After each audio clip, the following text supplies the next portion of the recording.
Hi, welcome back guys. This is your sensei, back with another fanfiction. This is the movie of What If Naruto Got Harem in Star War? Now before starting, please give this video a like and subscribe to the channel if you want more videos like this. Now let's get into the fanfic. To ask why we fight is to why leaves fall. It is in their nature. Darth Carr. Lord Death hung over him like a vulture, stripping his carcass bare. He had been bested by his enemy. Beaten. Broken. The storm roared over their heads, a world of storms that would never cease its torrential rain. Not a once would the sun shine on these lands. A single scarlet saber hung over his head, its heat searing into his neck, its hook handle engraved into his mind forevermore. He struggled to push it away, but his hands would not respond. His legs would no comply with the demand to rise and continue the fight. His opponent removed the blade from his neck and held it high, a single crimson lance piercing the stormy heavens. He uttered but a single sentence, a phrase that pierced the gloom between them. There can be only one. The blade came crashing down and then there was only blackness. Time to wake up. Golden eyes the color of evening skies snapped open to the sound of a woman's voice. A dream. Yes. He remembered now. It was just a dream. Nothing more. The knowledge came back to him as soon as he sought it, and he pounced upon it, fingers closing around the memory like an iron fist. He'd finally fallen asleep, and the dawn had finally come. Now, the man known merely as blinked the sleep from his eyes, his stern features pinched in a frown as the world reluctantly came back to him. The last vestiges of his nightmare clung to him, insidious whispers of pain and despair promising him oblivion if he did not soon act to eliminate his enemy. He carefully ignored them. He'd learnt long ago that to rebel against one's future guaranteed catastrophe. He would remain on guard as he always had, would remain ever vigilant against any and all threats to the small empire he'd erected, and that would be the end of that. A low growl fled from his lips, a predator skulking in its den. "Servant," he croaked. "What time is it?" "Half-past noon, my mister," came the reply. He ruthlessly bit back a groan. "Already?" "Yes, Mud." Once more the voice rang within the confines of his mind, ushering his body forth from the murky haze of sleep. Brushing the bedraggled blonde bangs from his face, he raised a scarred palm, reflecting upon his fingers in a feeble attempt to ward off the early morning light while his eyes adjusted. But there was nothing feeble about this man. He radiated power, every inch of him, the most subtle air of arrogance and malice offset by a touch of passion lurking in those sinister saffron slits. He turned his head from where he lay and abruptly he was wide awake, his mind alerted by the sudden and unwelcome presence of another in his inner sanctum. "Sakura," he all but spat the name. "You were to wake me at dawn." "My sincerest apologies, milord." He briefly entertained the thought of destroying her in recompense for her constant temerity, only to discard it. With the Godame dead, she was the foremost healer in the land. Perhaps even the entire galaxy. No, he told himself, her use as a healer still outweighed any lingering irritation he might still feel at her presence. For now. But when the day came that another surpassed her, well, he wouldn't have any more use for her now, would he? "I trust you slept well, your lordship," the voice asked of him once more. Its owner stood just beyond the field of his peripheral vision, green eyes averted, head downcast, face hidden by short pink tresses, framing her heart-shaped face. He glowered at her for the span of a single beat, his anger simmering at the corners of his consciousness. Her presence angered him, but he refused to let his emotions emmer him. The fury was his to control, his to use as he saw fit. "Schedule." He barked at the woman, refusing to so much as look her in the eye as he rose. If the woman was at all aware of this blatant disrespect, she did little to show it. "You have a 2 o'clock meeting with the village council," she began, reciting what would soon prove to be a lengthy list of his day-to-day activities. "Followed by a meeting with the Jedi ambassador from Coruscant at 3, followed by lunch. Then your presence is humbly requested by Lords Rakage and Suchikage to discuss the matters of your newest apprentices. Tell the old fools to come here." He growled out, interrupting her. "They know I cannot leave the planet." The Pinkette bowed. "It shall be done, milord." She risked a glance at him as he rose, propping himself up on his elbows, revealing his naked torso to the world.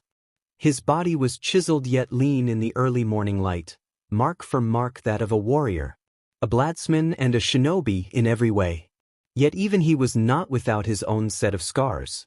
They crisscrossed his back and shoulders, lined the length of his arms and even his neck, each countless times where he'd passed within a hair's breadth of his final death. Sometimes she wondered why she still stayed with him. Why she still served the man who'd killed her first love and now held her second hostage. He clearly loathed the very sight of her after what she'd done to him, but her ability to heal outstripped all others. Not all could mend their own wounds as he could, and thus, her services were still needed. For now. In the old days, she could have easily plied her charms to get whatever she wanted from him. Back then she had only to bat her eyelashes and he became putty in her hands, willing to do whatever she wished, so long as she wished it. Those days were long since gone. Her one-time love had outgrown her long ago, moved on to bigger and better things. And when he finally found a healer that surpassed her in skill, well, she'd just have to ensure that never happened now, wouldn't she? Why you still staring? Sakura Haruno flinched as the MSDR's gaze pinioned hers, skewering her to the wall with the force of his stare. Before she could open her mouth to protest, before she could think to deny whether she'd been staring at his body, he reacted. Violently. Even as the words formed on her lips, he pinched two fingers together and an invisible hand closed around her throat. She gasped, the air dying in her lungs, her careful machinations falling away, her feet scrabbling against empty air as he lifted her from the floor. "Mid pest apologies, Naruto."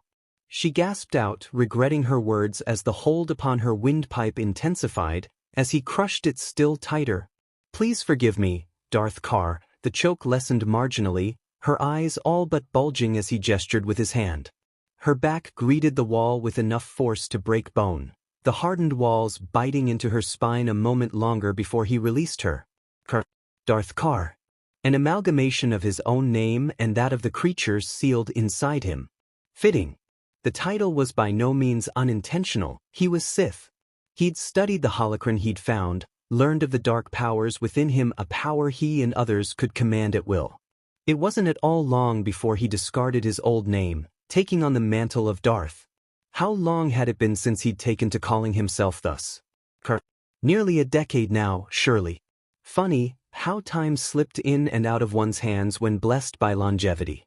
"Do not let me catch you staring at me like that again," he warned, allowing her to stand woodenly without care. "Do not call me that again," he continued, "lest I will find another use for you and your talents. And I promise you, Sakura, you won't enjoy it." Sakura shivered.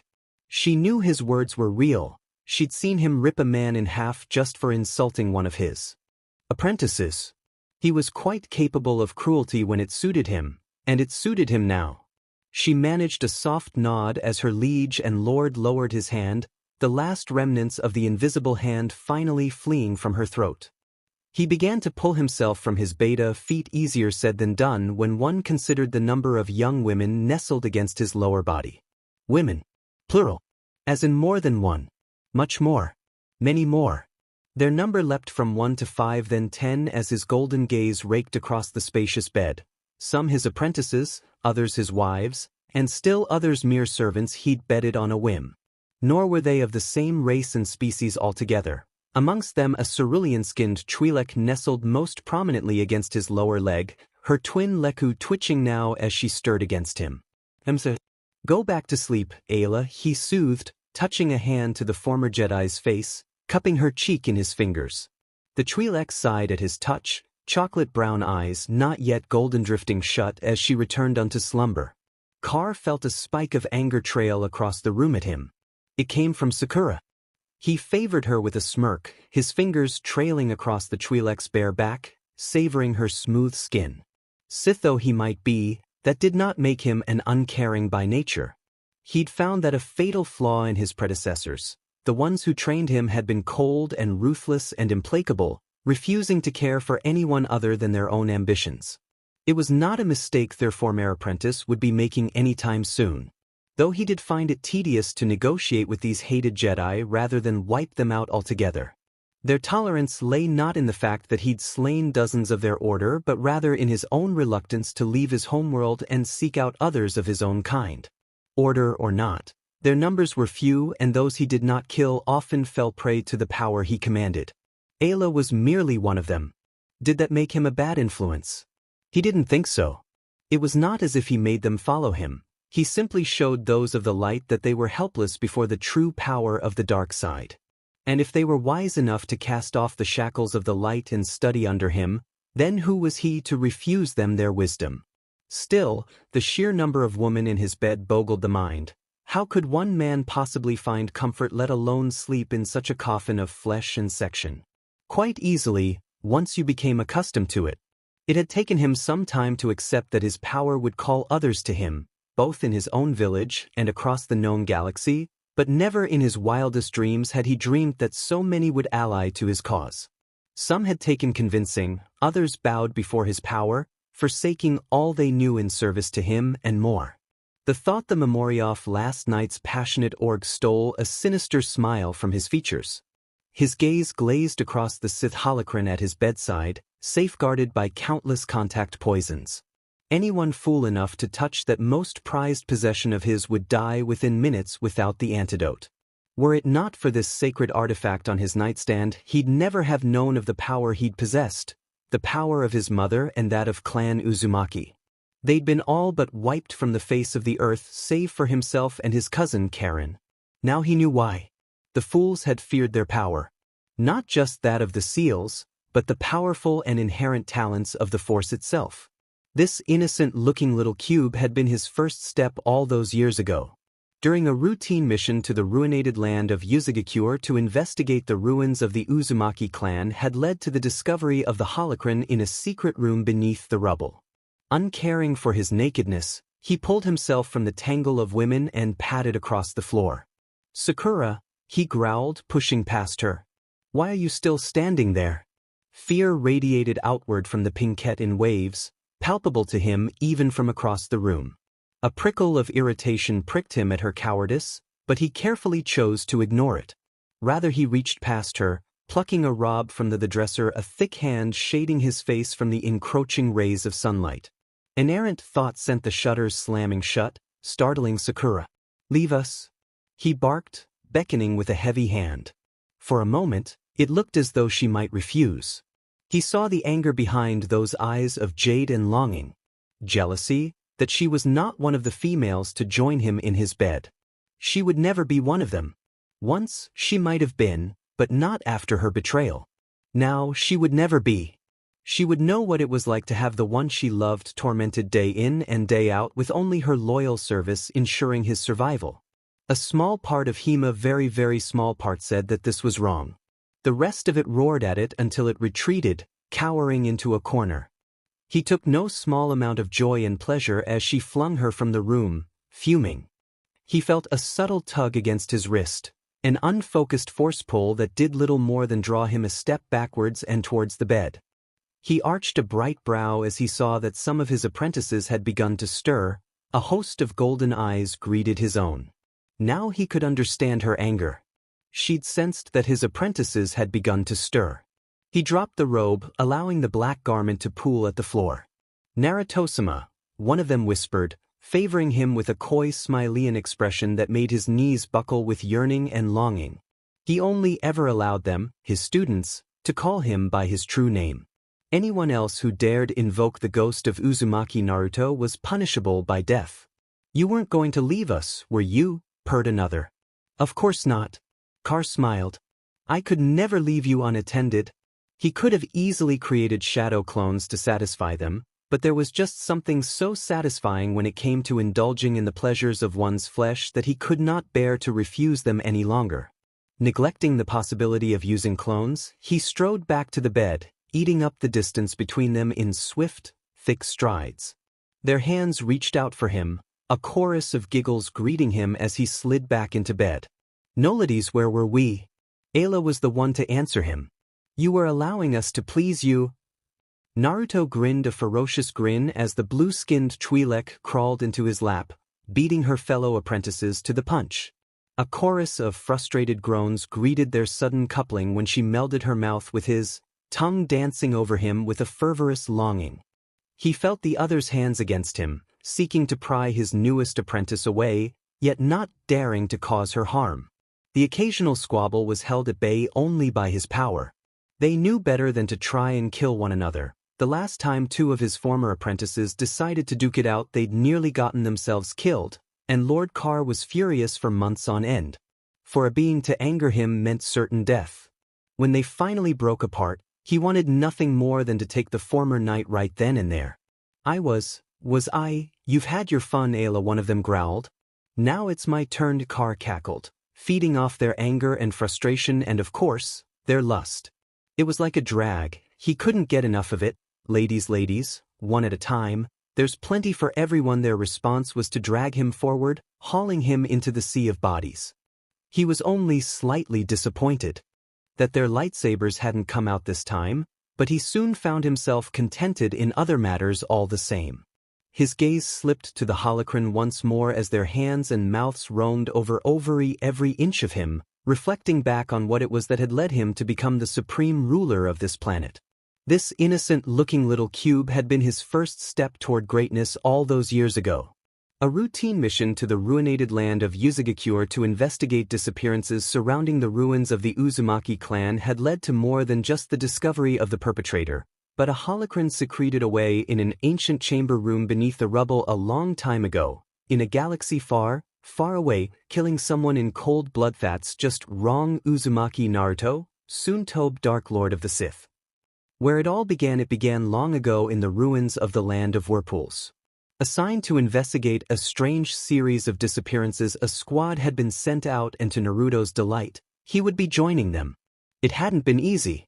He'd all but begged to be sent on this mission, even going so far as to prostrate himself before Tsunade Bakken. He was an Uzumaki. He'd argued this might be his only chance to see the ruins of his land, to learn about a heritage he'd never known. Hell, he might even learn who his parents were. He may have forgotten to mention the last part to Tsunade, though. Back then, he hadn't been entirely focused on the mission, nor had he expected to find much, maybe a few scrolls or something. Never in his wildest dreams had he hoped to find anything of special significance, but he had to see the ruins of his clan's land for himself. It was a whimsy of his younger days, one he spat upon now. He'd been naive, foolish, stupid. That same stupidity had nearly cost him the lives of his friends. He risked a glance at other members of his squad. He was the only member of Team 7 present. The rest of them were not on the assignment today. Rather, he found himself surrounded by familiar faces here in this joint operation, among them Yamanaka Ino, Temari, and to his disbelief, led by Mitarashi Anko. Looking back, what the hell had Tsunade been thinking? In her haste to assemble a squad, she'd gone and thrown together three of the most unpredictable females he'd ever met, and that was only the first group. Their second squad was composed of Inuzuka Kiba, a lifelong friend of his, with whom he had no problem working with, as well as Shino Aburama, Hinata Hyuga, and the like. That was where it ended, because they were being led by Kurenai Yuhi. There was a certain coldness to be said about the Junin Sensei. Her body could drive you to distraction, wrapped as it was in that scintillating outfit, and yet, you never truly felt like she was looking at you, but rather, as if she were staring through you, peering into the depths of your soul. Those were the rumors, and Naruto hadn't until now. The genin hadn't given them much thought. Until now, Naruto hadn't felt those sinister shades of scarlet boring into his back. And now that he did, it didn't exactly leave him feeling comfortable. Skittish. Nervous. These were the things he felt, and he took little comfort from them. Though he wasn't at the head of the group, he almost wished he was, just to escape the woman's scathing glare. Had he done something to upset her? He couldn't remember. What had he done to rouse her wrath so? He'd reported to the gates first thing this morning, waited for everyone to arrive, then set out with them. Perhaps because he was the odd man out. Everyone already had their squad assignment long before he asked Baguette to join the mission, and as such, he was essentially the odd man out, stuck in Anko's group at the last minute. You seem distracted, Naruto-kun. What? He blinked when the devil had she snuck up on him, suddenly aware of the Jounin's presence. She was at his elbow, matching him stride for stride, crimson orbs peering into his sapphire. Naruto sputtered a hair's breadth longer, fumbling for a response. "I'm not distracted," he lied through his teeth. "I'm perfectly focused." "That's me." The picture of focus. The jounin arched a dark brow at his blasé attitude, but did not reproach him for it. Instead, and much to his disbelief, she continued the conversation. "You're looking forward to seeing your homeland, I trust?" she asked. "Konoha is my homeland," the blonde argued, but his protest was weak. He'd been born in the village, just as everyone else, and yet, he couldn't help but feel alienated at times. Not just because of his Tenanthe'd long since accepted that part of himself, but because he knew next to nothing of himself. Of course he knew who he was, but he had little to no idea where he'd come from. Where his parents had come from. The only tie he had to his past was his surname, Uzumaki. And by the gods, he was going to learn about them, his clan. Of course he was looking forward to it. "Yeah, I guess." He relented. "It'd be nice to learn about my parents. Where they came from, who they were, even if that means changing the very fabric of your destiny." "What?" The question was so soft, so sudden, so startling, that it took Naruto's breath away. Had he truly heard her say that? "Did you say something, Kurenai Sensei?" "No." She shook her head, her face dimpling into a frown. "It's nothing. You just seem distracted." Naruto squirmed restlessly beneath her gaze, suddenly uncertain of what he should say. How should he put it? "Yes, I am distracted, sensei. Very distracted. But because you've been glaring bloody red daggers at me ever since we left the village gates." Yet he daren't say that. Not aloud. Kurenai was well known for her reputation as the Ice Queen of Konoha, and just as well. She made mincemeat out of lesser men than him, and he had no longing to become her next victim. Naruto did not. "Maybe we should just focus on the mission," he ventured, looking for an opportunity to escape. "Perhaps you're right." She nodded, the slightest of smiles pulling at her lips as she turned her face aside. "We can discuss this later." Naruto nearly missed a step, stumbling on the road. "Later? Are you adverse to speaking with me further?" Kurenai asked archly, never missing a beat. "No," Naruto shouted, abruptly abashed by the looks of his fellow shinobi as they locked upon him. "No," he said, softly this time. "I wouldn't mind. It's just that we've never really talked like this before." "Is that so?" The raven-haired woman surprised him by blinking just then, a look of genuine albeit quiet shock blossoming across her delicate features. She touched a finger to her chin in thought, eyes drifting shut for the span of 2 beats. "I was certain I'd spoken with you at least once before." She shrugged to herself, slim shoulders rising and falling, dismissing whatever he'd been about to say. "We will have to remedy that in the near future, then." Her eyes left the unspoken question, and for a moment he faltered. "I'm asking you if you would like to speak with me later, Naruto-kun?" She smiled then, and it was not the stiff, uncaring smile to which he'd been accustomed. It was a true smile, full of warmth and kindness and just a hint of something else. It was gone before he could think twice on it, leaving him to wonder if it had ever been. "I'd like that." "As would I." She nodded curtly and stepped away, the warmth gone from her face, replaced by those dispassionate rubies once more.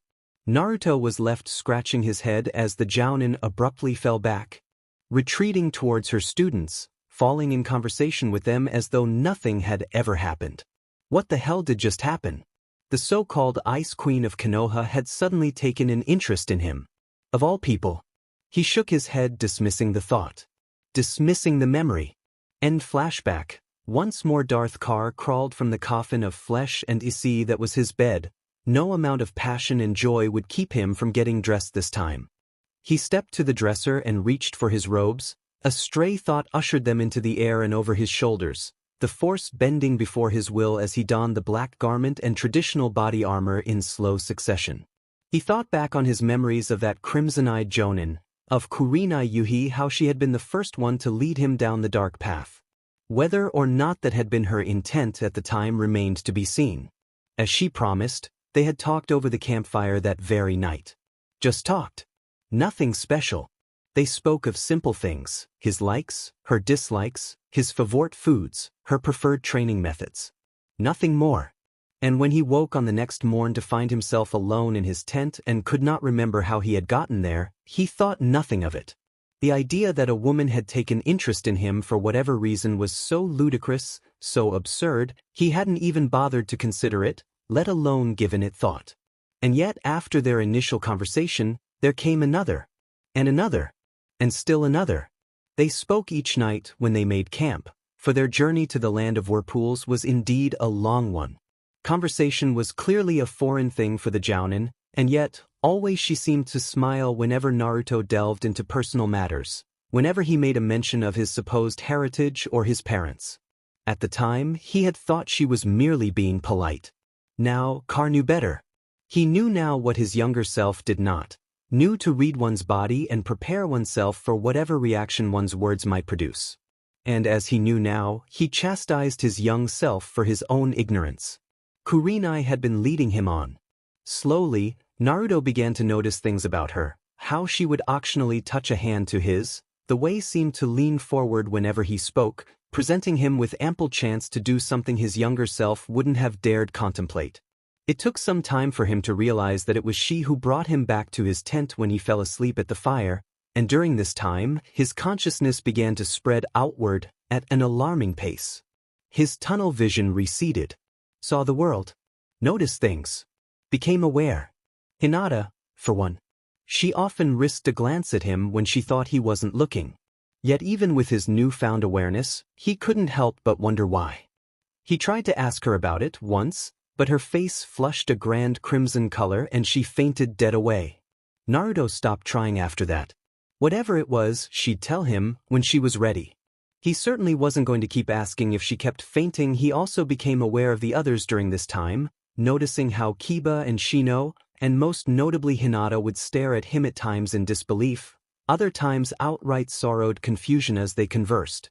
He didn't at all find it odd back then that he mostly chatted with Kurenai during the entirety of their journey. The occasional glance and bemused smirk from Anko told him she actually suspected what was happening and would enjoy every moment of his discomfort.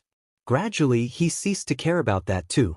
He found himself looking forward to each night when they turned in, found himself delighting in the conversations with a woman he'd once thought to be an ice queen. He'd been wrong. Terribly, horribly wrong. If Kurenai was a queen of anything, she was a queen of fire. When she meant something, when she spoke to him with such enthusiasm, her eyes practically swam in lakes of flames and heat. And then one night their conversations changed.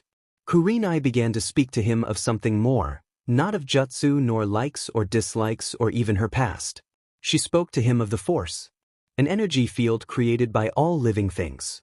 It surrounds us and penetrates us. It binds the galaxy together. She told him. It was much like chakra, in a sense that anyone could have it, but it was not something you acquired through years of training, not at all. Then she showed him, shocked him, levitated a rock in the palm of her hand as though it were naught but a feather. It was something you must be born with, she said. She was a mere novice in its ways, able to perform the slightest of tricks, despite her abhorrent lack of training. What she told him next proved to be even more astounding. She believed he too held this power. Nearly the whole of the Uzumaki clan was composed of these force wielders shortly before being wiped out by a strange epidemic and war decades before. Darth Car scoffed at the concept now. For he alone knew the truth. There had been no epidemic to cripple the Uzumaki, nor was there ever any war to end them. His clan had been destroyed by the Jedi. The only way a clan of force users could be obliterated by brutal orbital bombardment, exterminated because they refused to adhere to the principles of the light. The Jedi claimed there could be no gray, only the light and dark, and in that they were correct. In the end, there would be only one, the dark side. His dark side. The Jedi had already come for him once before, and doubtless they would come many times more. But Darth Car would not take vengeance upon them. Not yet. He would not throw himself at their sabers and die a swift death as they hoped. Oh no. His would be a much sweeter revenge. He would speak with these Jedi, these so-called protectors of peace. Parley. Confuse them. Baffle them. Bleed them of their very best, and then and only then, when their order was in ashes and the universe loathed their very existence, Would they have his permission to die? And these so-called Sith that still dwelt out there. He had plans for them as well. Brooding again, Lord Carr. Carr blinked his surprise, momentarily alarmed to feel a pair of pale arms coil around his waist, winding themselves around his ear. He suppressed a smile as he felt her breath against his neck, her lips teasing at his ear. He did not need the power of the Force nor that of the dark side to know who it was that nestled against him. Asajj Ventress, former apprentice of Darth Tyrannus formerly known as Count Dooku, nuzzled her head into his neck, her pale features contrasting sharply with that of his tan visage. She was as lovely as death itself, and twice as deadly. Ventress. He smiled. I was unaware you'd returned. He turned in her arms, regarding the lithe woman with intent. I trust the rebellion in Rice Country has been put down. Her dark lips twisted in a small smile as they sought his. I took great pleasure in it. Carr gave himself to the embrace, savoring her tongue over hers. Cammy, how he'd missed her. And the heads of the resistance? He asked. Mounted on the main gate, my lord. Naruto grinned.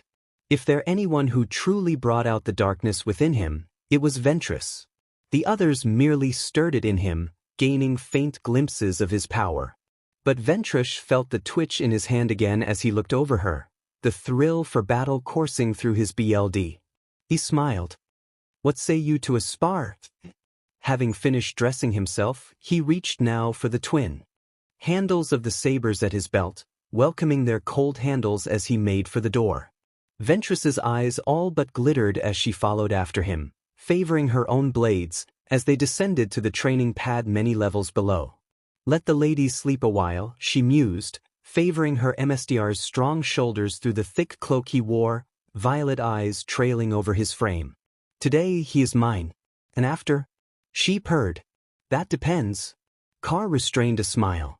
Cammy, these women were insatiable, I would be delighted. Carr laughed. He'd taken great pleasure in wresting her away from the Count, though the effort had nearly cost him his life. Dooku was not a man to trifle with lightly, and though it was a coup stealing away his precious protoge, Carr knew he would one day have to face the wrath of Tyrannus and through him his master for the constant interference he wrought between the two Sith. The thought of the two men and their machinations rankled Darth Carr to no end. There would be only one Dark Lord of the Sith, not some pair of feeble old men with grandiose dreams they could not grasp. He could not claim to have been pure until that day, hers certainly wasn't now, but what mistakes he did make were often made in ignorance back then, not of sinister intent. He did not delight in pleasure and passion as he did now, nay, back then he'd all but shunned them.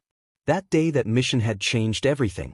Before that day, always he had suspected, secretly had he feared, that he wasn't like the others. He knew Kurenai wasn't like them either, but in a cold, frigid way, always known to him on a fundamental level, always there, yet always different. Her abrupt approach that first day had stirred something deep within him, set something loose. Until that moment he'd never thought much of women. Sure, some were attractive, but he'd never thought of them like that. Kurenai had changed all of that. And for a time he'd been content with it. A friend, nothing more. But when they reached the ruins, everything changed. Time seemed to slow, a single sliver stretching into eternity. He watched as the lower wall crumbled, the massive column of stone finally giving into gravity and plummeting towards them. His body was already moving, flinging itself backwards even as he registered the danger, his sensitive hearing all that saved his life. Kurenai held no such advantage. To his infinite horror and dismay, the Genin looked on as the pillar crashed down upon the Jounin, crushing her to a bloody pulp beneath its weight. No, he screamed, and it felt as if another were screaming with him. Knew he never should have touched that wall, never should have walked around without checking for traps, never should have he blinked and the scene was gone. A Vyson. Kurenai stood stock still staring at the manuscript in her hands in rapt fascination. Narut swung around in mid-leap, gawping at the pillar that had only just begun to fall like a leaning tower, mocking him as its foundation crumbled, toppling toward the raven-haired woman who was beginning to capture his heart. And Naruto was still flying backwards in retreat, still being carried by the momentum from his first leap. Naruto tried to cry out, but he was moving slowly, Much too slowly. There was no way he could save her from here. Even he wasn't that fast. Even if he ran toward her now, he'd reach her just in time for her to become so much bloody paste upon the ground. Naruto recognized, processed, and reacted to this information in a fraction of a second. Time trickled forward and the moment was lost, the debris hurtling toward their heads. No, his soul screamed, shrieking its fury as the pillar plummeted. No, no, no, and he flung a hand forward, palm outward, fingers splayed, as if by the mere exertion of his will he could somehow save her, prevent her untimely end. As fate would have it, something did. Naruto felt his anger envelop him and fly from his fingers' tips, surging toward Kurenai like an invisible missile, a bullet of compacted force and energy. She seemed to sense some manner of something, because she looked right at him, ignoring the still falling stones, the chunks of rock screaming toward her head, unaware of its own impending end. And then the Jounin was gone and across the courtyard, pushed. As though an invisible hand had taken hold of them, throwing her bodies through the air like a pair of rag dolls. She hit the ground in a controlled roll and sprang to her feet, crouched tense in a defensive stance, and still, her eyes never left his. Numbed, Naruto lowered his arm and the power left him, the rippling of the air the only indication that he'd done anything at all. But what did it matter? She was safe and that was all that truly mattered. He heaved a sigh of relief, his shoulders sagging, drained from the effort. He'd blown apart a section of the wall with his exertions, and now he balked as he beheld was lurked behind the ruined rock. Hanging there before him like some kind of cosmic jewel. A cube. He stared at it, rooted in place by the sight of it. Naruto Ino's voice pierced his reverie like a lance, drawing him back to the present. Her dumbfounded expression said it all, demanding an explanation for what he'd just done. Before he could give one, the ground gave way beneath the cube. Beneath him. There could be no other word for it, the broken tiles at his feet simply ceased to be, the earth splitting beneath him in a ragged oval. The genin balked as his footing disappeared, leaving him hanging over the abyss. He flailed in surprise, his hands seeking a handhold, but there was nothing to grab. The last sight he had was of their horrified faces, of their hands, reaching out for him. And then he fell. He plummeted, plunging deep into darkness. He fell. And thus literally and physically his fall began. Killing someone if they threaten might just do that. Uzumaki Naruto, Soon-Tobe Dark Lord of the Sith. Descent Darth Bane. Responsible for the destruction of Brotherhood of Darkness on Rizon. Creator of the Rule of Two. A great god of a man, the specter of 1,000 legends, whose name still invoked nightmares of dread to this very day. Carr found it ironic that the one who contributed to his fall was the same man whose teachings he would later reject. One to embody the power, one to crave it. He scoffed at such a thing. Such a system was built upon betrayal, where he'd have followed such a rule he'd have but a single apprentice and they'd doubtlessly have killed one another by now. No, Carr did not follow the rule of two. He followed the rule of many. There would be only one Dark Lord of the Sith, a powerful pinnacle to which all others would strive, bettering one another, honing their skills. And when death finally took him, when he was ushered into that cold abyss and his chosen successor accepted the mantle of Dark Lord of the Sith, well, Carr didn't plan on dying for quite some time. Carr briefly toyed with the idea of taking on another apprentice. Already he taught 6 and Ayla was swiftly shaping up to become the 7th. The young Twi'lek still had yet to fully release her emotions as the others had her eyes had yet to take on the distinctive golden hue of the true Sith, but neither were they the milky saffron color of his own. Were he to look at himself in the mirror now, he would marvel at himself. He was so different. So fierce. The 16-year-old boy he'd been after the Shinobi Wars was gone now, replaced by a frozen monolith who cared for little save himself. Amongst them, his wives. Apprentices and servants, but little else. The rest of the universe, well, they could go burn for all he cared. Darth Carr hazarded a glance at himself in the polished durasteel walls as he descended to the training ground below.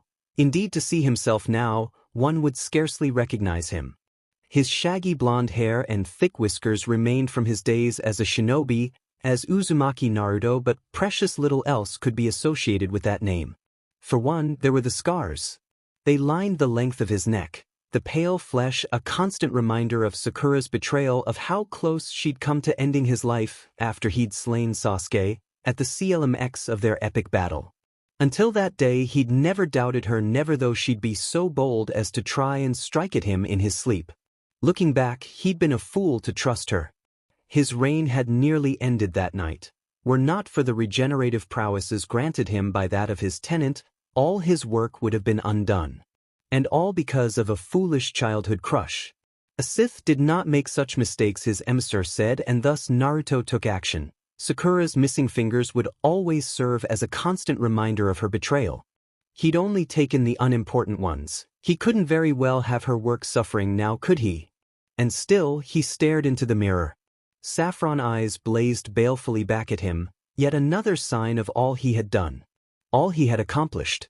Since finding that old holocron, he'd slain countless shinobi, establishing his rule over the planet with an iron fist. He took on countless apprentices both from his world and others venturous amongst them. He stole a glance at her, the night sister at his elbow. She caught his gaze and held it for a mere moment, shying aside as he looked on. Strange. It was not like her to shy away from his gaze. He'd been the same once. Shy and skittish, fearful of these strange new powers that were being made manifest in him. So long ago, flashback, the dull buzz of voices pulled Naruto out of the blackness. At first he heard the voices only as garbled nonsense, the rise and fall of pitch and timbre, not words. The stabs of pain in his ribs, head, and nose, sharpened as his mind began to clear. Where? He remembered what had happened. He forced his eyes open and looked on dim surroundings. Darkness. He had fallen. The sun overhead cast only a slight glow through the debris, darkened by looming clouds. He tried focus through blurry vision, a feat easier said than done. His head throbbed with pain, blunting his concentration. Something was shining, glowing, just out of his reach. Something red. Crimson.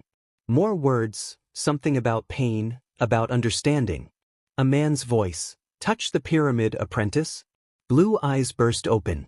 He was on the floor, sprawled across the dirt, left to rot in the dust. In the darkness. So heavy.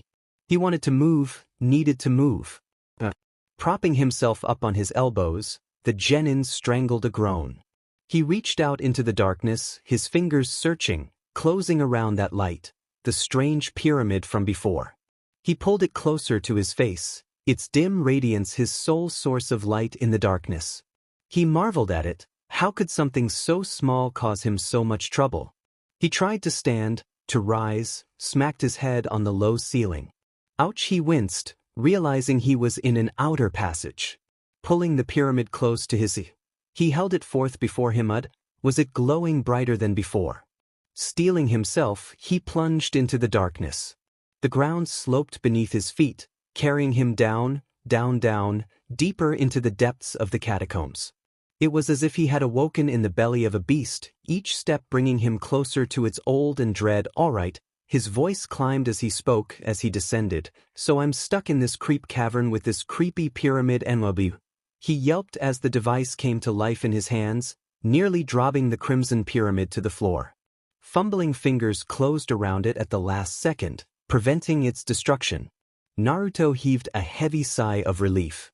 Whatever this strange device was, it undoubtedly held the secret to unlocking that strange power he'd wielded earlier. He was about to continue on when the pyramid beeped. This time, Naruto failed to catch it, sending the device clattering to the floor, its triangular facets skittering down the slope and away from him as he struggled to catch up. He nearly tripped as the ground leveled out, his sandals striking the bare floor, and even then he wasn't swift enough to prevent his face from caroming off a large metal door. A singular figure erupted from its facets, a great mountain of a man as large as he was tall. Wreathed in eerie blue light as he was, it took Naruto a few moments to realize this was not so much a ghost as it was a projection, broadcasting an old image of a man no longer amongst the living. "Welcome, young apprentice," said man boomed, his tinny voice crashing like thunder against a hillock. "My name is Darth Bane. What do you wish to learn?" "The art of the blade. The way of the warrior." Or perhaps you seek knowledge of a darker sort. Taking Naruto's silence as an answer, he continued onward. Some possess raw elemental power. They can unleash storms of lightning from their fingertips. Do you seek to learn how to wield such power? Naruto balked at the hologram. A frown marred the man's heavy brow. Surely you've called upon my knowledge for a reason. Well, actually, my patience wears thin, he growled. Do you wish to learn or not? Naruto was always willing to learn new things, but this would prove to be something else entirely. He simply had no idea of the darkness in which he was dabbling. Then select a subject? Bane bit out. Naruto flinched. The man might not be present, but his ire most certainly was. Unable to think, the blonde made a small noise of acquiescement, and selected the first thing that came to mind. And as he made it, he felt something. Not so much as a stirring in himself, but beyond himself, an act whose consequences would be felt by the legions of this world and many others, countless times over. Force lightning. There was a silence. You dabble in the dark arts, I see. Bane surmised with a small smile, his rage vanishing as though it had never been. Very well. I shall instruct you on the aspects of Sith lightning. Listen well and heed my words. Abruptly, Bane vanished.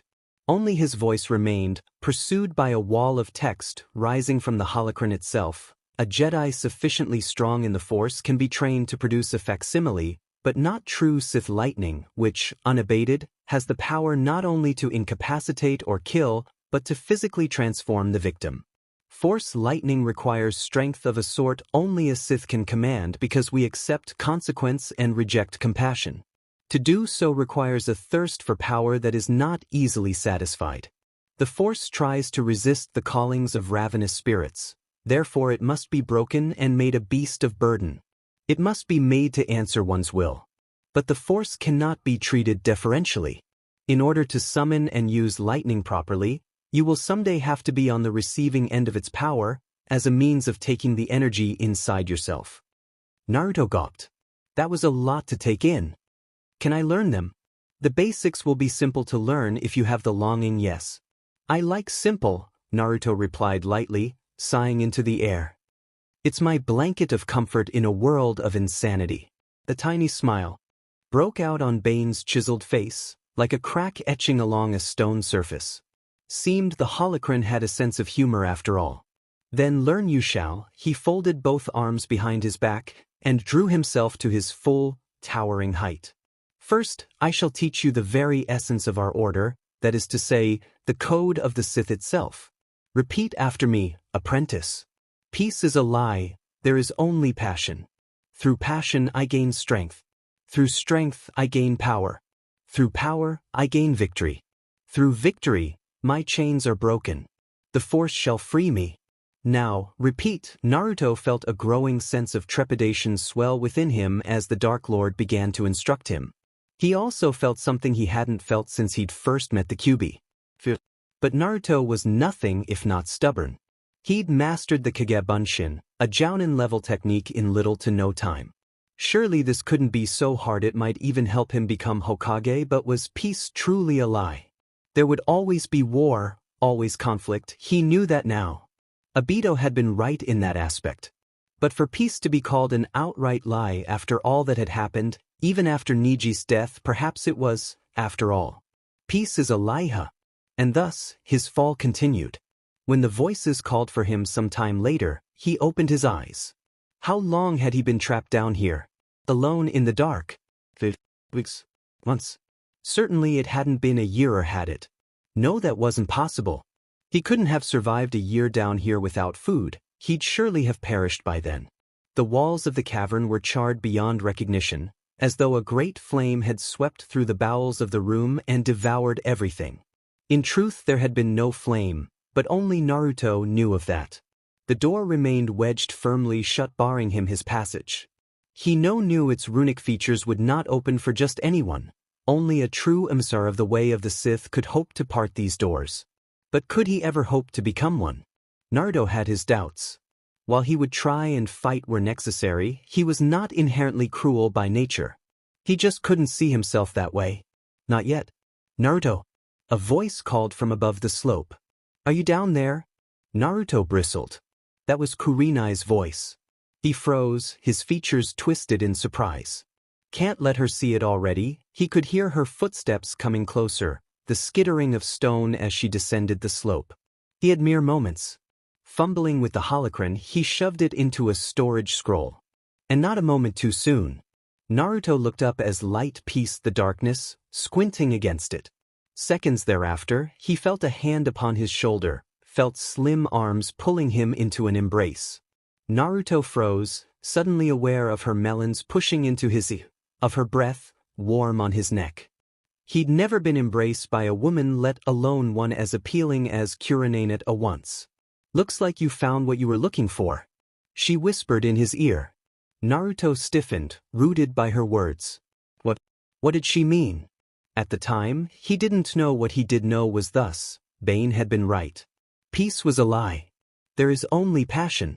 Carr faced Ventress upon the private grounds of his training arena, more akin to a flat stretch of space than anything else, a spacious area surrounded by 4 walls and a high ceiling. It was here that the former shinobi raised a single saber in salute towards his apprentice. Come, he beckoned. Asajj flew at him like an arrow loosed from a bow, her twin lightsabers carving crimson swathes of destruction as they struck the floor, then the wall, then the ceiling, each time coming perilously close to his face, but never close enough. Naruto was a blur, a specter, a ghost, never in one place for more than an instant, forcing Ventress to hound him back and forth across the arena. The game was an old one, and one MSTR and student relished in. They raged back and forth across the training grounds like the Sith Lords of old, leaving naught but destruction in their wake, uncaring for anything else save one Ano. Ventress moved like a human hurricane, always striking, always moving, seeking out his weaknesses and exploiting them whenever the opportunity arose. And yet, today, her aggression lacked focus. She struck strong with both sabers, rocking him back on one heel, but there was little to no strength behind the blow. Carr frowned at her over the crimson line of his own blade. Today, she was making great efforts to protect her abdomen, always shielding her stomach with a single saber whenever he came too close. Which was quite often. Her usual enthusiasm seemed to wither away as he pressed the attack, resolved that he might somehow discover whatever it was that maladied the pristine precision of her strikes. Naruto blinked and fell into the force. Vision. Again, Naruto barked out the words as he brought the long handle of his saber crashing down at the ground. He pressed the attack relentlessly, his features grim as he forced his opponent, a boy of roughly 10 years, backwards. The lad gave ground all too easily, his features indistinct in the force, his crimson saber a frantic blur, as he struggled to break through the ward of the Dark Lord's feints and parries, but to no avail. A force push ended it, sending him sprawling out of the practice ring. He struggled to stand and froze as the tip of a lightsaber found his neck. Go see the healer. Naruto barked dismissively, shutting the weapon down. She'll tend your wounds. Why, yes, sir. Carr watched the lad retreat with a touch of regret and shook his head. He was a Sith, he should be out conquering the galaxy, not training children. He really was getting too old for this. Laughter tittered across their field of hearing, and he looked down to see a little waif of a girl standing at his feet. She was a youngling, couldn't have been more than 7 years old, and yet he felt a warm smile blossom upon his features as he saw her. It was as if God had taken the best of him and Ventress and mixed them together in this appealing little girl. Well now, who do we have here? Raven locks lofted around a heart-shaped face, her pale skin not so much pale as her mother's, contrasting flawlessly with her rustic style of clothing and crimson garb. A single training saber dangled at her hip, her forehead still slicked with sweat from her morning routine. How did he know that? Daddy, she chirped happily, reaching up for him with outstretched arms. Naruto reached down and snatched his daughter off the ground, swung her into his laughter fading into the distance, taking the world with it. Carr staggered, wincing as his Ventress's lightsaber sliced across his cheek, nearly taking his face off. Carr spat a curse and flung her backwards with the force, a second saber roaring to life in his hand. Sweat slicked across his brow. His brief glean of the future had cost him dearly. He glared at Ventress a moment longer, struggling to quell his fury. How dare she keep a secret like this from him? How dare she? Enough, he shut the blades down and clipped them back to his belt. We're done for the day. His tone brooked no answer or argument, but to his ire his pale apprentice persisted. The Jedi are here, She sheathed her blades as well, the bloodlust palpable in her eyes. I will accompany you. Naruto's voice descended into a snarl, leaving all trace of emotion behind. For now, they believe I'm the only threat. If they were to see you, I can hold my own. Ventress frowned, her expression thunderous. That I am certain. Carr immediately moved to close off that avenue, knowing that it was a wasted effort where his proud apprentice was concerned. However, I will not risk your safety on a whim nor that of my legacy. For the first time since her return, the Night Sister's pale face drained of all color, only to brighten immediately thereafter. The slow flushing of her face was like a burning forest fire spreading to every inch of her body. Both hands flew to her stomach in a heartbeat, fingers reflexively curling around the still-toned surface as though she could somehow protect the tiny life stirring within. As if she could somehow shield it from scrutiny. When did you? Carr smiled then, and it was a warm smile. A human smile, not that of a Sith Lord's.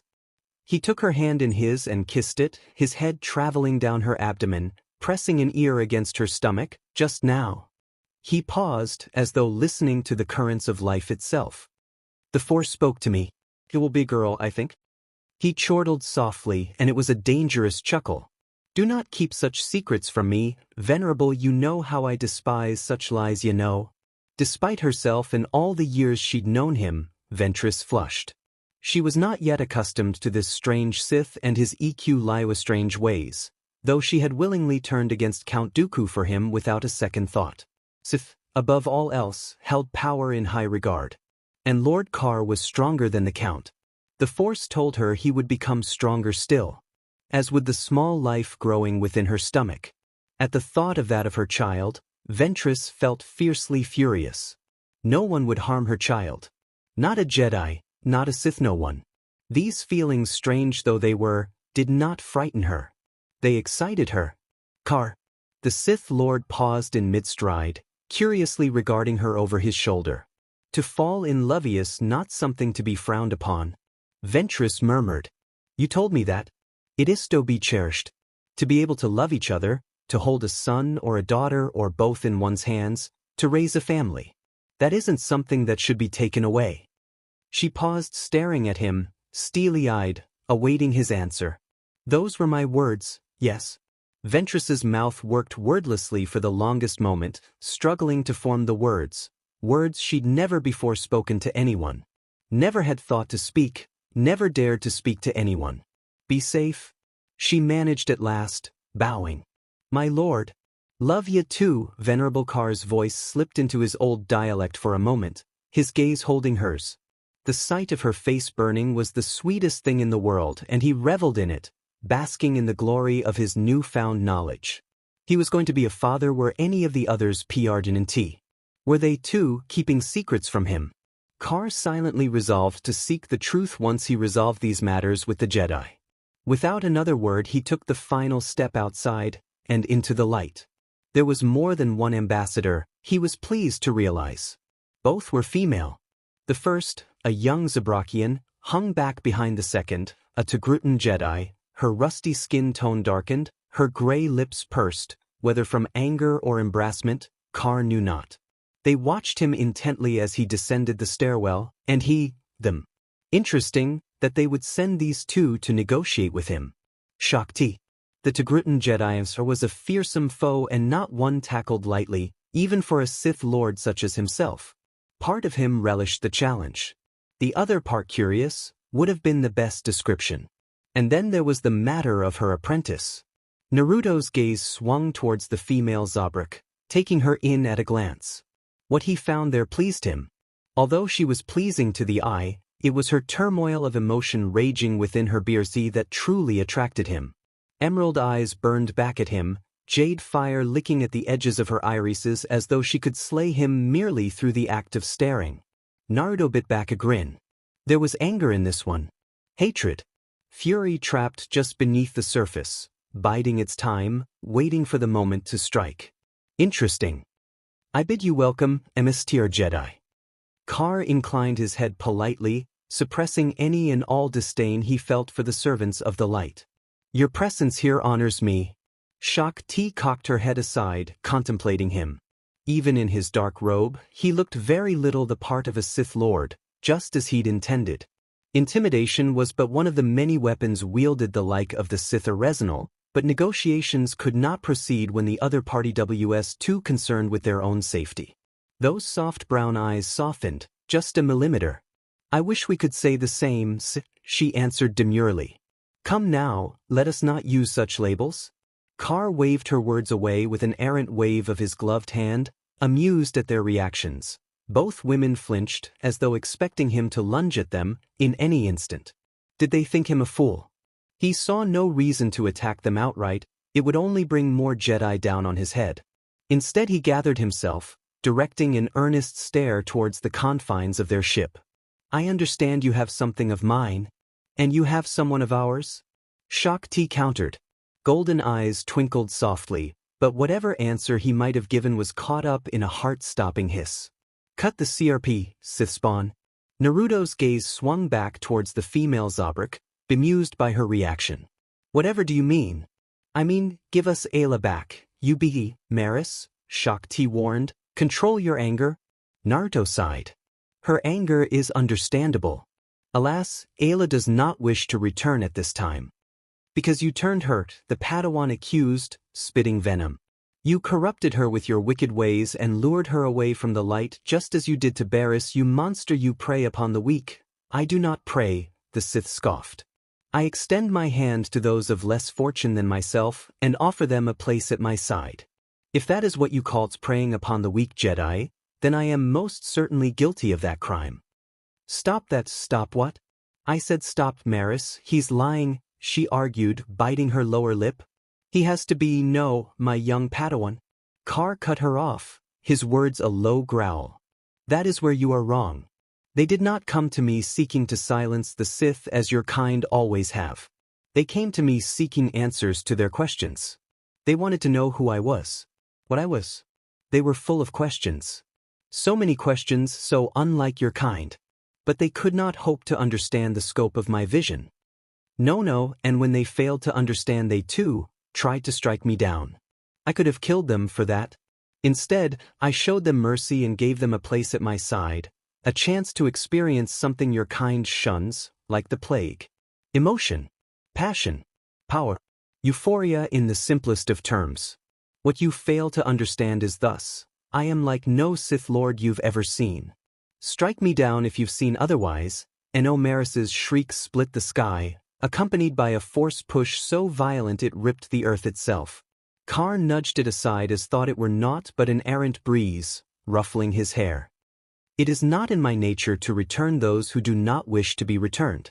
You lie trembling, she reached for her hilt. Sith spit, you taint the air with your very tongue, Maris. Shakti's voice climbed higher still. Do not do this.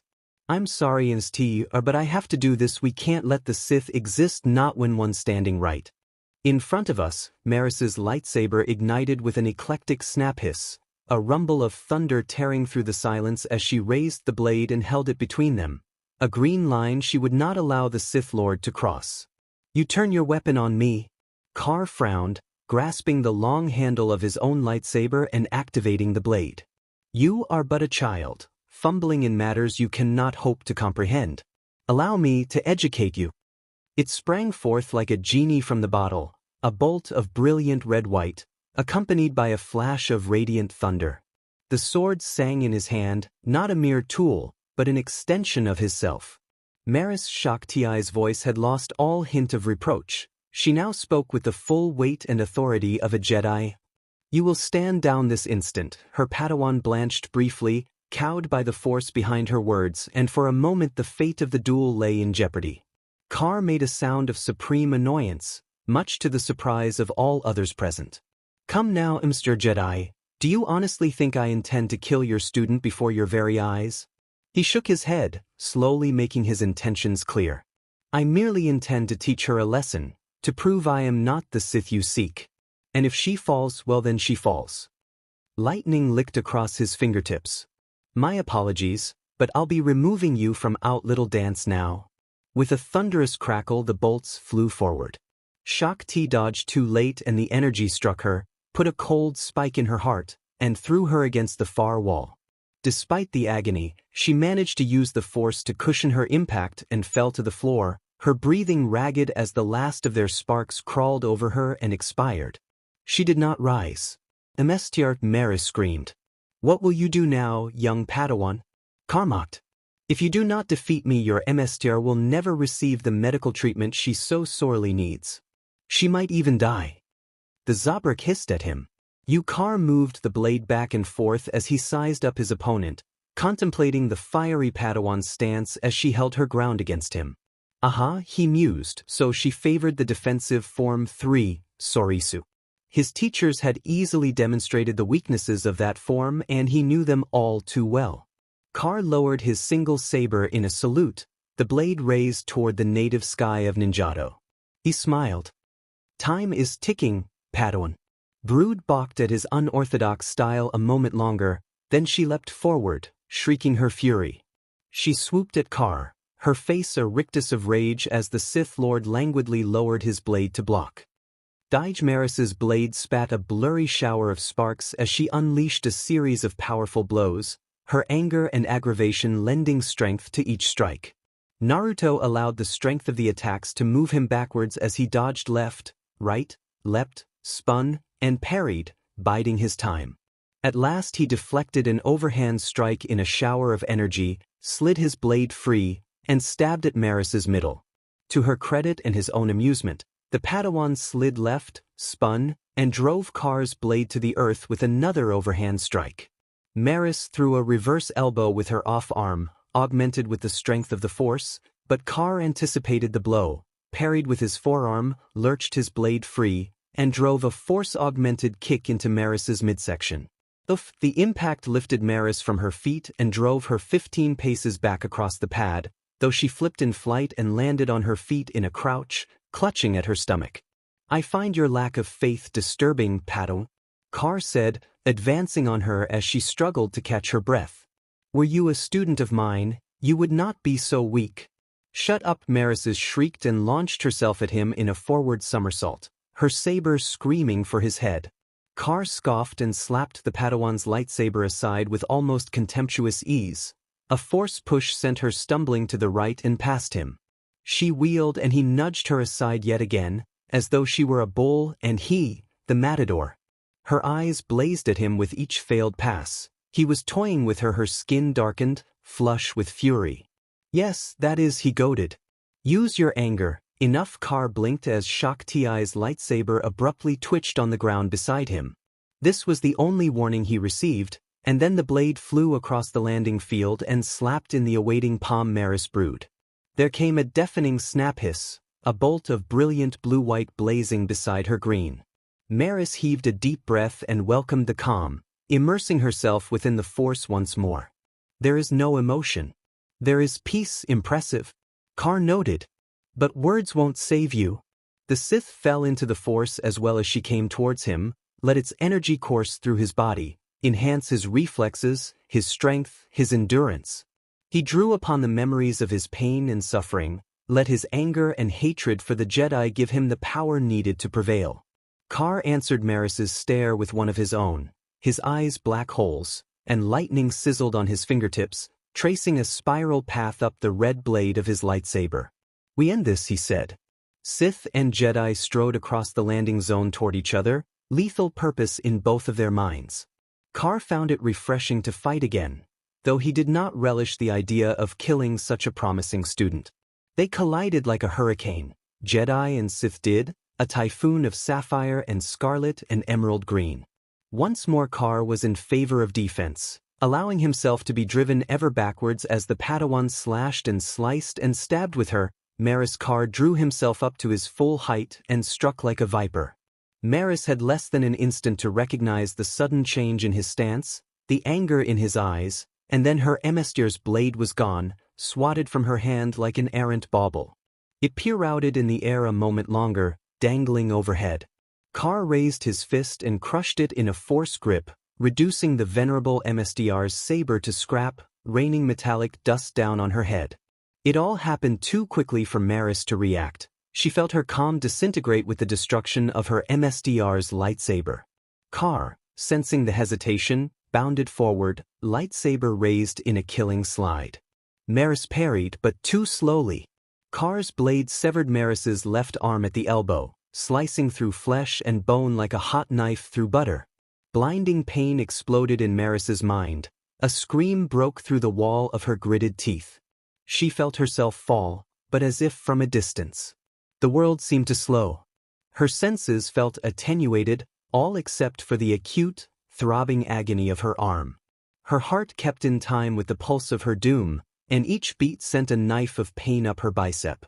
Kar loomed over her, his lightsaber sizzling, his confidence the embodiment of Maris's failure. Anger tensed Maris's body, her cheeks darkening from pale ash to a grand crimson color. Blue force lightning gathered upon her fingertips, crackled a dire promise. Kar redoubled his pace. He had not expected the Padawan to fall so easily and in the presence of her Emir no less. Before he could reach her, Maris gestured and the energy cut a jagged path across the pad towards him. Instead of leaping back to avoid the deadly attack, Naruto extinguished his saber and stepped forward to greet it. Both hands were held in front of him, his arms fully extended at shoulder height, his thumbs touching and his fingers splayed wide. He drew the bolts of lightning into his waiting grasp, channeling them away from their intended target and absorbing their power. "Allow me to show you, Padawan," he said to the disbelieving Zabrakian, "the true power of the dark side." Maris's eyes went wide as Naruto unleashed the power of her own attack against her. She tried to throw up a force shield, but the bolts ripped it apart and continued unabated. The lightning engulfed her, the intense heat depriving her of her new defense, stripping her of his strength and forcing her to the floor. She lay there, gasping, groaning as the lightning scrawled across her flesh, leaving her helpless before the Sith Lord's brutal advance. "You have chosen the lonely path." Naruto sighed. "The Jedi teach denial of self. That is their weakness. Your weakness. No sentient can long abide that. The Sith embrace the self, whereas I embrace others, and therein lies my strength." "You preach much but you understand so little," Maris said, her words hoarse with pain. "The Jedi teach the interdependence of life. The understanding at all is connected to the greater good." A flash of anger animated Kar's eyes, and he spit at Maris's feet. "Now it is you who lie, Padawan. Did your precious order think of the greater good when they exterminated my clan nearly a century ago? Where were their morals then?" Maris gasped, but Kar bored deeper. "When is the last time you felt anything with passion? When is the last time you laughed, Maris? Felt the touch of a lover, of a loved one?" When the words cut close to the bone, echoing as they did Maris's own doubts. Kar must have seen it in her expression, because he sheathed his blade and offered her his hand. "Join me." What? His offer had come too suddenly for her to contemplate refusal. He'd lowered his defenses. Every fiber of her being knew that this was the time to act, to strike him down, and yet a thorn of doubt pricked her and held her back. A Jedi must not strike down an unarmed opponent. "I am asking you to join me, Padawan," the Sith Lord repeated, his words soft as silk, smooth as satin. "You have potential. I am willing to take you under my wing and help you unlock it. You will be able to see Barriss and Ayla again, and in time you will come to understand why they have joined me."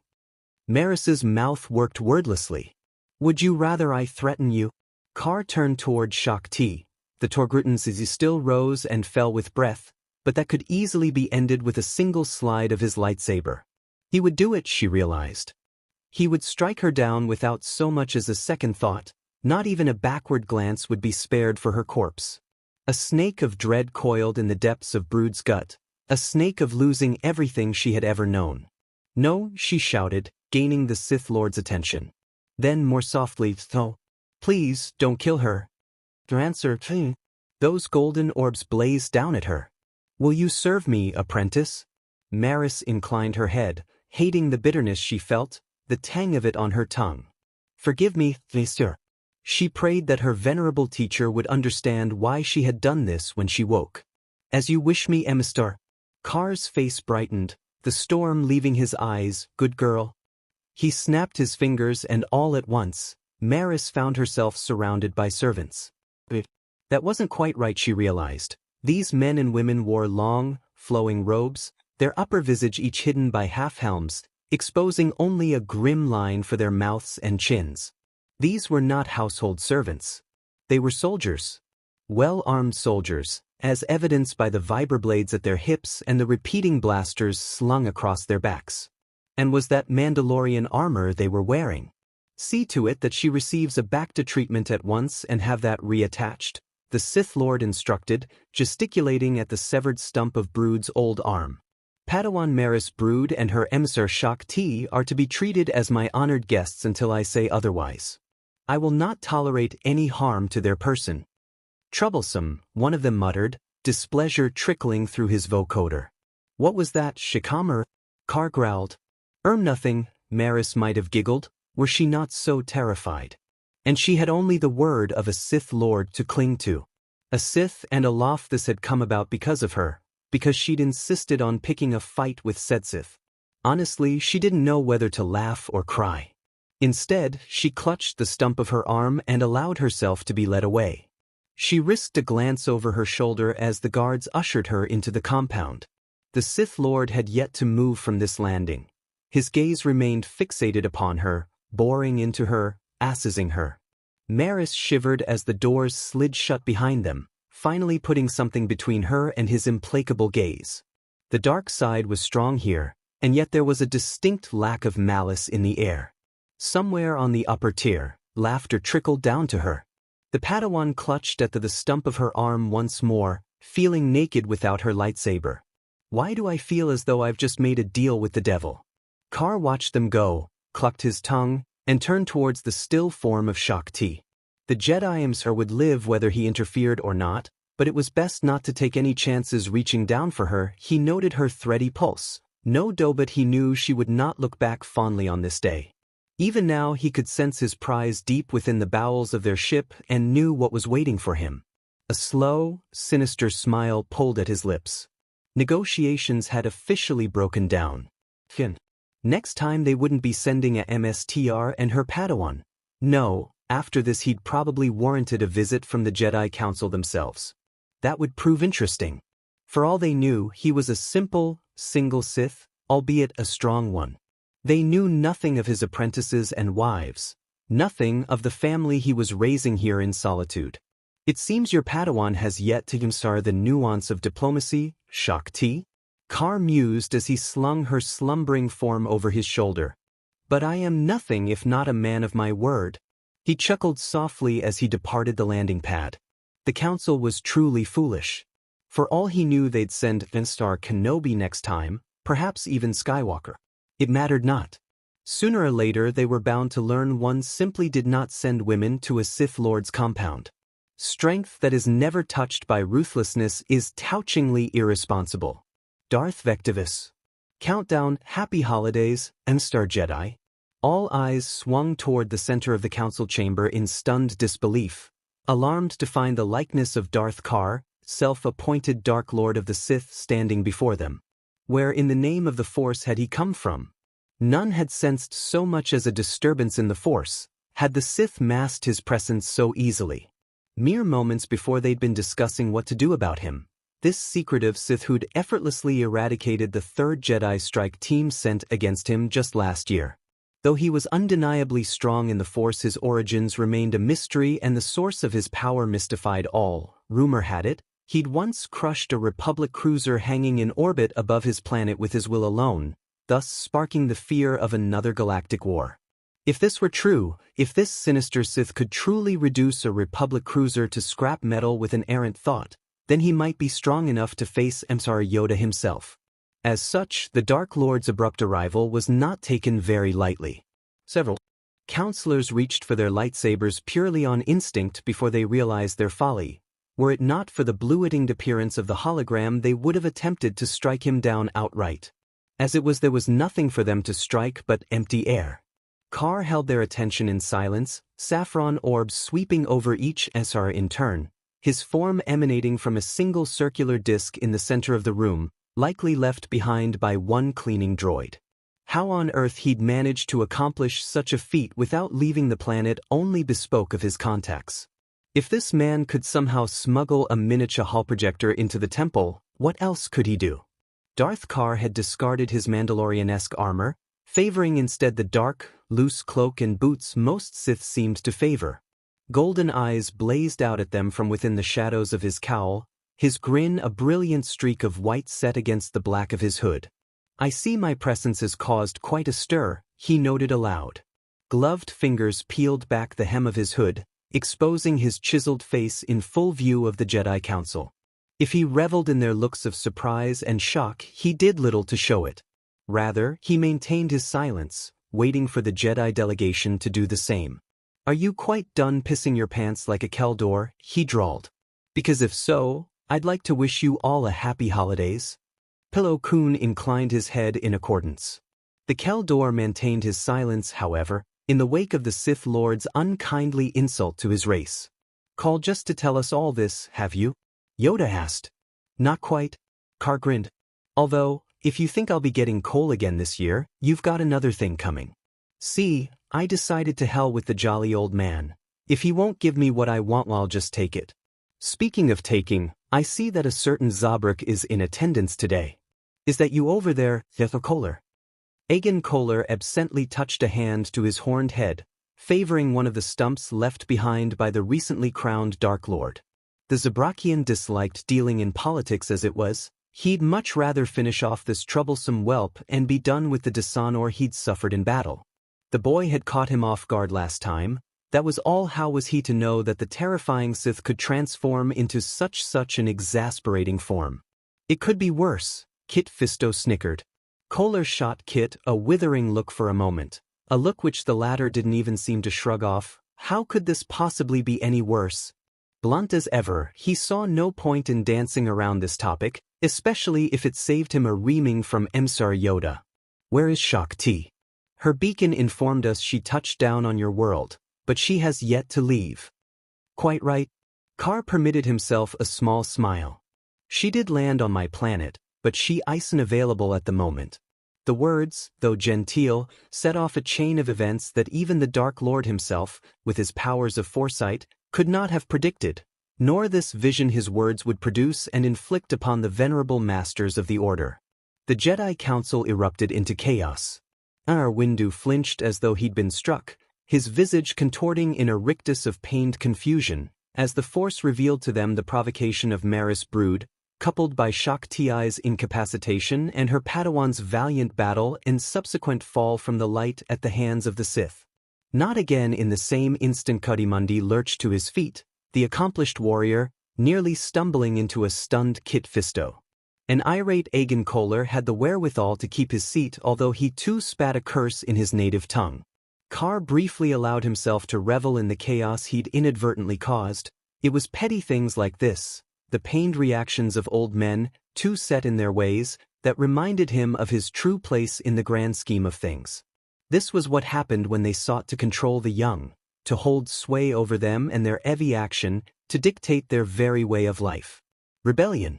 Amidst the chaos, only Emsar Yoda stood strong, the closing of his heavy lids the only indication that the diminutive Jedi had felt any sorrow at all for the fall of Shakti's Padawan.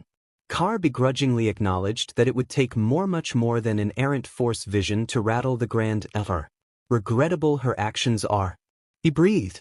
"But falter we cannot." As if by a calming wind, his words restored order to this chaos, breathing peace and serenity back into the room. Mace Windu was amongst first of the masters to recover, his dark features settling back into the mask of apathy for which he was so well known. A muscle jumped in his jaw, the only indicate of his anger. Cuddymundi composed himself with supreme effort, returning to his seat alongside Kit Fisto. Both looked abashed. Karr was the sole silent party in the room, his smile not quite reaching those eerie golden eyes. "Why tell us this?" Mace Windu demanded. The Sith simply sighed. "Secrets are dangerous," he quoted, his words soft, bordering upon the precipice of nostalgia. "Secrets are difficult. Secrets can kill." Beg your pardon? Just an old quote from my MS-ter, the Darth returned. I thought it best to be honest, rather than beat around the bush as you Jedi are wont to do. So yes, I have them. Both of them. I will not harm them further unless given adequate cause. So by all means, send another strike team. I'll have their gift-trapped bodies back to you by Christmas Eve. What do you plan to do with them? Thadimundi demanded, the mountain of his forehead creasing, as he struggled to feel the calm once more, to contemplate the true intention of the Sith.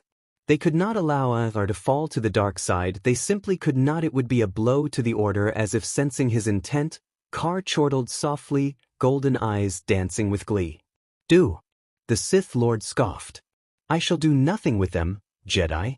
If Shak Ti and Maris Brood wish to accept my humble offer of hospitality for the holidays, then who am I to refuse them? The Syrian Jedi scowled, but did not press matters further. Christmas be damned, but this Sith was annoying. Kit Fisto, Nautilin though he was, frowned.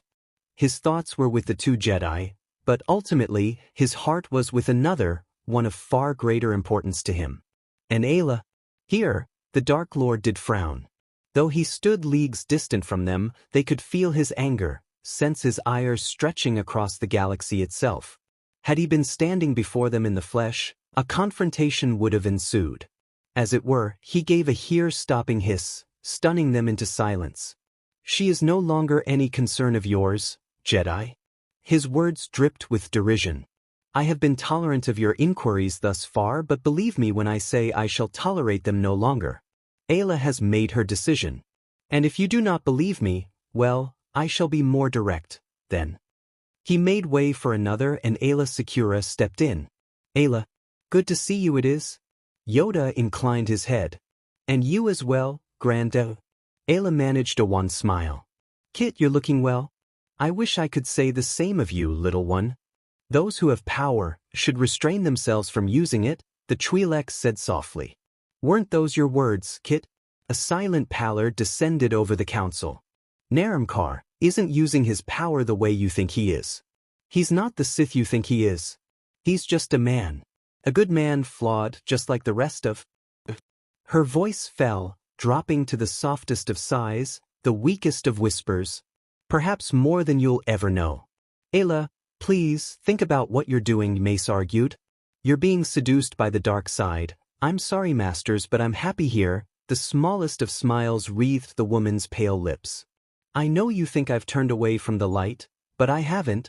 She turned toward her Sitha and accepted his hand, fingers fitting flawlessly within his own, cerulean skin mingling with the Dark Lord's fierce features. I'm at peace. For the first time in the longest time, I truly, truly am.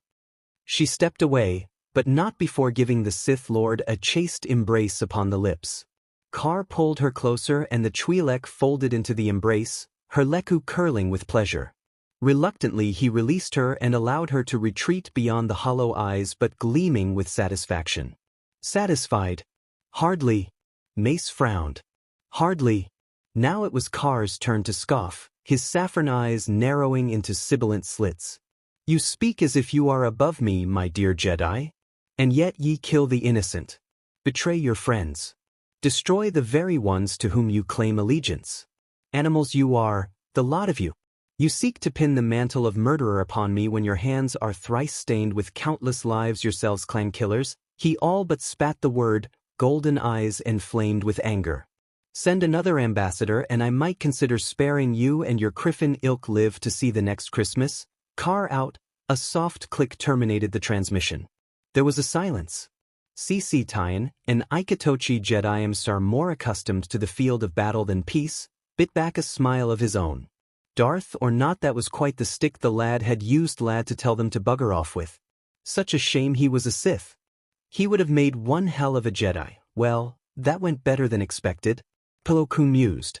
How so? Mace couldn't quite keep the strain from his words. They'd only succeeded in riling the man. And yet Plo Koon was not nearly as distressed as they'd thought him to be. The Keldor shifted comfortably in his seat beneath the weight of their combined gaze, folded both hands in his lap, turning goggled eyes to address his fellow Jedi. We already know he possesses the technology to leave the planet at will, correct? And yet he does not.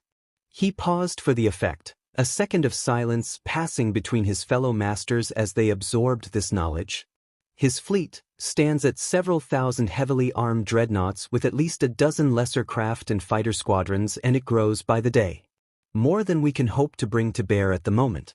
In standing his ground and calling for continued talks, he shows that, despite the animosity we have garnered to him, he is still willing to seek a peaceful solution in light of the holidays.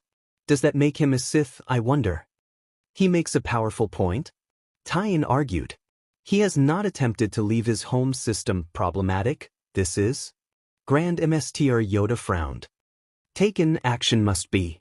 There was a silence. Everyone knew of Kar's crimes, and yet the Supreme Chancellor refused to authorize a fourth and final strike against them after watching his fleet be obliterated in orbit by that planetary defense cannon. And thus, Kar's reign would continue to flourish, unchecked. What's more, he'd managed to stuck an alarming number of Jedi away from the Order and to his cause, turning powerful knights and promising Padawans to the dark side with an ease as effortless as it was disturbing. And yet, in spite of this, Kar would send the first strike team back in pieces within a standard galactic week.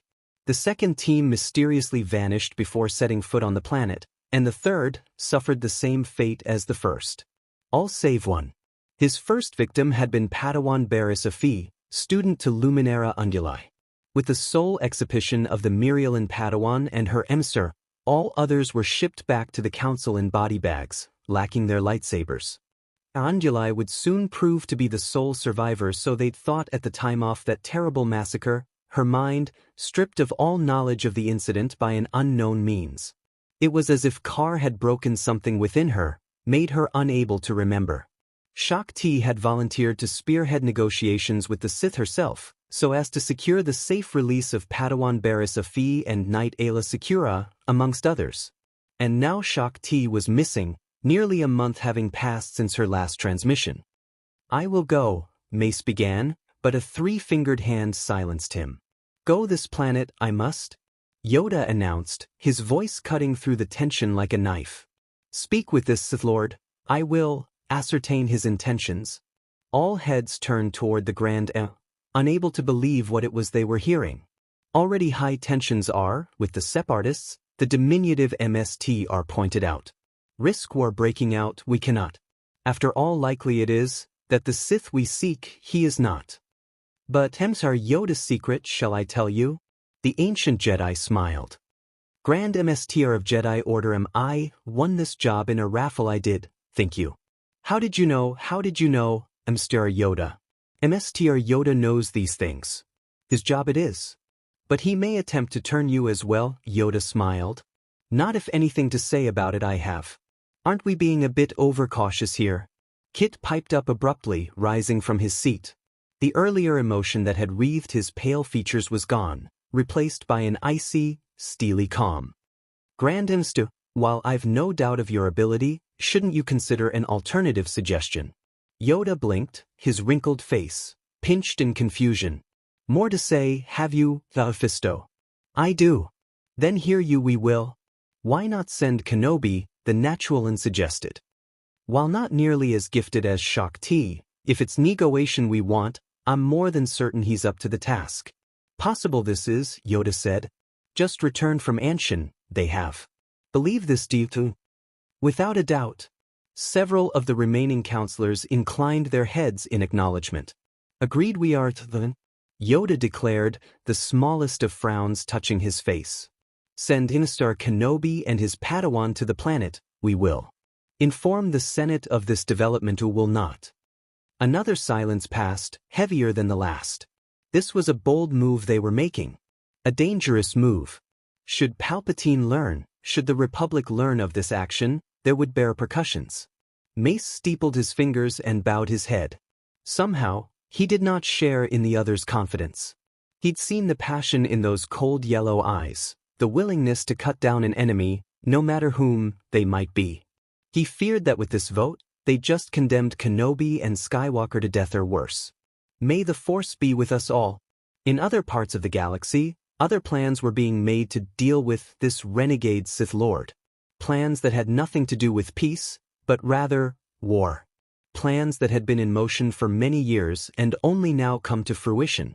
Count Dooku stood before a hollow projector, confronting the cowled face of his lord and Darth Sidious.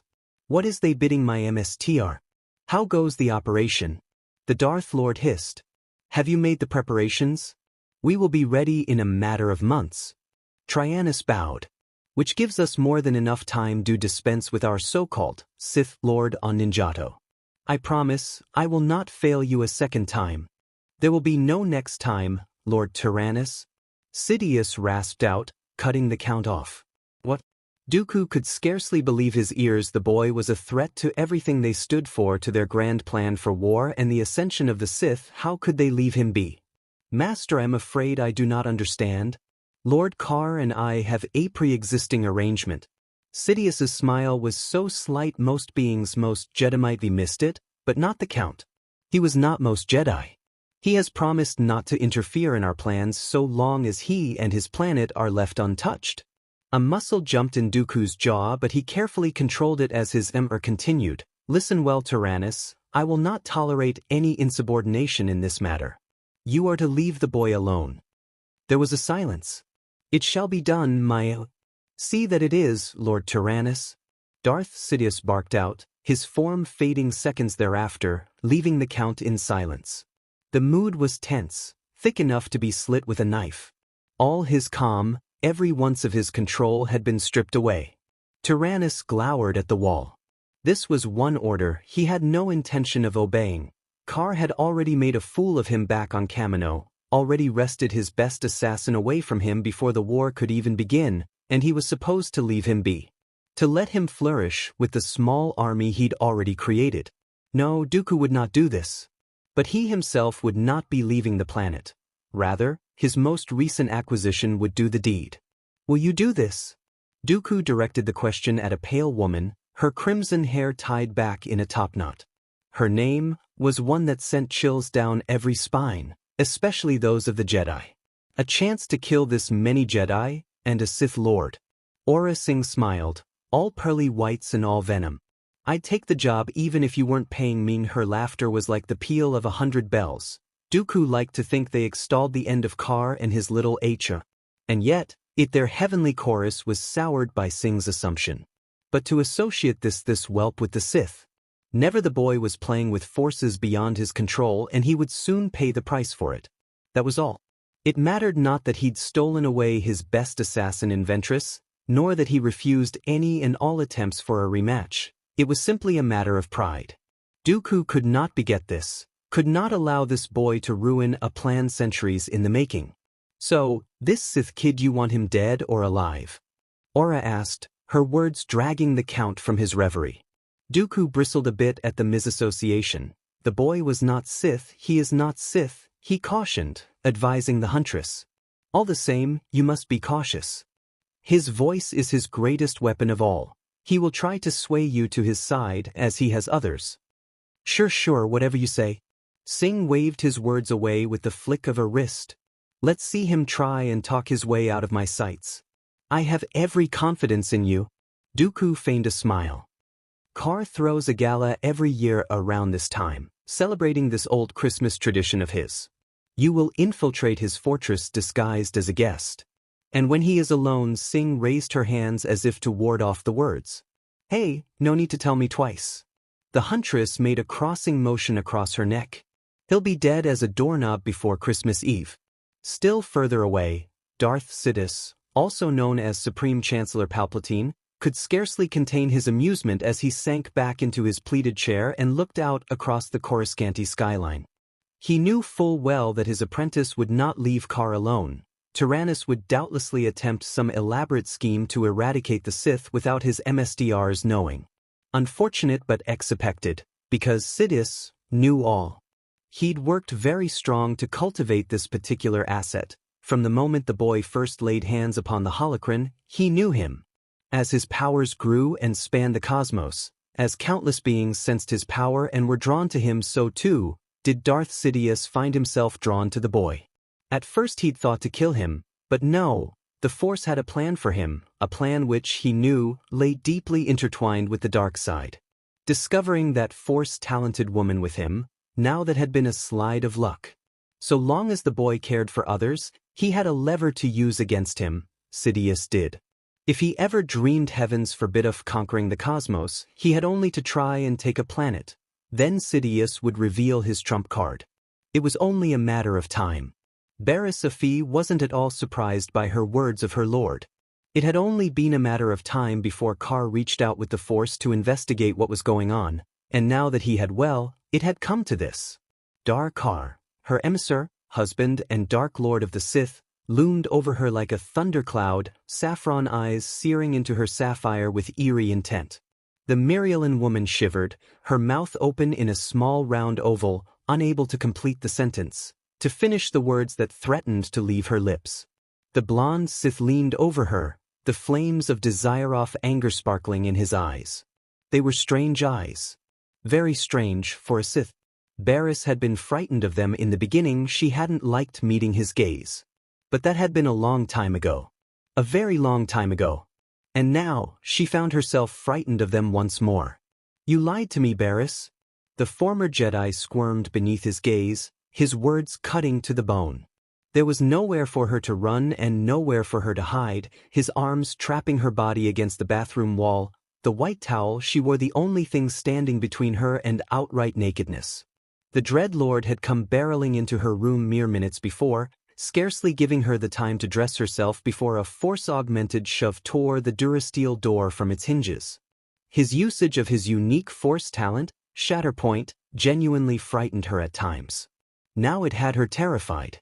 She did not know whether she was staring at the genuine article or a clone, but she knew now the fury in his eyes and recognized it as real.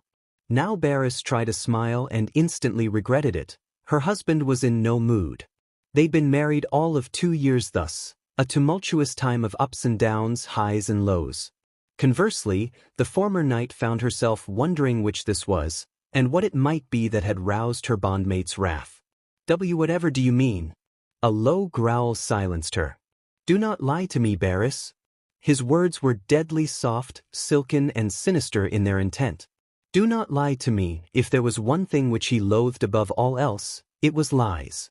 Though they may not have been subject to the unscrupulous longing to share him with the others, she only betted him when they were alone. She nonetheless found herself reminded of a Krayt dragon. She knew he adhered to a different axiom than most Sith, and that he'd never harm her, but even so, she couldn't complete the thought that he might actually hurt her if she did not give him the answer he sought. Your P.R.G.N.T. It was not a question, but rather a statement. Barris nodded, the sudden motion causing her raven tress to still damp from the shower to bob slightly. She'd meant to tell him, she really had a month ago. Now, there could be no mistaking it.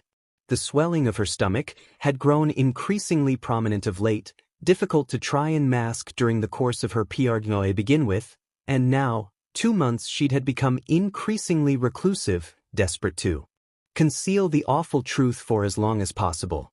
His fingers roamed across her olive skin, sending the sweetest shivers shooting down her spine. At any other time she would have gladly welcomed his touch. Now she fidgeted. She let out a small peep of fear. You're not angry? Of course I am, Kar snarled, but his words were empty, without rancor. You lied to me, Barris. You know how I hate it when you do that. He turned his back on her, briefly regarding the destruction he'd wrought. You should have told me this sooner. I might have been able to do something. There came the unmistakable sound of a lightsaber being ignited, and Kar looked over just in time to see possibly the murderous glare he had ever seen on her features. And this came from a Sith Lord. Kar actually found it rather ceasy, in a feral sort of way. Her hand moved with acute swiftness, and it was only a last-minute nudge from the force that sent the saber flying out of her grasp and skittering across the floor. Oh, force me, he muttered, seeing her thunderous expression. I didn't mean it like that, and you know it. As much as Kar might have despised the very concept of calm, he admitted it had its uses when it came to soothing the soul of a young woman such as Barris. When it came to her, he couldn't just run about wreaking havoc whenever he felt like it. Oh no, she wouldn't like that at all. She certainly didn't like it. Now, you have 5 seconds to explain what the curfew meant, the former Padawan hissed in return, and for a moment, a mere moment, the smallest sliver in time, Kar watched those expressive blue eyes become stained with gold. Briefly, he balked a bit. He no longer experienced the concept called fear, but it was in times such as these he was reminded of it all the same, and it galled him. Women were truly terrifying sometimes, especially when they were cars snarled at her. Barris bared her teeth right back. 5. Stang. He spat at the floor. Just give me a second for. Barris, this isn't fun. Each 3. I'm warning you too. Cut it out. 1. Enough, Naruto bellowed, throwing the full weight of the force behind his words. I am Darth Carr, and you will treat me as such, you troublesome woman. He glared bloody red daggers at Barris, daring her to continue. When she did not, Naruto drew a deep breath of his own. I meant, I would have liked to know whether or not I was going to be a father. He swore beneath his breath, cursing himself for not sensing her NeonZangetsu earlier. He reached out to her now, touching the life in her womb with the force, and recoiled in disbelief. When the force came for him this time, the images were far too swift for him to read. Countless futures swam in and out of focus for him. Life, death, peace, sorrow, and yet in each, there was a single content. Twins. Barris was pregnant with twins. Barris must have sensed his efforts, because her expression, though still dark, became less thunderous. She ceased her so-called doomsday countdown, her features softening. Truly, he made no move to resist when she shoved him backwards, toppling him out of the bathroom, sending him sprawling upon the bedroom floor. He sat up, propping himself on his elbows. When he looked up, Afi slapped him on the back of the head with enough force for him to feel it. You are the worst man in the universe. She sat on his lap, and when he looked up, her face hung a mere millimeters from his own. Their noses were touching as her furious expression gave way to a loving, tender look, her features softening so suddenly, so swiftly, that the Dark Lord was a bit taken aback. But you're my man. She darted forward, mouth sealing over his in a chaste embrace before he knew what hit him. It was over in an instant, and the Sith found himself hungering for her as Barris leaned into him, feeling an arm fall onto her hip, holding her in place as Carr placed a soft embrace against the nape of her neck. His fingers unwound the towel from her waist and cast it aside, hurling the damp garment to the floor, his fingers seeking out the subtle bulge of her stomach. I suppose I can live with that, he murmured into her. She shivered against him, her fingers plucking at his cloak and his armor and then peeling aside each article of clothing to reveal the man beneath the armor. She gasped as this Sith lifted her from the floor and carried her to the bed, careful, very careful so as not to harm her. Her back greeted the sheets and then the headboard as she strove with fumbling fingers to unbuckle the clasps securing his pants, his mouth making the task all the more difficult as it suckled at the sweet spot on her neck. By the force, longing like an open flame roared through her and scoured her clean when she felt it, the bulge pressing into her through the fabric of his slacks. Tell me you want me, Barris, he whispered in her ear, his mouth nibbling at her ear, his hand seeking her bosom. Tell me you need me. I want you, she gasped out, squirming beneath him as her hands grappled with his belt. I need you. A furious flick of her hand with the force sent the belt tumbling away, pants and all, leaving her husband to join her in her nakedness. She spread her legs for him, restlessly awaiting him as his irked member touched the sensitive folds of her swollen section. And then he was in her, within her, each thrusting sending a savage spike of agony down her spine. She locked her legs with him and against his waist, forced him deeper. Harder. This was why she refused to share him with the others. Barris was too selfish, too greedy to allow him to be in bed with anyone but her at any one time. Oh, she knew of his other apprentices, but she would only ever allow him to take her when they were alone. Today, on the eve of Christmas Eve, was no exception. She wouldn't be able to do such things months from now as time passed, as she became heavier and heavier with children. Barris had seen Darth Carr's expression when he reached out to her in the Force, and then she had seen his delight at the knowledge. His love for her. It was in times such as these that she wondered why she hadn't left the Order sooner. She'd missed out on so much, the life all sentients were entitled to, a life she herself had been denied. Happiness. Everything she'd ever shunned within those hallowed halls was now hers. She had friends here. Family. and a lover that could satisfy her every whim and need, and oh dear Lord Baris flushed as she felt her orgasm coming on again, and was helpless to do so much as slow it. She always came so quickly under his touch, was always helpless to prevent it. And yet still, she fought on, mouth wrestling against him, tongue tangling against him as he touched and stroked and moved and Camille, my lord, this time, Sophie could not resist as she came. As the warmth of his seed filled her, capturing her with delight. She gave a small moo of contentment and collapsed against him, her green skin slicked with seat. She gasped out one final time and delivered a chaste embrace to his lips before sinking back down to his Naruto, though he was already falling into slumber, he stirred against her, regarding her through lidded slits.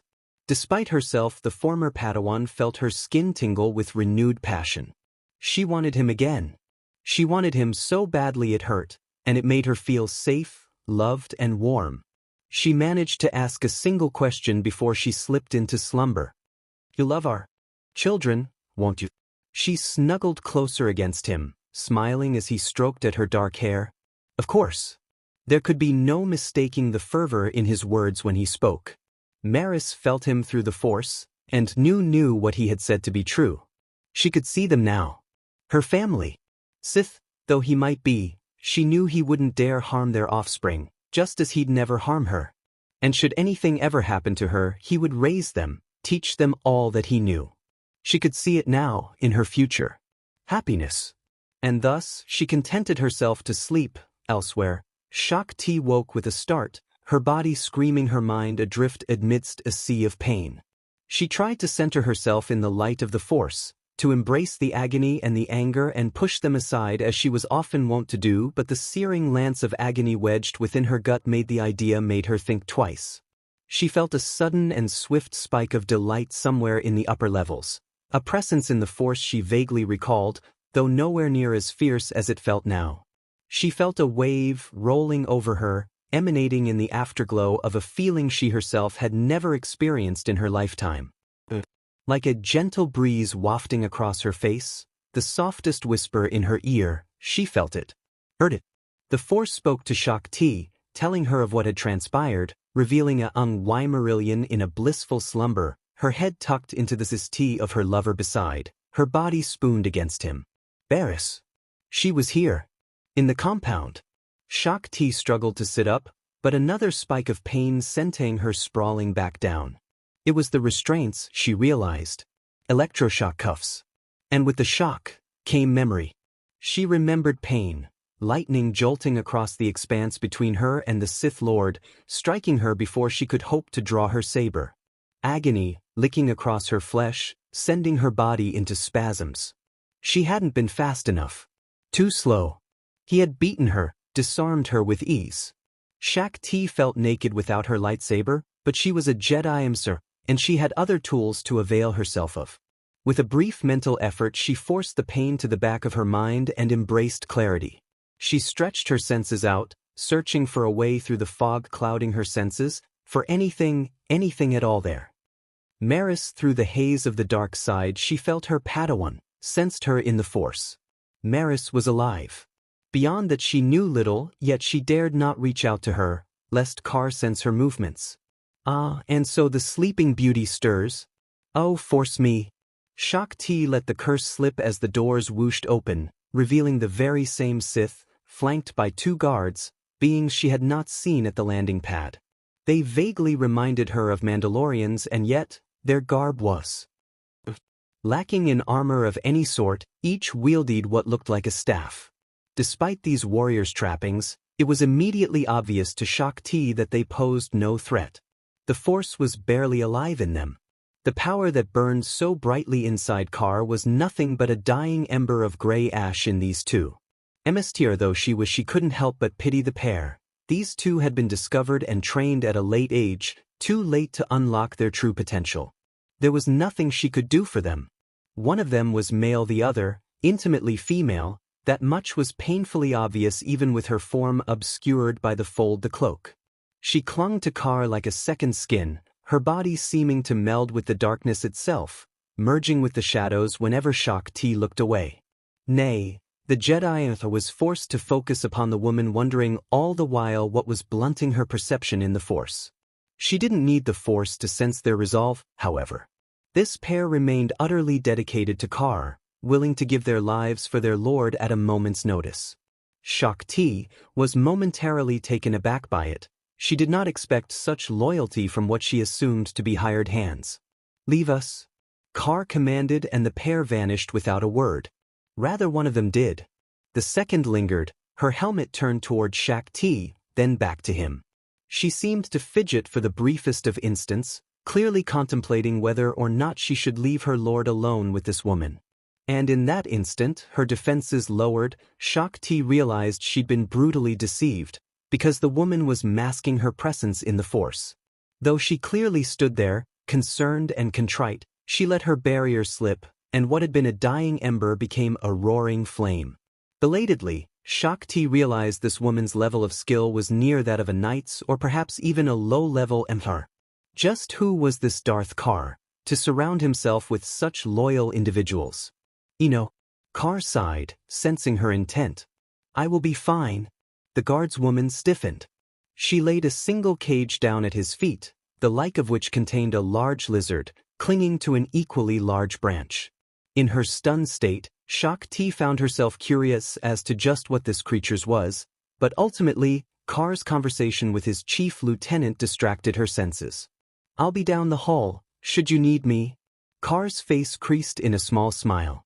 "And I'll be right here, dear." The woman made a small sound that could have been embarrassment or exasperation, or possibly even both. She slapped both hands against a nearby panel and the door whooshed shut, separating them. Shakti waited until she was certain they were alone. Only then did she dare to look the Sith Lord dead in the eye. Kar may have caught her unawares the first time, but he would so easily do that a second time. "I suppose you intend to torture me now, Sith?" She knew he would try to break her, knew he wanted to turn her, but she'd not give him the satisfaction. She was a Jedi Mstr. She would stay strong. She would not break, she would not falter even if it meant certain death. "Torture you?" The Dark Lord blinked, his clear eyes wide with surprise. "Do you truly think so little of me, Jedi?" He gestured with a hand and Shakti subsequently balked as her restraints flew open as one, leaving her utterly unbound. The Dark Lord offered Shakti a hand. The Togrutan carefully ignored it whilst she rose. There was not so much as a single lightsaber at his belt. Not that it mattered, she was too baffled to even consider fleeing, her dumbfounded mind refusing to even contemplate the matter of her escape. She was vaguely aware of Kar, and a strange numbness began to envelop her the longer she looked at him. Was he hiding his presence in the Force? No, but then what was going on? What was happening? "Yuatwi," she managed to sputter. Her head was still swimming. Had she been drugged? She tried to reach out for the Force, but felt only emptiness. Something was wrong. Something was terribly, horribly wrong.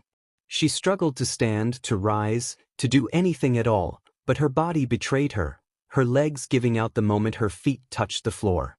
Own Strong's arms encircled her, and Shakti hadn't the strength to fight them.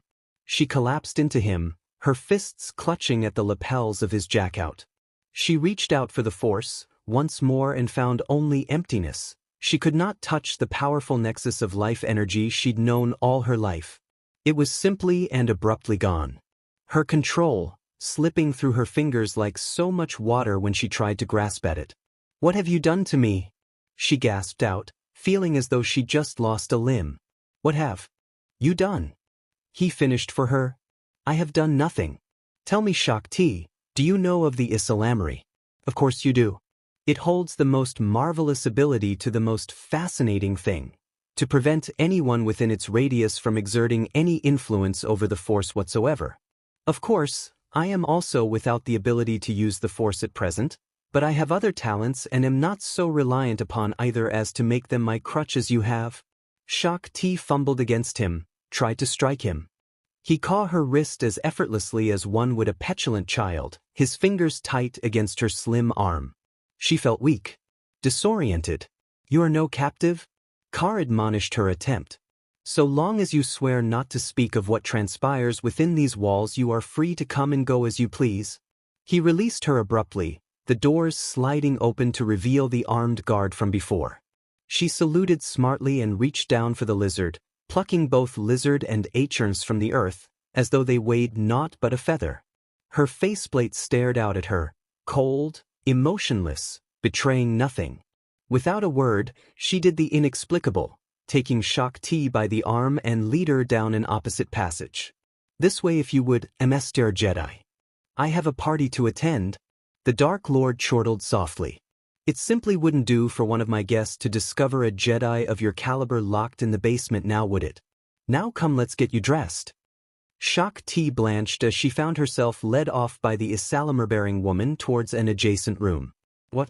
Kar's laughter, rather, the laughter of his Kagebunshin called be heard down the hall. Why, for the party, of course, Kar chortled.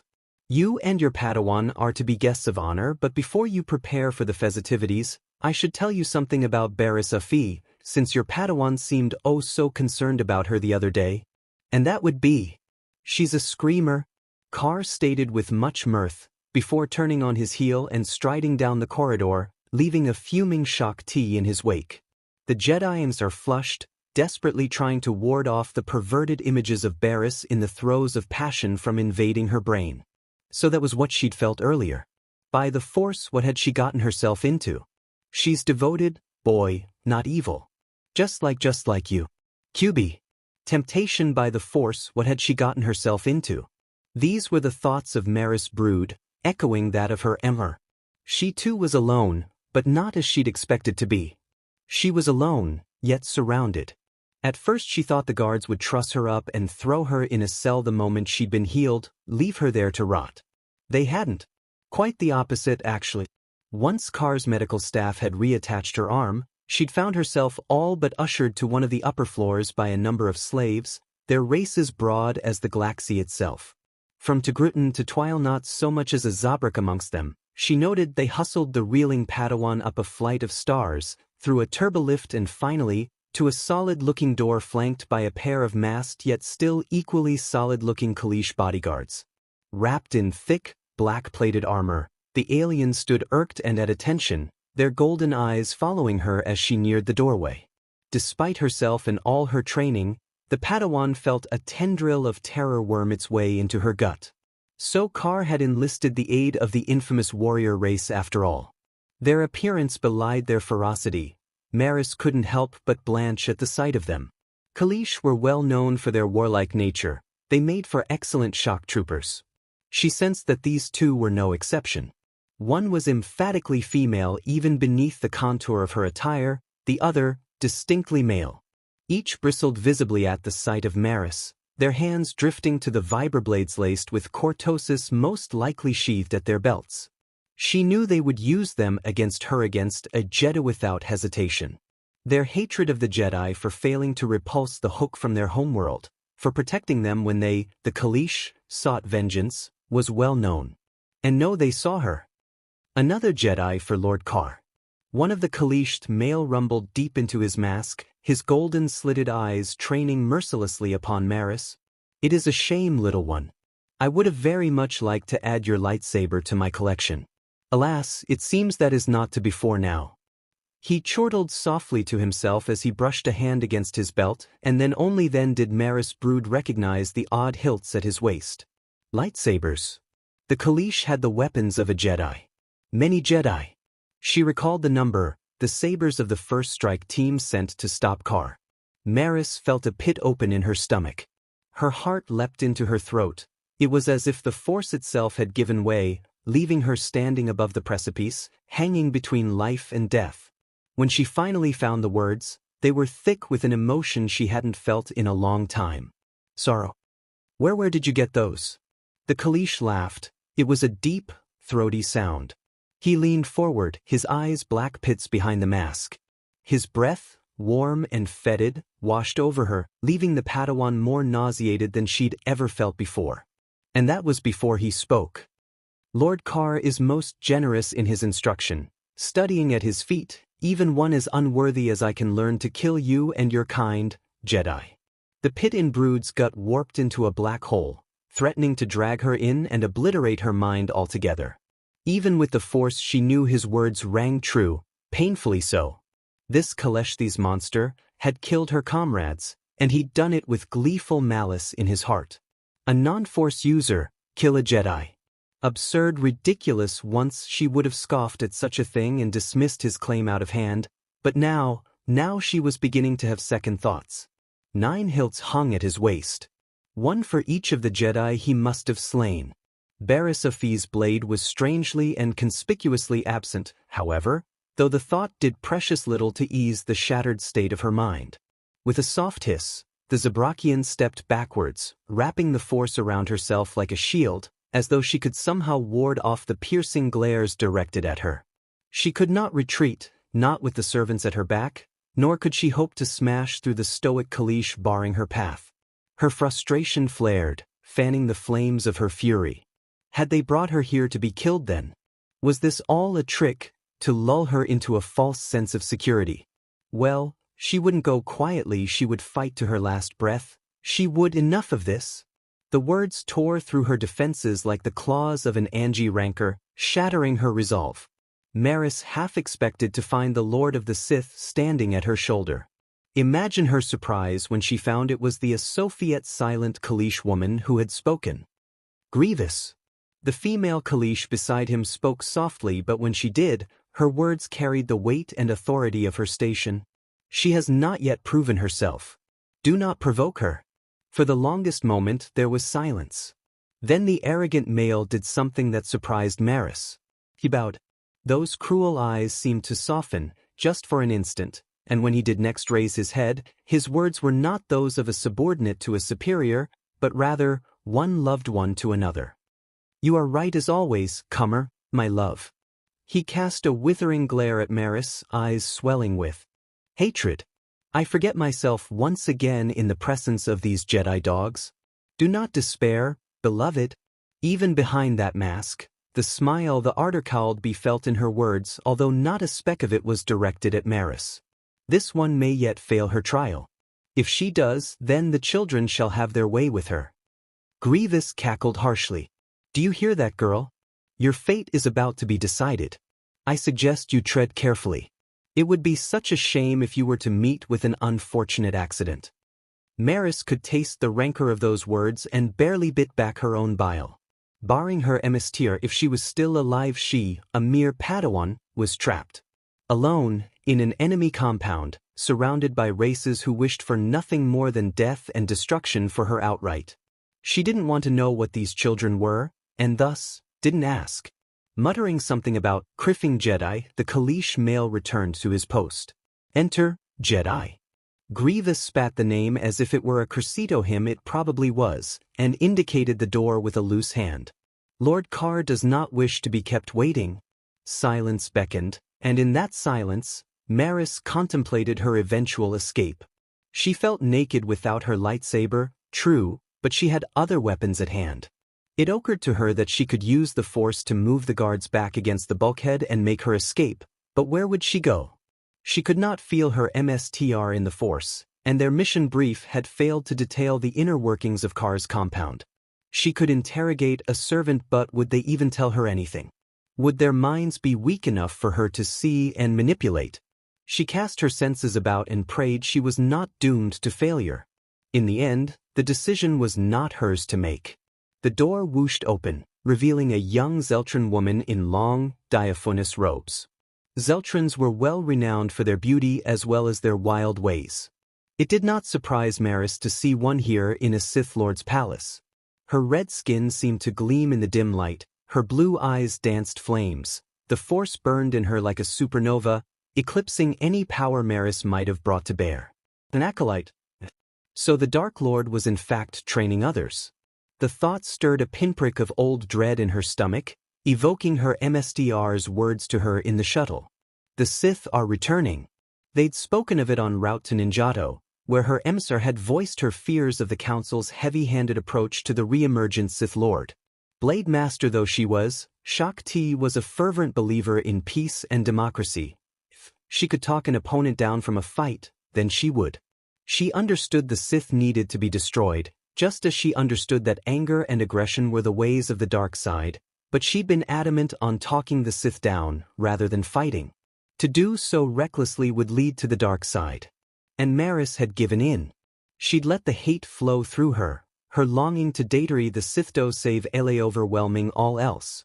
Because of her actions, not only had they failed to subdue Darth Kar, but they'd been captured, and her kind, gentle was likely being tortured for information even as she stood her gawking at this strange and appealing woman. The mere thought of it made her want to weep. And yet with 2 words from the Zeltron, all her sorrow was swept away. Maris brood? The Zeltron acolyte asked, practically purring her name. The Padawan shivered once more, but this time it was not fear that prickled her skin. It was something else. Something, a feeling, a sense she'd locked away for so long she scarcely even recognized it. But she couldn't help but feel the faintest touch of longing burning beneath the blue eyes of the alien woman. There was an indefatigable charisma about her, though whether that stemmed from the dark side remained to be seen, and Maris felt herself drawn to her, felt herself nodding in compliance to the soft inquiry. The Zeltron smiled. This way, that is, she beckoned, returning to the darkness of the door. Lord Kar awaits you. Maris watched her go, dithered a moment longer, uncertain as to whether she was being baited into a trap. She could sense the dark side, thick and angry and hateful beyond that door, and it frightened her. Sparing a baleful glare at the Kalish, she reluctantly stepped into the waiting blackness. It clung to her like a wet blanket, thick and heavy, smothering her, the light inside of her. Maris choked back a gasp but pressed on after the dark-skinned sorcerer, shivering as she went. The darkness grew deeper, the air colder, and she had the vaguest sensation of walking downhill. They were progressing deeper into the compound then. Away from Emissary Shakti, wherever she was. And then the black pressed in around her, blinding her to all else, and she had no more time for thought. Gone. Her vision was gone. It was as if a hand had reached inside her and snuffed out what little light she had left, leaving her tumbling in the dark. She fought the panic as it rose, but to no avail. A small cry escaped her clenched teeth. When she slowed, the Zeltron took her by the hand and led her onward, guiding the befuddled Padawan through the blackness. Why can't I see? Maris cursed herself for the weakness in his words. What's happened to me? It is the will of the woman replied, that I blind you until you have reached him. You're doing this to me? Brood returned, aghast. How? What? A silken laugh resounded in her ears, like the chimes of 1,000 bells. How? I don't think I'm ready to tell you that just yet. She tugged her forward. As to the why, you'll learn soon enough. We cannot allow a Jedi, even one chosen by that of the Emissary, to know of this place before the initiation. Initiation. It is the rite that all apprentices must take. The Zeltron continued, her voice a guide in the dark, one that I myself have taken, that all with force sensitivity must take. You will be tested, and, should the MSTR find you lacking, you may die. Should he find you worthy, however, you will live on under his service, study at his feet, and will want for nothing. Your every wish, be it anything at all, will be granted. Anything. She spoke the words just so, with such reverence, and just a touch of ardor, her emotion naked as an unsheathed blade. Maris couldn't help but to notice the sorrow that tinged those words. You failed, didn't you? A sharp intake of breath was her answer. When the Zeltron spoke next, her voice was a sibilant, heart-stopping hiss. You read my thoughts, Padawan. It seems the MSTR has chosen well. Yes, I failed to become an apprentice. I am content to serve in a lesser role, however, so long as I can be of some use to the man to whom I owe my life. She led Maris on in silence, leaving the Zabruk with her treacherous thoughts. Part of her wanted to apologize, while the rest reveled in the pain she'd caused the older woman. She hadn't meant to offend, but offend she had. Time became non-existent. She lost track of everything and everything as she blindly followed the Zeltron in the dark. We are here.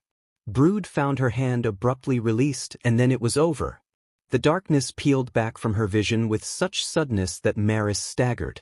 She blinked, startled to find herself freed from the black, to be standing under the arch of an antechamber, massive in size and scope, like of which housed large generators and equally large landing craft.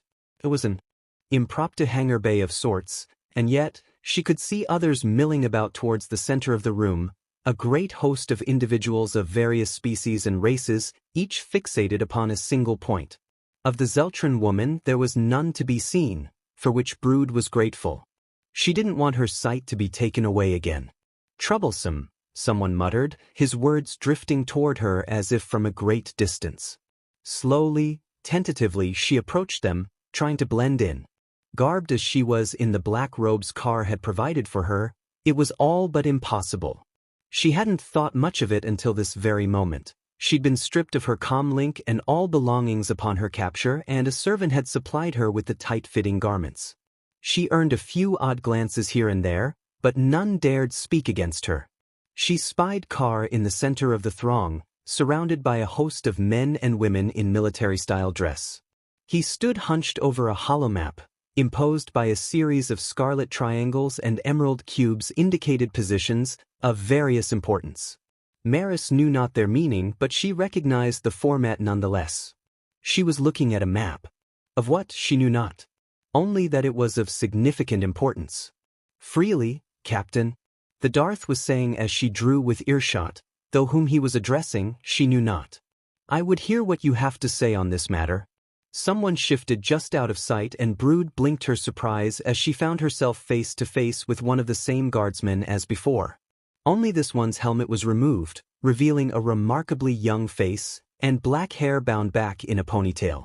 A single scar marred his cheek, the only flaw in otherwise flawless face. He brushed a hand against his armor black as night, and cradled his helmet under the length of his arm. I think you're making a mistake, holding this gala, Naruto, he said matter-of-factly. Oh. Car's eyes drifted upward, narrowed in thinly veiled amusement. How so? In general, the man grumbled, switching his helmet to the other hand. Security is going to be tight enough with its suchakage and rakage present, but aren't you worried an assassin might sneak in? Car merely blinked, but the black-haired man pressed on. On top of all that, we've got another delegation from the Jedi Temple coming in. What makes you so certain they won't attack you or the Kazekage during the festivities? A low murmur of dissent trickled through the circle at his words, but if Car felt any anger, Maris realized he was masking it well. He surprised her with a scoff, batting the captain's concerns aside with a hand.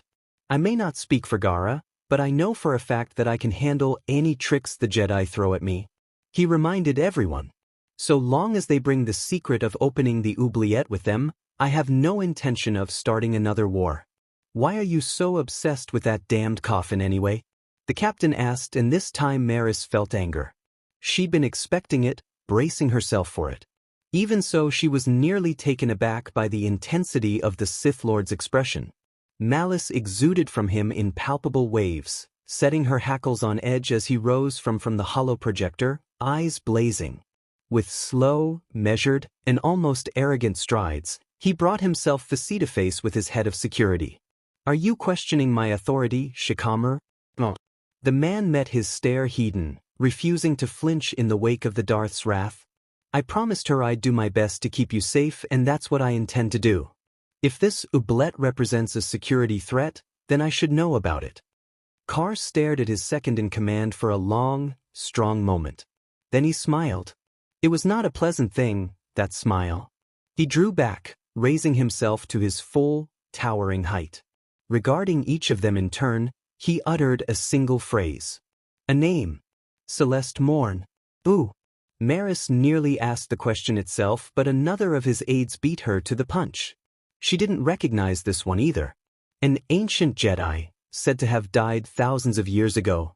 Car explained. She is in fact alive and well in the basement. He raised a hand, forestalling conversation. Alive, and yet any and all attempts to wake her have ended in failure. I could force her into a state of wakefulness, of course, but you see, she has something I need. Knowledge. Power. I'd rather have her both her mind and her body intact, and it is my belief that the Jedi know how to open this coffin without harming her, just as they possess the powers to wake her. When they do, they will have no choice, but Toy will reveal the next stage of our plan. Maris flinched as his gaze caught hers, widened a millimeter in surprise. Leave us. He waved a hand at them and they obeyed without question. The man known as Shikamaru seemed hesitant, but a curt nod from Carr sent him packing. Only when they were gone did he deign to speak once more. He circled around the hollow projector towards her, a predator, stalking its prey. A small, concerned smile tugged at his lips as he turned toward her, golden eyes glittering. They narrowed at her choice of attire. "Those robes suit you." Maris flushed beneath his praise. "Thank you. How's your arm?" Maris flexed the fingers of her restored arm, complete and whole as it had always been, as though it had never been severed to begin with. Only it wasn't. She could still feel the Dark Lord's blade, biting into her arm like the fangs of a wild beast, truncating it at the elbow, severing it from her body. He could have taken the entire limb, but instead, he'd chosen to make an example of her. That realization did precious little to dull the phantom pain in her appendage. But she managed. Flack. Flack, flack, flack. She was conversing with the very man who'd nearly killed her only a few hours ago. Memi M. She demanded suddenly. Carr grinned. "Not you," Maris hissed. "Mr. Shakti, where is she?" "Alive and well for now." The Darth answered, drawing closer still. "The two of you will meet again soon. However, she is no longer your MSTer. I am. Is that not right, Grievous?" Maris risked a glance over her shoulder, suddenly terribly aware of the Kaleesh standing just out of earshot and across the hangar bay. How had she failed to notice their presence? Had they followed her? In the span of 2 beats the male Kaleesh glared balefully at her, returned his attention the door. The fiend, he was mocking her, and what of them? Maris was scrambling for an excuse as she stepped backward, her back striking the wall. "Oh." Carr chortled softly at the mention of the Kaleesh duo standing just outside the door. "The big fellow used to go by another name, but he calls himself Grievous now. I liberated him and that lovely friend of his from the hook. You'd be quite surprised how far loyalty extends in my infrastructure." His gaze abruptly hardened, golden orbs narrowing to deadly slits. "But your fear betrays you, Padawan.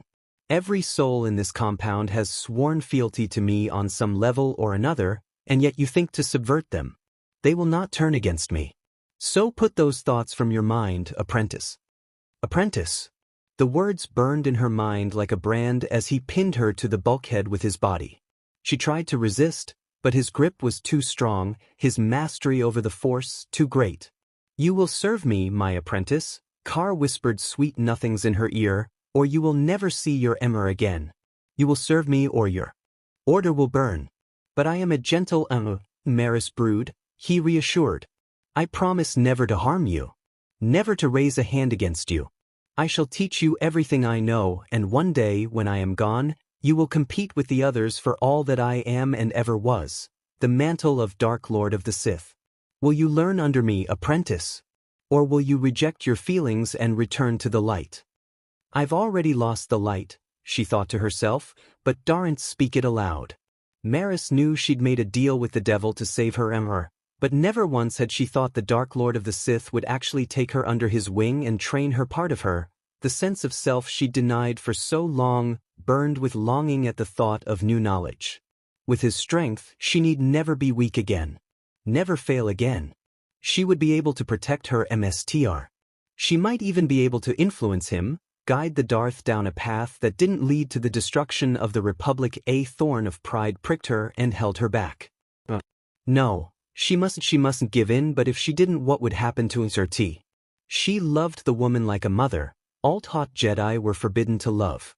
They were forbidden from so many things, and only now did she the wisdom in it.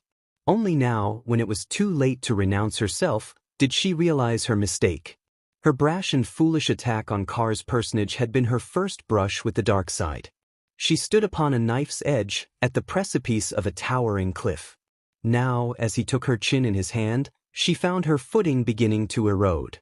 The kiss, when it finally came, was cool and gentle, his mouth caging her upper lip between his. It was her first embrace, and it was like nothing she'd ever felt before. Maris brood whimpered, her bone and body turning to jelly, her resolve crumbling as he held her, making no move to do anything.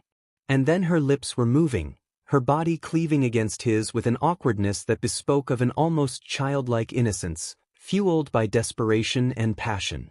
Every second he held her made her want to embrace more. She wanted to scream, to cry out and slam him back against bulkhead, and run away from him, from his lips that were making her feel these things, that were doing these things to her, stoking the embers of her heart. The longer his lips held hers, the higher it roared. When he finally released her, finally raised her hands, she wasn't at all prepared for it. The first volley sent her to her knees. The lightning wasn't so much painful this time as it was surprising. She scarcely knew how to explain it.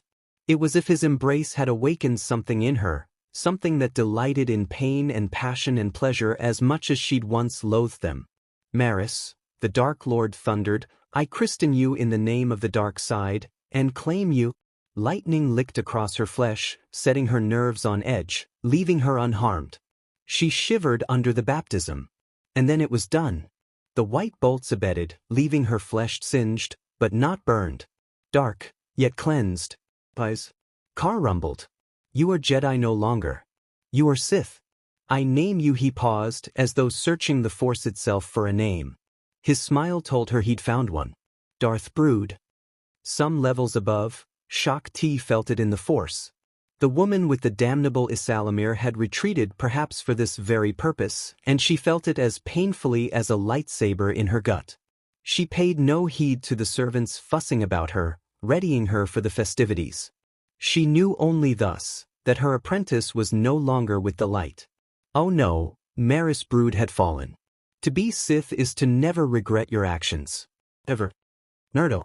Instruction. The scintillating snap hiss of dozens upon dozens of lightsabers igniting all at once filled the night air, swelling in a rising cacophony just outside the massive complex that served as Darth Kar's home. The hour was late and the moon high, the heavenly orb serving as the sole illumination upon the ungodly night. Darth Kar, bereft of his cortosis armor and gauntlets, clad in black vestments and leathers, ignited his lightsaber and turned to face his opponents. He snapped off a salute to each of them in kind, casting himself in the devilish light, lending his visage a ghastly pallor. But he did not speak. Not yet. Instead he allowed his golden gaze to glide across each of the students assembled before him. Gathered before him were hundreds upon hundreds of students, members of many races, hailing from many different walks of life. Some lacked aptitude with the dark side. They were but flickering embers compared to others, their power akin a candle's flame ready to be snuffed out at the slightest breath. And some surprised him. Whereas others were weak, some were strong. Naruto caught Ayla's gaze in the crowd and held it as he read her emotions. She radiated curiosity, but also calm. In that at least her Jedi training served her well. Naruto forcibly tore his gaze from hers and willed his to carry on, taking his students in. The faces that greeted him were varied and not just by chosen species. To Kar's Force-enhanced senses, their emotions were naked as day. Some were hesitant, others anxious, and still many more surged in the Force, their power and strength of will searing his senses like a brilliant supernova. Amongst these were his chosen, Ayla Ventress, the newly christened Darth Brood, and even Grievous, though he lacked the ability to wield the Force, each possessing a supreme sense of confidence bordering on outright arrogance. But he'd bid them all to gather here tonight, for a single, solitary purpose, a purpose that would soon be revealed. Drawing a deep breath, his golden eyes glittering gleefully in the full moon's light, Kar addressed his followers, starting to speak. "To be Sith is to never regret your actions," he began. His words were stern and heavy, laden with dark intent, in the crisp evening air. To be Sith is to never falter, to do what must be done. To not hesitate, to show no mercy. These words were directed to his students and apprentices, each armed at the very least with a single weapon. Some wielded a lightsaber. Others, amphistaffs or viperblades. A chosen few even favored the less than orthodox and far from traditional lightwhip of ancient lore. Naruto took each of them in turn, assessing their measure, weighing their worth, and all the while sensing the absence of one most keenly. Barris alone was not present tonight, and for good reason. With the Marillion woman so heavily pying, he couldn't have her participating in this exercise without running risk of her suffering. And so now, Could he? Ventress wasn't near far enough to be subject to such risk, not that she would have missed this for the world, and as such, even she was present tonight. Darth Carr expected great things from her. He expected great things from all of them. But he digressed. He'd gathered them here for a reason. It was the night before the grand gala, the night before he was to launch his grand plan. A plan that would catch both the Jedi and the Sith unawares. A plan that if successful would both bring vengeance for everything that had happened to him since he'd first found Bane's holocron. Once he put it into motion, his agreement with Darth Sidious, though he still knew not the man's true identity, would be moot in point. The man thought he held a noose over Carr's neck, when in reality, he was blissfully unaware of the own slowly tightening around his throat. Let the man wage his war. They would be waiting. Tomorrow would change everything. Tomorrow the Jedi would come, bringing with them the secret of the obulette, the key to open the coffin which housed Celeste Morn. And so tonight, on this night of nights, he had bid them all gather here, to cull the weak from the strong, to imbue them with what very well might be for some of them his final lesson. Oh, there would be many more to come, but only for those who passed tonight's test. Some would die. Many would suffer. But for those who survived, only greatness awaited. To be Sith is to let your passions ignite, but you must never become a SLV to them. Carr instructed, leaving them rapt with attention, you must emstar your passions. Bend them to your will. Make them your own. Observed, he gestured with his free hand, and a dazzling bolt of Sith lightning erupted from the tips of his fingers, ripping into the ground at their feet to gouge the stone at their feet. One of the students, a human lad of perhaps 17, only just taking his first tottering steps into adolescence, trembled in fear. He inched backward. The motion was not lost on his mentor. Naruto made an angry noise between his teeth. Why do you cower, whelp? Too scarce had the boy blinked than the Sith Lord loomed before him, golden eyes narrowed to mere pinpricks of saffron in the early light. Lightning crackled a dire warning from his fingertips, a deadly promise of pain if he answered incorrectly. In many ways the lad reminded him of himself, of when he'd first come in contact with the Force. He had been frighthened, terrified, unable to understand, unwilling to comprehend the majesty of this power and all that it was willing to offer. But tragedy had a way of molding your mind to the situation. By accident or design, Carr had killed someone with this power. He'd ended a life when he hadn't meant to.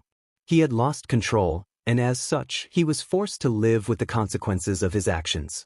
That death had done something to him, broken him, shaped him. One tragedy followed the next, racing of the heels of his first mistake, then the second and a third. Before long he began to realize he was the cause of this misfortune, not the Force. The next time someone died, it had been on his blade. They'd been a friend, trying to lead him back to the light.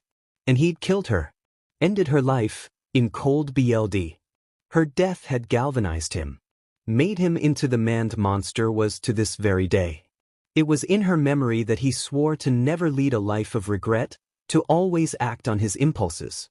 To trust his instincts, to trust the Force which he'd ignored so often in the past. And where head toes looking at him now, this boy cowering before him, Carr saw himself. He saw the foolish, ignorant youth he had been. And he wondered, why was I ever that naive? The thought stirred something inside him. Before anyone could think to stop him, the Sith made a pinching motion with his right hand, bringing his thumb and forefinger dangerously close together. The student rasped in surprise, alarmed to find his airway constricted, by the very one whom he'd sworn to serve. The flicker of fear inside him erupted into full-fledged panic. Naruto scowled at him, disgusted. He knew what it was like to be choked by the dark side. The first time he'd been on the receiving of its wrath, he'd nearly panicked himself. But he hadn't.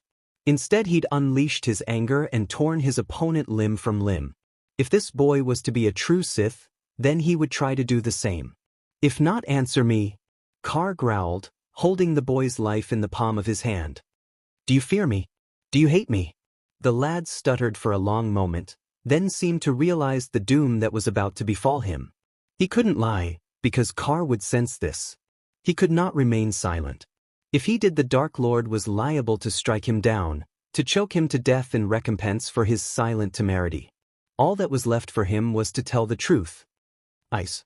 The Darth's face contorted in a rictus of fury. Wrong answer.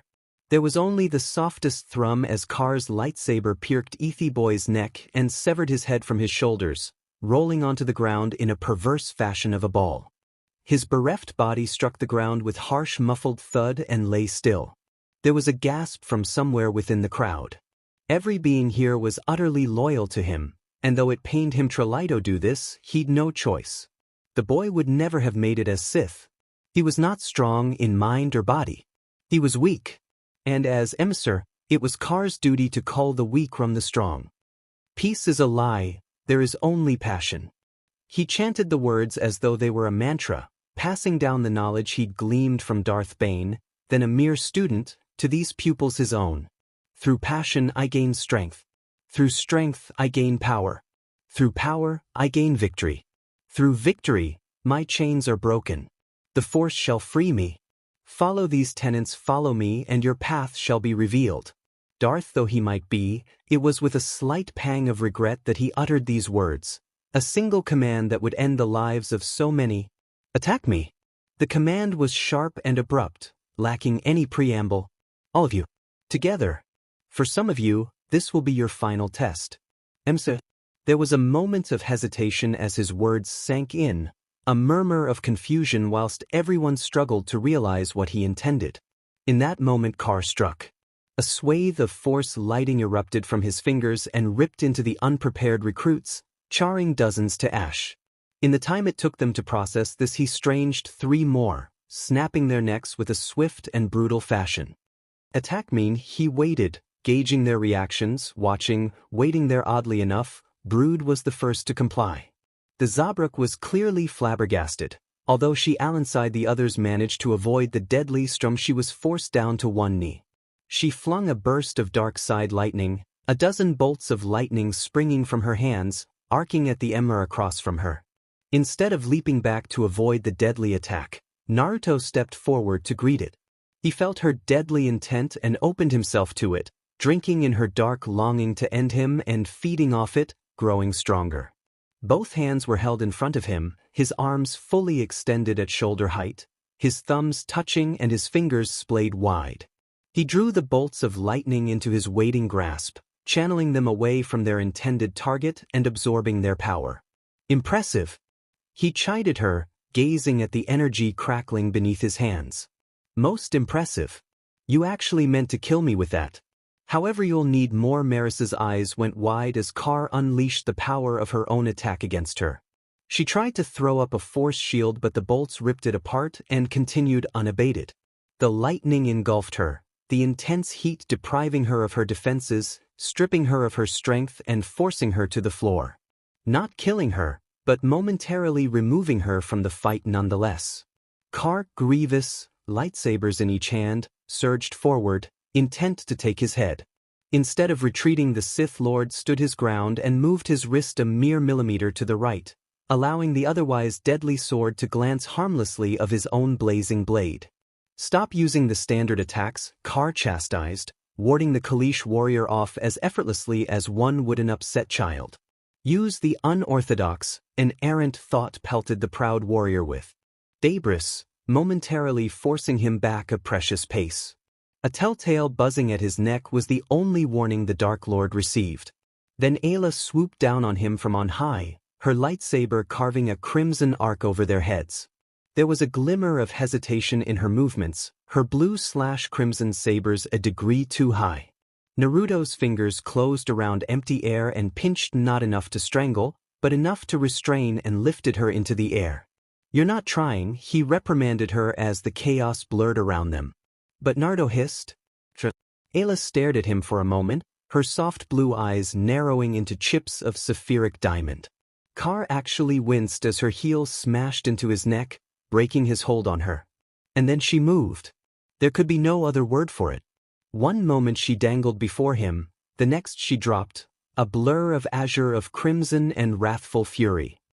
How often must I tell you? Control my central line good. A flick of his fingers sent the Twi'lek skidding across the floor. Scarce had he done so before Ventress was upon him. Faster, he chided, retreating beneath a withering hail of strikes. Destroy my focus, Ventress scowled, her crimson sabers seeming to blur beyond his vision, striking with bone-jarring speed and force. A lesser man might have buckled beneath such an assault, faltered for such a brutal barrage. Carr was no lesser man. Aura, an overhead sweep searing through her defense and scored her shoulder, the blade slicing a stinging welt upon her pallid flesh. Her hiss of pain was accompanied by a grunt of exertion. Carr stood his ground when she tried to push him away and retaliated with one of his own, ripping the Night Sister from her feet, flinging her into the hapless bodies her fellow apprentices. You're holding the saber too tightly, he admonished Maris, turning the tide to the offense. He slapped her Shoto aside with the palm of his hand, uncaring as blisters immediately bristled beneath his skin. And you too lightly. Carr didn't even bother to turn. He crisscrossed both sabers behind his back, blocking Grievous's overhand swing. A gentle tug of the force ripped the sabers from his hands, disarming him. And Naruto spread that out like a hurricane and then further still, scouring the earth with unholy fury, striking down all within range. All those who could not withstand simply ceased to exist. He lowered his arms and exhaled, spent and drained from the effort. Naruto sighed and deactivated his blade, the crimson sinking into the hilt with a sizzling hiss. Of the hundreds of students, only 50 or so remained. His force-conjured storm had utterly eradicated all those who'd been lacking in strength and talent in the will to survive. But these 50 were the best. The cream of the CRP. He was pleasantly surprised to see that his favored disciples had survived as well. Grievous nursed his right arm. Maris had suffered only a light series of burns along the length of her legs. Ventress picked herself up from a pile of debris, looking no worse for the wear. She saw him and smiled, one which he gladly retoured. They would serve the cause well. Unto all things an end there always is. And a beginning. Always a beginning, Grand Emsar Yoda. Indulgence. Later that night, Carr slept. And as he slept, he dreamed of the past. In the dream, he was as he had been years before, 1 week before the first Jedi incursion, just before he had become Sith. Back when he was still a Jonin, still Uzumaki Naruto. It was evening, the moon hanging round and full over his head, casting its baleful light down upon him as he stood outside the Hyuga compound. Wreathed in black vestment, he was, knowing at long last, the time of his sacrifice was finally at hand. After tonight, after he killed his weakness, he would take up the mantle of the Sith and fulfill his destiny. But he hesitated. He didn't want to. Some small part of him, probably, what little remained of his common sense, was screaming at him, telling him to stop this madness and end this insanity. It was his weakness what remained of the boy he'd once been. The sob was deep and exhaled on a frustrated sigh. Do what must be done. His MSDR's words stirred in his memory, coaxing him onward. Do not hesitate. Show no mercy. Looking back, she was the catalyst for all this. It was she who'd led him those ruins, she who revealed his mother's heritage, the legacy of Kushinosov, his mother now extinct clan, wiped out by the order of Konoha. All of it was her doing. Long he had thought that they'd finally gained peace after crushing Obito and Madara in the Fourth Shinobi War. How wrong he had been. He had only ended another war, not established peace. She was right about one thing. So long as there were weak rulers, there would always be strife in this world. Only rule by the strong could preserve the peace. Tonight, he would give Biyardage to that order, by killing the one thing that made him weak. Fury surged through him like an angry tide, stirred in his veins, planting the first seeds of fear of the guards at his approach. 3 men they were, not one of them a match for the power he now wielded. A power that he now brought to bear upon these fools, these 3 Hyuga who thought they could defeat him with their hands alone. He bristled with anticipation, just as they shivered in suspicion. Halt, the lead guard demanded. What business do you have here? Hinata. When he spoke, the words were little more than a dry rasp. Where is she? The man scoffed, his lips curled into an upturned sneer. That is no concern of yours. His words died away into a whisper as Naruto raised his gaze, revealing sick, yellow eyes within the cowl. The guards shrank back from him. "What are you?" The blonde hissed. "I am your end." The last word hung in the air, frozen in time, as Naruto drew on the force and augmented his speed. The curved hilt of his lightsaber completed only a day before filled his hand and its red lines split the air. He cross-cut each guard before him, putting a black canyon in his ichi, continued the swing through the guard on his left, and with his left hand used a blast of power to drive the third guard into the compound gate strong enough to crush bones and kill him, granting the aspiring Sith Lord entry to the complex. A host of men and women rushed to greet him with a hail of kunai. The apprentice raised his hand and there they hung, suspended in the air. An errant gesture sent them flying back from whence they came, ramming each deadly dagger to the hilt in flesh. Their flak jackets did not protect them, it only made their deaths a slow one. Lightning leapt from his fingertips, electrifying those few unlucky enough to survive the initial barrage. Tendrils of unholy power, mastered from Darth Bane's holocron, they spared no one. These were Hyuga after all. They knew little, if anything, of long-range combat. Those that did were swiftly dispatched with his lightsaber or force-choked to death in short order. He spared none. All those who dared oppose him were cut down in a most brutal fashion, mere impediments in his progress as he stalked the halls of the compound, seeking the one he sought, sparing none. What would Neji have thought of this, he wondered. Would his old friend have seen the wisdom in the destruction of his clan? Probably not. "That's far enough, boy." Naruto half-turned to regard the one who had spoken, found himself staring into the steel-colored eyes of the one man he had hoped not to face this night. Hayashi Hyuga. The head of the Hyuga clan stood. Facing him across the hall, clad not in the white garments of his clan, but in vestments Naruto recognized from Bane's holocron. The robes of a Jedi. He clutched a single silver cylinder in his right hand, his aging fingers knotted tightly around the device. Naruto arched an eyebrow. That couldn't possibly be a. As if to confirm his suspicions, the man ignited it, and a venerable snap hiss filled the halls of the Hyuga compound, rumbling like thunder in the form of a blazing blue blade, bursting into life from the hilt. Naruto ignited his own weapon, his BLD singing at the sight of the blade, and with it came a touch of true fear. Now it all made sense. Why he felt such a strong connection to Hinata in the Force. Her father was a Jedi, the polar opposite of his MSTR. He knew not the who, what, when, where, or why, but he suddenly found it incredibly ironic. It was fitting that a Jedi try to stop him here tonight on what would prove to be the night of his ascension to the Sith. To order. To peace. Your family's just full of surprises, isn't it? He shook his head and raised his blade in a lateral stance, inviting the elder to attack. Although, most of them are dead. He remained wary of this man, and rightfully so. He was cautious, not knowing if Hayashi was self-taught as Kurenai was, if he served another, or worse, if there were still more Jedi abound. Regardless, some small part of him relished the idea of such a challenge, the first true chance to test himself against a truly worthy foe. Hayashi did not rise to take the bait. His mouth remained set in a grim line. Naruto sighed. "I don't expect you to understand why I'm doing this." And he didn't, though he expected Hayashi to fight to the last, regardless.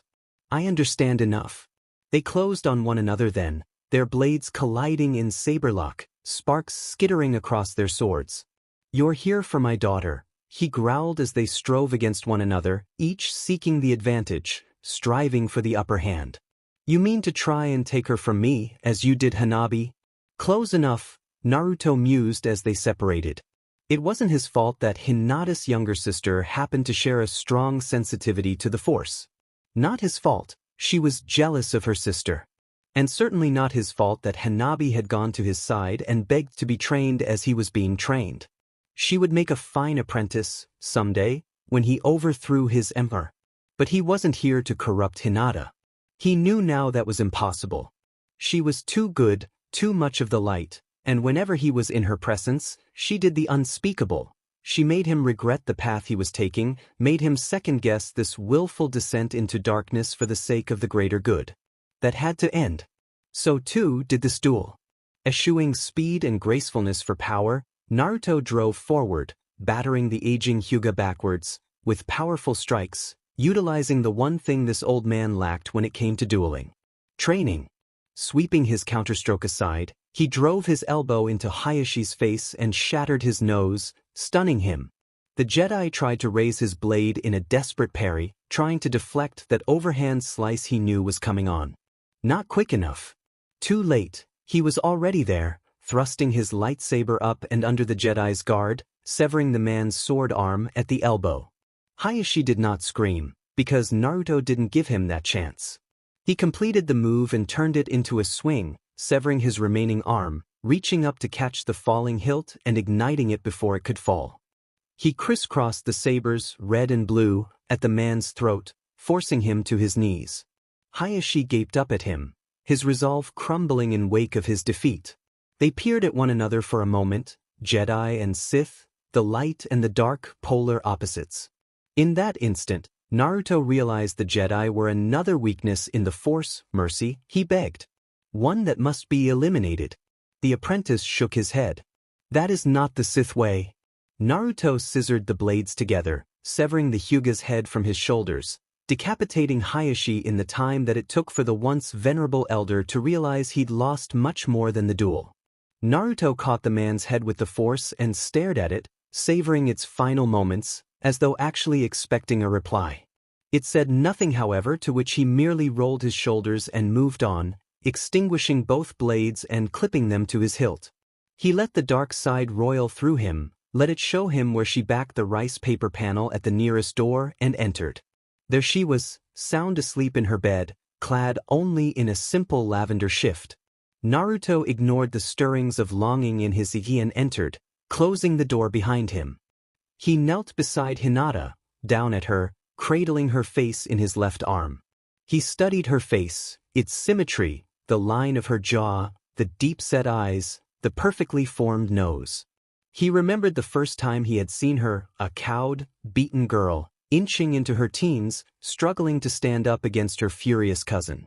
How she had grown since the Chunin exams. She had been his companion at first, then his lover, his conscience ever since she'd finally worked up the gall to confess to him for the second time last year. Kurenai and Hanabi aside, she was the only one who knew the truth of his training, of what he was becoming. And now her eyes fluttered open, focused. She smiled. "Can you came?" "Of course," he said. She leaned her head back into his arm, closed her eyes, and sighed contentedly. "I knew you loved me." "I do." He acknowledged this truth, and her smile widened. He felt tears forming in his eyes, his weakness made manifest. She opened her eyes, saw the tears, reached up an arm to put a hand on his cheek. "What is wrong?" "That I love you is what's wrong, Hinata. You make me weak when I should be strong, indecisive when I must resolve to do what's right. It's why I have to dot his." She blinked, those overlarge orbs of sweat lavender narrowing in confusion. Naruto, he steeled himself, pressed the hilt to her, ignited his lightsaber, and watched it sear through her heart to emerge out her back. Hinata's eyes widened, never left his face, pierced him. Her mouth opened in a surprised gasp. She seemed as if she wanted to say something, but no sound emerged from her mouth. Blood trickled from the corners of her lips, pressed now in a thin line as she stubbornly clung to life, to the fraying thread that was her consciousness. Impossibly, she was still alive. She was of the light and refused to die. Not yet. But he could see that light beginning to fade, her body unable to recover from the fatal blow he'd dealt to her, his last scrap of humanity. She tried to speak, only BLD emerged, spattering his face. "Shh." Naruto hushed, cupping her cheek with his free hand, driving the blade deeper with the other. "Don't fight it, Hinata. Just let go." She was fading now, swiftly, managing only 2 words. "But White, you don't need to understand." Naruto pressed his lips to hers in a soft, chaste kiss. They were oh so cold, reminding himself of how they felt in her very last moment. "But know this, your death will save billions, maybe even more. Everything I do from here on out will be in memory of you, to make certain no one will ever have to suffer through the same hell that you did." As he spoke these words, her gaze softened, as if even in death, she somehow understood what he was doing, that she accepted her death as part of the grand plan. wanted to believe that, told himself it must be true. And then, to his amazement, she reached up again, cupping his cheek. Even so still she coughed up BLD. Naruto lowered his ear to her lips, determined to remember her last words, to burn them into the back of his brain. I will waste Lovey, and then it was over and she was gone. Her head lolled to the side, the life leaching from her eyes until finally, Naruto could no longer feel her in the fosse. It was done. He deactivated his blade and stood, willing himself to look at her corpse and feel nothing. He could no longer afford a conscience or a weakness, not if he was to do what must be done. He could serve only one master, and Hinata was not that MSTR. He stood over her body until his tears dried. He resolved that he'd never shed another. Here and now, on this night, he'd had no choice but to destroy that which he most loved, to sacrifice it in his own ascension. Perhaps he would love again, he wondered, but never as he had loved her. He would give her a burial with honor, befitting the life he had left behind. And then he would move on. Because it was required of him. Because it was his destiny. You've done well. Naruto bit back a snarl as a cloaked figure detached itself from the shadows behind him. She'd been watching after all. Observing him the entire time, waiting to see if he went through with it. Stepping over the Hyuga guardsmen and women as though they were just that, mere potholes in their plan, Kurina Yuhi tugged back her hood and surveyed the destruction her apprentice had wrought. Her once crimson orbs were now an odd and ungodly shade of saffron, rooting him where he stood. They'd always been this way, he realized, he'd just never seen through the genjutsu. Until now. Naruto nodded his head in subservience. Thank you, Tsuta. Kurenai smiled back at him, all sweetness and softness, as though she hadn't had any hand in this. And in a way, she hadn't. He had been the one to kill Hinata, she'd merely goaded him into it, demanded that he take action and eliminate his weakness.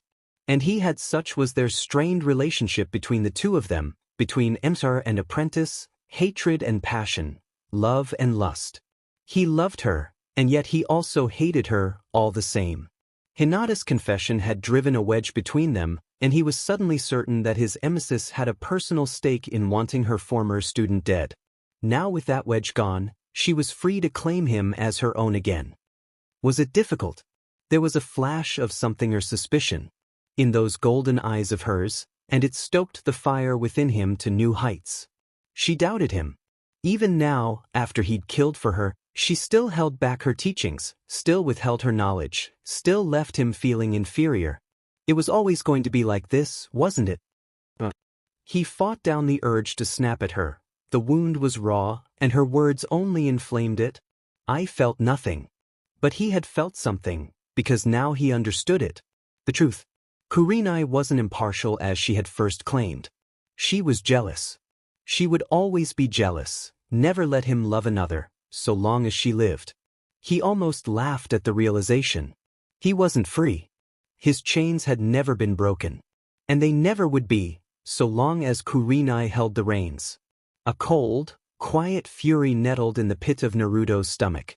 Hinata hadn't been his weakness, she never had. Now he realized, more than ever, that the Jedi were too dangerous for him to allow them to exist. They were to the Sith what Hinata was to Hyman, example of peace-off comfort, and therefore a temptation, an invitation to weakness. Hinata had not seen it. Kurenai did not see it, but Naruto saw it. And he knew what he must do. He must destroy the Jedi utterly. But in order to do the must be free. Free from the temptation of easy answers, of an easy escape. Free not just from these shackles, but free to love as he chose. Free from his MSTR as well. Free from his true weakness. Unaware of the treachery stirring in her own disciple, Kurenai sashayed towards him, taking his hand and leading him out into the halls, then outside. They'd scarcely cleared the doors before she stook him. They made love roughly in the deathly silence of the Hyuga compound. She gasped as she stretched to accommodate him, his length sliding into her sheath with rapturous delight. They fought and kissed and bit and snarled, fury made manifest in their lovemaking, uncaring of the marks they left upon one another. Naruto delighted in it. Her lips clashed against his roughly, and with passion, Naruto allowed himself to taste them one last time, to savor them. How ironic it was that he only realized what his weakness truly was after he'd killed Hinata. I should have tried to turn her, he realized. I could have turned her. Could have made her see things my way. Even here, in the dream, he felt just a touch off regret for the love he had lost, for killing someone he hadn't had to kill. And then, just as he'd seen happen hundreds of times before, something snapped. You know, Master, you were right about something, he said as he pulled his length from her glistening slit, moving to embrace her, straddle her. Kurenai raised her sweat-soaked gaze in confusion, frowned as Naruto crooked his hands into claws around her back and drew her close. He memorized every stitch of her, the curve of her body pressed against him, her golden eyes, flecked now with confusion. She had an inkling now, an idea of what he intended to do, but it was too little, too late. Naruto, what are you? I needed to eradicate my weakness? His teeth gleamed wolfishly in the moonlight. And Hinata, wasn't it? You are. She bristled, again too late. He had her in his grasp. Nah, forgive me, my love. This time there was no hesitation. Even as Kurenai sensed something was amiss, even as she readied her defenses, Naruto struck. 1,000 bolts of white-hot agony ripped through her shields and tore them down in tatters, driving her to the floor in a heap of thrashing arms and legs. She screamed, struggled to repel the force lightning with her own power, but to no avail. Empowered by his new beliefs, Naruto drove the force into his emser, driving it deep into her bones, refusing to release her even as his own attack seared into his skin. But he would heal in time. She would not. Smoking and stinging from his own attack, Naruto flung her down to the ground. He left her there, naked, as he dressed himself, silently savoring her agony. He felt her brush at his mind in a final, desperate attempt to subvert him back to being her apprentice. He shrugged it off like a feather stouch. Naruto, stubborn, he growled. It would have been so much easier were you to just give up and die. He raised his hands to finish her, but when she spoke, she rooted him. Traitor, Kurenai fixed him with her gaze, piercing him, as though in the act of doing so she could somehow end his life. The slightest of smile curled at her charred lips, mocking him. You are not yet Ryudaito. Take on an apprentice, that's where you're wrong. Naruto scowled. Another deluge of lightning struck her in recompense for her temerity, sending her spasming in epileptic seizures. I've been training one these last few months under your nose, all without your notice. He quirked an eyebrow. Some Sith Lord you turned out to be, Darth Kerr. Kurenai hissed out a fierce, angry breath as the spasms ceased. The sister, yes, the sister. The Jonin replied amicably. Jealousy is a funny thing.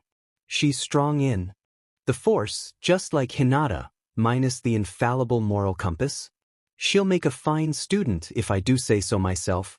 The last Hyuga, under my watchful gaze fitting, don't you think? Young grateful little, I will have many apprentices. Naruto continued, as if hadn't heard a word she'd said. Hanabi will merely be the first, and chief amongst them. Now go to your rest, Emster. Go to your rest and know your succession is secure in the new Lord of the Sith. There were no final words from Kurenai. She did not declare her love for him as Hinata had. And for that, Naruto was grateful. He didn't think he would have been able to handle it. She simply exhaled one final time and breathed no more.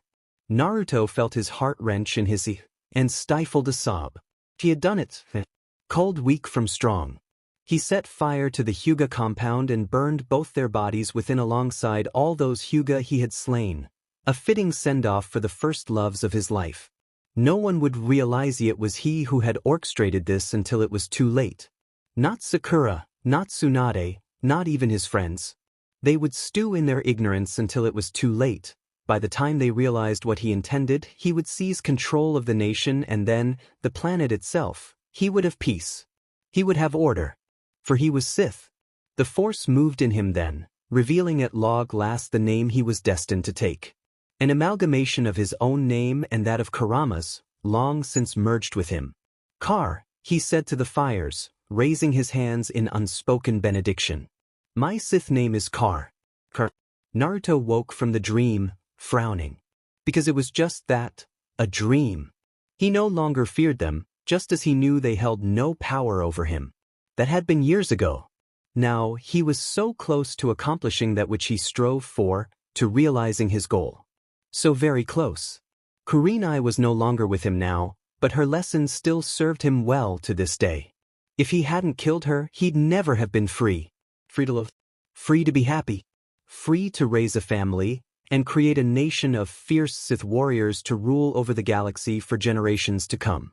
His family was not his weakness because they accepted him, accepted the Sith mantle just as he did. That was what made them strong. Oh, there were still times in which he thought of his past, wondered if things could have been different. But the past was the past. Nothing could change it, no matter how much the dregs of his humanity might want to. He shrugged off the sheets, wincing as the morning rays struck his eyes. Morning had come. It was time. Tonight the celebration would be thrown, but before that, a new delegation of Jedi were set to arrive, supposedly with the information he sought to open the oubliette of Celeste Morn.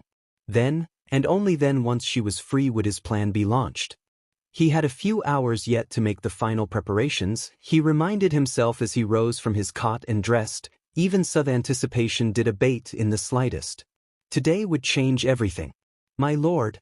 Naruto shook his head, clearing the last of the cobwebs from his eyes.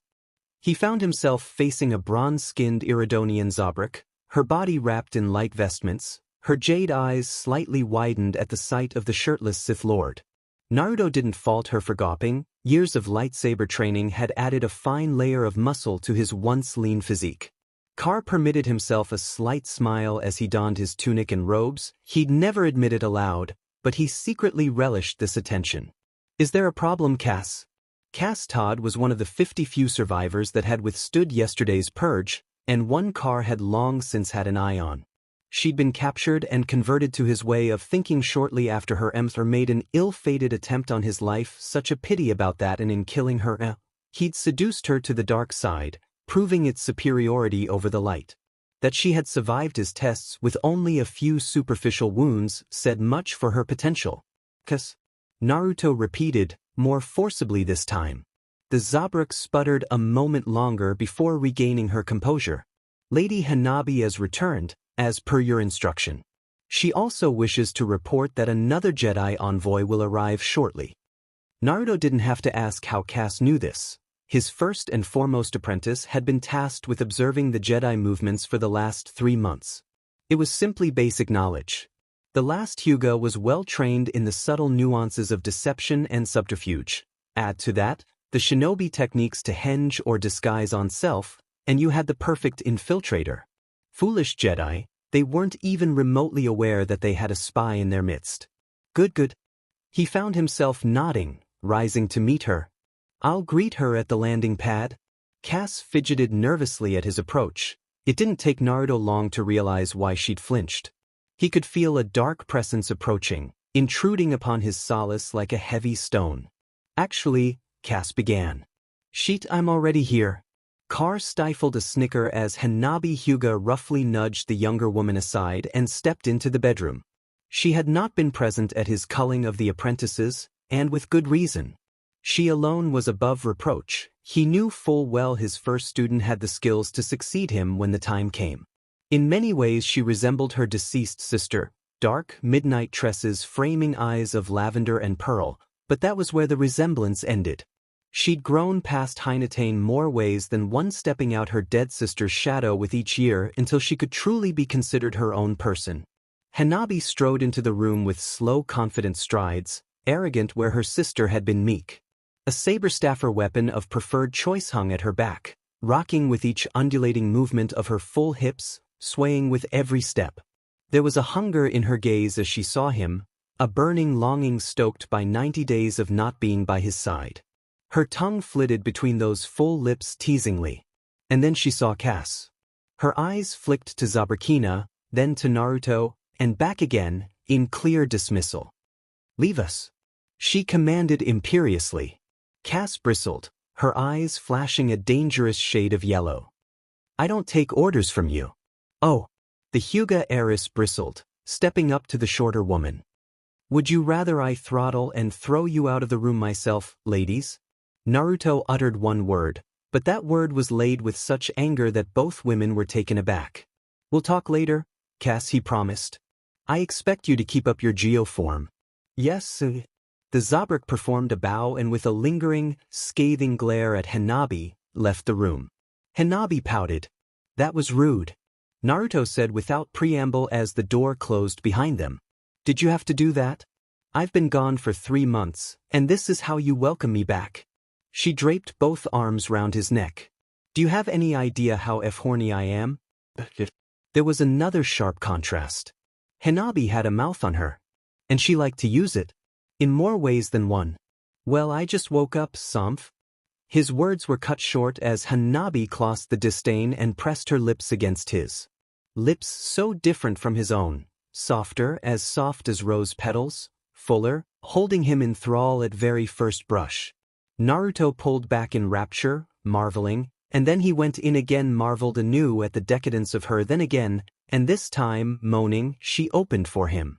Her tongue rolled against his, bringing with it the tastes of summer, berries dipped in cream, newly blooming roses and sultry midnights.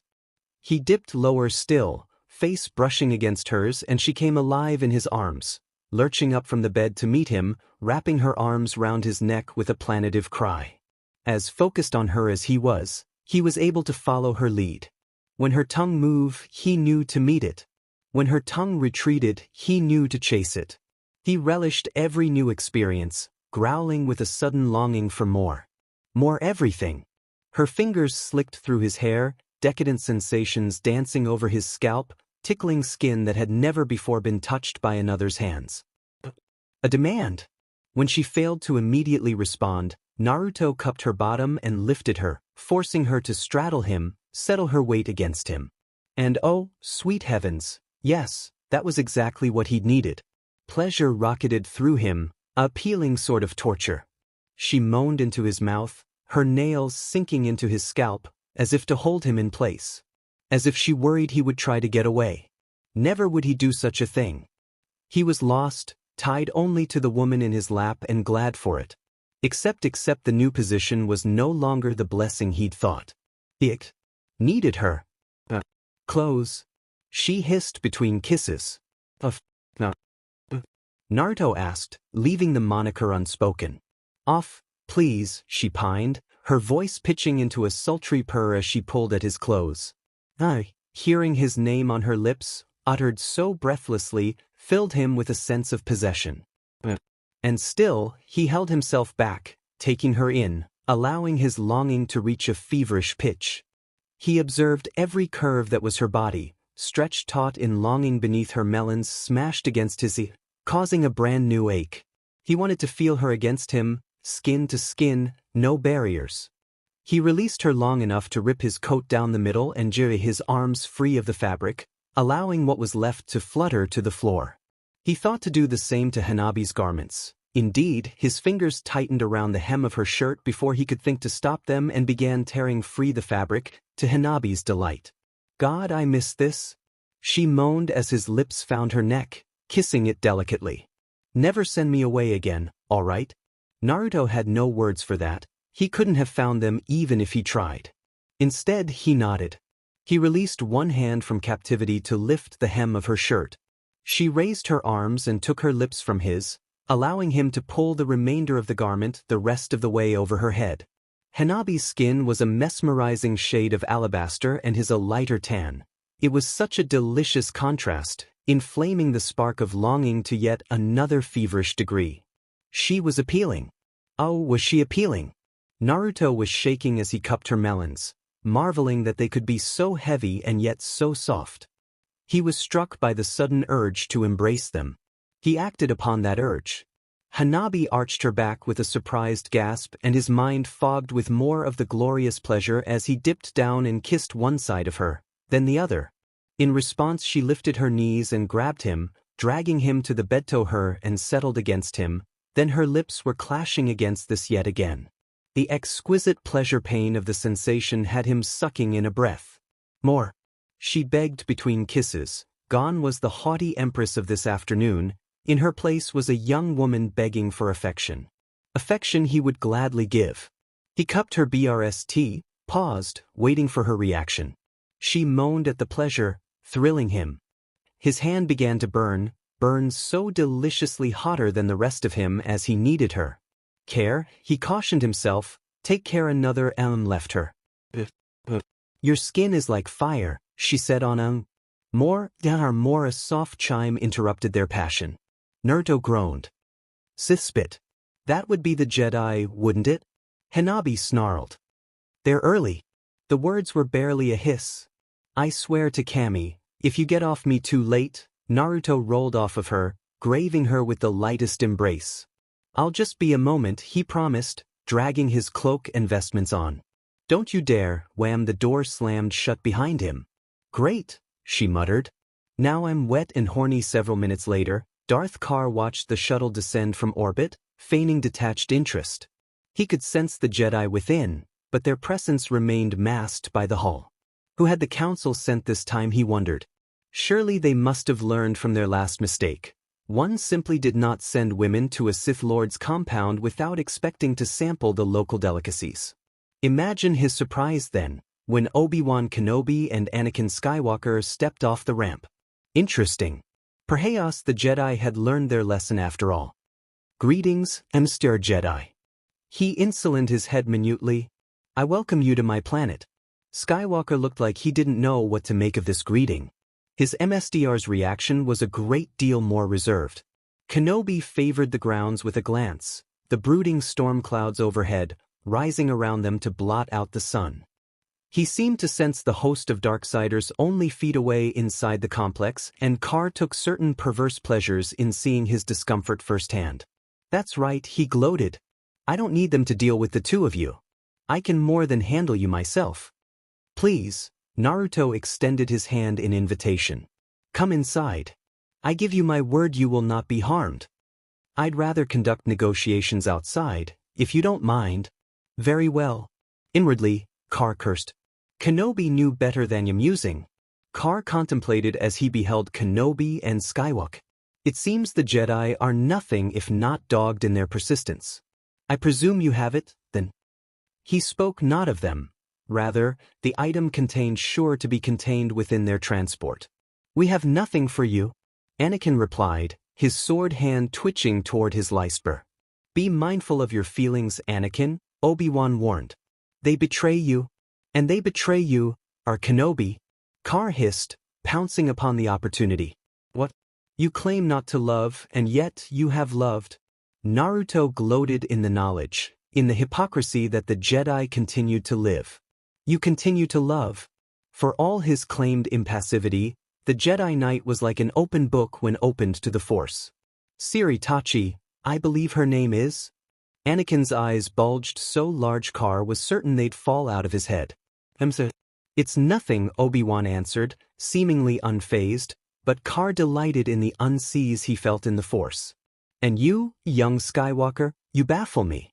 You fear for your mother, for your visions, that they might ring true. You wish to see her, to ensure her safety, and yet the council prevents it. And there is more, I think. You pine strongly for someone you have not seen for 10 years now, a woman you fear may never love you. Carr sighed, his features drawing taut with disappointment. Poor disillusioned little Jedi. Shunning the very thing that gives you strength you could use to defeat me. But that is not why we are here, honorable Jedi. You are here to give me what I want, and in return, I shall bid you welcome to the festivities. Anakin, flush with anger, opened his mouth to reply, but his answer beat him to the punch. I'm afraid we'll have to decline. Kenobi replied. On what grounds? On the grounds that you surrender our comrades to us. Ah, this again. Naruto felt a touch of indignation at the Jedi's stubborn insistence. You never learned. The twin lightsabers ignited in his hands, each a wrathful line of crimson. Very well, Jedi. He beckoned, snapping off a salute with each blade. I will surrender if you can force me to kneel. He blurred forward with a hiss, inserting himself between Anakin and Padawan as effortlessly as only a Sith Lord could. His blades flashed once, twice, thrice, and then there was only the heat of the battle, a fierce, flighty, furious heat that leapt from his fingertips, the Sith lightning driving Kenobi back under the harsh deluge. Car whirled on Anakin before the Padawan could think to intervene, separating student from Isar. Great blow after great blow battered the Padawan backward, forcing him from his aggressive Ataru form and into a desperate defense. I sense great fear in you, Skywalker. Car prodded as he pressed the attack, never pausing, never relenting, even for a moment. You have hate, you have anger, but you don't use them.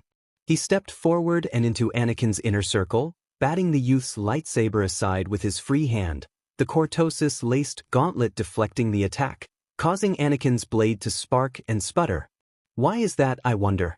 You hate me, and yet I sense you fear to use this very emotion. Come, he goaded, lips twisting into a sneer. Fight me, destroy me, put me out of my misery. Shoo up with that young Skywalker took the offensive, his blue blade a blur of the Ataru form, the force flowing from him like an open river. Car found himself on the back foot, startled, both by the boy and his abrupt descent into ferocity. By the force he hadn't been expecting this. The Padawan's fury was almost the equal of his own, almost, but not quite. 3 sequences in he found Anakin's furious Harem and matched it with one the boy wasn't able to handle, descending into the maddening frenzy taught to him by Kurenai. Geo. Impressive. Car snarled as he deflected a strong strike at his leg. Most impressive, but you are not a Jedi yet, Skywalker. He moved a saber at the boy's stomach and forced a block, distracting him, diverting his attention. It was enough. His hate surged upwards from his and into his arms, into his fingers, lightning licked at fingertips, a dozen black bolts promising pain. Even as Anakin registered them, he found himself struck, driven from his feet and across the landing pad by the full force of the storm. Kenobi, having just found his footing, watched helplessly as his Padawan fell, as his body was struck by bolt after bolt, his bearded face twisting in pain. He recalled his blade to him with the force, and Naruto strode to greet him, matching him blow for blow. Ah, Kenobi, you disappoint me? He smiled. Surely you can do better. Abandoning all pretense at grace, Obi-Wan lunged forward. Car was waiting, riposting sharply, dashing the blade from Kenobi's hand, forcing it to his throat, holding the saber mere inches from his jugular. I won't kill you, Jedi, he announced, extinguishing the blade and clipping it to his belt. Doing so would cast a slight pall on things, wouldn't you think? For what? Car laughed. It was a deep, throaty sound. Why, for the festivities, of course. Then he struck down, strong. And Obi-Wan Kenobi knew only blackness. Evil is such a subjective term, wouldn't you agree, Skywalker? I prefer to think of myself as necessarily cruel. Darth Car. Flow pain and suffering were all Anakin Skywalker knew in his dreams. They tormented him, harassed him, without end. But this time they were different. As before, he watched his mother suffer, helpless to do anything at all, helpless, like a young boy, powerless to prevent her untimely end. But this time the dreams changed. Someone strode amidst his nightmares, a man with golden eyes, his features hidden behind a cowl blacker than the night itself. He bore a crimson saber in hand, and with that saber, cut the nightmares down, one by one. Anakin half expected the dream to plunge back into a nightmare, but no. In this dream, the golden-eyed man executed all those who sought to hurt his mother with swift, ruthless precision, sparing no one. Those eerie yellow orbs burned like a brand in the black, cutting down everyone and everything until at last, all the phantoms were slain. Skywalker watched, mystified as the specter in black extinguished his lightsaber and clipped it to his belt, then extended a hand in offering to his mother. She gazed up at him for a long, terrifying moment and then slowly, tentatively, reached for him. Anakin felt relief blossom in the pit of his gut, a nameless sensation of joy and exultation as the powerful stranger drew her into the folds of his cloak and ushered her toward his vehicle. His mother's safety assured, the dream began to fade, its surfaces rippling like water, vanishing like mist as the young Padawan looked on. Just when Anakin thought he might finally wake from this nightmare-turned peaceful slumber, a cold hand closed around him, fingers like ice dragging him back under. His mother was gone to safety, but the dark man was not. He remained, standing there, still as a god, silent and brooding. And then they were alone.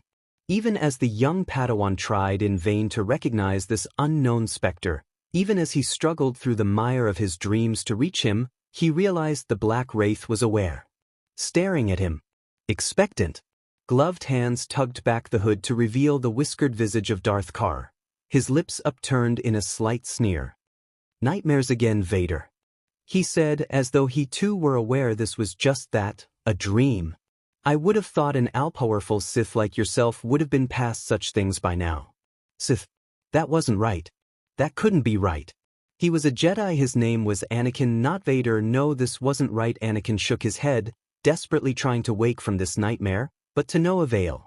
Karr laughed at his defiance, and stalked forward, lightsabers like twin bars of fire in a pair rippling red lines searing against the black.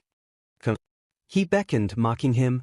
Use your anger, strike me down. Anakin activated his own saber on instinct and stepped forward to meet the Sith Lord and froze. Where once there had been a blazing blue blade, there was now only a sinister shade of scarlet. This isn't real, he told himself. It's just a dream. But it felt so real. Terribly, hauntingly real, as if he were peering into the eyes of the future, of an event that had not yet come to pass. And the deeper he peered, the weaker he felt. His limbs felt heavy, deadened by some unseen weight, forcing him to look down, hazard a glance at himself, for fear of what might be wrong. It was the worst thing he could have done. In place of his legs and arms were mechanical limbs, wreathed in a suit of black armor. A dull, deafening respirator drove his lungs onward in deep breaths that he could not bring himself to stop, and he suddenly realized he was wearing a helmet, that god-awful helmet. No, he gasped, his voice hollow and hoarse. What is this? What have you done? I haven't done anything. Karr's dream self laughed again. It was a deep, throaty sound. This is what you will become, without my interference. And still the specter advanced. Drawing closer, coming nearer, a powerful Sith you will become in time, young Skywalker. The dream Karr became something else, something horrible. A nameless terror Anakin daren't give name to. That you surrender our comrades to us. Ah, this again. Naruto felt a touch of indignation at the Jedi's stubborn insistence. You never learned. The twin lightsabers ignited in his hands, each a wrathful line of crimson. Very well, Jedi. He beckoned, snapping off a salute with each blade. I will surrender if you can force me to kneel. He blurred forward with a hiss, inserting himself between Antar and Padawan as effortlessly as only a Sith Lord could. His blades flashed once, twice, thrice, and then there was only the heat of the battle, a fierce, flighty, furious heat that leapt from his fingertips, the Sith lightning driving Kenobi back under the harsh deluge. Karr whirled on Anakin before the Padawan could think to intervene, separating student from Isar.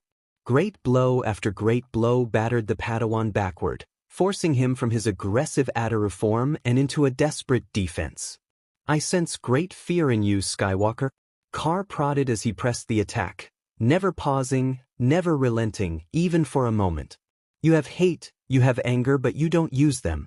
He stepped forward and into Anakin's inner circle, batting the youth's lightsaber aside with his free hand, the cortosis-laced gauntlet deflecting the attack, causing Anakin's blade to spark and sputter.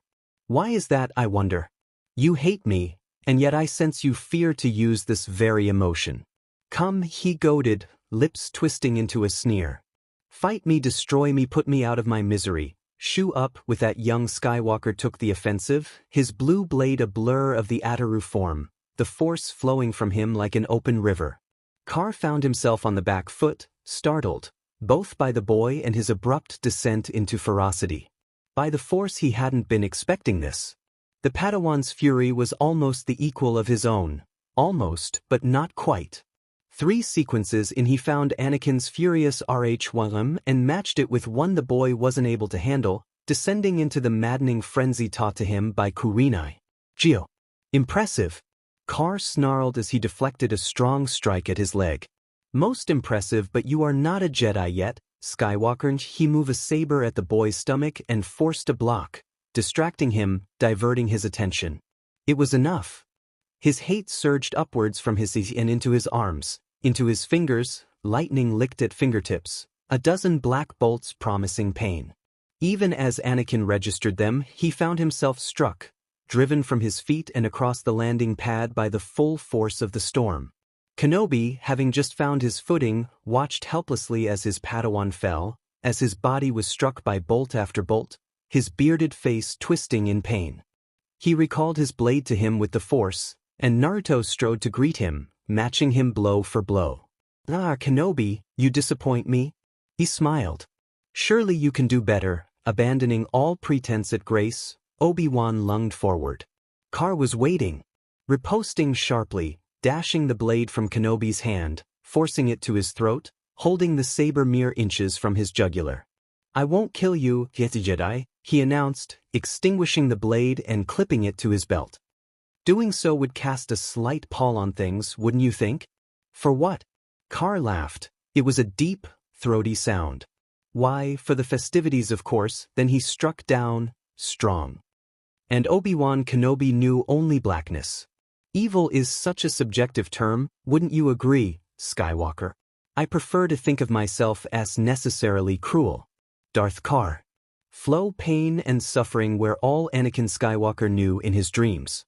They tormented him, harassed him, without end. But this time they were different. As before, he watched his mother suffer, helpless to do anything at all, helpless, like a young boy, powerless to prevent her untimely end. But this time the dreams changed. Someone strode amidst his nightmares, a man with golden eyes, his features hidden behind a cowl blacker than the night itself. He bore a crimson saber in hand, and with that saber, cut the nightmares down, one by one. Anakin half expected the dream to plunge back into a nightmare, but no. In this dream, the golden-eyed man executed all those who sought to hurt his mother with swift, ruthless precision, sparing no one. Those eerie yellow orbs burned like a brand in the black, cutting down everyone and everything until at last, all the phantoms were slain. Skywalker watched, mystified as the specter in black extinguished his lightsaber and clipped it to his belt, then extended a hand in offering to his mother. She gazed up at him for a long, terrifying moment and then slowly, tentatively, reached for him. Anakin felt relief blossom in the pit of his gut, a nameless sensation of joy and exultation as the powerful stranger drew her into the folds of his cloak and ushered her toward his vehicle. His mother's safety assured, the dream began to fade, its surfaces rippling like water, vanishing like mist as the young Padawan looked on. Just when Anakin thought he might finally wake from this nightmare-turned peaceful slumber, a cold hand closed around him, fingers like ice dragging him back under. His mother was gone to safety, but the dark man was not. He remained, standing there, still as a god, silent and brooding. And then they were alone. Even as the young Padawan tried in vain to recognize this unknown specter, even as he struggled through the mire of his dreams to reach him, he realized the black wraith was aware. Staring at him. Expectant. Gloved hands tugged back the hood to reveal the whiskered visage of Darth Carr, his lips upturned in a slight sneer. "Nightmares again, Vader," he said, as though he too were aware this was just that, a dream. "I would have thought an all-powerful Sith like yourself would have been past such things by now." "Sith? That wasn't right. That couldn't be right. He was a Jedi. His name was Anakin, not Vader." "No, this wasn't right." Anakin shook his head, desperately trying to wake from this nightmare, but to no avail. Carr laughed at his defiance, and stalked forward, lightsabers like twin bars of fire in, a pair rippling red lines searing against the black. He beckoned, mocking him. "Use your anger, strike me down." Anakin activated his own saber on instinct and stepped forward to meet the Sith Lord and froze. Where once there had been a blazing blue blade, there was now only a sinister shade of scarlet. "This isn't real," he told himself. "It's just a dream." But it felt so real. Terribly, hauntingly real, as if he were peering into the eyes of the future, of an event that had not yet come to pass. And the deeper he peered, the weaker he felt. His limbs felt heavy, deadened by some unseen weight, forcing him to look down, hazard a glance at himself, for fear of what might be wrong. It was the worst thing he could have done. In place of his legs and arms were mechanical limbs, wreathed in a suit of black armor.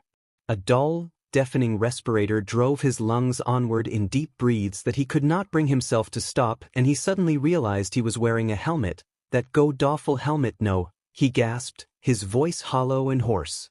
What is this? What have you done? I haven't done anything. Car's dream self laughed again. It was a deep, throaty sound. This is what you will become, without my interference. And still the specter advanced. Drawing closer, coming nearer, a powerful Sith you will become in time, young Skywalker. The dream car became something else something horrible. A nameless terror Anakin daren't give name to. Its words were deep and dark, laden with sinister intent. Admit it. You want to give in. You want to feel the anger. You want to hate. Just look at what the Jedi have done to you, but we can't have that now, can we? The saber descended in a decapitating arc toward Anakin's head. He woke with a bolt of agony, drenched in cold sweat, gasping and panting for breath. That was around the time he realized he couldn't move. His lightsaber was gone, his arms and legs blessedly made of flesh and not metal remained shackled firmly to the floor, denying him all pretense of movement. His cell was sparse and absent of any and all furnishings, preventing him from using the Force to effect his escape. His first thought did not become one of terror as he'd expected. Instead, he grudgingly admitted that Car knew well what to do when it came to restraining Jedi. Anakin tried to call upon the Force to calm himself, but to no avail. The last vestiges of the nightmare still assailed him. Even so, he struggled to rally himself. He would not show weakness in the face of Car. Good morning, sunshine. Speak of the devil, you'll have to forgive the restraints. Naruto's voice remarked from somewhere overhead. It's not that I don't trust you. There was a pause, deafening in its silence, broken only by Anakin's labored breathing.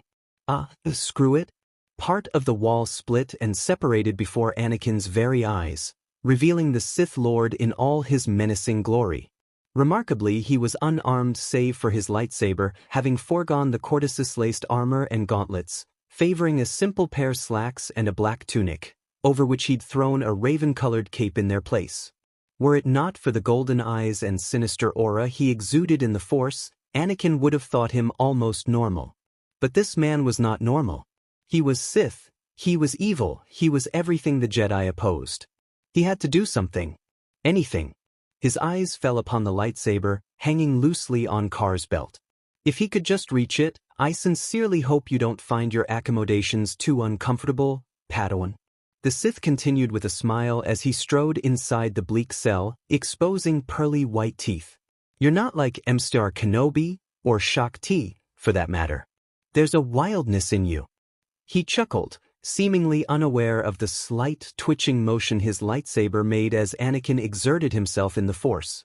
That makes you unpredictable, boy. It makes you dangerous.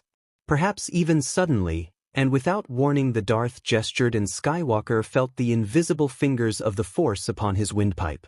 The Padawan gagged, his preemptive strike to seize the lightsaber brutally counteracted by the brutal vice upon his throat.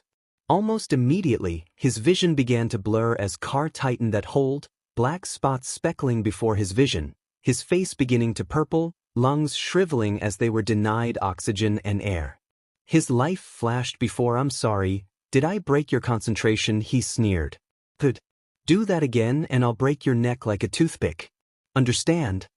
Anakin managed a nod, and earned a smile in recompense for his temerity. And here I thought you were a slow learner. Just like that, the vice around his throat fell away. Let's face it, Skywalker, I really don't trust you.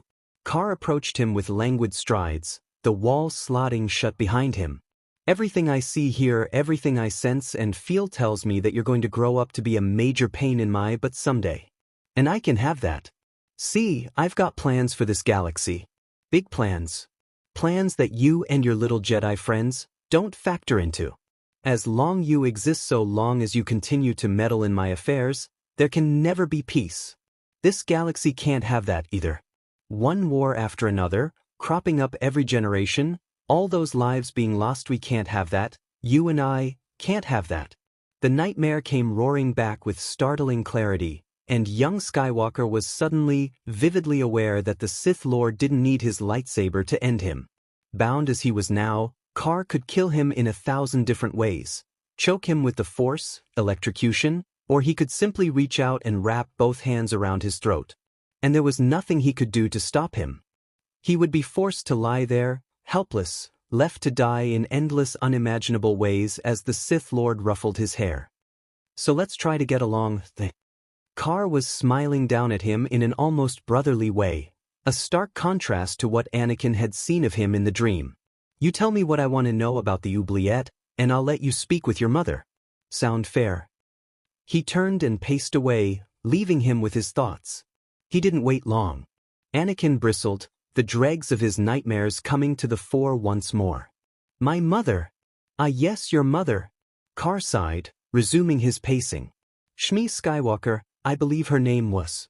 Left behind in slavery, all those years ago. Whatever became of her, I wonder. Ignoring the youth's disbelieving stare, the Darth continued. Tell me then, Anakin, how long has it been since you were knocked out? That golden gaze met his own and held it, drew it toward a slit in the durasteel wall. It's nearly evening now, is it not? In that time I paid a brief visit to that dust ball of a planet you call your home in Tatooine. No, that wasn't possible. Obi-Wan was the only living person who knew of his mother. Him and Supreme Chancellor Palpatine. And Anakin knew neither would ever tell a Sith Lord about her. No need to doubt yourself. Naruto waved his concerns aside with a sigh. Neither of them betrayed you. Despite all the darkness that enshrouded him, there was a ring of truth to the man's words. Anakin exhaled in visible relief. You were right to fear for your mother, Car continued. I arrived just in time to prevent her from being carried off by a band of sand people. She's quite safe with her husband, Klieg, and his family. Did you know he freed and married her, my boy? But I took some precautionary measures, just in case. Anakin couldn't help it. He flinched, and Car pounced on his moment of weakness. You know I'm telling the truth, but you're afraid. What if it's a trap? What if I'm trying to manipulate you? Car hung over him a moment longer, then lurched back with a scoffing sigh. Your paranoia betrays you. You'll not believe me, at least, not my words. I could explain my reasons for doing so, but you're not likely to believe a Sith, are you? So in the very likely case that you still doubt me, I'll give you 2 minutes, free of charge, my boy. He tossed a small discus into Anakin's lap. The Padawan frowned at it. Oh, of course. Car chuckled to himself. How rude of me. Ahem, he coughed into a fist. Would you kindly give him back his arms? Naruto spoke these words to someone outside their cell, and the force cuffs holding Anakin's arms fell away, allowing the young Jedi to free his arms. Slowly, tentatively, he reached for the disc and triggered it, eliciting a soft flare of blue, holographic light. Imagine his surprise when a small hologram of Shmi Skywalker flared into life. Annie. Anakin felt his heart lurch into his throat.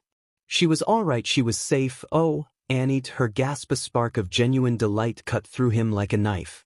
It is you, look how you've grown, are you safe? The words poured out of him in an outwelling of relief. He could feel the tears of joy streaming down his face. Are you all right? Yes, she swallowed, visibly fighting her own tears. Son, I'm fine, thanks to that Jedi friend of yours. He called himself Car. He gave me this to contact you with. She pantomimed a gesture, holding up that same circular device as the one he held in his own hands, the discus that allowed her to commune with him across countless parsecs and even here, in this shielded compound. He could feel Car's attention on him, hanging over his head like a dark storm ready to unleash its fury, daring him to correct her. Anakin didn't have the heart to tell his mother that she'd been saved by a Sith, not a Jedi. Let her believe what she wanted. All that mattered was that his mother was all right, safe and unharmed. I miss you, he admitted. I miss you too, Annie. She replied, choked up. By the sands, I can't believe how big you've gotten. Your friend told me how much you missed me. Can't believe it's been 10 years. Car said nothing in the background. He simply crossed his arms and appeared content to wait. You're doing so well. Shmi continued. Have you made any friends? Anakin scrubbed at his eyes with the back of his sleeve, determined not to let them show any longer than he had to. Of course Shmi might have said more, but Naruto chose that very moment to lean over him and toward the discus. "I'm sorry, Miss Skywalker," he began in a kindly, cultured voice that didn't sound a thing like his true self, "but the council has requested the presence of Skywalker and myself for a debriefing." He allowed his smile to grow, blooming with a warmth he didn't feel. "Perhaps we should continue this discussion at a later date?" Of course." Shmi blinked, her holographic eyes fluttering open and shut then open again in surprise. "I wasn't aware you were there, Car. We won't be but a moment." Naruto offered a genteel, almost fatherly smile. "I'll allow you to say your goodbyes." Anakin opened his mouth to offer a protest, to say that he wasn't done yet, but no sound emerged. It was as if he'd lost all ability to speak, to communicate at all. Car continued to smile, and as he looked on, the Jetatope could actually feel the man in the Force, feel those invisible hands on his throat and trachea, preventing him from uttering more than was necessary. Numb, he could barely bring himself to bid his mother farewell and renew his promise to contact her at the next opportunity. "Be strong, Annie." His mother blew him a goodbye embrace and Anakin felt his heart shatter into 1,000 pieces. "I know you're concerned, but don't worry about me. I'm fine here. Really I am. Promise me you'll become a splendid Jedi Knight, all right? I know you can do it." "I will, ma." The disc winked out and flew backwards, summoned into Car's open hand. He placed it in one of the many pouches of his belt, his smile still fixed in place. "There's your proof, son." The Darth's fingers patted where he had put the holodisc and gave a gentle squeeze. "Now are we ready to talk business?" Anakin turned his head to regard the Darth, hoping to get some sort of read on him, on this sudden shift in his behavior. It didn't make sense, and yet it was strange. For a moment he thought he sensed genuine compassion from the Sith Lord. Then it was gone, and those yellow eyes were peering at him dispassionately once more. Golden and narrow eyes gazed at him quietly, coldly, assessing his measure, absorbing his worth. "You mean about the oubliette?" Car finished. "I'm going to search your shuttle after this discussion, let's be clear about that. I will find out one way or another. The difference is, if you tell me, I'll give you this disc, which will allow you to speak with your mother whenever you wish. It's quite untraceable, as I'm no doubt sure you'll discover. Your order will never be the wiser about this little betrayal of yours. I certainly won't be the one to show the world what you did." He leaned forward, intent. Everything. Or you'll never speak to your mother again." Anakin bristled, eyes narrowing at what he beheld as a threat. "If you harm her, spare me your threats?" Car waved his anger aside as if it were a feather's touch. "I've been perfectly civil with you thus far. I'd appreciate the same courtesy." He steepled his fingers, intent. "I am a patient man, my boy, but my patience has its limits. So I offer you this, my final concession before I use force. Tell me what I want to know, and I swear by the Force as my witness that no harm shall come to her so long as I live, from myself or otherwise." Car's words rang clear with truth, even mired in the dark side as he was. Anakin could sense this. He sat there, torn between concern for his mother and loyalty to the Jedi Order. Eventually, the former won out. So he told him. In halting tones, Anakin Skywalker explained little he knew of the mysterious Jebel box and what it contained, of how he believed it would be opened. When he had finished, Car grasped him by the shoulders and peered deep into his eyes, into the very depths of his soul. "I believe you." Anakin barely even noticed it when the Sith released him and stepped back, leaning southward to prop himself against the wall. He didn't see his eyes drift shut, didn't notice his attention drift inward.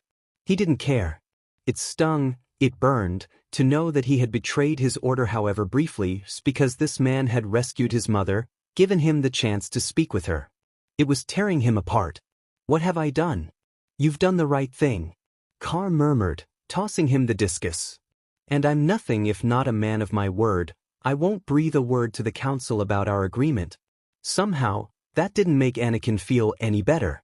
Parsecs away on Coruscant, Supreme Chancellor Palpatine felt it, a subtle shift in the force surrounding Anakin Skywalker. Not a significant one, but a change had taken place nonetheless. Frowning, he risked a glance through the lens of the dark side, determined to find its cause. What he found elicited a small, angry hiss. The quagmire of emotion that usually ensorcelled the young Padawan had been suddenly and inexplicably quelled. Sidious suddenly feared that all the influence he'd culminated over the last 10 years was lost, or at least reduced by a sizable amount. He stubbornly resisted the urge to rise from his chair and pace. It would not do for anyone to see him discomfort so. The Jedi Council had forgotten to inform him that they were sending Emissar Kenobi and his Padawan to Ninjato. He'd only learnt it from Skywalker, and even then, shortly before the boy's departure. There could be no doubt as to who the perpetrator was, who was behind this sudden calming of young Skywalker. There was hardness to him now, a cooling of his emotions that suggested he wasn't likely to ever completely trust in anyone ever again. This ruined everything. Everything. Curse you, Kar, the secret Sith Lord grimaced, steepling his bony fingers together, contemplating. He knew that his alliance with Lord Kar was tentative at even the best of times, but the self-proclaimed Darth seemed to growing more and more bold as of late. Not that it mattered. The Clone Wars would soon begin, and then he would no longer have any need for their little dalliances. The Jedi would think Kar was this secret Sith Lord in hiding. Once he was removed from the equation, he, Sidious, would be free to move as he pleased. But these next few months were pivotal. Crucial. Kar's fleet continued to expand at an alarming rate. More and more beings were content to flock to his side and the order he promised. Sidious couldn't have that. Not with all those apprentices. Yesh'd be a fool to confront him on his home turf, which was exactly why he'd forbade Dooku from taking any action against him. The tenuous peace between him and Kar need only last a few months more, but if something were to upset it before then, you would be wise not to anger me, old man. Sidious shuddered at the old memory of when they'd first met, first enacted their little truce. Kar was a young Sith Lord, in the prime of life. The same could not be said of him. In a direct conflict, the younger warrior would overpower him. Palpatine knew he had to be extreme in his caution, careful in his deliberations. If Kar was stronger than him, then pitting Dooku against him was a moot point. He was probably stronger than Lord Tyrannus as well. But for all his strengths, all of his power, Kar also had a weakness Palpatine knew how to exploit. Yes, when the time came, he would unveil it, the one enemy he knew Kar would not be able to bring himself to face, let alone kill. The cloning chambers on Kamino had proved most useful in that regard. Yes, all will be well, he reassured himself, leaning back into his plush Eltar seat. Kar had no way of knowing that his usefulness was swiftly coming to an end, that the risks of using him against the Jedi were slowly beginning to outweigh the rewards. The Darth's days were numbered. He just didn't know it yet. All would be well when Kar finally opened his eyes an hour later. Anakin had finally cried himself dry. He heaved for a final time, gulping down air, and then, at long last, he felt a tentative calm settle over him. The Sith Lord said nothing, but his body language radiated empathy as he took a seat beside him cross-legged, his face impassive. He said nothing. Did nothing. He merely waited. Slowly, hesitantly, Anakin dared to raise his gaze, too confused to do anything else but meet those golden orbs, wondering what thoughts ran behind them. Finally, he could tolerate it no longer. Maesar Naruto's smile grew another inch. Not Yuch, the Padawan barked back. Where's my MSTR? Where is Obi-Wan? Kenobi? Kar chortled softly. It was not an unpleasant sound. You'll find your MSTR is quite all right. In fact, more than all right. I plan to visit him shortly and have a little chat with him. Those words doused Anakin like ice water, drenching him in a cold sweat. Oh gods no. But I already told you how to open the coffin. Naruto nodded. I know you did, and I appreciate that. But as you said, a Jedi is needed to open the coffin. And you, my dear boy, despite all appearances to the contrary, aren't quite there yet, so I'm afraid your emperor will have to do. You're evil. The words burst from Anakin's lips before he could stop them, spoken with less conviction than he felt. Would an evil man save an innocent? Kar didn't seem evil.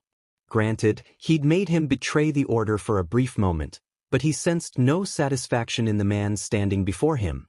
If anything, Carr seemed resolute, determined. Whatever his main goal was, he was intent to have it realized, even should it cost him his very life in the process. Naruto smiled. Somehow, it didn't reach his eyes. Evil is such a subjective term, don't you think, Skywalker? I prefer to think of myself as necessarily cruel. The Sith Lord levered himself off the wall with a shrug. I do whatever needs to be done in order to protect my family and friends as I see fit. Would you not do the same? Anakin opened his mouth to reply, hesitated. Carr chuckled. I thought so. Abruptly he reached for his lightsaber and ignited it, searing a red line between the two of them. For a moment Anakin thought he was going to attack him, cut him down out of pure spite. But Carr didn't attack. He simply stood there, contemplating his blade, golden eyes staring into those scintillating shades of scarlet. You know, I never really thought of this blade as weapon. He mused aloud, and Anakin sensed these words were directed unto him. If anything, it's more of an extension of myself. It is my arm, my hand, my fist. A sword to cut down my enemies. A shield to defend what I deem to be precious. He raised his gaze and extinguished the saber, favoring him with a small smile as he did so. Wouldn't you agree? Anakin blinked. He'd never thought of it that way. He was always losing his lightsaber, or worse, breaking it. Never once had he thought of it as an extension of himself. Oh, he was proud to have crafted such a weapon, but until now he'd only ever thought of it as such. A weapon. Never a shield to protect his friends and family. It was a revelation of sorts. Sometimes compromise is necessary, Padawan. Even demanded. But enough of that, you won't be needing these anymore. With an errant gesture he unlocked Anakin's leg shackles. It wouldn't do for me to shackle up such an important guest. As Skywalker rubbed at his sore ankles, the Sith rose, standing to his full towering height. We'll have to get you a change of clothes for tonight, he said, indicating the charred state of the robes Anakin still wore, sullied and charred by the earlier deluge of Sith lightning. Why are you doing this? It is for the greater good, Naruto replied. A principle the Jedi often use to justify their actions. No. With a flare of his cape, the Dark Lord turned to depart. I'll leave you to dwell on what I've said, he said, stealing a glance over his shoulder. A guard will be along shortly to escort you to more comfortable quarters. Please don't try to escape. I expect to see you tonight at the festivities, my young friend. We have much to discuss, you and I. Without another word he stepped outside, and the wall slotted shut behind him. Ventress was there, waiting for him. Her violet eyes were narrow and scrutinizing. She could see he was perversely pleased with himself. Of course she could. He made no secret of his satisfaction, nor did he make any effort to hide it. That was what it meant to be Sith. To let your emotions strengthen you. It was what made them strong and the Jedi weak.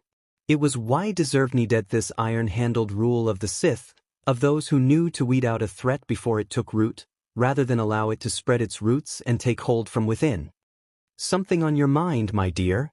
He asked, knowing he'd kept her waiting. Jedi, she muttered blackly, pushing herself off the wall, bringing her porcelain-colored face mere inches from his own. Their order is a fading light in the dark, corrupt and arrogant. Why do you tolerate them? A fine question.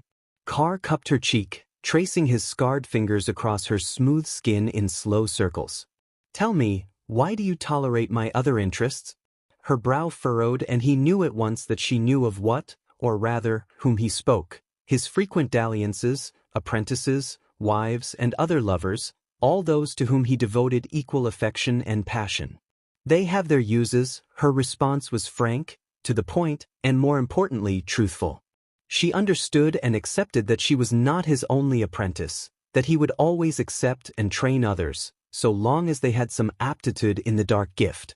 But I fail to see what this has to do with those Jedi you've captured.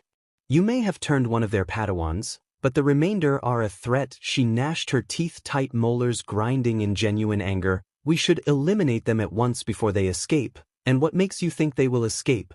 Carr had no qualms, admitting that he'd purposely allowed Shakti to wander the facility unguarded, because there was simply no need. He'd marked her earlier with both the tracker and the flying thunder god seal. If she were to attempt any sabotage or subterfuge, he would immediately be made aware of that and put a stop to it.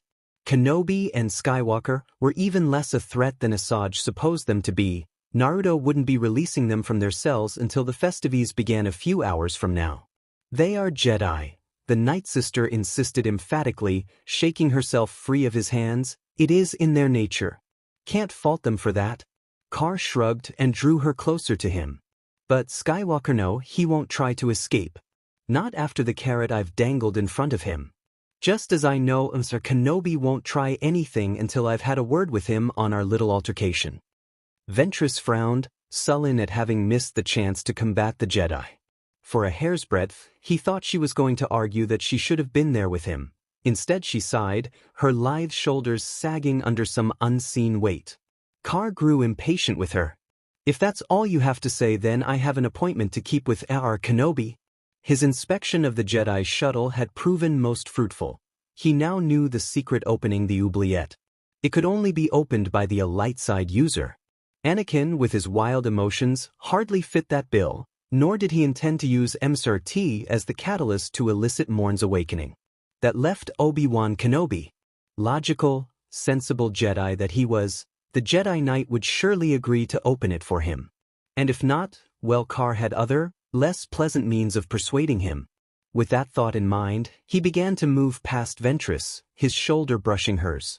She surprised him then, whirling around to seize him by both wrists, slamming him into the wall with such force that the durasteel actually creaked in protest.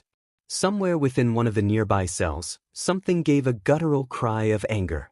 Carr both ignored allowed Ventress her moment of demps. He sensed no ill intentions from his protégé. Only lust. She gazed up at him with naked intents, knowing full well he allowed her to pin him, to hold him fast. And then she smiled. It was not an unpleasant thing, that smile. It spoke of anger and aggressions and primal longing. You underestimate me, sir, she purred. Is that so?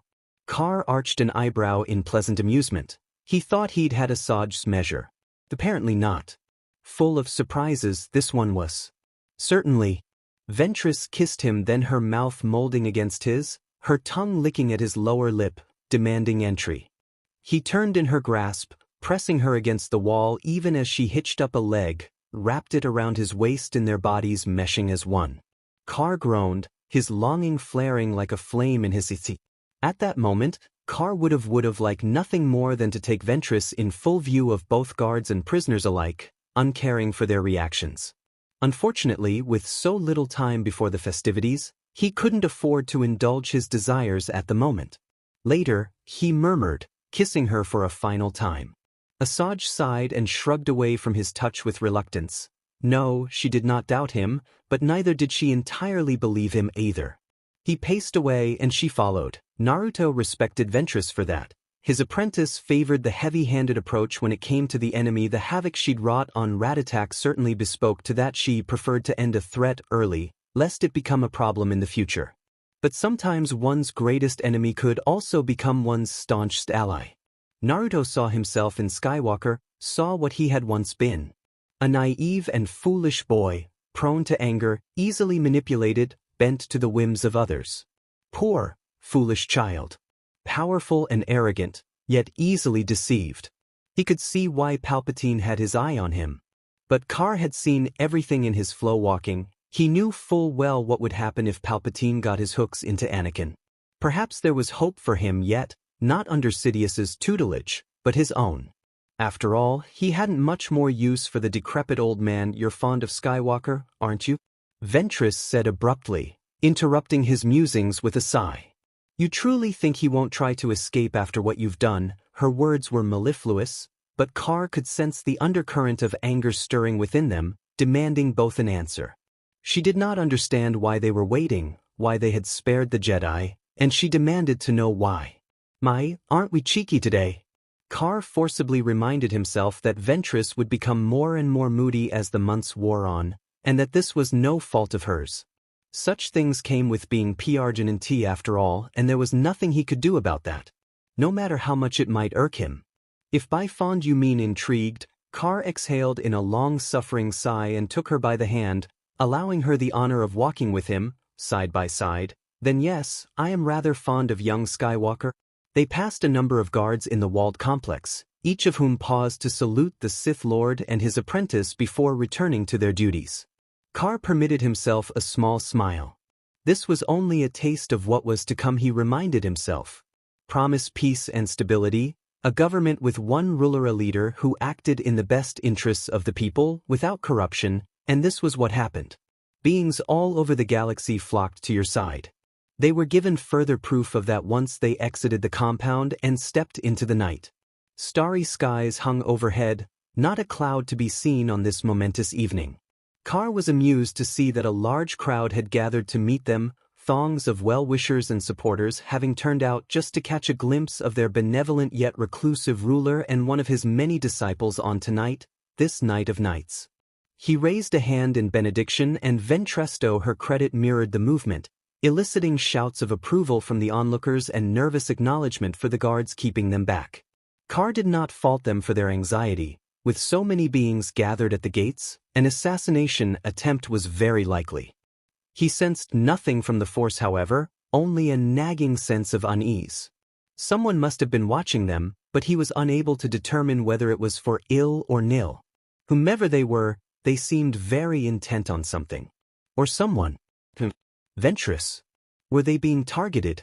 Even as he contemplated pursuit, the presence faded into obscurity, leaving him alone. Carr fought the urge to break from the crowd and go after his unseen stalker. One glance at Asajj confirmed that the Night Sister had likewise sensed something was amiss. Keep your guard up, he whispered beneath his breath. He wouldn't be able to bear it something happened to her, if anything happened to one of his many loves. They passed through the gates of the manor to greetings of Lord Carr and Lady Ventress, each taken in turn. Preparations had already been made in the wake of their absence, and he offered a silent thanks to his head of security. Shikamaru certainly knew what he was doing. Many had turned out to see them. He noted with some surprise that his own shinobi forces were, surprisingly, in the minority tonight. Whether that bode ill or not remained to be seen. Still, to think so many had turned out tonight, what did it matter if he claimed to be Sith? Certainly didn't seem to care. Nearly 90% of the planet was well-fed and cared for, in a world with abundant natural resources and little to no pollution. There was no violence. There was no crime. They wanted for naught. Granted, there were those 10% dissidents outside the walled cities, those who'd saw fit to name him Dictator Antmerly for having overthrown and slain their feudal lords, those feeble, infirm, miserly old men who didn't care for anything else except themselves and their full coffers. But firm anger demanded a firmer response. He had no place for corruption in his regime. You should have killed Skywalker, Ventress said as soon as they were within the safety of the gates. He is dangerous, unpredictable, and I can end him at any time, Naruto reminded her. Or do you doubt my skills? His response was laced with a hint of reproach or warning. His patience was wearing thin, and Ventress was not to push it. She had no right to provoke him so simply because she bore one of his many heirs. Neither did Barris, but that was beside the point. But you spared him for a reason, Asajj pressed. Carr exhaled in another, long-suffering sigh. He loved the Night Sister dearly, he truly did, but her heavy-handed approach toward their enemies grated on his nerves. It was so much more delicious to sway one's enemy to their side and exploit them, rather than simply obliterate them for their temerity. Carr knew why he'd spared Anakin, but at the same time he found himself loath to tell Ventress just why he'd bothered to keep Kenobi alive. He just had Tuesday's succinct feeling that he'd have use for the man someday, and that killing him would have been a monumental waste. Oh, very well. When I fought Anakin, I saw what he would become in the years to come, he admitted ruefully. His every action, choice, decision, consequence. Had I left him alone, he would have turned into a shell of his former self without his mother, lover, or any children to call his own. Ventress favored him with a scathing look at that Oneto which Carr, former Jinchuriki, merely thumbed his chin. I suppose you could say he reminded me of myself when I first started down the dark path all those years ago, when I saw what would. He made no mention of what else he had seen, nor what the Force had granted him view. But Carr had seen it. Seen it all. Everything. A bleak, fitful future spanning the decades. He'd seen war and strife and pain, so much agonizing pain as Darth Sidious, under the alias of Supreme Chancellor Palpatine, manipulated the Senate to his secret agenda, plunging the galaxy into the Clone Wars. The extermination of the Jedi, their once grand order reduced to all but a handful as the Sith ruled supreme under the flawed rule of two. For more than 2 decades this so-called empire would reign, only to erupt into strife and warfare once again as the Rebel Alliance challenged its stranglehold on the galaxy. Victory would eventually be theirs, and once more the Republic would return. So too would the Jedi, ushering in a tentative era of peace and stability. For a time, Carr had seen countless intermittent conflicts spring up in his visions, each of which he took careful note of in his journals, though many of the lesser names and faces escaped him. He saw that, unchecked, the Skywalker line would persist for many generations, flourish even in this new era of peace. Until the next invasion. Until the Yuuzhan Vong came and tore the galaxy asunder. Carr still shuddered at the thought, though that future was many years distant. Any enemy that could not be felt nor sensed in the Force was truly an enemy to be feared, one to be eradicated at all costs. He'd have to do something about them when the time came. But to do that he would need numbers, one even greater than the fleet he possessed now. His vision was not clear on the eventual fate of the Vong, but he knew that the galaxy must somehow best them, for he witnessed the rise of the Galactic Alliance and the re-emergence of a peculiar Darth named Lamia. She would cause much strife, culminating in the rise of Darth Kiedis, formerly known as Jacen Solo. There would be many deaths in that future, including one Mara Jade Skywalker. That was as far as his foresight had yet to extend. Perhaps it was the will of the Force that he not see any farther than was necessary. But he knew thus, if Sidious Palpatine ever had his way, then there would be no stopping the chain of events that were to follow. The dominoes all started and fell with Skywalker, and what use NarutoxHarem made of him.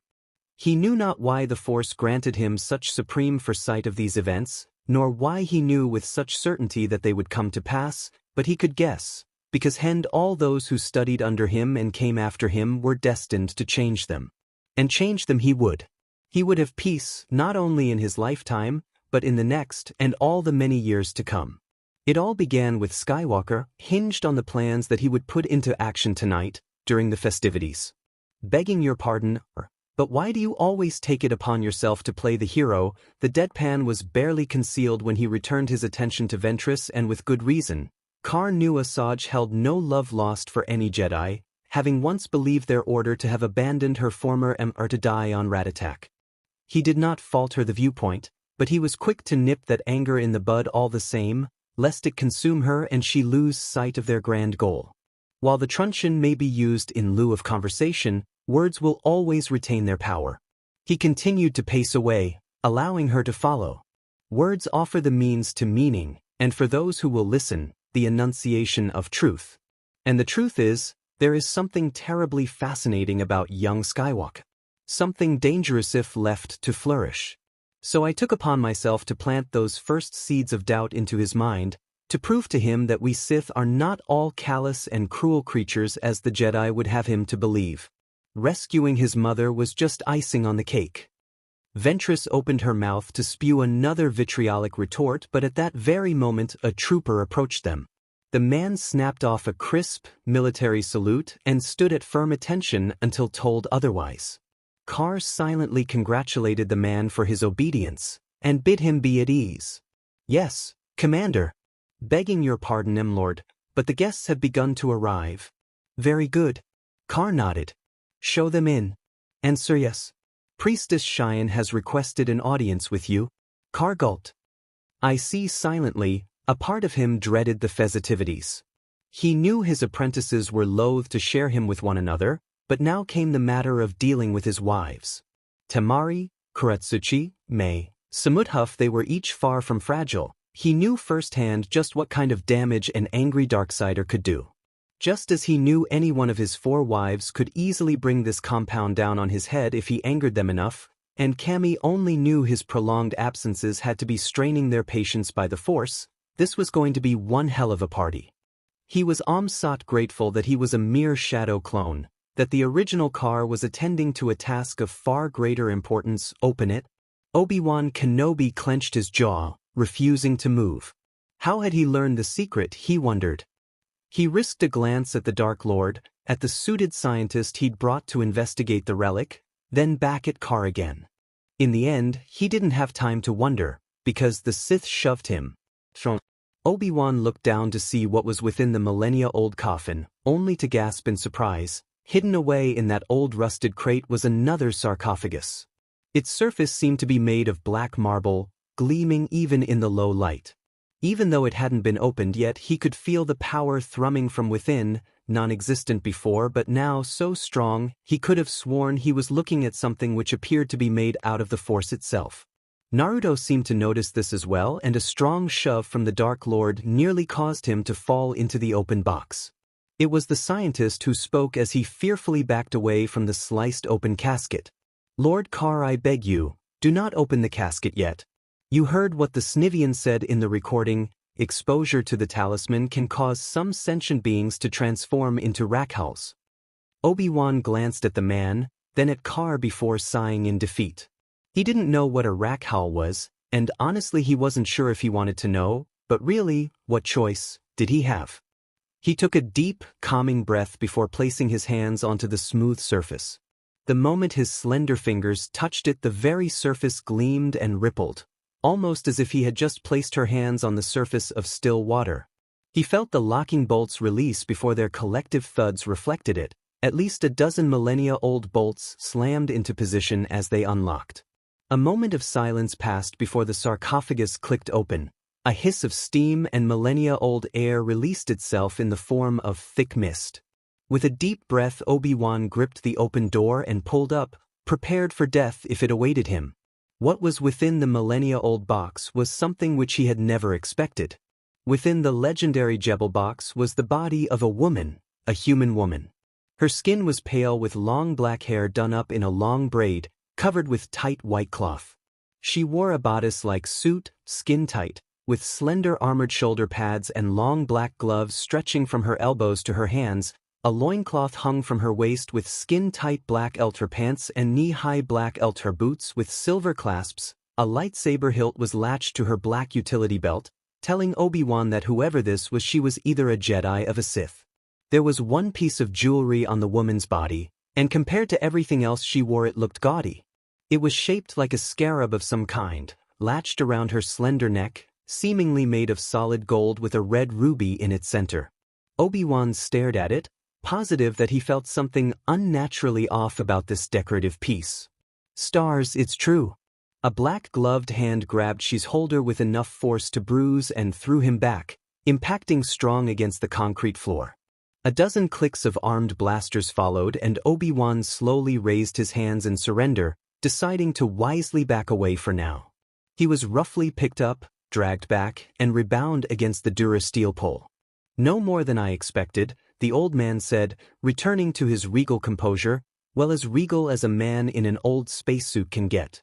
Stasis casket or not, no one could survive 4,000 years. She was more than just a preserved corpse.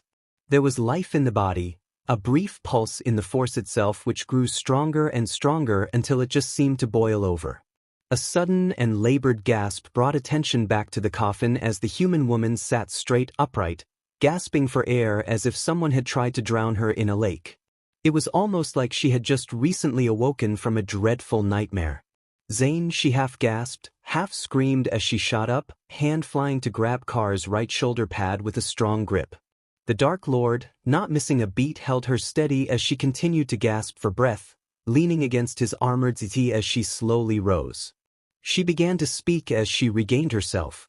"Have the Jedi come?" She took one last deep breath before getting a good look at her supposed savior. Did you free me?" Obi-Wan was only half listening to the conversation, using the distraction to begin using the Force in one of the most subtle skills. With enough time he could pick and open the lock. All he needed was a few moments. A few moments he did not have, as Car barked a harsh command, leveling a host of blasters upon him. Kenobi blanched, his attempt foiled, but already his attention lay elsewhere. By now the millennia-old Jedi had been helped to her feet and was looking around, hand slowly reaching up to massage her temple. She had blue eyes, deep blue. No, it's still there. I can feel him. No, her exclamation caught everyone off guard, and everyone noticed it when her blue eyes contorted and bled until they were a bloody crimson. No, you are still with me. Most of those present had already deduced that the young Jedi, millennium-imprisoned Jedi, wasn't completely sane, but those within the chamber who were force-sensitive were able to deduce otherwise. Something else was here, something old and vile. Obi-Wan was barely aware of the young woman muttering something under her breath as if something was talking to her. She reached up with both hands and placed them over her ears, as if trying to block out a great noise. How long? How long were we inside? For 1,000 years, the suited scientist squeaked fearfully in response, raising his hands in an effort to calm her. To the shadow the words hit her like a jackhammer. For 1,000 years. She had been locked away inside that sarcophagus for 4,000 years. The revelation was a shock to her, such a shock that her whole body seemed to go numb. Everyone she knew, everything she considered important was gone. No one she knew could possibly still live after such a long time. What about everything from her time? A million questions jumbled through her tired and weary mind. Did the Republic still stand? What about the Jedi? What about the Mandalorians? For 1,000, she repeated the words numbly. Carnus Muir was right in her face, raising a long bony finger. So much time wasted, the questions spilled from her like an avalanche, and the old man was just barely able to keep up with her. What about the Covenant? Was it successful? The old man raised his hands up in an attempt to calm her. I'm afraid I know nothing about a Covenant. Then what about the Rakhals? She asked. Isolated and eventually wiped out on Taris? She breathed a sigh of relief at hearing that information, thankful that the disease those turned creatures carried was destroyed with them. And the Mandalorians, did the Mandalorians conquer the galaxy? She asked, with the same sharpness as before. No, he replied, and for a brief moment she felt hope flare in her and also a little smug satisfaction when her poltergeist openly snarled in disgust. So the Republic still stands? She asked, hoping with all her might for a yes. That hope wrapped around her like a blanket, soft and warm with the old man's next few words. Yes, the Republic still rules. But not for long. She turned and looked at the figure in shock and disbelief. He was actually quite handsome. His golden eyes glittered like honeysuckle, observing her with amusement. No, it was not possible. He was not Sith, he could not be. Sith were extinct, had been for millennia. And yet as she timidly reached out through the Force to feel his presence, she knew it was true. Man's presence was a cesspool of emotions, not all of them negative, nor were many of them positive, and all she gained from his thoughts of her was curiosity. Yet she felt darkness within him, 10 times worse than anything she had ever felt in her lifetime. Sith, she muttered the name as if it were a curse, idly aware as Carnus Muir said the same name with a kind of smug satisfaction. She ignored him and ignited her lightsaber, feeling comfort in the heat which emanated from the weapon. I should have felt it sooner. She surged forward shrieking like a banshee, bringing her lightsaber down in a strong slash meant to cleave him in twine like a twige. Celeste dimly registered an unmistakable snaffius before she saw the unknown Sith Lord bring up his own lightsaber to parry her strike. Morn used the momentum to somersault over the Dark Lord's head and land on the ground with flawless ease, bracing herself for the furious follow-up assault that was certain to come. It never came. The Dark Lord stared across at her, his golden eyes narrowed with thinly veiled amusement. To her utter disbelief and then dismal dismay alongside Kenobi's, he extinguished his blade. Morn could only watch in awe as the crimson line shrank back as he reached down and claimed his second hilt, attaching it to the first. There came a furious snap hiss before she realized his intent. Carr had joined both blades at their hilts, forming a sinister saber staff. He twirled the deadly weapon once, forming a crimson wall between himself and the Jedi shadow. I sense great anger within you, Jedi, he purred. Come unleash it. Morn lunged at him, her blade skittering beneath his defense a split second before he completed the swing. Too late, she felt the Muir talisman stir at her throat. Carr peered down at the strange device in wonderment as though amazed to see it move. Perhaps this is the answer. Car frowned, touching a hand to the strange edifice wrapped around her neck. It was cold to the touch, and yet, it felt alive somehow. As if had a pulse. How could something so small wreak so much havoc? Beneath his words, two things did happen. The first was that Morn lurched backward, her lids fluttering shut with a pained gasp. The second was that the talisman moved.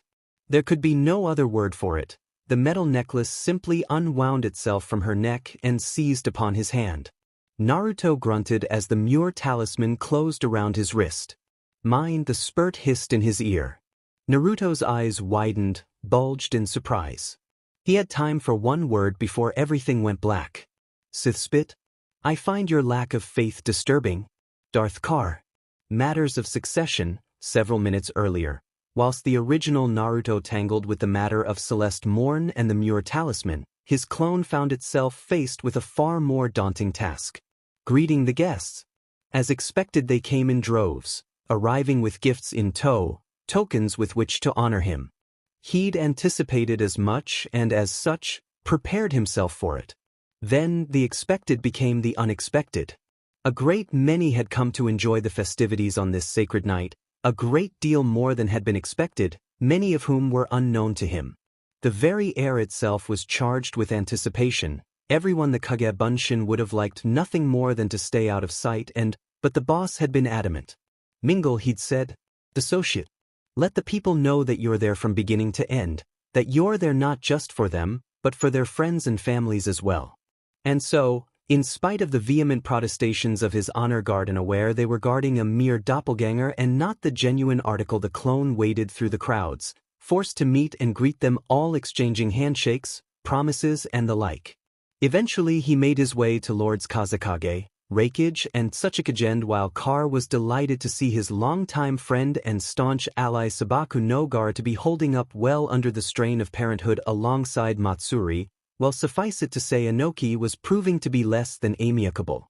The man had never approved of his hostile takeover of the planet nearly a decade earlier, nor did he appreciate being reduced to mere figurehead now that the planet was firmly under Sith control. Darth though he might be, Car knew he had to tread lightly where this one was concerned. He couldn't just execute him, as he'd done with Tsunade, after all. If another Kage were to mysteriously disappear overnight, the populace might grow suspicious of his actions. No, Naruto reminded himself, despite the hate he held for the old fool, he was of more use to him alive than he was dead. For now. As I said before, I'm afraid I'll have to decline your offer, old man. Car found himself masking his exasperation as he repeated the same statement to the Tsuchikage for what felt like the upteenth time. Kuratsuchi is quite adamant on this. She doesn't want to have children yet. I'm not going to force her into anything she doesn't want. He turned aside to make his point. This discussion was now closed. Now, if I could direct you to the refreshments, and when will she be willing? Inoki floated after him, following the Sith Lord even as tried to turn away. We had an agreement. You whippersnapper, I give you my granddaughter and you give me an heir. Naruto bristled at the mention of that, and fought the urge to force-choke Ananki within an inch of his life. Doing so just might kill him. The last 10 years had not been kind to the old man.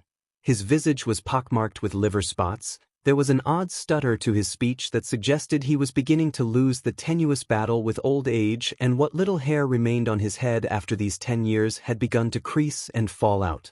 Not to mention the now crippling back pain, once a minor annoyance, had become something a handicap, one which threatened to leave him bedridden for weeks at a time now. Darth Car considered himself a patient man, all things considered. He had learned to control his impulsive reckless streak over the last decade, all but suppressing the staggering stupidity of his youth. He was no longer Uzumaki Naruto, no longer that same brash, blabbering boy he'd been before. That boy no longer existed, and if by some miracle he still did, if by some chance, a fragment of Uzumaki Naruto still dwelled within him, still persisted despite all attempts to root it out, well, he'd long since learned to ignore that little voice in his head. It was whispering to him now, telling him to ignore the verbal slight, to let the comment roll away like a pebble at his foot, slip off his shoulders like water off a duck's back. Car ignored that voice. He knew how to act, plot, manipulate and scheme to get what he wanted, And while he could have easily done any one of those things to make a fool of Anakai, the man was getting on his last nerve. He had tolerated the old fool for at least an hour now, succeeding where many of his apprentices would have failed dismally. But even he had his limits. No grandfather should treat his granddaughter like breeding stock, as a mere pawn to elevate himself another rung up the social ladder. It disgusted Carr. Infuriated him. She'll be willing when she is willing. He let just a touch of killer intent suffuse his tone, the tiniest hint of warning. Even his supernatural patiences had its limits. Apparently, Anoki's arrogance had none. To the Darth's sheer disbelief, the elder Kage actually spat at him. A wad of phlegm landed firmly upon his whiskered cheek and trickled down his chin. There was a silence. Naruto didn't even flinch, didn't even blink. He simply grabbed Anoki in the force and crushed his windpipe. No one in the crowd recognized the dilemma. None saw Anoki's eyes bulge, his face beginning to purple as his lungs were denied life-giving oxygen.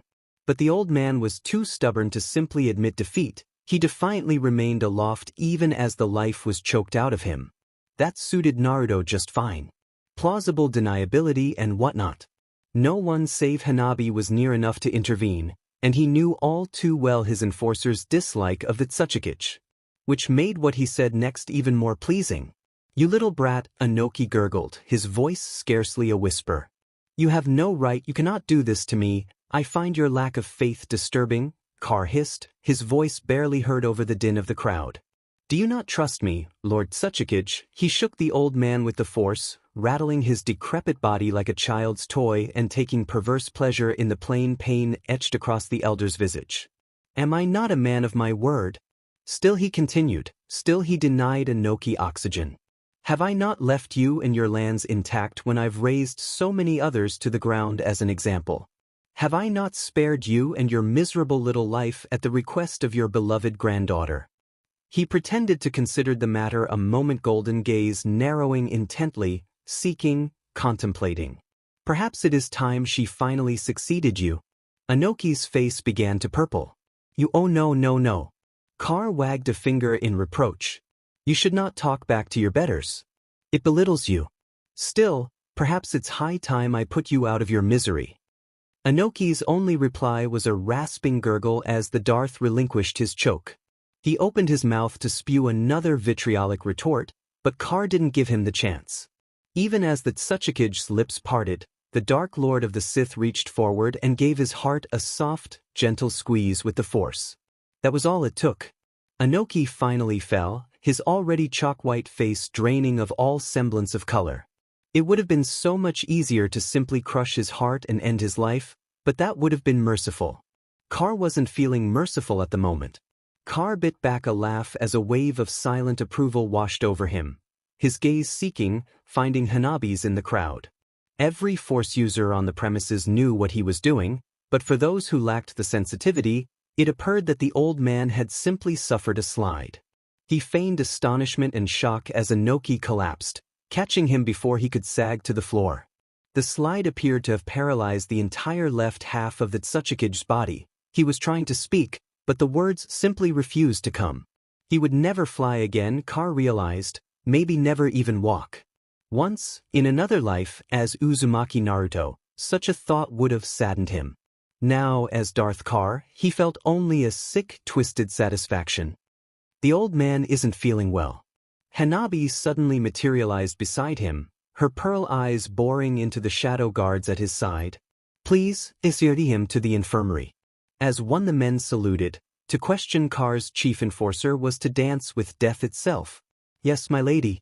Naruto huffed as he watched his men carrying the Anoki out on a stretcher. Maybe he'd get lucky and he really would die of that slide. It would certainly save him the trouble. The matter of succession had always been and still was a sticking point with the decrepit Kage.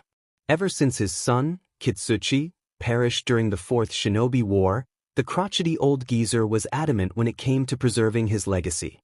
Sadly, that task fell to Kuratsuchi, and while she herself was quite enamored with Naruto and he her, she had been very blunt the last time he'd asked. Kuratsuchi, as she had so brilliantly put it into words, didn't feel like having a kid isekai on my tips just yet. Naruto sympathized. Everyone was scrambling to produce an heir for him, scrambling to have some claim to the man that ruled this world. It sickened Car and made him pity whomever his firstborn was. They would have a monumental task ahead of them from the moment they were born. Once Barris gave birth a few months from now, this nonsense would cease and he could put this bedlam to rest once and for all. But for now he still had a part to play, and he would play it to perfection. I do believe Lord Suchikage won't be joining us for the rest of the evening, he said, addressing the crowd of onlookers. Such a pity. He bowed his head in benediction. Let us pray for his safe recovery. A murmur of approval rippled through the throng as he looked on. Once more, Car was amazed at the ease with which they were manipulated. Murmur a few kind words here and there, make a few generous donations, and they all tripped over themselves to please him. No one dared speak out against him, none thought to think or question the sudden circumstances of Inoki's slide. It was almost too easy. Brilliant. Hanabi whispered, her lips brushing his ear. You'll have to teach me that sometime. You're already a heartbreaker. He graced her with a light peck upon the cheek, one of their rare public displays of affection. The last Hyuga grinned. Flatterer. I try. She stood on her tiptoes to embrace him, her mouth gracing his with a gentleness Car knew was feigned. If not for his sake, then surely that of the guests milling about them. Never much liked him anyway. A low voice growled at their backs, those deep, baritone words shaking the space between the two of them like a thunderbolt. Hanabi rounded on the intruder with a hiss, infuriated both by the intrusion and the fact that she hadn't detected him until now. We didn't ask for your opinion. But it is welcomed. Naruto inclined his head in amused acknowledgement.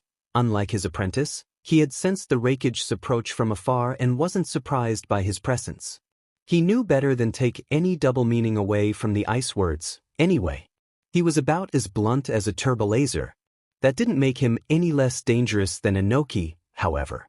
In contrast to the broken man Inoki now was, had aged gracefully. He'd lost none of skill or stamina over the last decade. If anything, he'd grown even more agile in his old age. He wasn't quite at Car's level in terms of sheer speed, and not many non-force users could hope to compete with him when his already godlike speed was enhanced by the force, but A was close. Close enough to inflict severe if not lethal damage should the Sith Lord ever dare lower his guard in his presence. Something Car swore he'd never do. Samui's doing just fine, by the way. Naruto was more than happy to oblige. I'm expecting her to give Bardage to my son sometime this August. After Barris. He added mentally. Once he had his firstborn, the matter of succession would be a foregone conclusion. That is good news. I smiled, exposing pearly white teeth. Have you thought of a name yet? A few have come to mind. Car bit back a smile of his own. The man had a single-mindedness that he almost envied. Give him what he wanted and he'd stay out of the way. He was only thankful he'd finally given up on his fixations with Hanabi and her Byakugan. Sadly, Hanbai didn't share his opinion. He could feel her anger boiling over in the force, and within good reason. Kumogakure, what little was left, represented everything she hated in the world. Arrogance. Stupidity. Need I remind? She blinked in surprise, the words falling away as a guard stepped up to them. Car beckoned him closer. Lord, the guard began stoically, High Priestess Cheyenne requests an audience with you. Immediately. Does she now? Car arched an eyebrow. Tell her I'll be with her shortly. The guard didn't budge. Lord, he continued, visibly squirming in place as he spoke, I've already told her that. Several times. She's been quite insistent for the last hour. At Car's silence, he continued, his words little more than a whisper between the two of them. Please don't make me go back to her alone, Lord. She scares me. It took all Car had not to laugh outright at the man's sheer terror. Cheyenne tended to have that effect on people. As did her visions. After all, she herself said he would die mere minutes after they'd first met. And where had that gone? He was still alive and well, thank you very much. It just went to show that the future was never set in stone. Rather, it was ever-changing, always in flux, forever in motion. It also made him wonder what part Cheyenne would play in his future. Lord. Oh, very well. Carr made a show of irritation when in reality he was all but jumping at the chance to be rid of the political back and forth. Was it not enough that he guaranteed safety and protection to his people? Was it not enough that he had their best interests at heart? Apparently not. It did not help that he'd forgotten the priestess had wanted to meet with him in the first place. Hours ago. Seemed she was running out of patience at long last. It was time to take his leave, then. Lord Raikage? Naruto began, taking his leave of the Festivites with no small amount of relief. I leave my enforcer to discuss the finer points of the treaty with you. There could be no missing the fire blazing in Hanabi's gaze as he spoke those words. He was going to get it later. In her eyes, the Raikage still hadn't been forgiven for his persistent attempts to take the Byakugan in the past. Carr could only pray that she didn't kill the poor man before he returned. He knew all too well the limits of her temper. You owe me for this. She hissed at him, her thoughts trickling through their master-student bond. Big time. I'll do whatever you want, tomorrow. Carr promised, placating her. The whole day. Satisfied. He received a flash of lust from his apprentice, images of the many things she intended to make him do during that day, and smirked despite himself. Such a colorful imagination. Satisfied. He queried once more. Very she all but purred back. And with his enforcer placated, Carr went to meet Cheyenne. He murmured a few words in passing to Gaara and the other guests and slowly, gradually began to make himself one with the force, obscuring his presence to the point where only Hanabi would be able to sense him, as if he were a mere phantasm, not present in this world nor the next. This was only one of the many techniques he'd learned since attaining full mastery of his powers, the ability to flow walk back and forward through all time itself, to mind-rub an individual of unnecessary memories, and even this, to become one with the Force in such a way that no Jedi nor Sith would be able to sense him. So now that the latter had requested a private audience with him, he was taking every precaution. He had not seen Cheyenne for a while. There was no way of telling what she was planning. Is she alone? Naruto inquired as his guard led him through the opulent corridors and away from the guests, nonplussed. No, sire, the man shook his head, his earlier distress dissipating in the prolonged presence of the Sith Lord. There's someone else with her? Unarmed, I trust? Why, yes, sir. That is, I believe so, sir. Why the stutter, Lieutenant? Naruto exerted some pressure into his words, frowning at the man's avoidance of the subject. A small part of him found it humorous. A large part did not. If there was someone else with Cheyenne in that room and they were armed, daren't finish that thought. Is this person armed or aren't they, Lieutenant? The man looked as though he wanted to melt into the floor. A very real possibility, when presented with Carr's scathing gaze. You unarmed? He managed at last. She couldn't possibly have anything hidden away much too small. Is that so? He received a gulp in reply. Carr fought the urge to extend his senses in that direction. He knew Cheyenne well enough to know she would detect his intrusion. While not overly sensitive in the Force itself, she was granted some level of foresight, both by her bloodline and the grand flow of energy itself. Combine the two, and she just might discover his curiosity, rebuffing him in the process. So, instead of peeking ahead with the wondrous powers he possessed, the Dark Lord of the Sith contented himself to a small, sinister smile. If she had a surprise for him, well, had some surprises of his own. I hope for your sake you're correct? Cape billowing out behind him, the Sith Lord marched onward. He allowed the man to lead him into the temporarily empty parlor with all its finery, trappings of shimmer silk strung across the walls, statues carved from Beskar and fine silverware laid out in preparation for the feast later in the evening. Despite his position, Carr did not want for wealth. He had taken great care to accumulate his fortune over the years. There was enough wealth in this room to finance a small army. All of this would be converted to credits in the days to come, the pieces sold off at exorbitant prices to fund his future plans. But that was neither here nor now. Where could Cheyenne possibly be? There she was. Carr could see her standing across the hall, blocking his view of a nearby bench. Her back was to him, her attention fixed on the viewport before her, one which offered her a view of the festivities swirling below. Sound after sound drifted up. There was a long moment of silence between the two of them, broken only by the guard's nervous breathing. Carr frowned. Dismissed, Lieutenant. Carr banished him with a point in the distance, and the man all but scuttled outside, shutting the door behind him. Carr waited a moment longer then started forward. Cheyenne remained where she stood, seemingly unaware of his approach. Briefly, he allowed his eyes to roam over her body, what little he could see from this distance with his eyes alone. She wore a lovely sunset-colored kimono with an azure bow tied round her full waist, and each proved a sharp yet equally satisfying contrast to her cream-colored tresses. She was as lovely as the day they'd met. Perhaps even more so, now that he'd finally learned to appreciate the female form. Cheyenne. Carr was surprised to find his throat dry, his words hoarse. Truly, he was somewhat surprised she'd come at all. It had been a while. Quite a while. Years since he'd helped her out in Demon Country, losing his virginity to her several months later. Indeed, Cheyenne had been his first in more ways than one. Come to think of it, she never did mention whether or not she produced an heir for her bloodline. Probably not, Carr decided to himself. He would have heard something if he had a son or daughter, right? Definitely. Probably.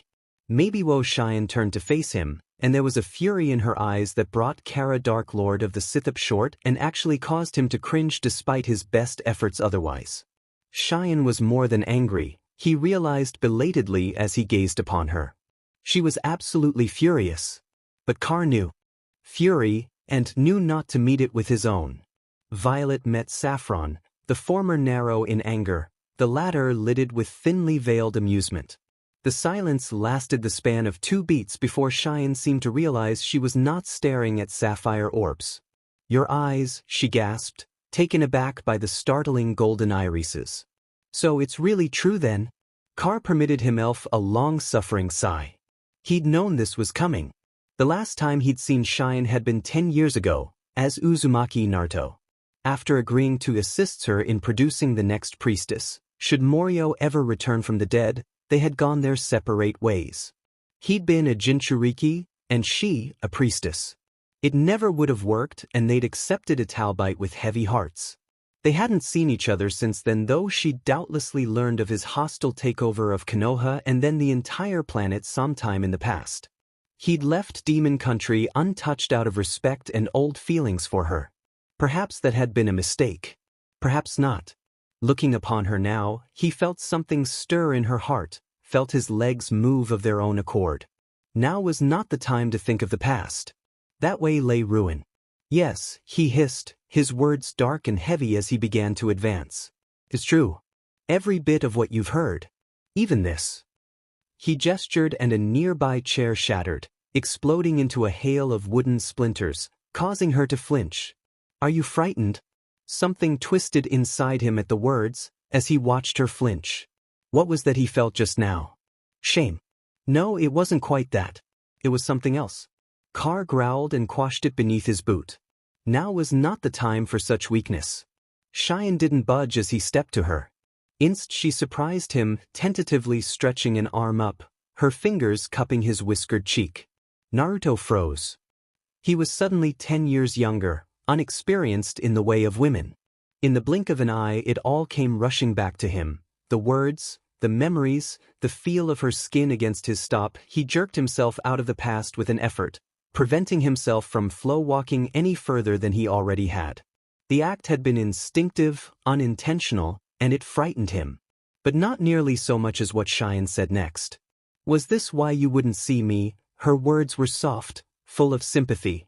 Carr's face twitched at the mention of his old name, but he allowed it.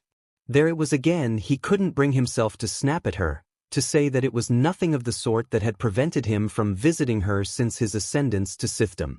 As Darth Carr, he could no longer indulge in the naivete of his former life. He had responsibilities. Lives to look after. He could no more prioritize the feelings toward his old friend than he could a craving for ramen that still continued to plague him. He shook himself free. "You wanted to see me, right?" he reminded himself. "Get down to business." Abruptly, Cheyenne's sympathy graduated to scorn. Her expression hardened, her feelings simultaneously radiating sorrow and anxiety in the force. She fidgeted a moment, her hands clenching and unclenching at her sides. Through a great act of will she still stood her ground. "Yes," She nodded. I wanted to see you. We wanted to see you. Car bristled as Cheyenne stepped backwards, preparing himself for an attack, readying himself for the betrayal he'd expected all along. But no unseen dagger emerged from those folds of her sleeve, only a hand resting against his palm. He almost jerked his fingers free, but Cheyenne's grip was like Durasteel, holding him fast. There's someone I'd like you to meet. She stepped aside, finally revealing the view of the small plasteel bench across the hall, a view she'd been blocking this entire time. At first, Car didn't understand. Then he saw someone sitting upon it across the hall. Naruto felt his blood freeze in his veins.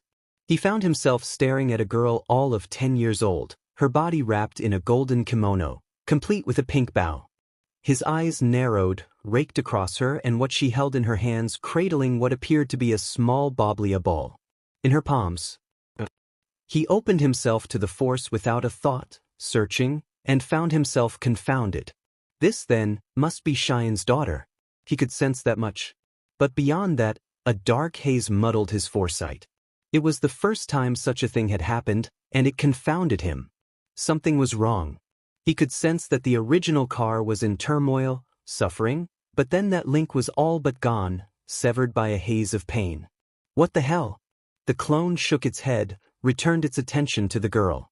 Indeed, her hair, those long cream-colored tresses, were every bit the same as her mother's, framing a small heart-shaped face from which shone eyes of deep, blinding white. That couldn't be right. Car blinked in surprise. She was staring off into space, past the two of them, as if they weren't even there, only feet away. The fingers of his hand twitched, waved, in a vain attempt to gain her attention. The girl didn't blink, didn't even turn her head. Oh dear. She couldn't see. Sweet Cammy, the girl was blind. This wasn't his child then. Couldn't be. Cammy would never give him such a gift, only to take away her sight. He refused to believe it. Would not accept it, I see. He began stiffly, the words directed at the child's mother. You've moved on then? Cheyenne's visage crumpled. Naruto too late. Car was shutting down now emotionally, throwing up walls to conceal the hurt he felt. Stupid. Stupid he'd been a fool to think they would be able to start over again, to think that she hadn't found someone else after all these years. It had been bound to happen, he simply had considered it, hadn't given it any thought until this very moment. Of course, he continued, ignoring her. Whomever the father is, Naruto, I hope the two of you are happy. Naruto, Cammy knows you deserve it, and it's not like I care. Naruto. Cheyenne's words were a shout, piercing the veil of his anger. What? He rounded on her with a hiss, eyes blazing. Naruto, Cheyenne said softly for a fourth and final time, exasperation evident in her words. She yours. Your daughter. Her words crashed into him like a turbolaser bolt. The Sith Lord blinked in surprise, his eyes fluttering shut and open with all the rapidity of a hummingbird's wingspan. A multitude of emotions roared their way through him, anger, disbelief, doubt, then wariness. Darth or not, Naruto wasn't willing to take Cheyenne's words at face value. Thankfully, he didn't have. He stretched himself out to the force once more, seeing with unclouded eyes the truth that had so eluded him until this very moment. The strange haze that had so suddenly eclipsed his vision was gone. He could see her now, with eyes wide open. Could feel a part of himself inside her, feel the force telling that this was his child, his little girl, his daughter. His daughter. Still unbelieving, Car stretched out a tendril of awareness towards the girl. She started in surprise, blinked, turned her head toward him, meeting his gaze. Her unseen eyes pierced him, rooted him to the ground, as did the knowledge that she had felt that actually sensed his fear and disbelief. She'd been aware. Was aware. The girl was force-sensitive. She had to be. He suddenly understood why Cheyenne had come. Well, Car tried to speak, found himself croaking in surprise. This Ison expected. Miri. What? That's her name. Cheyenne was smiling now, radiating joy through the force. The one we agreed on, remember. Car's knees threatened to buckle. He remained standing by a force of will. Yes, they had agreed on names. Sora if it was a boy, Miri if it was a girl. And this was his girl. His baby girl. His daughter. Every instinct made him want to cross the hall to her, to hold the little girl, to embrace her every instinct but the one that told him she needed to be free to decide, free to act. He could feel his shock and disbelief radiating with the force. He had to be worrying his apprentices, but he suddenly didn't care. How could you keep this from me? The words were a pained hiss, meant for only her ears. All this time, and you didn't. Cheyenne smiled sadly. As I recall, you were busy conquering the planet. Carr shook his head, mystified. Truly, the force worked in mysterious ways. And you're certain Shisaya no mine? The flash of anger he felt was completely genuine. I haven't slept with anyone else. She sounded offended. He'd been callous to say such a thing. All right, stupid question. He turned his head to regard Miri. She was still staring at the two of them, at him, disbelief coloring her expression. She hadn't moved an inch. Another stab to his heart. Is she blind? Cheyenne shook her head. In a way, yes, but now as you would think. See for yourself. Before he could ask just what she meant, Miri chose that moment to speak.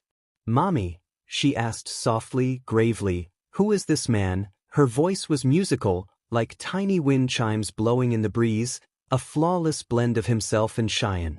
Why does he have blonde hair and yellow eyes? Well, Naruto mused, that disproved any doubts about her eyesight. He caught sight of the tears in Cheyenne's eyes, however. Miri, her mother began quietly, this is your daddy. Miri froze, her expression transforming from confused to defiant. She shook her head and suddenly, he knew what he had to say. The force was prickling at him now, trying to get his attention. He ignored it. Carr waited, pouring his love for her into the force, trying to send it through his eyes into hers. You always knew you had a daddy. Your mommy just had to keep who it was a secret. But now you're old enough to see the truth, to understand it at last. Miri, I am your father. He felt the fear within her, the lingering pain of not knowing her father, the one that must have been with her all her life, begin to erode. Miri dropped the ball held in her hand. Through the force he offered her nothing but the truth for the first time in months, perhaps years. There was nothing of Sith training to his thoughts, nothing of the Jedi, no strategy, no planning. There was only what he felt. She came to him then, clambering over bench and into his waiting arms. She put her arms around his neck and held tight, as though it would kill her to let go. Daddy. Yes. Carr couldn't believe it. He was actually choking up. Your daddy forever and ever. I'll always be here for you. I'll always keep you safe. Boys. He held her to him, stroked her hair, content. The force was not, however, it would be ignored no longer. Carr was suddenly struck by a vision so profound, it left him reeling. He saw the galaxy at peace, the world united under one rule. But he did not see himself at the helm. Nay, he saw her, saw Miri, this little girl before him, in his arms, standing at the head of a grand army, proud and defiant in the face of adversity. And then it was gone, and he was back in the present, reeling from the suddenness of the vision. If he did not succeed, as unlikely as such a thing was, he suddenly felt at peace. If he was merely to lay the foundation for Miri, to prepare the way for her own ascendance to power, then he would do this. It was enlightening to say the least. Cheyenne opened her mouth to speak, and then their world shattered. Back with the original, in a bubble of white agony sat a being fighting to hold onto itself, to remember that it was human, the child of two of Konoha's most prominent shinobi, a young man who had hoped to unite the galaxy in peace under the one rule of the Sith. The Mertalisman was trying to rob him of this, tearing at his resolve with 1,000 forms of anguish, acid that licked nerves raw, poison that raised boiling blisters, needles that turned joints into kills of throbbing inflammation. The only way to end the pain was to surrender to it, let it melt him down and forge him into something stronger and sturdier and more enduring. Ruled by Carnus Muir. Carr understood this. Each moment would bring a new and exquisite agony, as fierce and startling as the last, and the pain would never let him die, or grow numb, or escape into catatonic oblivion. Naruto understood all this, and still he clung to the knowledge that he was Darth Carr, son of Minato Namikaze and Kushina Uzumaki, Dark Lord of the Sith, fighting a parasitic talisman that was trying to erase who he was. His very existence. That last part? Carr repeated twice. It was the only way to keep his hate, and he was going to need his hate. Hate would help him escape, and when he escaped, hate would give him the power to kill this offensive force intruding upon his brain, this disgusting parasite latching onto his heart. It was around this time that he felt a pulse from his clone, felt its distress, felt it dispel. What? He felt his clone dispel, felt the knowledge disparees in his mind. Daughter. His daughter. The sudden knowledge that he had a daughter galvanized him, tore him away from the pain, back to reality. Joy, the likes of which he had never known, wrenched him from his pain, dragged his mind to the fore. Father. He was a father now, much earlier than he had expected. The joy proved more powerful than his hate, burgeoning him with a strength he'd never before known, creating a CHK in his defenses. The Muir talisman slipped through that CHK. You are mine. Carnus Muir hissed, thinking himself to have won, exultant in his glee. You will be my new host, from which I will rule. I don't think so. Carr blinked, his golden eyes flecking with crimson. He knew that voice. Hadn't heard it for the last 10 years. He'd thought that voice to be gone, alongside its power. He'd been wrong. Kurama. Been a while, Kit? It has. I'd love to stay and chat, but I have more pressing matters. So it would seem.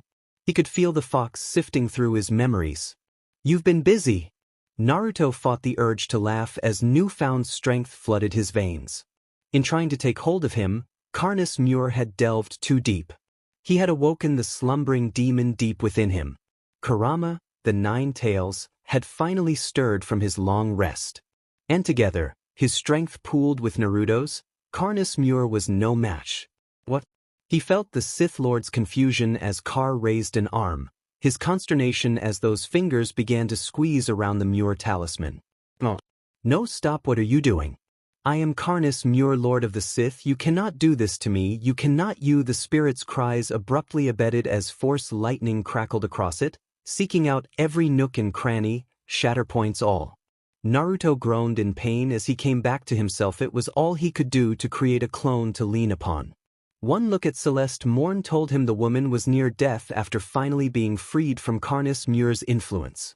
But there was no time. He was only thankful that his doppelganger had imprinted Cheyenne with a flying thunder god seal before it had been dispelled.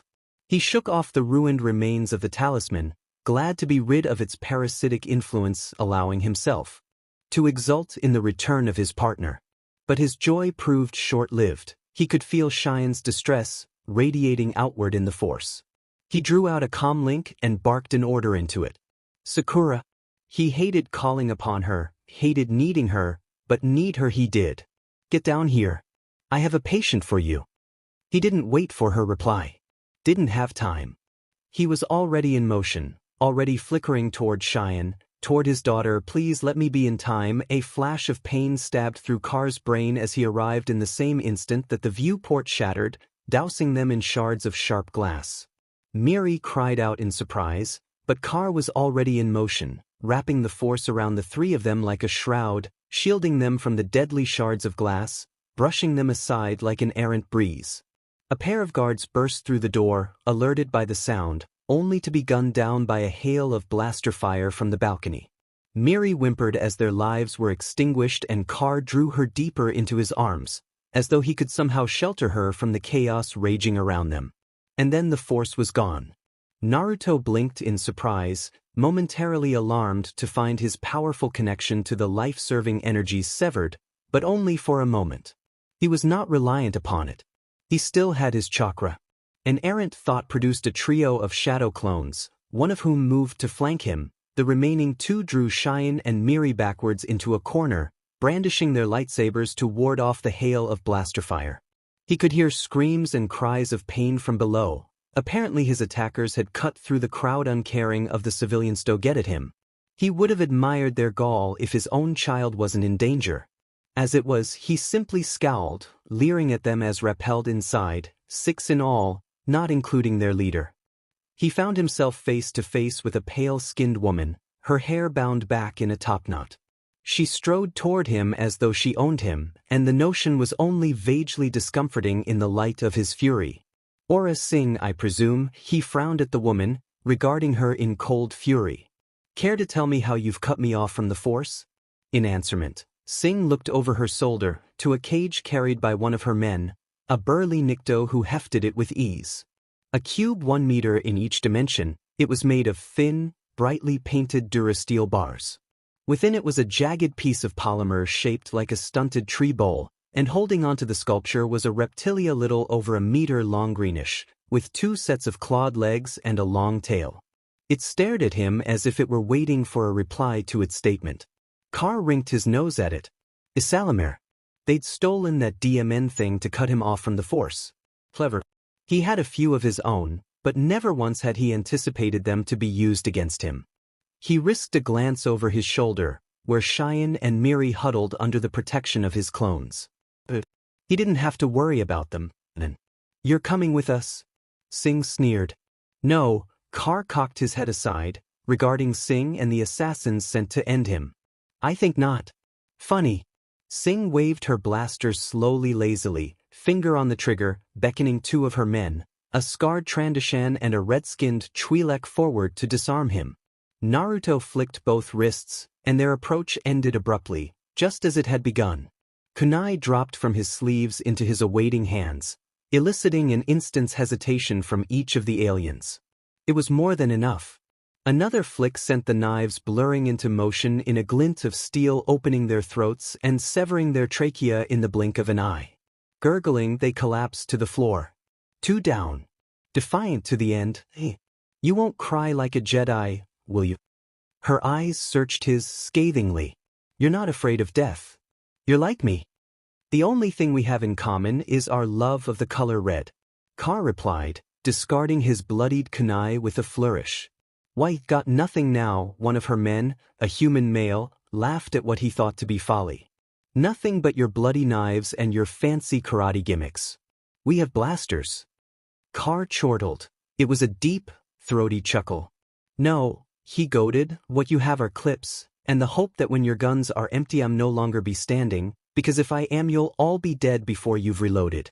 Don't Sing knew what he was planning, but it was already too late. Her remaining men had taken the bait. Kill him. Carr said nothing, did nothing. He didn't even tense up as the bounty hunters leveled their weapons, didn't so much as bat an eyelash when they opened fire. Bolt after bolt ripped into his tearing chunks of flesh from his body, sending him reeling backwards. He drew himself inward, absorbing the agony, channeling it into power. Pain seared up and down his spine as each shot found its mark. Some scorched his face, others, his neck and one even found its mark in his skull. And still he did not fall. He heard Miri cry out behind him, her fear galvanized him. He would not die here, in front of his daughter. Not now, not so soon after seeing how important she was to him. Learning, and then the fire was over. Overheated blasters clicked empty, cartridges depleted beyond their required charge. Time seemed to slow as Sing and her cronies reached for fresh clips, ceasing their fire for all of 3 seconds. Carr straightened, stood woodenly, not taking enough care. His wounds slithered shut, the hole in his head closing as though it had never been. Sing gawped at him like a fish, her lips parted in a wide O. Naruto raised his gaze, eyes gleaming not yellow, but a sinister, slitted scarlet. He grinned wolfishly, exposing deadly canine teeth. Out of the corner of her eye, she watched the woman known as Cheyenne cover her daughter's eyes in a vain attempt to shield her gaze from the impending massacre. Naruto uttered 2 words then. 2 simple words, and yet they spelled death for so many. My turn. A pair of fresh kunai materialized in his hands. He flung one forward, piercing the human male's throat, sending him to the floor in a pool of his own BLD. Even as Sing turned to register, this car was already moving, his remaining kunai opening a bloody trench in the city of a Wookiee just as it slapped a fresh clip into its bowcaster, bifurcating it at the hip. The furry mammal went down with a yowl of pain, and only a single second had passed, leaving Sing with the Nikto holding the cage, and hapless Kiffer female who seemed to on the verge of pissing her pants. Terrified, she slapped a pair of fresh clips into her blaster rifle, but she was moving slowly. Sing realized, even as she reloaded, much too slowly. Carr discarded the bloodied knives and opened a hand, revealing the spiraling sphere clenched within. Rasengan. He drove the deadly ball of energy into the woman's visage, pupilling her face like an orange. The Nikto dropped the Asalamir cage as Singh looked on and tried to draw a hold-out pistol, but even that momentary distraction proved costly. Kar leapt on him with an angry hiss and grabbed him by the neck, fingers locking in and around the scaly alien's visage. He gave a savage twist, and the Nikto knew no more. Naruto turned and kicked the Asalamir cage. The lizard-bearing cube went sailing, shrieking out the window, just as Singh finally finished reloading her pistols.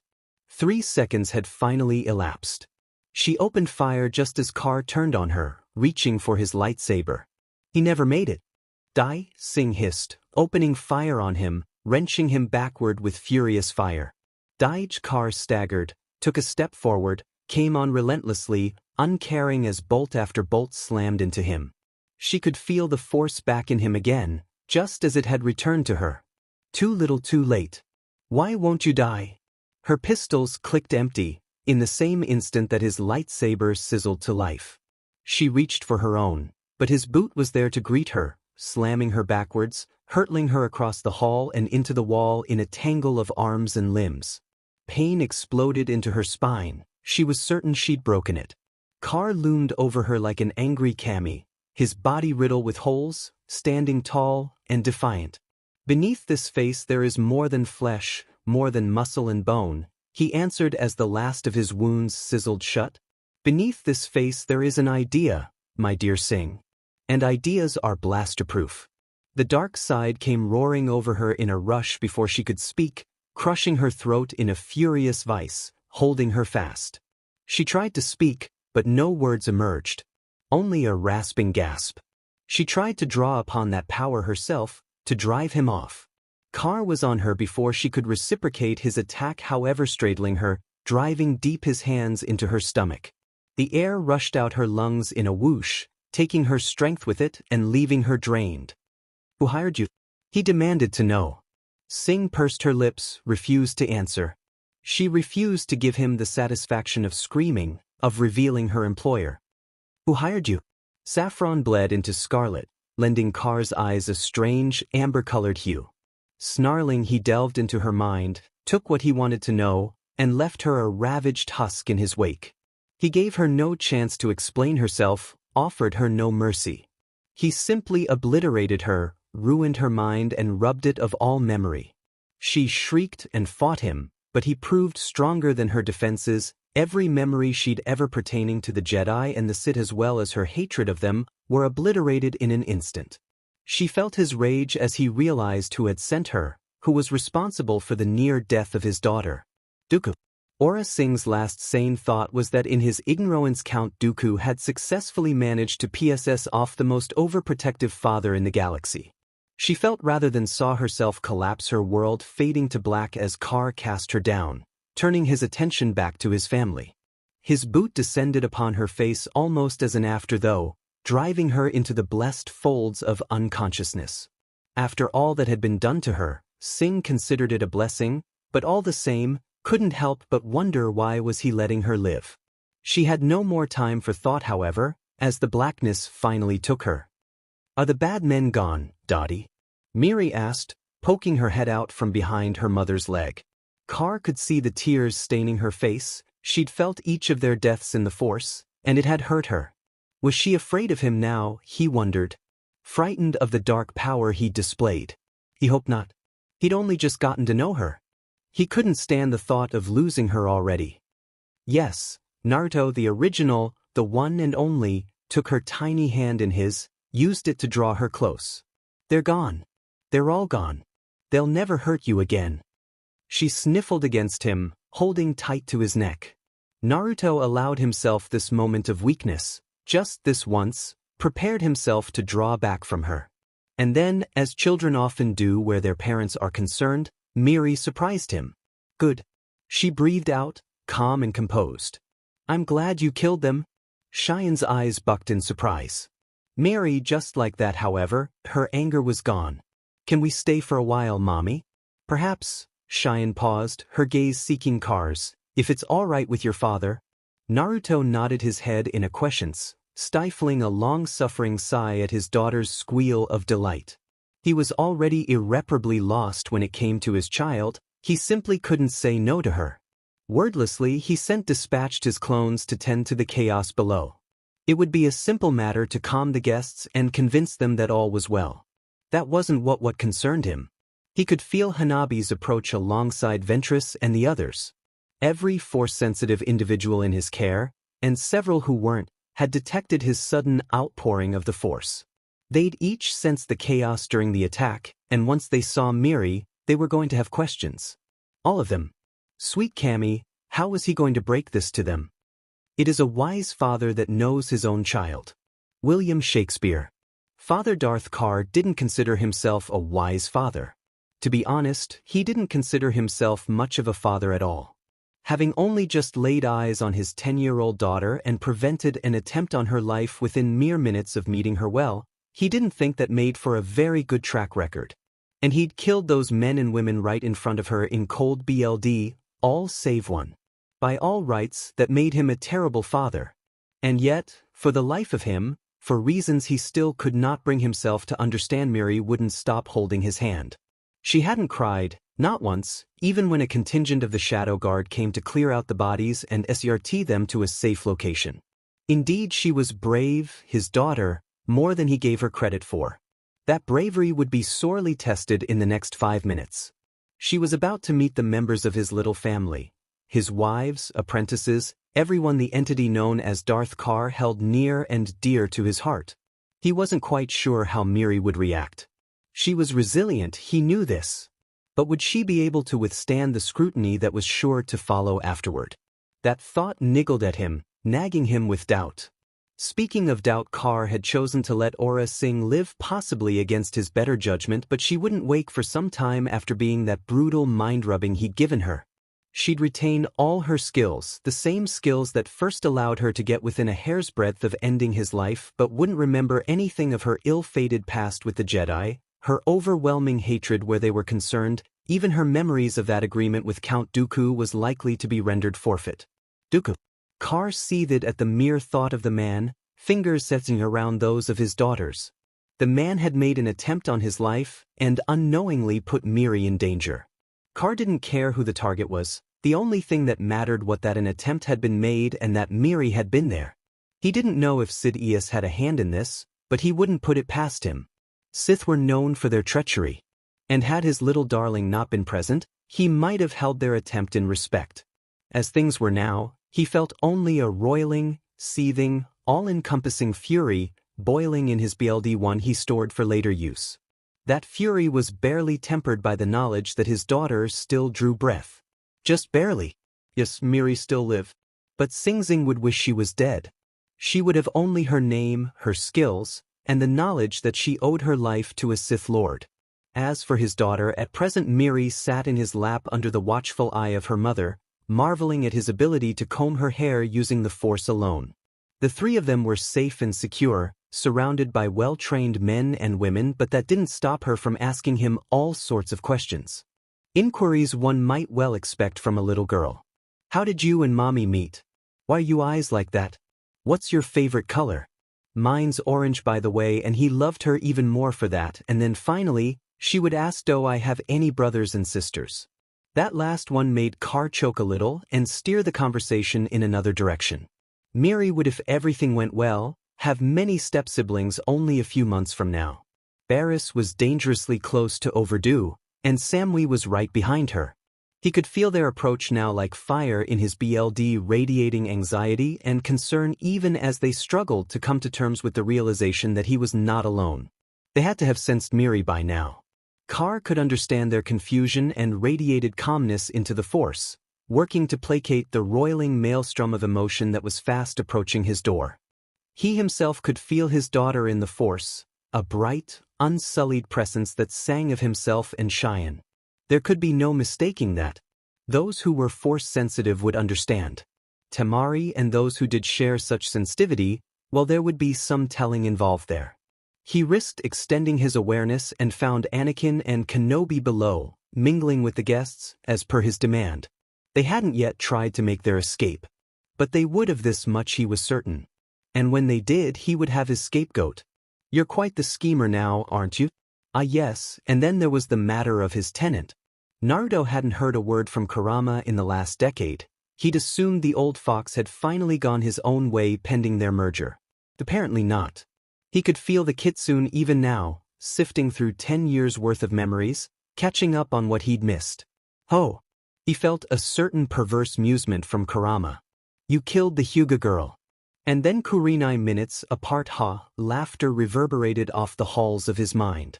Didn't think you had it in you, boy. Naruto ruthlessly suppressed the twinge of guilt he felt at those words. They had been his sacrifices to Sithood, Hinata his love, and Kurenai, his emperor. Their deaths had been unpleasant, but necessary all the same. He dishonored them by feeling guilt. Would he do it again, given a second chance? Without a second thought. Or so he liked to tell himself. Truth be told, if faced with that god-awful choice a second time, he didn't know if he'd be able to go through with it. Thankfully, he'd never have to. 10 years changes a man. So it would seem together their eyes drifted to Miri, still sitting contentedly in Naruto's lap. There was a silence. Kurama snickered. Not a word. Car was determined not to let the beasted fox ruin this moment. He wanted to enjoy this brief instant of serenity before the duties of Sithdom and state came crashing down on his head. Peace did not always have to be a lie, he'd found. Sometimes it could be downright pleasant. There was a time and place for all things. This was merely one of them. I hate to admit it, but you've surprised me, Naruto. You really have. Shien's comment was so out of place that Naruto actually blinked. He turned to face the priestess and she must have seen something in his face. She always could read him like a book because she moved to sit beside him, placing her fingers in their daughter's hair, running them across her scalp with such gentleness that only a mother could possibly know. Miri hummed contentedly to herself at Shien's touch, kicking her little feet against Naruto's legs. She really does take after you. Her words were soft, meant for his ears and his ears alone. Car snorted. Does she now? Shien continued to slide their daughter's hair. She can see things, sense them before they happen. She's Force-sensitive, then? Naruto made no secret in his interest. It had been glaringly apparent from the moment he laid eyes upon Miri. She was strong in the Force, perhaps even stronger than him. But she lacked that fundamental spark that made a Sith. She was too kind, too pure. Try as he might, he couldn't gratify the thought of teaching her the ways of the dark side. To taint such a pure light, snuff it out, to take this from his own flesh and blood, just couldn't bear the thought. Will you train her? Her pale eyes pierced him, rooted him. Shien, Daddy. Car blinked, distracted by a gentle tug at his belt and his daughter's voice. When he looked down, he saw Miri holding his lightsaber in her hands, her small fingers tracing the hilt with complete and utter fascination, her eyes wide with the wonderment of a child. Her thumb lingered over the activation stud, brushing against it with apparent curiosity. What is this? She asked. What does this button do? Car's eyes bucked as she prepared to press it. Don't too late. His body moved on pure instinct, his fingers shifting a millimeter to the right, nudging his daughter backwards and off his lap just as a sizzling line of red fizzled into existence and pierced where his head would have been had she remained in his lap. Shien exhaled a sharp breath. This was only her second time seeing a lightsaber. Miri remained ignorant of her parents' concern, gazing up at the blazing blade with awe. She moved a hand to the right and the blade moved with her, swaying ungainly from side to side. Car blanched, fearful she would take her hand off, or worse. That, Miri, is my lightsaber, he instructed. It is not a toy. Miri looked at him with her grave white eyes. I want one. I'll show you how to build your own. Promise? Promise? Miri pressed the button again and handed it to him. Shien reached down for her daughter and pulled her into her lap, obviously relieved the danger was past. Car exhaled heavily into the awkward silence. Well now, he hadn't expected that. He wasn't quite sure how he felt about letting Miri handle a lightsaber. Lord, the red-faced lieutenant that had first brought him up to Shien chose that moment to peek inside, his face flushed whether from fear or excitement Car knew not. They're here to see you. He bore a heavy blaster burn upon his cheek, a badge of honor gained during his valiant attempt to prevent Singh and her band of miscreants from breaching the perimeter. A Bacta patch had been applied to the wound, and though it was all too likely to scar, he'd no doubt the man would bear it with pride in his continued service to Car's slowly expanding empire. Still, the man's bravery intrigued him, and it proved a grateful distraction from such thought to the future. "Soldier," he began slowly, "what is your name?" When the man did not answer, he continued, "I understand I have you to thank for preventing some of our intruders from paying me a visit." The force told him all he needed to know about this man, but still he asked anyway, knowing that this youth had managed to kill 2 of Singh's men before he'd been overwhelmed. "Lieutenant of Lekov, sir." Cheyenne arched an eyebrow in unspoken question. Car nodded and pretended to ponder the matter a moment. "It's Captain now." The young man's face grew considerably more flushed. "Ooh." He made a small, gasping sound of surprise. "Thank you, sir. I should be the one thanking you, Captain." Car continued, suddenly aware of Miri's attention. "Were it not for you, I might not be sitting here now." A white lie, but a necessary one. 2 additional men wouldn't have made a significant difference against him, nor would they have prevailed. But one of them might have hurt Miri, and for Lekov's unseen intervention, Car found himself feeling overly gracious. As Lekov moved to exit, he made a silent note to commend the man further for his bravery before the night was through. Valor in the face of danger must always be rewarded. Car checked his comlink for a final update on Celeste Morn. According to Sakura, she was stable, resting comfortably. He very much doubted that. After being bonded with the Muir talisman for so long, she had to be feeling the effects of its sudden absence. Hell, she was probably experiencing withdrawal. He promised himself he would pay her a visit after this, assuming she survived. "Lord." Lekov tentatively raised his voice. "I'm afraid I can't keep them any longer." Naruto turned his golden gaze to Cheyenne once more, saw the confusion and apprehension there, and mouthed a single sentence. "Let me do the talking." With that, he took a deep breath, drew himself up, and just like that, he was Darth Car once more. "Send them in." Scarce had he spoken than Lekov nodded, ducking back into the archway. "Are you sure this is wise?" Cheyenne whispered. She was just as anxious as the others, having no idea of who stood on the other side of the door. Behind the doors, Lekov made a sound of offense, as though someone had violently yanked him aside. Car almost cringed. He didn't need the force to know who stood behind those doors. Straightening, he put on his most winning smile, just in time for the doors to wrench themselves open and outward. A pair of steely green eyes were the first to narrow upon him. "Hello, Tamari," he greeted. Anakin Skywalker had never felt so much turmoil in his young life. Forced to attend what Car called his festivities, the Padawan now found himself well out of his comfort zone. Deprived of his Jedi vestments and garbed in strange attire he'd never before seen, he stood surrounded by guards and beings he could not recognize, let alone comprehend. Any attempt to make conversation with his SCRT on his part did not end well either. Some favored him with piteous glances, others gazed upon him with outright scorn and derision. He could feel various levels of suspicion and mistrust from them, probably because he still had his lightsaber. But so too did these guards, and from the look of it, they knew how to use them if the dead bodies of the intruders were any indication. Evidently they too were not welcome here. Another Jedi, one of the nearby guests, spat at him in passing. "Come to kill Lord Car, have you? Well, your plan failed." It took all Anakin had to rein in his anger. How could he expect these people to understand he hadn't been responsible for the attack? When the bounty hunters came blazing into the plaza, there hadn't been any panic on the part of the guests. They'd merely parted to make way and allow Car's many enforcers to reduce their numbers. Nevertheless, a scant few had managed to escape the net and make it to the Dark Lord himself. It had been a short battle. Car had sent each of them to the void almost immediately. The guards surrounding him hadn't been swayed either. They'd stayed on task and never taken their eyes from him, not once. Their loyalty was admirably, if not infuriating. His MS tier was here somewhere. He knew that they could sense him, but the guards prevented him from taking any action to find him. As did the being who called himself Grievous. One glance at the Kalish was more than enough to confirm his hatred for the Jedi. Whenever their gazes met, those masked eyes of his kept narrowing in contempt. There could be no doubt that the masked warrior had been ruthlessly trained in the way of the blade. The many lightsabers dangling at his waist belt told the unspoken story of the Jedi he'd killed under Kar's tutelage.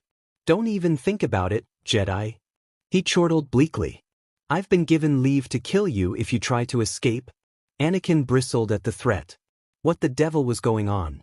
Hanabi had never been more grateful for an interruption in all. Her with the rakage had proven dreadfully boring, dull even. Were it not for the sudden attack by Aura Singh, she was certain to have died from sheer boredom. She'd successfully slain 3 of the 10 assailants and wounded a score more before the remainder made it to the balcony and launched their assault on Kar. He'd since shut himself down in force since then, leaving her no clue as to what had happened. For all she knew, he could be dead. Please don't let him be dead. Saber-staff in hand, she nudged or shoved aside the guests with the force, making her way past the parapet to the balcony. Already she could feel the others gathering there, feel their confusion and dismay in the force like a wild thing, pained and dismayed. An icy blanket of fear draped itself across her shoulders, dampening her bloodlust and enthusiasm. She hastened her pace, climbed the stairs in a flurry of motion. No, someone cried out as she moved them aside, nearly maddened by panic. Hanabi's feet all but flew from the floor as if borne by wings on high, carrying her through the halls to her destination. She recognized some of the others as she approached the throne room, some of whom she knew: Tamari, Samui, May, Kuratsuchi, Ayla, Ventress, Brood, Barris, and several others that she failed to recognize. But there was one there she did not fail to recognize: Cheyenne. She knew the priestess, as described by her sister years before. This couldn't be anyone but her. And there, nestled in her lap, eyes wide with wonder, a little girl. She shone like a beacon in the force, her presence a flawless mix of shine and weight. That could not be. It couldn't. Someone else was a part of her. Someone she knew and loved. A sudden, sickening sensation seized upon her as she turned her eyes toward her. Kar regarded them a moment longer, lounging languidly upon his throne, seemingly without a care in the world.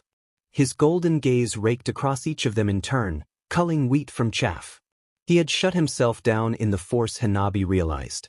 Whatever he was feeling, it was being kept well hidden.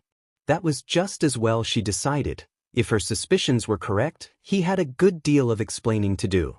This little girl, she couldn't possibly be ladies. Kar began softly, steepling his fingers. "I thank you all for your concern.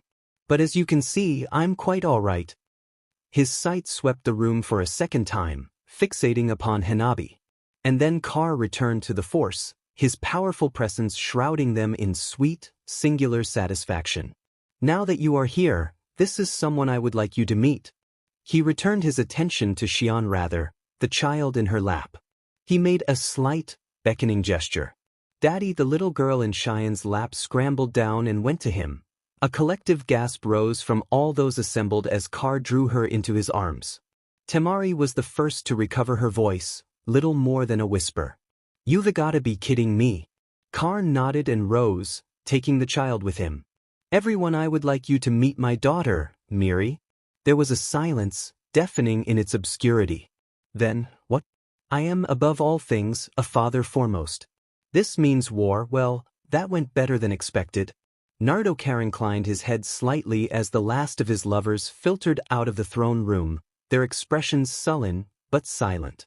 Some weren't pleased by Cheyenne getting the drop on them, but none were fool enough to dare challenge that Miri was in fact Naruto's child.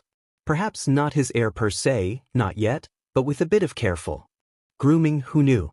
Cheyenne had been right in that regard. He'd been half expected a storm of shouts and screams to break out upon revealing her heritage to the world. Compared his expectations, their reaccession had been practically demure. Oh, there had been some bickering, but it was nothing a force-induced snarl could not mollify from the rest. The rest were almost amusing. "Cute little," Atsuchi remarked in passing, tousling the little one's hair, her dark hazel eyes regarding Miri inscrutably. Not even the force could tell Kar what his fiancée was thinking. "Makes me wonder what our kids will look like someday, you know. Which reminds me, Her gaze hardened like the rock for which she was so well known. You didn't knock up Anko or anyone else when I wasn't looking, did ya? Typical Kuratsuchi, blunt and to the point as ever when it came to romance. It was a hotly contested fact whether or not he'd impregnated with the leader of his shinobi forces. Hey, someone had to lead the troops while he was away, a fact that the Blackette seemed intent to remind him of. Oh. Naruto's deadpan was barely concealed. Last time I checked, I was busy trying to rule the galaxy. But a slight smile danced at the corner of his lips. You never know though, God. But Naruto promptly kissed her once and sent her on her way. Next to come was Hanabi. The last Hyuga and Car's private enforcer stared down at Miri, looking as though she'd just seen a ghost. Were it not for her long, cream-colored hair, she might have resembled a young Hinata, and even Naruto had to admit, the sight did cause the occasional twinge of pain. Granted, it was masked by the knowledge that she was his daughter, that he'd actually helped bring her into this world, but were it not for that, he might have found himself a touch discomfited as well. Hopefully she'd be able to control herself. Oi, are you really Naruto's kid? Hanabi demanded to know of Miri. Faced with such anger, the little one faltered. I think so, you think, or not? Hanabi. Naruto's growl nearly deafened the room. That's enough, not another word. No more surprises like this. The Hyuga remained adamant in her anger. Ever. Shithead, I hate you. Hate. Without another word she whirled around and stormed out of the room, silently seething. Brood cocked her head, quietly aghast, at the emotional outburst. I'm not sure how I feel about this, the Zabrak woman, newest of his apprentices, admitted. But if she truly is your child, then I see no harm in treating her as I treat you. Temari, having overcome her initial anger, actually cracked a smile. Well, I'm certainly not going to scream at the poor thing. Guess I'm okay with it.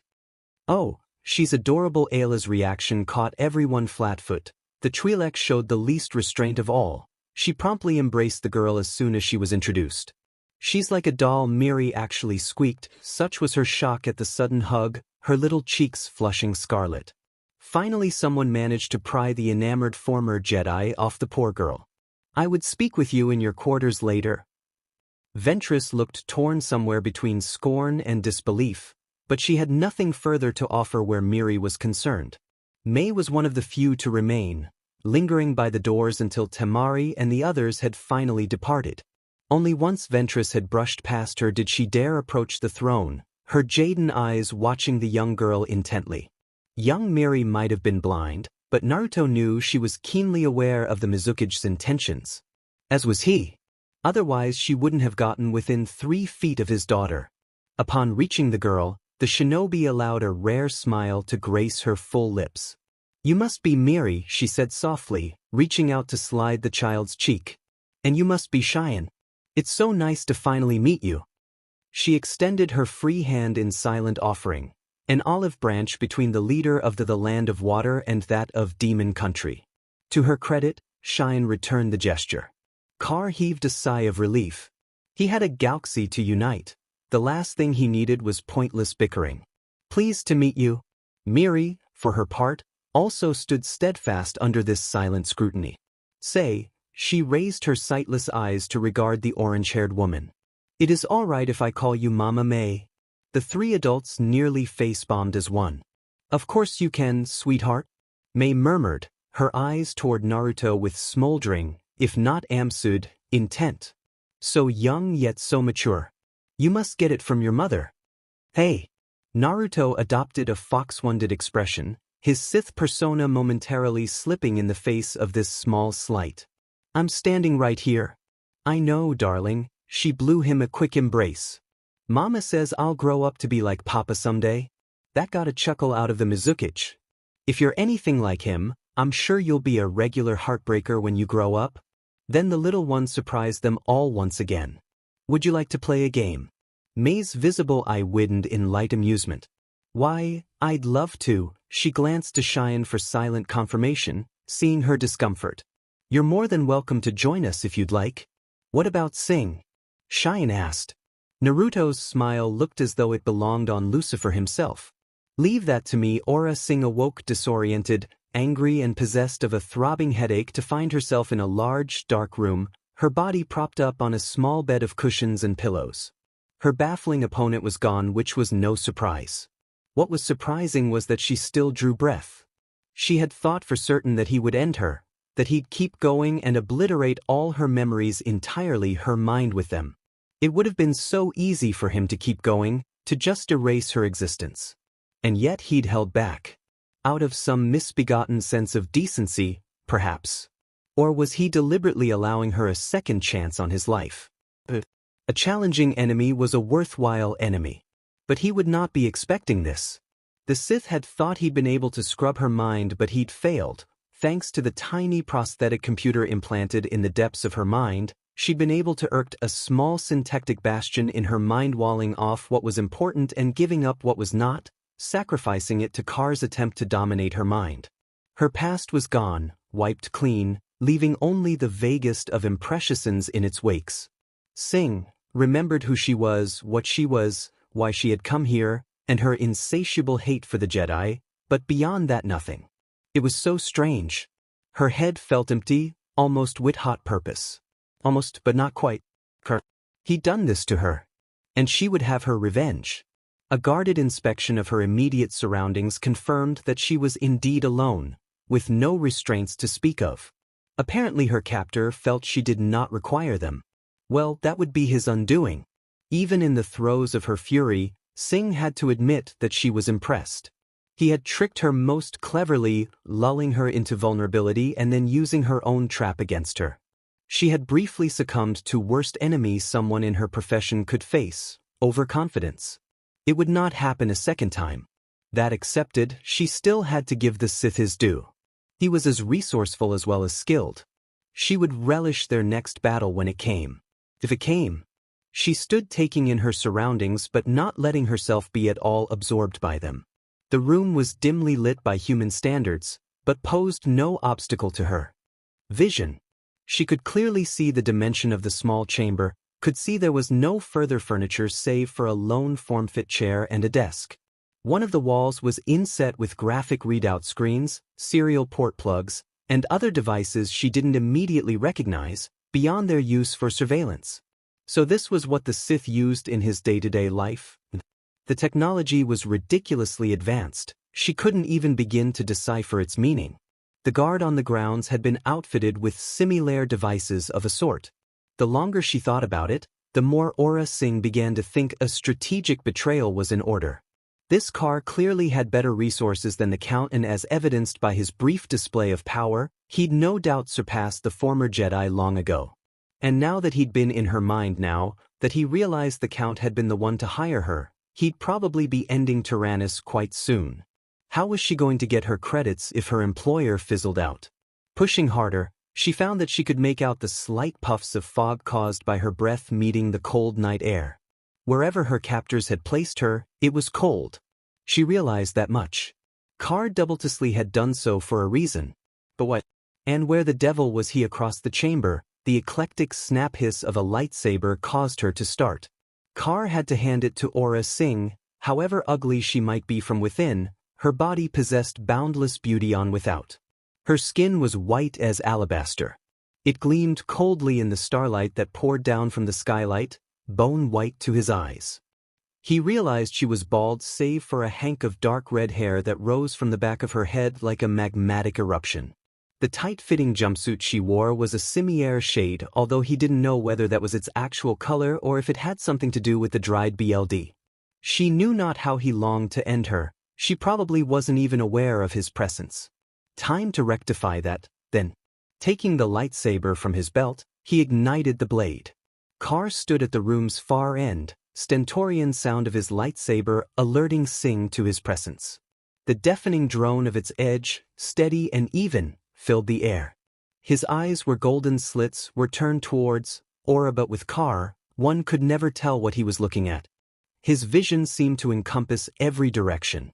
And what he did not see through his eyes, Singh knew he sensed through the Force. It boiled around him now in a curtain of palpable malice. He seemed to be holding himself in check with an insurmountable source of will. Despite having ignited his lightsaber, he made no move towards her. He simply stood there, radiating righteous fury. One look in his eyes and Aura Singh knew she had only minutes to live. Without thinking, her brain leapt into overdrive. She wondered how he slept, or indeed if he slept. It was said that those of the dark side were able to do without rest entirely, sustaining themselves solely upon the powers of the Force.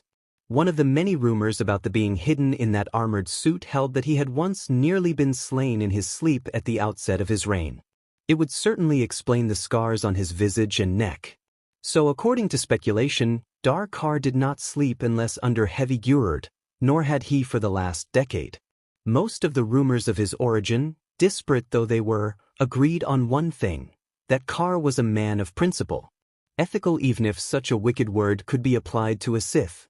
He did not kill what he could tame, did not needlessly shatter tools that might yet perform some sort of function. Which meant he intended to use her. Like hell, he will. Part of Singh bristled at this thought, and yet she wondered just what it was that drove a man of his caliber forward in this day and age. Even a Sith Lord, which Kar was rumored to be, needed some sort of incentive, surely. Kar was merely one such being, having risen to power in the vacuum left unfulfilled by a grand army of the Republic. None but the Jedi had dared to challenge him and his fleet, and they'd all seen how that turned out, hadn't they? He was allied with neither the Rep, and when war broke out, as wars often did, one could only guess at what side, if any, he would take. Singh thought she knew what would dictate his actions, at least in part. Ambition. Ambition motivated Kar to get through each day and night. Ambition was the fuel that fired his existence. But that wasn't all.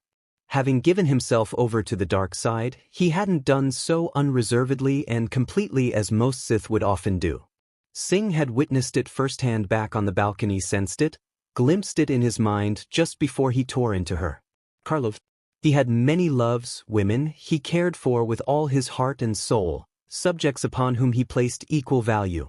The woman and child must have been truly precious to him indeed, for him to risk such injury on their behalf. Which meant, beneath that eerie armor, he was still a human being. Putting the ever-growing gulf between the Republic and the newly named Separatists aside, Kar's claim to this side of the system hadn't happened overnight. It had been a slow takeover which implied untold patience seemed probable for a Sith Lord. Her own connection with the Force was strong enough to tell her that again, Kar proved himself the black sheep in the fold. While there was anger in him, there was also compassion, caring sympathy for his fellow humanoids and other species. He distinguished between enemy and ally like light and dark, and yet she instinctively knew he had made exceptions for enemies before. That was what made his men so loyal, she realized. So lethal. Some of them had once been his enemies before being converted to his side. She'd sensed no duplicity in them. He'd made no attempts to mind rub any of his faithful followers. Those brought into his presence could be certain of one thing: all would be treated equally and with benevolence. It remained to be seen if the same could be said of Aura Singh. If the Dark Lord chose to carve her into pieces with that lightsaber, there was precious little she could do to stop him. She was unarmed, of course. All her weapons had been confiscated at some point during her forced slumber. They'd been most thorough. Even the toxic needles she kept secreted in her hair were bone. While Kar Wasa as are of all he surveyed, she did not deem him foolish enough to rely altogether on the Force to ensure his safety. It was all well and good to let the dark side flow through one. To be truly effective, however, it needed not only to be manipulated by skill but also by intelligence. Force or no force, Kar was by no means foolish enough to permit something as simple, as utilitarian, and lethal as a poisoned dart into his presence. Now she would see if all her careful planning had paid off. The Dark Lord had begun to speak. "I am, above all things, a forgiving man." The Sith's voice was like an amplified whisper. If a knife could talk, this would be what it sounded like. He pointed one long finger at her. "I have butchered entire planets with my will alone, cut down countless lives for daring to challenge me without a moment hesitation. And yet, when asked for forgiveness, for fairness, I am more than willing to mete out my judgment. Aura Singh, you have entered into my house, injured those to whom I have sworn protection, threatened those I hold most dear. What say you? And don't play coy. I know full well you still have most of your memories. Clever trick, I admit, one that I will not fall for again. Lord Carr? She didn't bow, save for a slight inclination of the head. If Carr was bothered by that, he gave no signs of it. I humbly ask for your forgiveness. It was just a job, nothing more. You are my intended target, no one else. You have been known to cause collateral damage before. Indeed, your presence precedes you. He tilted the lightsaber in his hand as thought inspecting it, and it was with a sudden flash of gall that Sing realized he was holding her lightsaber. Hers, she tamped down on that furious flash of indignation, determined not to let it show. His words didn't fool her, though he might be masking his anger. She knew that the slightest slight would send it boiling to the surface. So there she stood, helpless as he closed the blade down, willing herself to take the next step to ensure her survival. Only to someone who knows the Force. Without being prompted, or given permission, she came several steps closer. Quite a residence you have. This antechamber doesn't do it justice. She glanced at the walls and their electronics, then back to him, awaiting his answer. She was taking a risk, she knew, but in doing so she hoped to curry favor with the enigmatic lord. Fortune favored the bold after all. If it pleases your lordship, I would propose an alliance. Oh. Naruto cocked his head aside, golden eyes surveying her as though she were just that, a piece of meat. And what could you possibly offer me, I wonder? More than you think, she challenged. For the right price. Foolish. He moved almost too fast for Sing to see. In an instant, his lightsaber was abruptly reactivated.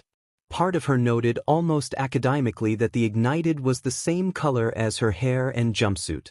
She had ample opportunity to appraise its exact hue because the incandescent tip now hovered entirely too close to her throat as it backed her up against the wall behind her. The only thing you value in this world is credits.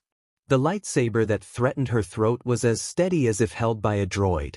But I wonder, he continued, do you intend to serve me solely to save your own skin, or do you truly respect the empire I seek to build? I know of your hatred for the Jedi. Perhaps you might have been useful to me if you hadn't threatened my kin. I told you, Sing bit back an angry hiss, fighting the invisible hand now closing around her throat. It was just a job.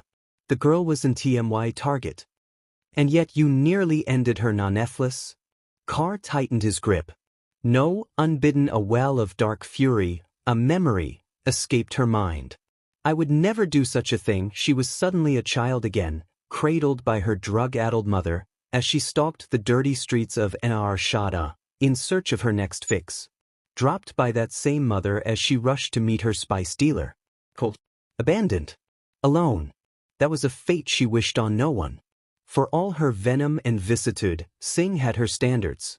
It galled her to admit it, but she just didn't have it in her to kill kids. Carr must have sensed it, because the vicious vice around her throat loosened. His tone did not change, but nonetheless seemed colder. Do you presume to take me for a fool, Sing? Make no mistake, bounty hunter, you are alive because I will it, nothing more.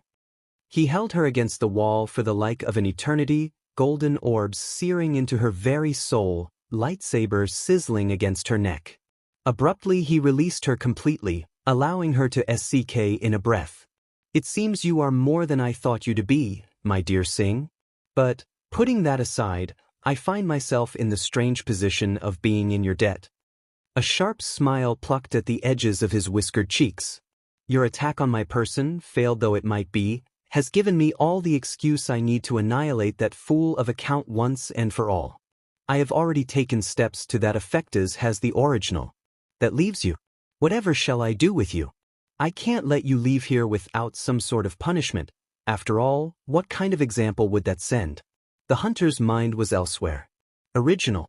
Sing wondered at that, once more finding herself drawing on the rumors of the Sith Lord. It was said he had the uncanny ability to duplicate himself. Was this Carr before her merely one such clone? Too late she came back to herself. Saw Carr wave a black-clad hand in her direction, finger extended. I hope you've prepared yourself. Sing barely had time to blink before a thin stream of lightning leapt from the lone digit, engulfing her body in spasms of epileptic agony and sending her shrieking in pain. Her body crumpled the floor, rendered insensate beneath the barrage of force lightning, all but nerveless by the time she struck the steel grating. The scent of smoking flesh reached her nose, causing her to retched. That blast hadn't been enough to kill her, but each of her muscles seemed to disagree on that factoid. Impressive, the dark man noted, the slightest of smiles plucking at his bleak visage. Most impressive. You have an admirable tolerance towards pain, Miss Singh. I'll be sure to make use of that in the future. But that was but a fraction of my power. Carr strode past her, leaving her still twitching body to regain its strength. If you do anything to betray me or the ones I love, make no mistake, I will end you. She felt the fabric of a cloak settle about her shoulders, quelling the chill from the room. I will send an apprentice to collect you and show you to your new quarters. You will be kept under surveillance for the next month, 24 hours a day, until such a time as I deem you trustworthy. When that time comes, rest assured, I will have many tasks for you. You will have the credits you so longing. Those are the conditions of our alliance. Unless you have any objections. To her credit, Singh didn't take the bait. She knew objection meant death. Instead, she lay there, silently grateful she was only in pain, not dead. The mere thought of dying rankled her. And working for a Sith Lord, let alone one as powerful as Carr. She risked a glance up at him as he strode out of the room, a portion of the wall sliding up at his departure, Rizinto admit him entry into the well-lit hallway beyond. Its slamming shut acted like a bell of sorts, heralding an end to her old life and the beginning of a new one, its dulcet tones ringing on into the distance until they finally fades away. Sighing, Singh laid her head against the floor and contented herself to wait until her body was able to move again. This is gonna take some getting used to. Ayla was there to greet him as he emerged from his session with the bounty hunter, her chocolate brown eyes slightly wide as she beheld his appearance. A glance was more than enough to confirm his suspicions. She wanted to speak with him. In private. The Carr clone brutally bit back a long-suffering sigh. He was only one of many doppelgangers spread throughout the base at present, within good reason. The moment he had told his wives and apprentices of Miri's heritage, he'd been forced to lend them each a clone just to de-stress, as they called it nowadays. With the festivities effectively on hold, he'd no choice but to postpone his plans that he'd worked so strong to fulfill. To say that he was frustrated was the least of his worries. That Ayla had come to find him directly surprised him. It also soothed him. Of all his students and wives, he'd always been the most gentle with the Twi'lek Jedi, and as such she still clung to those old Jedi doctrine at times. Her refusal to show fear. Amongst them, she did not quail from the dark fury boiling off his shoulders. If anything, she seemed to drink it in, deflecting it off herself, like water off a duck's back. Ayla, he wasn't quite able to conceal his own surprise. Is something wrong? She gazed up at him with sorrowed eyes, leaving him to wonder what had happened to cause such sadness. Do you not find me attractive, Carr? The blonde blinked, momentarily baffled by her words. Then he understood. Cheyenne.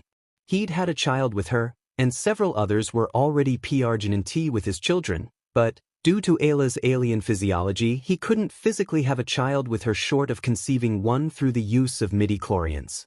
And for all his might, Carr simply wasn't that skilled. Add to that the fact that she was still relatively new to the fold, and it was only natural she'd feel undervalued, especially with the fierce, almost daily competition taking between all those who cherished a place in his heart. Who said it? He demanded to know. My lord. Who said you weren't appealing? Ventress, but I'm sure it's not her. Fu. Naruto pressed a finger to her lips, silencing her voice. Ventress. He sighed. I will speak to her of this. Everyone was feeling the stress of this new addition, and some were lashing out. It was only natural. Her hand was in his almost before he realized it, his lips gently touching hers, desperate to drive her sorrow away. You have no reason to think you're not appealing. That was what had caused Ayla Secura to fall in the very first place. She did not have well of untapped anger like Maris, did not possess the vindictive tendencies of Ventress, or even the fierce pride that Barris clearly clung to after all these years. But what she did have was passion. She was an emphatic being by nature, she always had been. For her say or do otherwise was to deny her very self. She'd fallen to her emotions, but in such a way that prevented her from tapping the true potential of a Sith, something Carr silently resolved to rectify when he had the chance. But for now, he simply smiled and held her close. "Come with me," he purred, stroking at her leku, sending them curling in delight. "I'll show you just how appealing you are." "Well, I certainly wasn't expecting this," Obi-Wan murmured. Anakin was inclined to agree with his mentor. "Nor I." A contingent of Shadow Guard were currently them to their shuttle. They had been assigned a 5-minute window to leave the planet before Kar's orbital stations blew Threm clear out of the sky. The Sith had spoken with each of them in private and, unbeknownst to one another, planted the first seeds of doubts deep in their minds shortly after the attack. Then he'd sent them on their way, claiming he had no further use for them at the time. And so here they were, their lightsabers returned to them, free to go. There was just one catch. Two, actually. Emissar Shak Ti, however, and to Anakin's sincere regret, was not be accompanying them. He secretly wondered if Kar had gotten to her as well, broken her like he'd broken Brood and the others. The second was that Kar had resolutely refused to return them their clothes. As such, they were stuck in this garish garb until they returned to the council. Anakin didn't much mind it. He thought black rather suited him, and the sight of the normally Emra Kenobi squirming in these outlandish garments almost made up for this disappointment of a planet. "You seem tense." Skywalker's smile wasn't entirely forced. "It's these blasted clothes?" Kenobi grumbled, tugging at an overly long sleeve. "How do the people of this planet wear these things?" Anakin laughed. "I think it suits you." Obi-Wan harumphed, his mouth twitching noticeably beneath the beard, but his words were without rancor. "Oh, shut up." Though neither Jedi would ever speak to the other of what had transpired here today, Anakin remained certain things had changed between them. He couldn't put his finger on itly that they must have. There was an uneasiness about his mentor, an edginess that hadn't been there before. He felt distant and preoccupied in the Force. He had no way of knowing that Naruto had spoken to his Emperor of Siri, shaking his beliefs that his one-time love no longer harbored any feelings for him. "Keep it moving, Jedi," Grievous barked, his words rife with derision. "I'd hate to see something happen to you." "Ah yes," Kenobi replied tactfully. Perish the thought. Anakin quietly clutched the comlink Kar had given him, secreted away on his belt. He could no longer contact his mother with it, but just holding it somehow bolstered his confidence. "Patience, my young Padawan," his MSTR cautioned. "This Dark Lord will reveal his hand in due time. For now, it is up to us to relay this information to the Council." "Yes?" The words were a litany, but Anakin felt it necessary to add to them, "as well as those clothes." Oh, bollocks, although he was delighted to be reunited with his Zar, and perhaps just if not more pleased to be off this tempting planet, Anakin Skywalker couldn't quite drive the Dark Lord out of his mind. Naruto embodied the very essence of the dark side, and yet in some strange way, the Padawan almost admired him. He had erected his own government, ruling with a fair and just hand, dealing death only when necessary, but, when threatened, he annihilated all who would threaten his people, safeguarding them at the cost of his own resources. In a way, the Padawan all but understood his motives. He was trying to make the world a better place in his own way. It was almost admirable. Nothing he'd seen on this planet had suggested he was as heartless as everyone claimed him to be.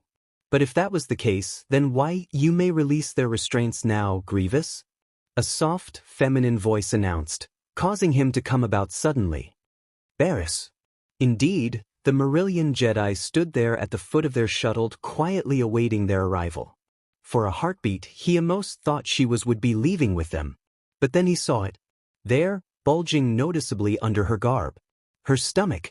Anakin didn't need the Force to know what he was looking at. Barris was Piarjin and T. Everything fell into place. That was why Kar was so uncharacteristic for a Sith. He cared. He had a family. He would probably have children in a month or so. Kar was a Sith and he still loved. Who would have thought? Obi-Wan's reaction was slightly less profound. The moment Grievous released their binders, he marched right towards the former Jedi. "You were looking well, Padawan." Barris shook her head. "You know I'm not a Padawan anymore, Obi-Wan." "No, you're not, are you? You should come with us." Kenobi insisted. "We can help you." Anakin instantly knew it was the wrong thing to say. For the first time, Barris's gentle expression vanished, replaced by one of utter scorn. Why do you think I need help? Can't you see that I'm happy here with my husband? Away from you, Jedi, and your damned hypocrisy. She shook her head sharply, the ebony curtain of her hair swaying from side to side. War is coming, Obi-Wan. I only hope you realize the truth and leave the Order before it's too late. Anakin's jaw nearly fell clear off his face. Carr had married Barris. The convoluted picture of Darth Carr took another turn in his mind. If the man actually cared enough to marry a Jedi, Obi-Wan gave it one last try. You don't mean that. Please, listen to what you're saying. No, you listen to what you're saying. Just like that, her anger vanished, leaving Barris looking abashed. I'm sorry. That was unkind of me. Please give my regards to Mstr Luminara. I'm sure she's been worried sick these last few years. Tell her I'm all right, I'm happy here. We will. Anakin promised. May the Force be with you. And you, my friend. Barris said nothing more as the ramp descended. Up you go. Grievous gestured menacingly with a lightsaber. And don't come back. The shuttle rapidly cleared the atmosphere as the two Jedi input the coordinates and made the jump to hyperspace, clearing the planet just before the 5-minute mark. And still those words lingered in Anakin's mind. If ever you have need of power, seek me out. Seek me out. At these words, Celeste Morn woke with a start, her eyes fluttering open, her body arching against the bench as life was breathed back into her body. That was her first mistake. Her second was trying to stand so soon after emerging from her comatose state. Her body betrayed her. Knees buckled and legs collapsed, unable to support her weight, leaving her helpless to pitch forward helplessly towards the floor. She was so weak, she couldn't even focus enough to draw upon the Force to steady herself in time to prevent the collision. But before her face could embrace the unyielding permacrete, a pair of strong arms wrapped around, supporting her as the room swam in and out of focus. She could hear running water at a distance, the sounds of chirping birds and other wildlife gradually becoming more and more apparent to her as she recovered. Iwaware. Welcome back to the land of the living, my dear. An eerily familiar voice purred. It took everything she had not to start when she saw Carr's face. Those golden eyes sent shivers shooting down her spine. But though he could have easily stranged her, in this instant he made no move. Silence. Celeste waited for the spirit of Carnus Muir to say something, but there was only silence. Without thinking, she touched a hand to her neck, expecting to feel the living metal of that awful necklace. But instead she felt only all of her throat and collarbone, utterly unharmed. Gone. Celeste sat up, pawing at her teeth. The Muir talisman was gone. She peered up at the Sith, half expecting to see it wrapped around his neck, but it wasn't there either. Had it latched onto someone else, then would the Rakghoul Plodge start anew? After all she'd done to stop it. As if sensing her distress, the Sith began to laugh. The fiend, was he actually delighting in her fear? Was he, oh that thing? Carr turned his head aside, revealing his smile. I destroyed it. Couldn't risk having crushed it in the palm of my hand. He made a fist for emphasis. You'd be surprised how fragile the darn thing was. A couple of shatter points and wham, gone. Thank you, Sith. The words burst from her lips before she could think to stop them. As much as I hate to admit it, I am in your debt. I'd rather you call me by my given name, not Sith, he admonished. And what might that be? Naruto. You're kidding. Does this face look like it's kidding? The blonde deadpanned. It's either that or Carr. Take it or leave it. All right, Naruto, where are we, if you don't mind me asking? Why, my garden, of course. Carr explained, indicating the thriving wildlife around them with a wave of a glove hand. Your body's already fully healed. I thought a change of scenery might aid in your recovery. I often come here to meditate when I find myself ill at ease. Celeste found it difficult to reconcile a Sith with something so peaceful as mediation, let alone this appealing scenery.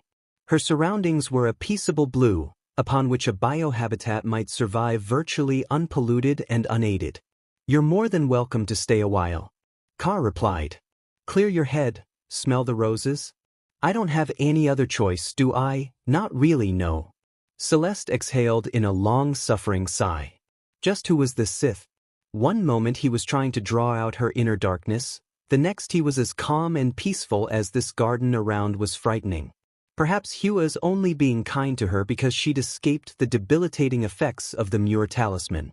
Whatever the case, Celeste Morn began to realize this Sith might not be so hopelessly lost as she'd first believed him to be. Perhaps she could do something about that. As a Jedi, it is my duty to reform and/or kill you, she warned. I won't take kindly to your advancements. The Sith smiled softly. It was possibly the most charming sight she'd ever seen. Always did like a challenge. Memories of all these experiences and more came rushing back to Naruto, making the task he was about to perform all the more sweet. It was all coming together. His grand plan. But first, there was one last matter to address before he began the operation. And it would be by far the most satisfying of all.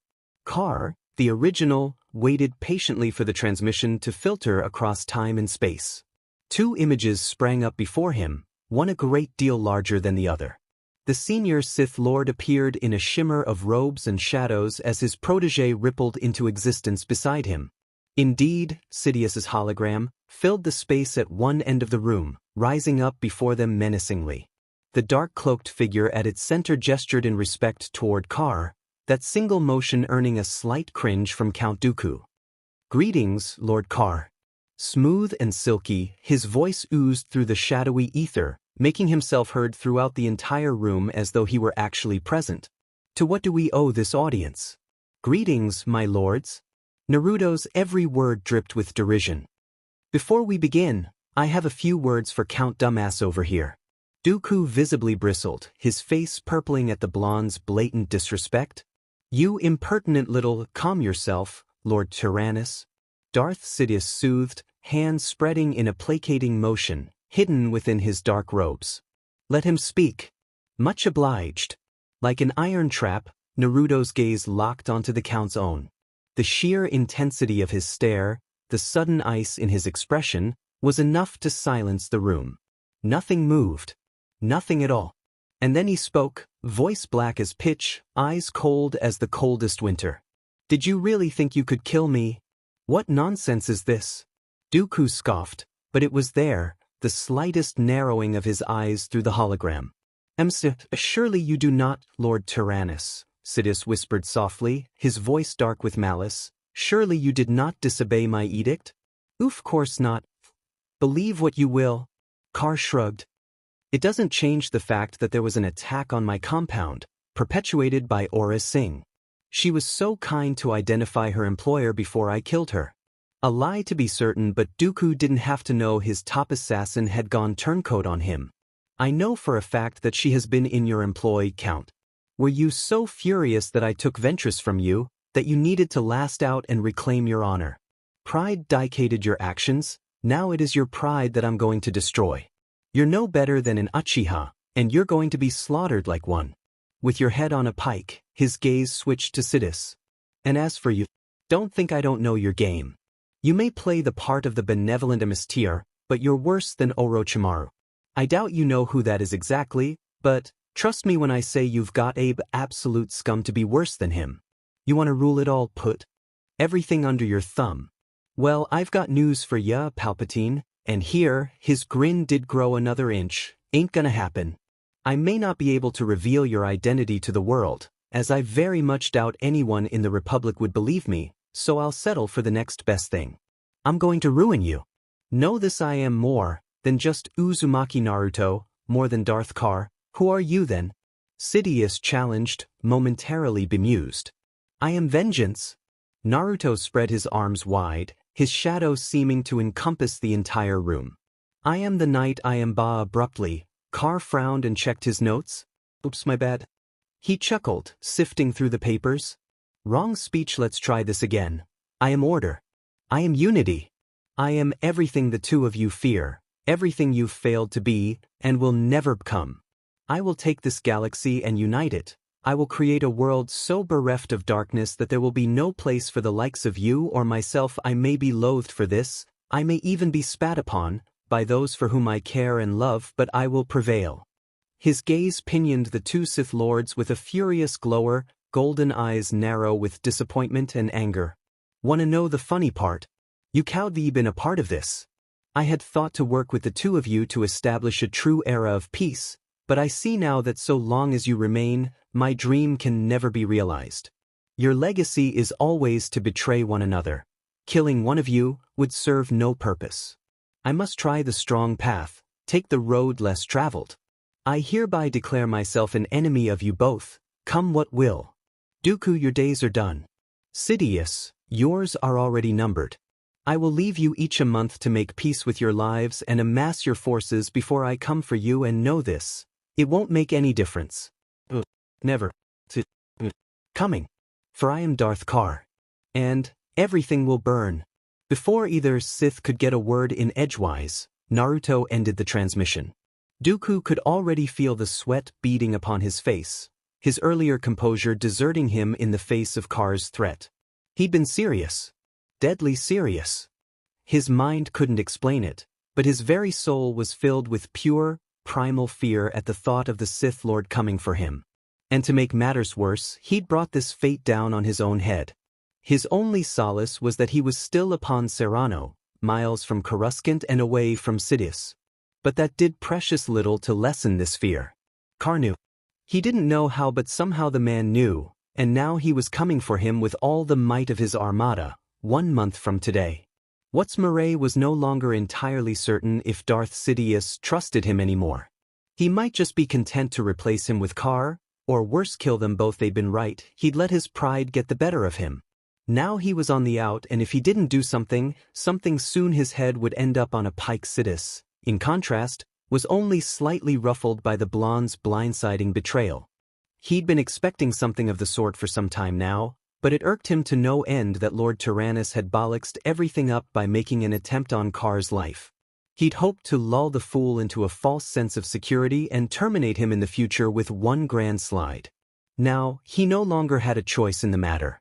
He would have to move up his plans. The fool had given him a month, and he would make good use of it.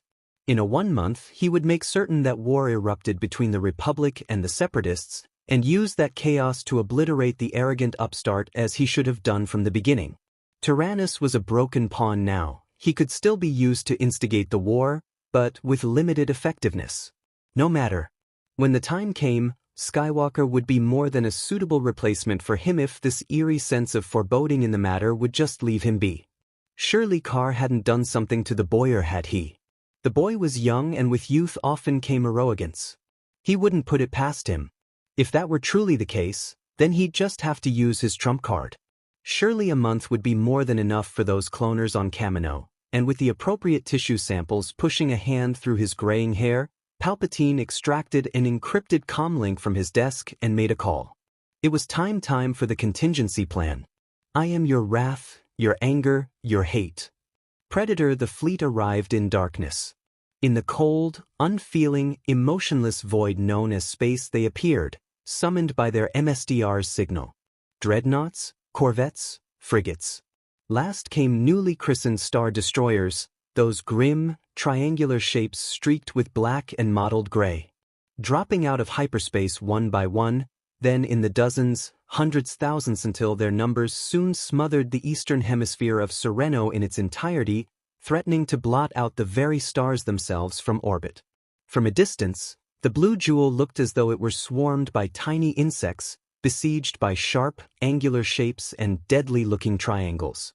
Their purpose here in the Outer Rim was twofold: the capture of Count Dooku, otherwise known as Darth Tyrannus, and, barring that, the destruction of the planet itself.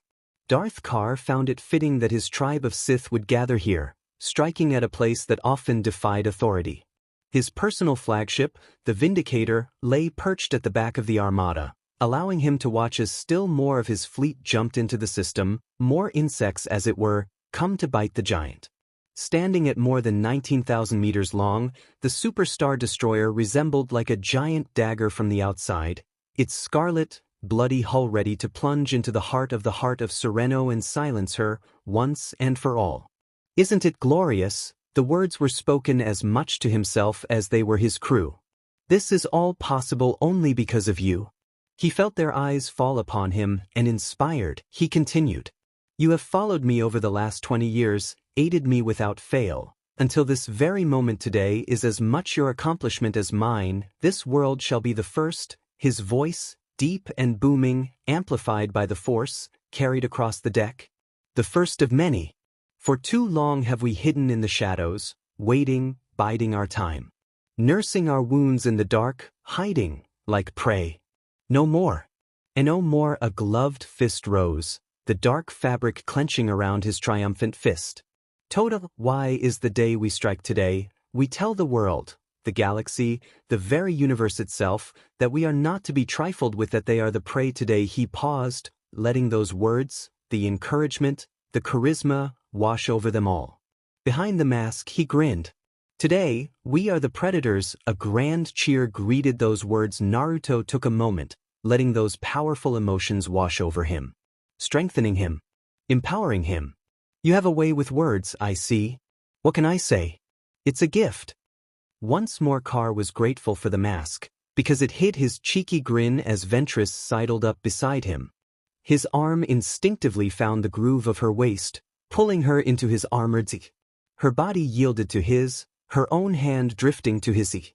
When he looked down, the expression on her face was one of pure, rapturous delight. She was enjoying this.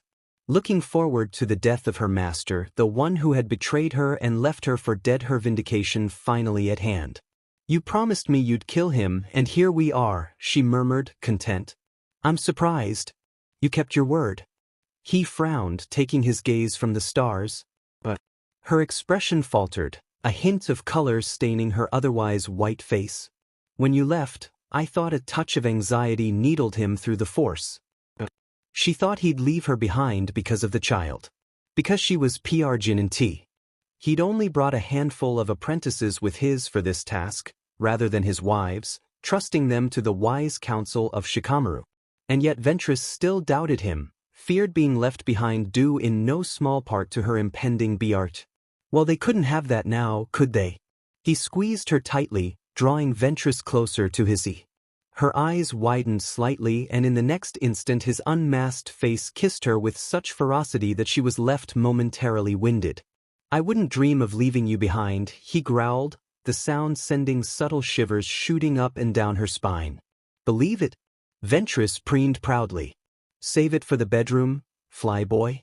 Naruto laughed, kissing her again. I'll try to remember that. Together they had a perfect view of the festivities from the command center, bearing silent witness as the fleet encircled the planet. He watched it all from his flagship, clad in his resplendent black armor and cloak, his shoulders stiff and irked as he absorbed the full shock of the planet below. Ships were being marshaled, forces rallied to meet this sudden assault. Too slow. It was almost disappointing, really. He had given his enemies a month to prepare, as promised, and now it was time. A mere glance into the force confirmed that Dooku was indeed still on the planet below, radiating shock and surprise. Not much longer, no. He'd been caught completely unawares, unprepared, and now he would pay the price. For daring to strike at him, his family, his child, he would lose everything. He would pay. Oh, would he pay? Watch your thoughts? Celeste chided from a nearby console. They don't become you. Naruto scoffed, dismissing her with a wave. Says the former Jedi letting me nuke a planet. The former Jedi in question colored mightily at his unexpected jab. Given the situation, I wouldn't call this light or dark. At the latter's bemused look, she hastened to continue, to explain. In my time, the people of Sereno openly defied the Republic for some time. I can't claim any of them to be innocents now, even so, see, that's good. Life isn't light and dark, just gray. And Dooku's about to get a lot of gray. Ayla gulped quietly from her place at his left, cringing at the dark thoughts radiating off her beloved. She'd never felt such anger from him before. It felt like a cold, wet blanket, smothering her. She didn't like it. Her heart was with the man who could be warm and caring, not this angry specter of doom and demise. Part of her longed to say that, to ease him out of his self-inflicted anger, if only to rid herself of this terrible dread. I'm fine, he soothed, stroking her cheek. Just fine. Or I will be once this is over. Soon. Promise? His embrace was sweet and gentle, It made her leku curl until he finally released her. His smile, when she saw it, was warm as sunshine. Promise? Then his masked head turned towards the gunnery station. Crisp words followed. You may fire when ready, Captain. Lekov saluted sharply and turned his attention to the main gunner, simultaneously hailing the entire fleet as one. All ships, open fire. A terrible silence followed. And then, the Vindicator trembled slightly as every one of her turbolaser batteries opened up, streaks of green flame shooting forward towards the planet below. Then the other ships unleashed hell, streaks of red and blue and an angry white hissing down from his mismatched fleet to P&D into the planet below. Into the palace the reclusive count often used as a base. Screams of terror and fear filled the force. Fire rained down on the world and Darth Kar laughed. Dooku started awake with a violent jolt. All around him the force screamed in agony, hundreds of lives snuffed out in an instant. Once, as a Jedi, this might have pained him. Now he felt little more than a dull ache in his ear, an ache eclipsed by the sudden and savage realization that everything was shaking itself apart around him. What his next words were drowned out by a rising high-pitched wail that seemed to come from everywhere at once. A knot of dread formed in his stomach as he dragged himself out of bed, stumbling. Rising swiftly, he took a nearby comlink off his desk and strode for the exit in brisk, crisp strides. The planetary defense alarms had sounded. Was still sounding. Enemy forces Kar's forces were in orbit. Kar didn't need him alive, he just needed him dead. He wouldn't bother landing any troops, he'd just bomb the planet into dust and make sure nothing lived to interfere with his plans. Desperately, he tapped his comlink, trying to reach the hangar and tell his servants to prepare his ship, but the connection didn't go through. The relays were already down. He stumbled outside into chaos. The defense alert still sounded, nearly deafening in its bleat, but a new noise was starting to eclipse it. A distant, heavy booming, like thunder, and he realized what was happening. This was no blockade. It was an assault. The orbital bombardment had begun. People were streaming into the corridor from the occupied rooms like maddened wampas, gesturing, shouting into comlinks and carrying hastily packed luggage. He saw a diminutive human trip over their own 2 feet and be trampled to death beneath the heels of his fellows without so much as a passing glance. Before he could even think to follow them, the air around him compressed in a massive blast wave and knocked everyone down in the corridor. The shock was followed by the loudest noise Dooku had ever heard. Around him the stone walls cracked like overstressed glass, and he felt sure his teeth would vibrate apart in his jaw. There was just a low-pitched thrum that seemed to be bouncing around inside his skull. As if in answer, another ripple of blasts echoed down the corridor, though they sounded further off. Then he was free from the corridor, bursting into the garden where he'd once meditated so long ago. Smoke seized in his lungs, smelling of death and dust. Now came new sounds, the throb of starship engines and supersonic flight. Instinct compelled Dooku to look up as he darted away from the veranda and into the street. He regretted it almost immediately. Even something as vast as a superstar destroyer was too small to be seen clearly in orbit, but the ships could be spotted as the origin points of the massive laser and plasma blasts. Deadly heat streaked out of the sky and pounded the planet to rubble. A barrage of fire hit the mountain next to the palace a dozen times, blowing starship-sized chunks of rock off the mountainside and raining them down on the buildings and people only a few miles below.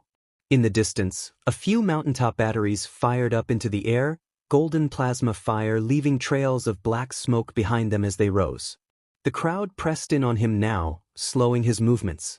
Rank and privilege were forgotten in the need to escape, the need to survive, to live another day. At long last, the winding path ended at a long flight of steps up and a door out into the flight tarmac. Outside he could see the steady stream of ships launching from the docks, desperately trying to get off the doomed planet. As he and thousands of other refugees emerged from the stairwell, a heavy transport lifted slowly off the field, just starting to gain some speed. Backroom A turbolaser blast nearly cut the ponderous ship in half. It twisted sideways, awning, trailing black smoke from mortal wound in its side, its engines rising in a dying scream as ship crashed back down in a rain of heated shrapnel, shredding those who'd been too close to the explosion. In that instant, Tyrannus made up his mind. He needed to leave. Consequences be damned. Snarling, he reached for his lightsaber, intent to make these cretins move. He never saw the turbolaser bolt that killed him. Time seemed to skip. He found himself lying on his back in the street, grit and small bits of stone covering him. He couldn't feel his legs. Because there were no legs, realized. No arm either. His body had been blasted apart by superheated plasma. Like so many, air was filled with dust and more smoke, and he could feel his vision going black, and oh dear, he was dying.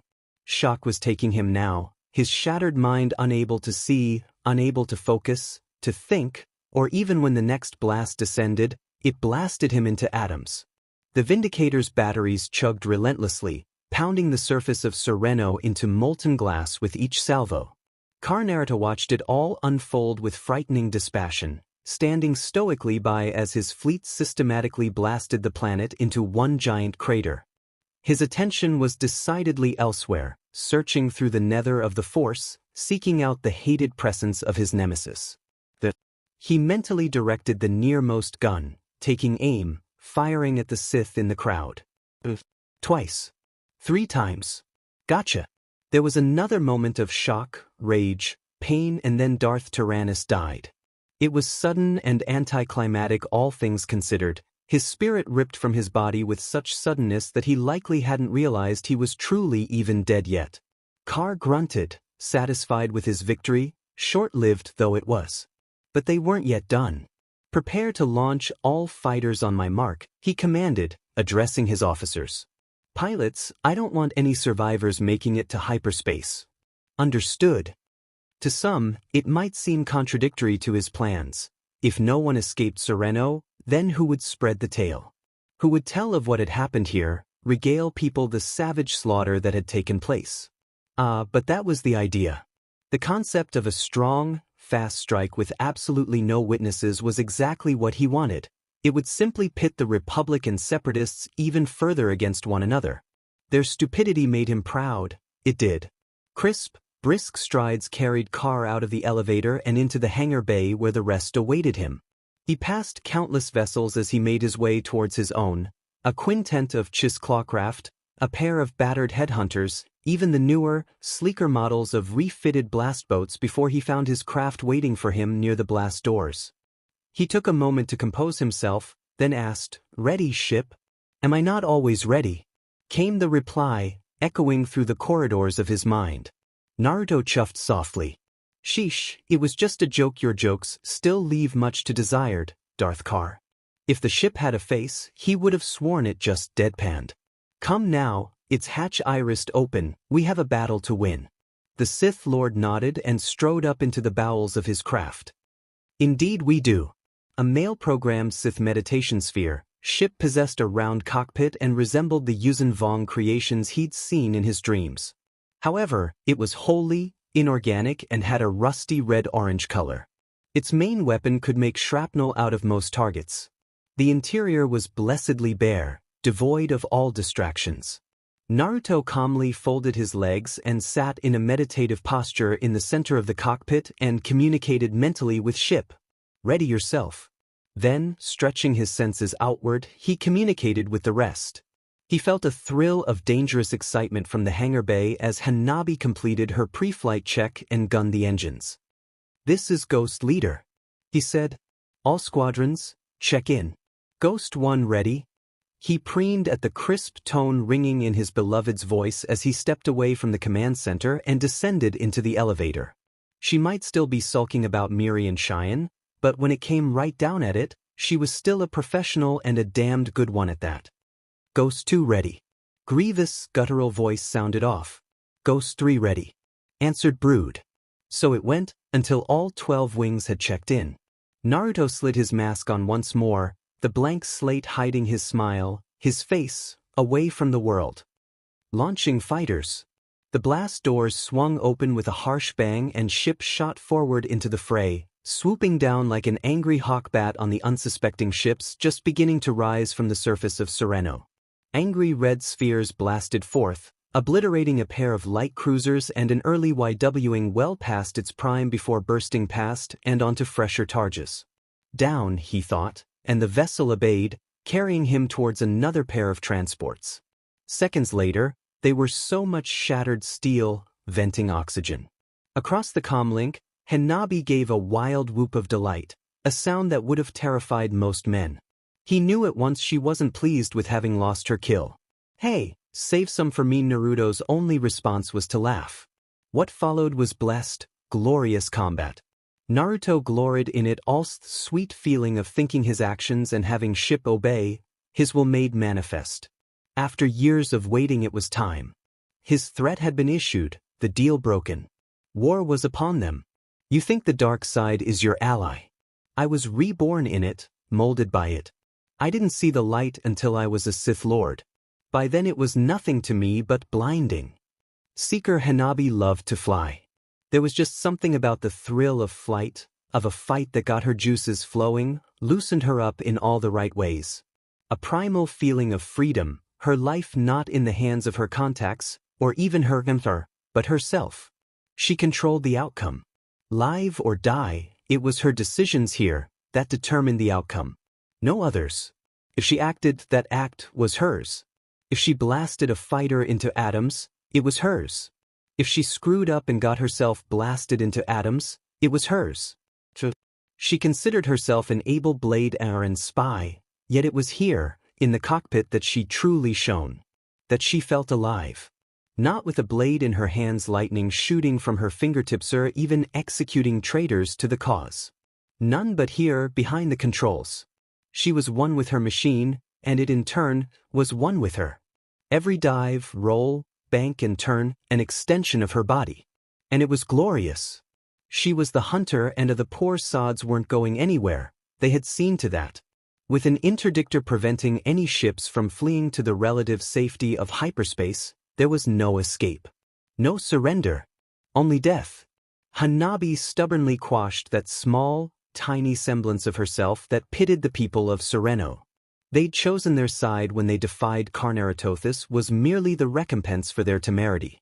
She continued to track any who dared leave orbit, blasting them to bits, ripping them from the starry sky with the force when the mood struck her. Part of her wonder why Naruto himself joined the fray, but she quashed that as well.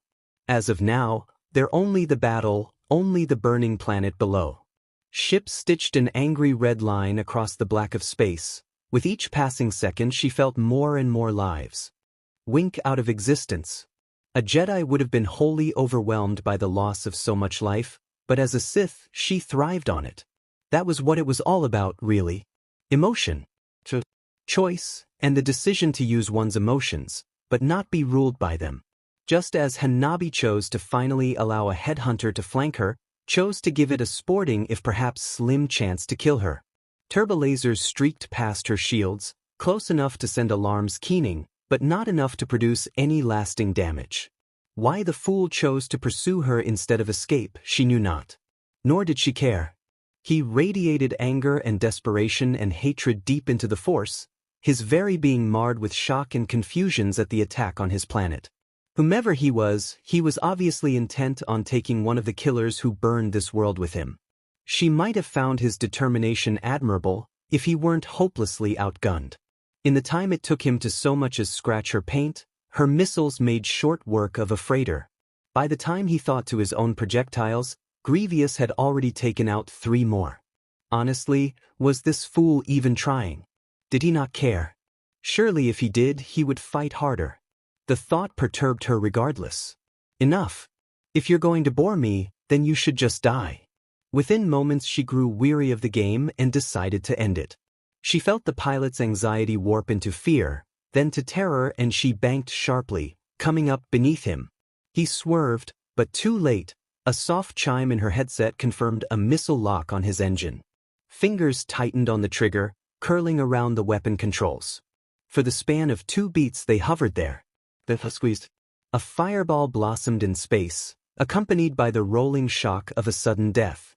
With the pilot's passing, so too did her irritation fade. But only for a moment. Sweeping past the debris, she found herself flanked by a second ship, the sleek, dark, wedge shape bearing friendly colors as it shot past. You shouldn't play with your food. The last Hyuga glowered slightly to Ursula as Brood's voice trickled through her headset. She'd been so absorbed in the dogfight, if one could even call it such, that she'd forgotten about the others. Damn it. A sour taste filled her mouth at the thought of her introspection being open to others, least of all this newcomer.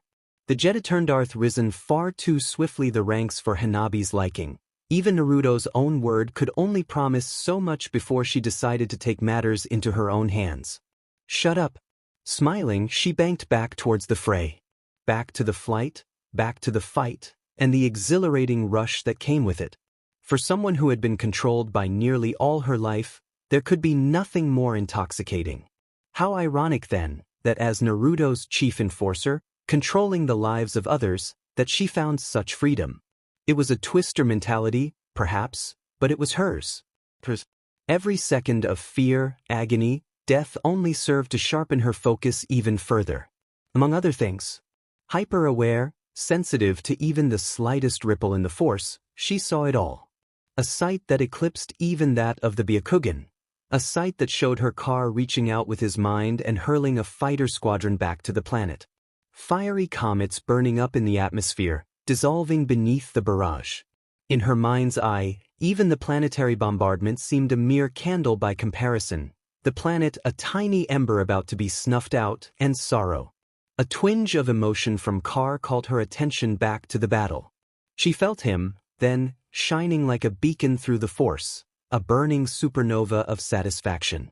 Satisfaction, yes, but also sadness. Sadness and sorrow. He saw the destruction he wrought, and he grieved for it. Hanabi almost found herself comforting him, incredibly. That there was still a part of him, of that Naruto, the one who didn't like to hurt, assuaged her guilt, somewhat. What are you worth, she murmured softly to herself, the things you love or the people you hurt? As if sensing those very words, Carr reached out and touched her, his mind brushing against hers. Hanabi started, a ripple of shock passing through her body. For a heartbeat she felt the entirety of his being brush against hers. His fears, doubts, dreams. For a moment, instant, a sliver of eternity. Her hands fell slack on the controls, no longer gripping the yoke. In that tiny pinprick of forever, she thought he was trying to tell her something, seeking validation for his efforts, somehow. She was close, so close to understanding. Then the ship shuddered from a direct hit, alarms blaring. His mind closed down furiously, snapping. Focus? Don't think. Feel. Trust your emotions. Let them guide you. Empower you. Snarling, she wheeled, firing. Perhaps it was time to stop. She ceased this silent war against him. What did it matter if he had a child? It mattered a lot. Hanabi felt her face burn slightly at the thought. Insipid as it might sound, she wanted to be a mother. Not just to rebuild the Hyuga, but to have children of her own. Behind you, Seeker, swearing, she banked strong right, evading about a fire from the planetary guns. Seeker. Why did Grievous insist on calling her such? The warrior insisted that it was a term of honor amongst his people, yet even so, she disliked it. Hanabi did not seek. Seeking implied being lost, needing to find something. She had no such need. She knew her place, she told herself, so what need had she for such doubts? Will you cease calling me that? Grievous barked a laugh over the comm, distracting her still further. Still, that flicker of doubt remained, niggling. Sometimes she wondered. We are doing well. Ship's voice intruded briefly on Naruto's thoughts, snapping him out of his introspective daze. Carr nearly cursed himself for it, glowering as the burning cinder of a planet below. He'd come here to make a statement, to pit the separatists and Republic against one another. So why now did he waver? Why did he feel regret? Carr opened his mouth to reply and froze. He froze. Every fiber of his being, every muscle, every single cell, all turned to ice. A small part of him was keenly aware of the rain, the endless, relentless rain of Kamino sputtering against his lightsaber, causing the crimson line to hiss and spark furiously in his grip. That fury was nothing compared to what Holmes saw standing before him. Gentle eyes regarded him with cool contempt, the cylinder slowly rising from her belt and into the line of her palm. When the lightsaber snapped to life, he nearly flinched. "I missed you, Naruto-kun," she smiled benevolently, the words at complete contrasts with her expression. "It's been such a long time," Carr balked. He was staring at a dead woman. And then she came at him, saber as he blocked, but it was a feint and his blade passed, spitting through the rain. Somehow, he knew what was coming, even before felt the pain. The lightning struck him with tremendous force from behind, causing his body to go weak. Boneless. Raw power thundered over and into his skin, torching, burning and tearing, seemingly in vain until finally he felt the cold rigors of death creep up upon him. His mind slipped and his strength vanished, leaving his flesh scorched and scarred all over, and there, rising over it all, a voice. "Why didn't you go to Naboo?" And just like that, the vision left him, leaving him blinking. What was that, he wondered. What? Sir, it took him several minutes to realize he was being hailed. Addressed by his admirals. He ignored their hails. Mind still reeling. What did Naboo have to do with this? The vision burned like a brand in the back of his mind, demanding attention. The pain he'd felt had been so real, he could still feel the searing burns on his skin, his life slipping away. Naboo as an Anakin on Naboo. He remembered that much. His spies had been most forthcoming in tracking him after he'd been released. Which meant she was on Naboo as well. She must be. When the idea came, he almost laughed. Almost. Send a message to the fleet, he spoke at last, choosing his words with infinite care. For him to leave the battle without word would be disastrous, therefore, preparations were needed. They are to continue all attacks and bombardment until the planet is glass. I don't want any survivors. The words were numb, cold almost. And you, my lord? The Sith Lord smiled. I'm going to visit an old friend. Naboo 1 hyperspace jump later, Anakin felt, rather than saw his Padme's reaction. He's here. Part of him wondered how she knew, but that same small sliver of self slipped away, simpering when the door flung itself open. Ah, and there they are. Naruto seemed wholly at ease, uncaring for the attention garnered by his unexpected visit to Naboo. Each step clicked harshly against the floor, a steady gait carrying him through the palace. Utterly at ease, he seemed like a calm summer breeze, blowing through the room. It was only the dark eddies of power felt through the force that warned Anakin of the older man's intentions. A hand rose, effortlessly raising his mask, exposing a friendly if deceptive face, his arms spread wide as though to embrace him. Instinctively he stepped forward and to the side, blocking Carr from advancing. "Oh, Annie, don't be so rude, we're old friends, hardly." Padme's face was a study of contrasts. "What are you doing here?" "Why, I've come to give the happy couple my blessing, of course." The pause. "Of sorts," Anakin colored. "What? Oh, and I may or may not be taking Lady Amidala hostage for the foreseeable future." A gloved hand waved extravagantly, and Anakin felt cold steel pressed against his stomach. He looked down, stunned to find the unyielding muzzle of a blaster pistol pushing into his gut. "Well, it's complicated, old chum," the blonde's head bobbed sagely. "Reasons. War between the Separatists and the Republic. Blame games. That sort of thing. Say," he paused, cocking his head aside, "you don't mind if I borrow her for a bit, do you?" Who am I kidding?" he laughed then. It was a soft, booming sound, like two boulders scraping together. "Of course you don't. You that was Skywalker had time for before the stun bolt took him in this. I don't want to rule the entire galaxy." "Oh. Well, that's just a portion of it.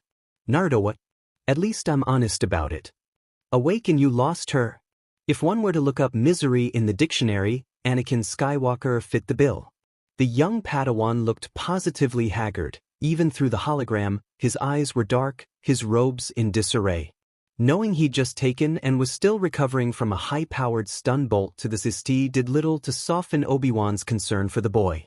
It did, however, temper his worry for Padme abduction at the hands of Carr, albeit only slightly.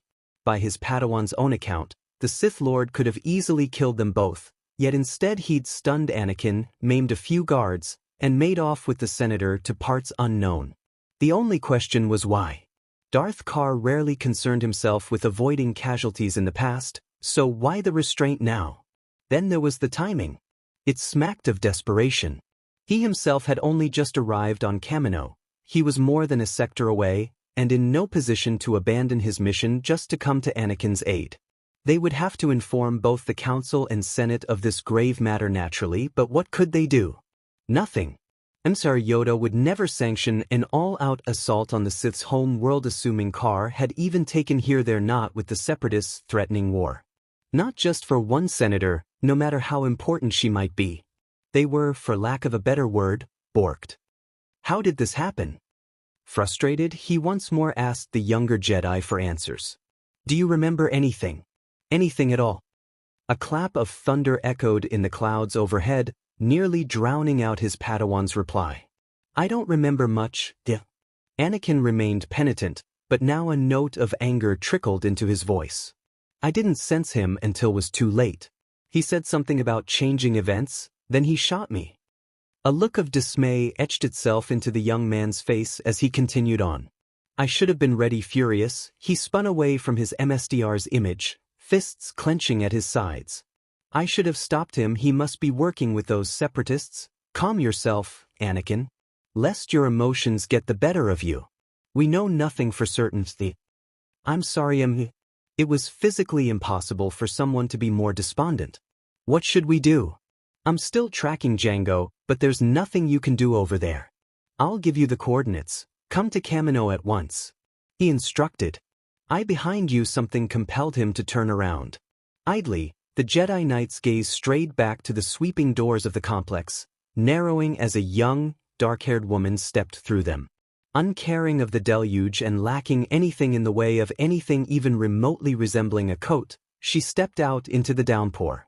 For a long moment she simply stood there in her dark leathers, gazing blankly at Obi-Wan as the rains soaked her to the bone. She said softly. Then, all at once, she offered a small smile and started in his direction. In that smile, his sixth sense shrilled a warning. I have a bad feeling about this. This was muttered more to himself than his wayward student, as the stranger drew closer. But, Anakin, listen to me. Biting down on his own ire, Obi-Wan forced himself to take a breath and focus on his student, instead of the approaching woman. I am ordering you to come to Kamino. Tell the Council. Do you understand? She was headed right for him. His hands strayed toward the lightsaber at his belt, silently willing the boy to understand the unspoken message, to see what was happening. Something hardened in the younger man's eyes. Yes, Despite his Padawan's acquiescence, Kenobi felt a lead weight settle into his stomach. Anakin, too late, the younger Jedi terminated his call with an audible click. Blast it, whirling away from his ship, Obi-Wan Kenobi found himself face to face with the mysterious woman. She'd gotten perilously close since he'd last looked. Now, she stood little more than arm's length away. The Force was screaming at him, shrieking furiously at the mere presence of this strange, gorgeous creature. Those eerie, piercing eyes stabbed right through him, as if he weren't even there, as though she were looking clear through him and past, to the starfighter beyond. And still, she didn't speak. His eyes snapped down and up again in an instant. Saw the cylinder clipped to her waist. Sith spit. When he looked up, that smile was still there, fixed eerily in place as though it were frozen. Lightning flashed across the sky, dancing in those strange, blank eyes. Her head cocked aside, as though she were seeing him once again for the first time. Can I help you? Obi-Wan ventured warily. Unfortunately not, her voice was soft, almost musical. I was expecting Naruto. That was all he heard before a flash of red cut across his vision. Padme awoke to silk sheets and the sound of distant bootfalls. For a terrible, fleeting moment, she had no idea where she was. Her mind reeled at this wildly, lost and confused, trying to make the connection between her new surroundings and the stinging, throbbing pain smarting in the back of her head. Where was she? Why did her head hurt? Why couldn't she remember anything? For a terrifying nanosecond, she genuinely couldn't remember how she'd gotten here. Then, abruptly, the memories came swarming back. A black shadow, entering the room. Anakin, falling, his body spasming wildly as the stun bolt took him full in the screams, shouts, guards, rushing into the pavilion. The angry hum of a red lightsaber crackling furiously as it deflected each shot, effortlessly returning them to their owners. That eerie mask, sweeping in her direction. An invisible vice, drawing her forward. A negligent wave of the hand, a whisper in her ear, dark and amorphous, like a reaper's breath. Then blackness. The senator had expected it to end there, prepared herself for death. And yet here she was. Alive. Awake. In a bed, no less. It was a rather odd thing to wake to, all things considered. Given Carr's reputation, she'd half expected to find herself trussed up in chains and strapped into an interrogation chair. Instead, her eyes fluttered open to find her hands and feet completely unbound, her body wrapped not in spikes or chains, but in a fine silk robe. Padme started up with an audible gasp, unable to recognize the bright, auburn-colored room in which she found herself, nor the black shift draping her body. Her heart did a spiraling backflip in tandem with her mind as she realized something else. She certainly hadn't been wearing this earlier, mind scrambling. The senator all but threw herself out of bed. Bare feet struck a floor that felt oddly warm, as though heated from within. Strange. The window beyond offered even less answers for where she'd awoken. Outside, she saw only dense, tropical foliage and what looked like a lake at the edge. A starfighter shrieked through the sky overhead, howling by with a distant, yet furious whine. Well, she certainly wouldn't be finding an escape this way. Spinning about, the once former queen considered her options. There were none. All that awaited her was four walls and ceiling. No door. Nothing beyond the window, which she was double-to-slee not strong enough to break. The room itself afforded precious little in the way of possessions, but oddly enough a small, hold-out blaster was waiting for her on a nearby dresser. After a moment's hesitation, Padme picked it up. Inspecting the power cell confirmed it housed a single shot. Maybe enough to blast open the window. Enough to surprise whomever came to get her, certainly. If they came to get her. She shuddered to think what other, darker purpose this blaster might serve. Were they going to leave her here to starve, force her to take her own life? Or perhaps it was there just to show how powerless she really was. As if summoned by that very thought, however, the wall slid open with a soft chime. Startled, the senator scrambled for the weapon's safety. Statement, "Oh, please do try, meatbag." A metallic, warbling voice chilled her to the bone as the door finished cycling. I haven't disintegrated anyone today. Waiting for her was a hunter-killer droid, nearly bronze orange, and looking like it was in dire need of a good cleaning. Nevertheless, it still functioned, its red photoreceptors fixed on her intently, its body whirring slightly as it stepped forward. Padme couldn't help but balk at it. How did this thing even function? It was positively ancient by today's standards. The weapon in its hands, however, was not. Who are you? She managed. Addendum, it continued in its strange, warbling voice. How rude of me. I am 47 Hong Kong dollars. The MSDR's personal hunter-killer droid. He humbly asks your immediate presence in his sanctuary, Lady Meatbag. HK-47's unique facial construction made it impossible to smile, but the droid sounded positively smug. Suggestion, you should hurry. He doesn't like to be kept waiting. Steeling herself, the senator stood and slowly stepped into the hall. Let's not keep him waiting then. Diamen, the droid complained. And here I was hoping you would resist. So sorry to disappoint.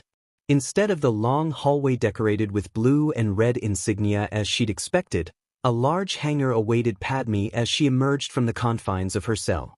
The sight of it snatched up her words and threw them into the winds. Every craft possibly imaginable lay scattered out before her, some in varying stages of repair, others refueling for takeoff. And among them, men and women in black robes swept past. It struck her as oddly quiet for a hangar, everyone moving amidst what sounded like a strange sound of something being struck repeatedly. One of the robed individuals glanced in her direction. Yellow eyes met hers and the senator shuddered. This way, HK instructed, marching stiffly down an eastern corridor. Padme was all too happy to follow. Before long she found herself in an open enclosure, the dark, granite halls giving way to bright orange tapestries and open, slanted windows. 47 Hong Kong dollars led her past a row of soldiers, stiff at attention, their helmeted heads refusing to so much as glance in their direction. Their captain was another matter. The polished metal of her helmet jerked angrily in Padme's direction the moment she was past. Even then the senator could easily feel the eyes beneath the helmet boring a hole into her as if she'd committed a grievous sin of some sort. "Keep an eye on her, droid," a crisp, clean voice issued forth, calling at their backs. "And see that she doesn't get loose like the last one." If it was possible for a droid to bristle, HK did. "As you say, meatbag Phasma?" Gradually, the strange rhythmic slapping of blows meeting flesh grew louder, until finally, they entered an even larger room. Here the walls and ceiling consisted of black marble, the floor padded for some peculiar reason. She soon saw why. Kar stood across from her, unmasked, flanked by what she could only assume were 3 of his acolytes. She distantly recognized one as a Twi'lek, the other, a Zabrak. The third wore some strange sort of helmet that sheltered their identity. Each wore dark robes mirroring those of their each tailored or altered in some way to their unique physiology. She noted each as HK led her to a lone table and bade her sit. Her eyes never left the cloaked individuals. At once, at some unseen command, the trio surged forward. The first lashed out with a bolt of lightning, easily caught and redirected by Kar. By then, the second had closed with him. The Sith Lord stepped back and moved with the punch, riding the blow to its penultimate destination. Only then did she realize they'd never struck him at all. The woman's clenched fist shot past, leaving his whiskered cheek wholly unharmed, unmarked. In the next instant said apprentice was on the ground, sprawled on her back. Kar hadn't moved a muscle, and Padme shuddered for it. Knowing of the Force was one thing, seeing such a direct application of it chilled her to the bone. Out of anger, or perhaps sheer frustration, one of the remaining acolytes reached for their belt. Kar's unmasked face snapped towards the responsible party, teeth flashing in a wild grin. None of that, it was like watching a giant hand sweep out of nowhere. One moment the Zabrak stood upright, igniting his weapon. Then the hand of an angry god swatted him across the room as if he were no more than a mere fly in the eyes his adversary. Judging by the jarring crunch of bone and labored breathing that followed, he wouldn't be getting up again anytime soon. A strong boot to the ribs drove the last of his sparring partners to their knees, and another kept them there until they croaked out a yield. Panting quietly, Kar stepped back, waved a hand, and someone brought a pitcher of water to him. The blonde downed it in a single gasp and reclaimed his robes shortly thereafter, donning his mask in turn. Only then did he notice Padme. "Ah, good morning." In a single, sweeping motion, he reached her and pulled out a chair for himself. "Good job on the not disintegrating, HK? As you say, why don't you try to disintegrate Brood again? I'm sure she could use the practice." HK made a noise that, to Padme's ears, sounded like bliss. "Oh, happy day, this is why I enjoy working with you. You always know how to keep the meatbags in their place." Spinning on one heel, the hunter-killer droid happily marched off, leaving them alone. Silence reigned. "So how are we?" he asked. Padme scowled. "You kidnapped me." Yes, terrible business, that," Kar admitted, moving in his seat. "I had intended to talk with you on Naboo, but your SCRT complicated matters. You have my sincerest apologies, Your Majesty. I think this works out much better." "Please, don't call me that. Once royalty, always royalty," says the Sith. Padme refused to rise to the bait. When you base your expectations only on what you see, you blind yourself to the possibilities of a new reality. Nature is constantly changing. He twirled his hand lazily, a small current of air circling in his palm. Like the wind. His hooded head tilted, ever so slightly, regarding her through the slit of his mask. "Are you afraid of change, Senator?" "Change?" She bristled at the insinuation. "This isn't what you're doing isn't change. You want to control everything." "I don't want to rule the entire galaxy," Kar replied demurely, raising the glass to his lips. "That's nonsense. Only a fool would stretch himself so thin. So no, I do not want to rule the entire galaxy, thank you very much. Padme actually blinked at that, finding herself taken aback. Given everything she'd heard, she'd expected, well, more. The Sith were vicious, evil creatures, feared throughout the galaxy. The idea that this particular Sith was different seemed ludicrous. Even Annie's words hadn't been enough to dull her suspicions on the matter. Yet here he was, calm, civil, outright sane. Well, that's just a portion of it. Kara amended swiftly. On there went sanity. Padme promptly spat out her tea, the hot liquid gushing forth from her lips to splatter towards the Dark Lord's face. Yellow eyes narrowed. Before she could so much as regret her action, the liquid froze, gelling neatly between them. A flick of the fingers pulled it to his mouth. It's a waste to spill tea. Madman, what? At least I'm honest about it. You're a monster, she accused. Naruto blinked. Then, incredibly, he lifted his mask. And laughed. Wherever did you get the impression that I'm a good guy? The smile slipped from his face like water, revealing a decidedly bleak smile beneath. Above all, I endure. I make the strong decisions, the choice no one else will make, so no one else has to. I sacrifice. If they call me a villain, then so be it, but I aim to do a DMN better job than the rest I have awoken, and nothing, no one, not you, not the Senate, nor the Sith, is going to stand in my way.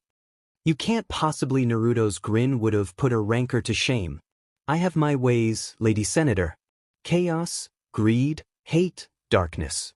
Hope, wisdom, altruism, we all have these within us. A Sith Holiday, Part 1. We have achieved orbit around the planet and await any further orders, my lord. Very good, Commander. You are to hold here and bring the prisoner to me. Words echoed on into silence. Drew a slow blink. My lord. Commander of Lekov willed himself not to fidget in place, but even so, he remained uncertain of what else to say to the silent Sith. What should he say? He keenly felt all eyes upon him, the entire bridge watching and eagerly anticipating the answer that would follow. His men were watching. Car's apprentices, the acolytes, all of them were watching and awaiting the outcome. Whether that outcome would end in a sudden death or a resounding triumph on his part, well, that remained to be seen. Perhaps, if he was lucky, he'd yet see the wisdom in this strategy. If not, I wouldn't poke a sleeping dragon, were I you, a soft voice intoned before he could think to intrude for a second time. He's liable to bite when he's like this. Spirits, Lekov started a bit. No, not spirits. Just me. Rounding on the voice, he found himself mildly alarmed to realize one of Car's apprentices, Ventress, he recalled after a moment, had gotten the drop on him. Even in the wan lighting, her pale skin seemed to stand out, drawing the eye to her, the pale curtain of her tresses. Those tight, form-fitting thin robes tempting one's gaze, simultaneously offering both quiet temptation and dire warnings for those who dared to act on them. Car he could understand, as he did Lady Sakura. As a former Jedi, she at least held a bit of practicality and could be predicted. But the Night Sister honestly scared the living daylights out of him sometimes. Still, she was more mild than most, though not like the Seeker, Hanabi. That one had a mean streak as long as her lightsaber, and she could be downright vicious. What's wrong, Commander? Ventress, you look like you've seen a ghost. Ventress, behave. Ayla lightly swatted the Night Sister on her shoulder. You're scaring him. Good, the pale woman sulked. Car's too soft. The troops need a little fear every now and then. The Twi'lek saw Lekov's tense look inside. I'm sorry, she apologized with a warm smile. She's been like this for the last month, you see, and she's due any day now. Ventress colored. Don't tell him that despite his own anxieties, Lekov found himself repressing a small smile. Still smiling, he bowed deeply. Your secret is safe with me, my lady. It had better be, to think he'd be trading barbs with a pair of Darksiders on this battle station. For all the myth and rumor about them, Car's acolytes weren't always the murdering sycophants most thought them to be. Even Lord Grievous, a terrifying warrior, a Jedi killer in his own right, was downright honorable on and off the battlefield despite his fearsome reputation. They brought order and stability in their wake, by any means. If these so-called Sith possessed more resolve than the weak-willed Jedi, then Lekov believed the galaxy needed more of them. Many more. Thankfully, Kar seemed to have that matter well in hand. The idea of so many young ones coming into the world warmed his heart. Their childhood wouldn't be like his. If they were anything like their father, those children would grow to make the galaxy a better place. They would do what must be done. They would not hesitate. They would know mercy, but not be limited by it either. They would succeed their father in every way.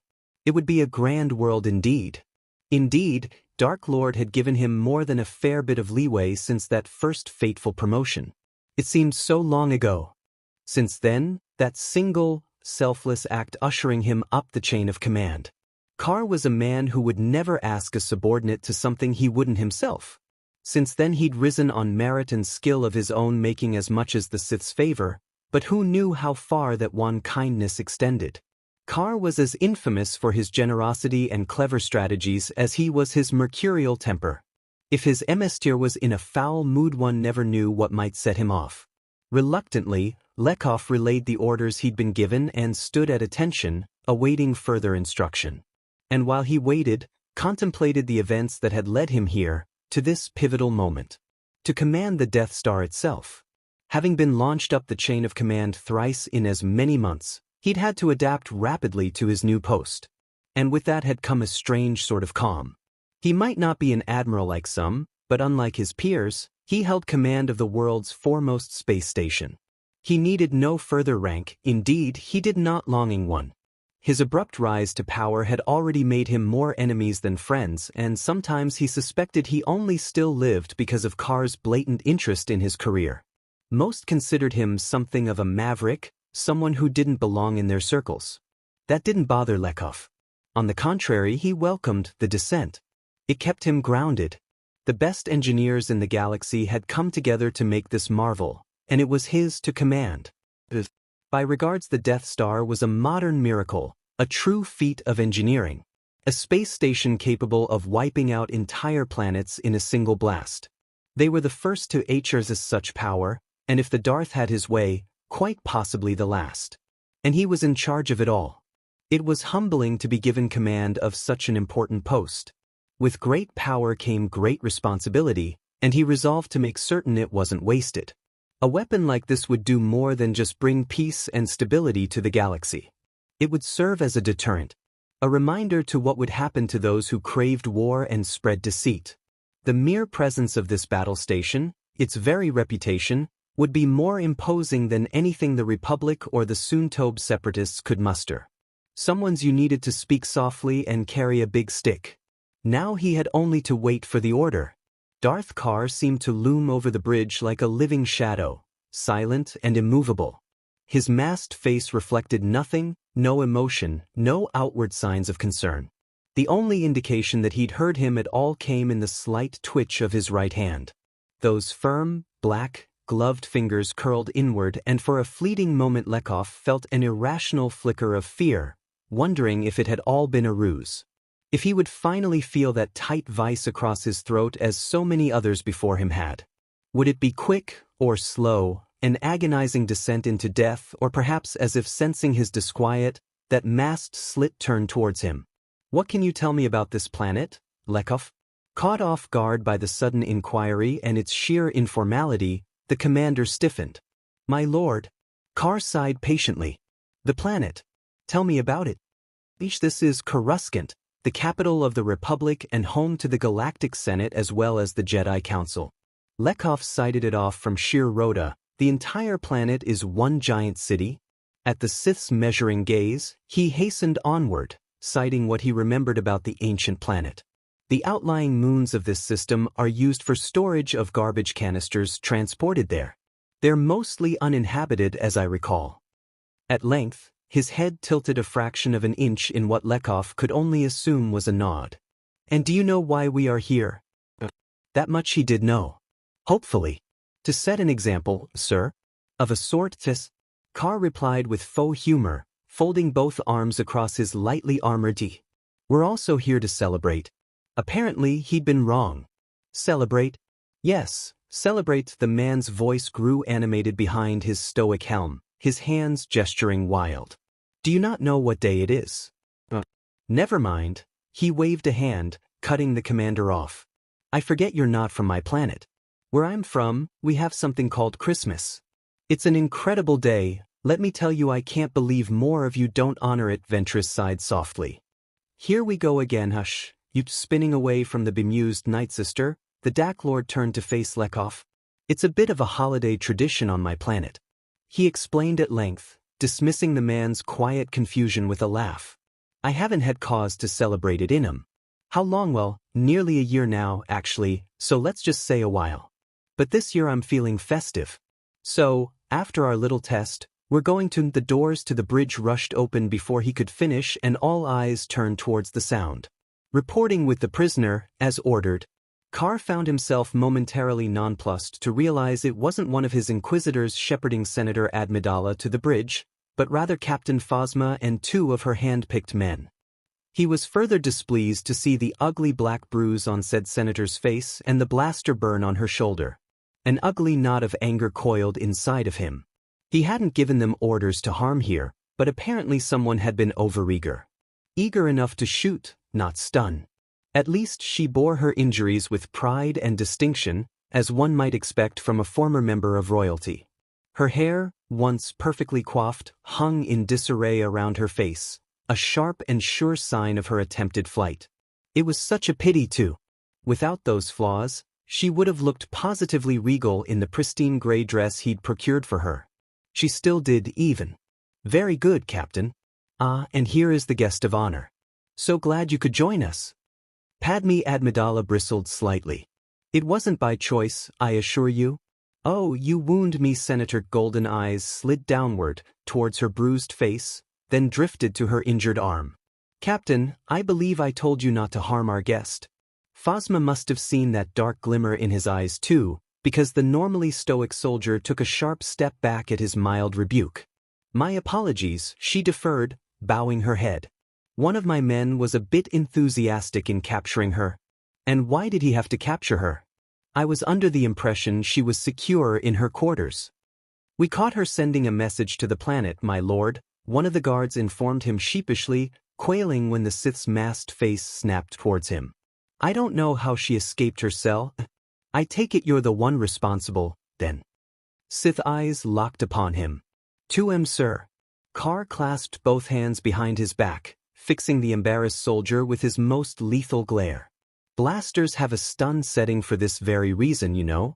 But she was just a prisoner. It was entirely the wrong thing to say. Just a prisoner, you say? Know you nothing. The entire room seemed to step back as the hapless trooper looked on, his head snapping to and fro. Searching for allies and finding none. Even Padme herself was quick to distance herself from the foolish man, not knowing what was coming, but wanting to be well clear of any backlash all the same. Because Darth Carr had brought the full weight of his gaze down upon the unfortunate soldier, and was even now raising an arm in his direction, fingers splayed. Seeing this, the trooper stumbled back, seeking refuge where none was to be had. Realizing his folly, he turned to run, attempting to flee the bridge altogether. Carr wasn't having any of it. A low hiss snaked between the mask, modulated to a darkened degree. I find your lack of faith disturbing. In the next instant, forks of jagged azure lightning sprang from the Sith's raised fingertips. Arg, the trooper spasmed wildly as the blistering current struck him head-on, his entire body convulsing against the Sith Lord's anger. A shrill scream pierced the air while he writhed, forcing Padme to avert her eyes lest she watch the armored man cook beneath the deluge. Though his helmet hid his face, his voice carried more pain than any expression could ever convey. Steam rose from his pristine armor, slowly beginning to melt metal even as it warmed the flesh beneath, sending the trooper into a fresh fit of agony. And then, incredibly, the torrent ceased, leaving him to drop to the floor in a smoldering heap. It had lasted for merely a moment, a split second of discharge, but it was enough. The bridge fell silent. Check him. Carr commanded. Phasma warily did as she was bade, touching 2 fingers to the man's neck. He lives. Good. Can you hear me, trooper? A low answered. We do not abuse our prisoners, nor do we execute them without cause. The penitent Darth instructed the groaning soldier, those eerie, golden eyes never once leaving his broken body. We are the new Sith, not the old. We are better than this. Scoffing, he turned his back on the man. Phasma. Dump him in a Bacta-tank and see that this doesn't happen again. Why, yes, sir. Now then, Carr continued without missing a beat. Lady Admidala, if I were a villain, I suppose I'd be monologuing right about now about how pointless your efforts were. The Sith surprised her with a dry laugh. But as I'm not, I'll let you slide with a warning. Thus saying, he stepped forward, bad girl don't do it again, and slapped her on the wrist. Padme blinked. Twice. 3 times. You can't be serious. Oh, I can be when I want to, Carr reassured her in a conspiratorial whisper, but since you were oh so kind enough to play right into my hand, I'll be honest with you. I wanted you to send that message. Now all of Coruscant knows what's about to happen. I couldn't ask for a better stage. A stage for what? You'll see. Naruto soothed, ushering her forward to the viewport where the others waited. First things first. Let me see your arm. Padme hissed in quiet pain as he forced her to extend it, but only for a moment. As she looked on, the Sith laid a gloved hand upon her. And the pain vanished. The searing injury that had so tormented her for the last hour now was suddenly a dull ache. Then not even that. As she looked on in quiet disbelief, he cradled her bruised cheek with the other, almost cupping it. Once again, the pain faded to nothingness. Had she possessed a mirror, she would have seen the bruise shrivel away, the painful mark slowly regaining the full flesh of clear, healthy skin. The Carprand. Much better. Show off. Ventress groused. Hush. Ayla soothed. Do you know the purpose of this battle station, Senator? Carr inquired as Padme idly rubbed her face and inspected her newly healed limb. Do you know why I brought you here? No, she admitted. This is the Death Star, the Sith informed her coldly. Not what I'd choose for a name, but there you are. It's a planet killer, originally of Geonosian design. And we've come here, to Coruscant. Naruto inhaled slowly and exhaled, gazing down at the glittering blue planet through the viewport in quiet contemplation. From here it looked utterly harmless, a small ball of azure interposed with glittering gold lines amidst the blue, each line a city, each flickering artery a hub of galactic trade and commerce, drifting among the stars in comparative quiet. At least it had been until they dropped out of hyperspace and entered the system. Even now he could feel the fear of billions of races rising up from the depths, terror and confusion made manifest as they struggled to understand what was happening. Savoring the intense rush of raw emotion, he returned his attention to Lekov, still waiting patiently after all this time. Prepare to destroy the planet, Commander, he declared. Lekov saluted. Begin charging the reactor. Padme's gaze snapped to the viewport as she realized what he intended. You can't. Carr's mask remained as emotionless as his voice. Can I not? He remarked dryly. You have no power here, Senator. You're merely here to observe and report. That is your only purpose. Desperate, she clutched at the Dark Lord's armor, drawing a pointed look from the masked warrior. Please don't, she begged. I'll do anything. He actually seemed to consider that for a moment. I suspect you would. But no, I'm afraid I won't take you up on your offer. Then why bring me here at all? She demanded, looking on in muted horror as technicians bustled to their stations. The Republic is vital and unnecessary. Naruto interjected ruthlessly. Corrupt and dogmatic, unknowingly serving a Sith Lord. Sure, I may not be the nicest person, but at least I'm honest about it. Better to wipe it clean and start over. You're a monster. Remarkably, he found he couldn't bring himself to countermand her on that. Rather, he found he couldn't speak. Nor was he expected to, for that matter, until the reactor was made ready. The entire bridge would wait until the end of time if he ordered it. After all, they feared his wrath too much to dare defy his wishes. Fear was fine, of course, but a touch of respect was always something to be envied. Such was the purpose of this little test. How odd that he'd chosen this as the weapon's first test. Those Geonosians implemented such clever designs. It was almost a shame he hadn't liberated them earlier. But taken them he had, and now, After so long in dry dock, it was time to unveil his masterpiece. Nothing in the Republic nor the Separatist fleet could possibly stand up to this, and that, he supposed, was the point. If he wanted, he could simply fire on Coruscant at this, be rid of the Jedi and Sidious in one fell swoop. A swift and easy victory. A certain death. Almost too easy. Naruto didn't do easy. An easy death meant a quick one, and when you were quick, your enemy didn't have time to suffer. No, the Republic and the Separatists didn't deserve a quick, sudden death. In his anger, he'd given one to Dooku. A mistake. He didn't suffer. Their end would be much slower, far more satisfying. It would be amusing to see how the galaxy reacted to this at large. Reactor charged at full power, sir, a technician dutifully informed him. Naruto nodded. You may fire when ready. A sharp salute followed. Initiating countdown, the time for jokes had ended. There would be no more witty words on his part. Gone was the time for diplomacy, the hallmark of negotiation and compromise. Now the fate of the galaxy would be decided by blades and blasters. He almost wished it hadn't come to tea. She took no pleasure in what he was about to do, but he did was necessary. Not just for himself, but for everyone. If they branded him a villain for it, then so be it. If he was to be made out as madman to future generations, named a heretic and tyrant and betrayer, so be it. He did what he had to, even if he hated himself. For the greater good of all the worlds. Quietly, sternly he exhaled. On my command. Silence followed. A hand rose. And then, it fell. Fire. Moments later, a flash of green lit up. The viewport.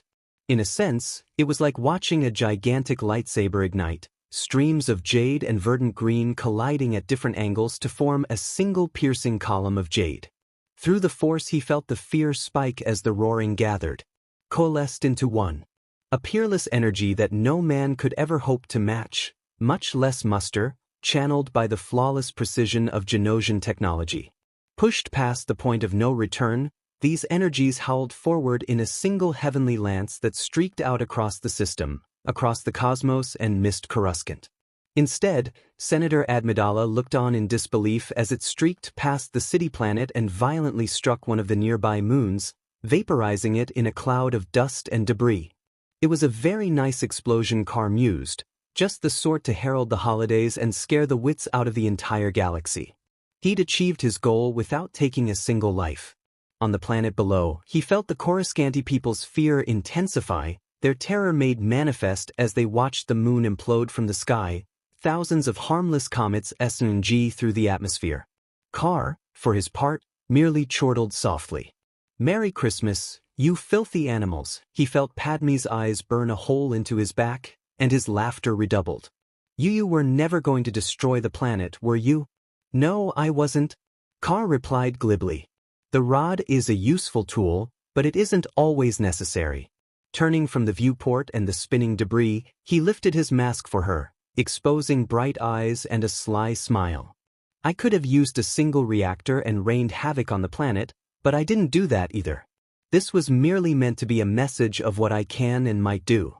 Chaos, greed, hate, darkness.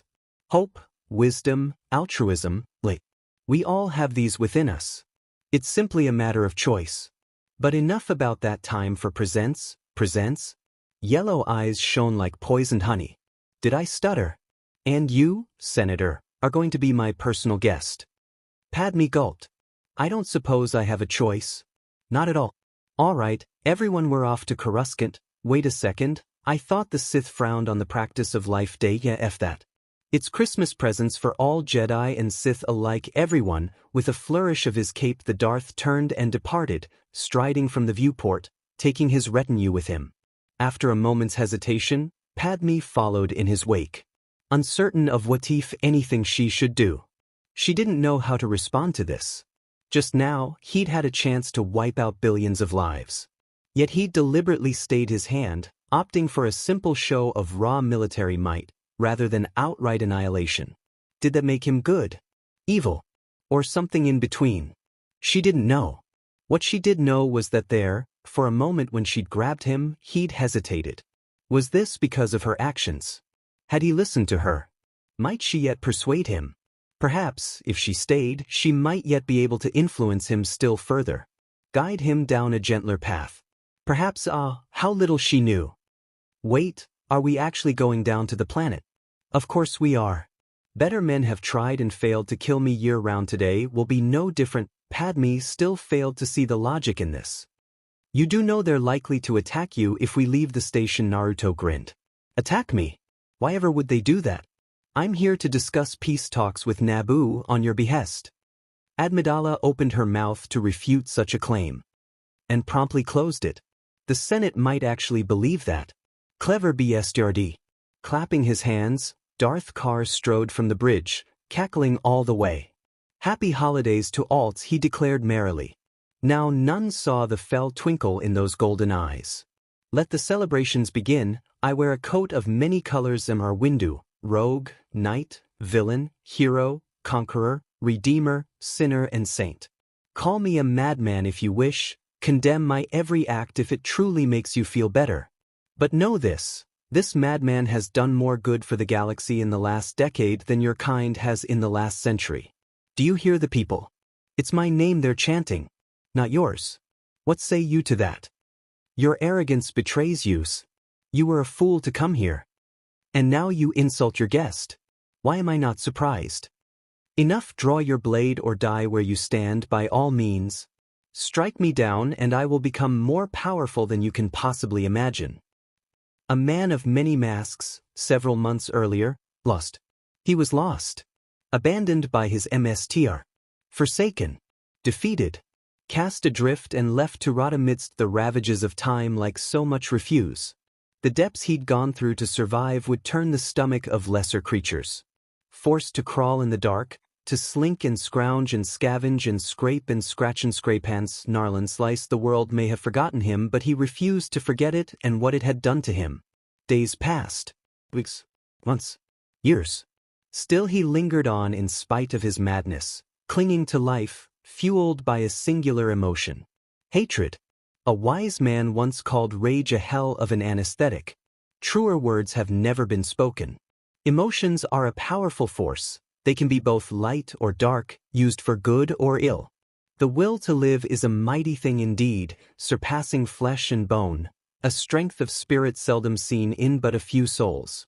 How long had he known this emotion?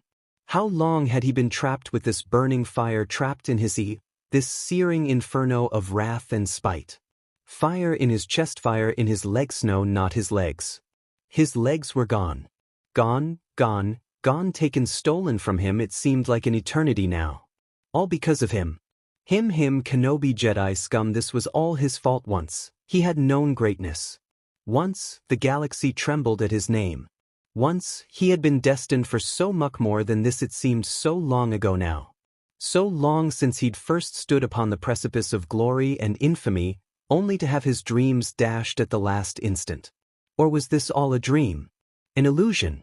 A fever dream brought on by his shattered psyche? Brought on by that wretched Jedi who'd stolen his destiny, his strength, his glory, his everything? The thief. Sometimes in rare moments of clarity, he wondered if that was all this was. A dream. Perhaps he was still trapped in that pit. Perhaps this place was the pit, the darkness in which he lay, merely another form of madness. Perhaps not. Kenobi, even now he could somehow still feel his presence, so close he could see him in his mind's eye, so close now, but just out of reach, like his memories. Yes, reach. His mind flailed at the thought, struggling to grasp broken splinters of memory. Remember, for a fleeting instant he grasped the truth in his hands and recalled encountering someone in that bleak trash heap. A man wearing a mask. A voice like rolling thunder, confident, proud and filled with purpose. He had been confronted by him, but now he wondered if that too was a dream. Perhaps it would be best to let go of his hatred and simply slip away. No.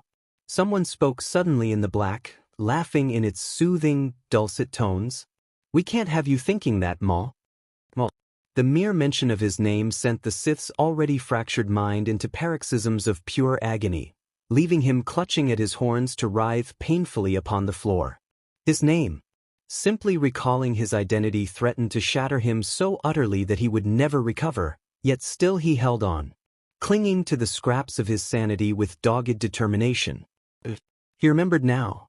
In spite of the pain, in spite of the madness that sought to claw it all away from him, hatred had kept his spirit intact, even as his body came apart. Yet he was lost and became a rabid animal. He had been apprenticed to the most powerful being in the galaxy, destined for greatness, for glory, for so much more than this. Yes, the voice reminded him. Such is how I found you. Discarded. Forgotten. Reality appended itself in an instant. The darkness of his surroundings burned away by cleansing fire. The inferno writhed and twisted before the Sith now, tongues of orange and yellow acquiring shape and form. That of a man. An ethereal figure cloaked in fire and garbed in crimson armor emerged from within, sheathed in dark light. Could light be dark? Maul thought perhaps it might as he gazed into that cold facade. A faceless mask conveying no emotion, an empty void lending no hints to the entity within. Nothing at all. "Tis, look what has become of you."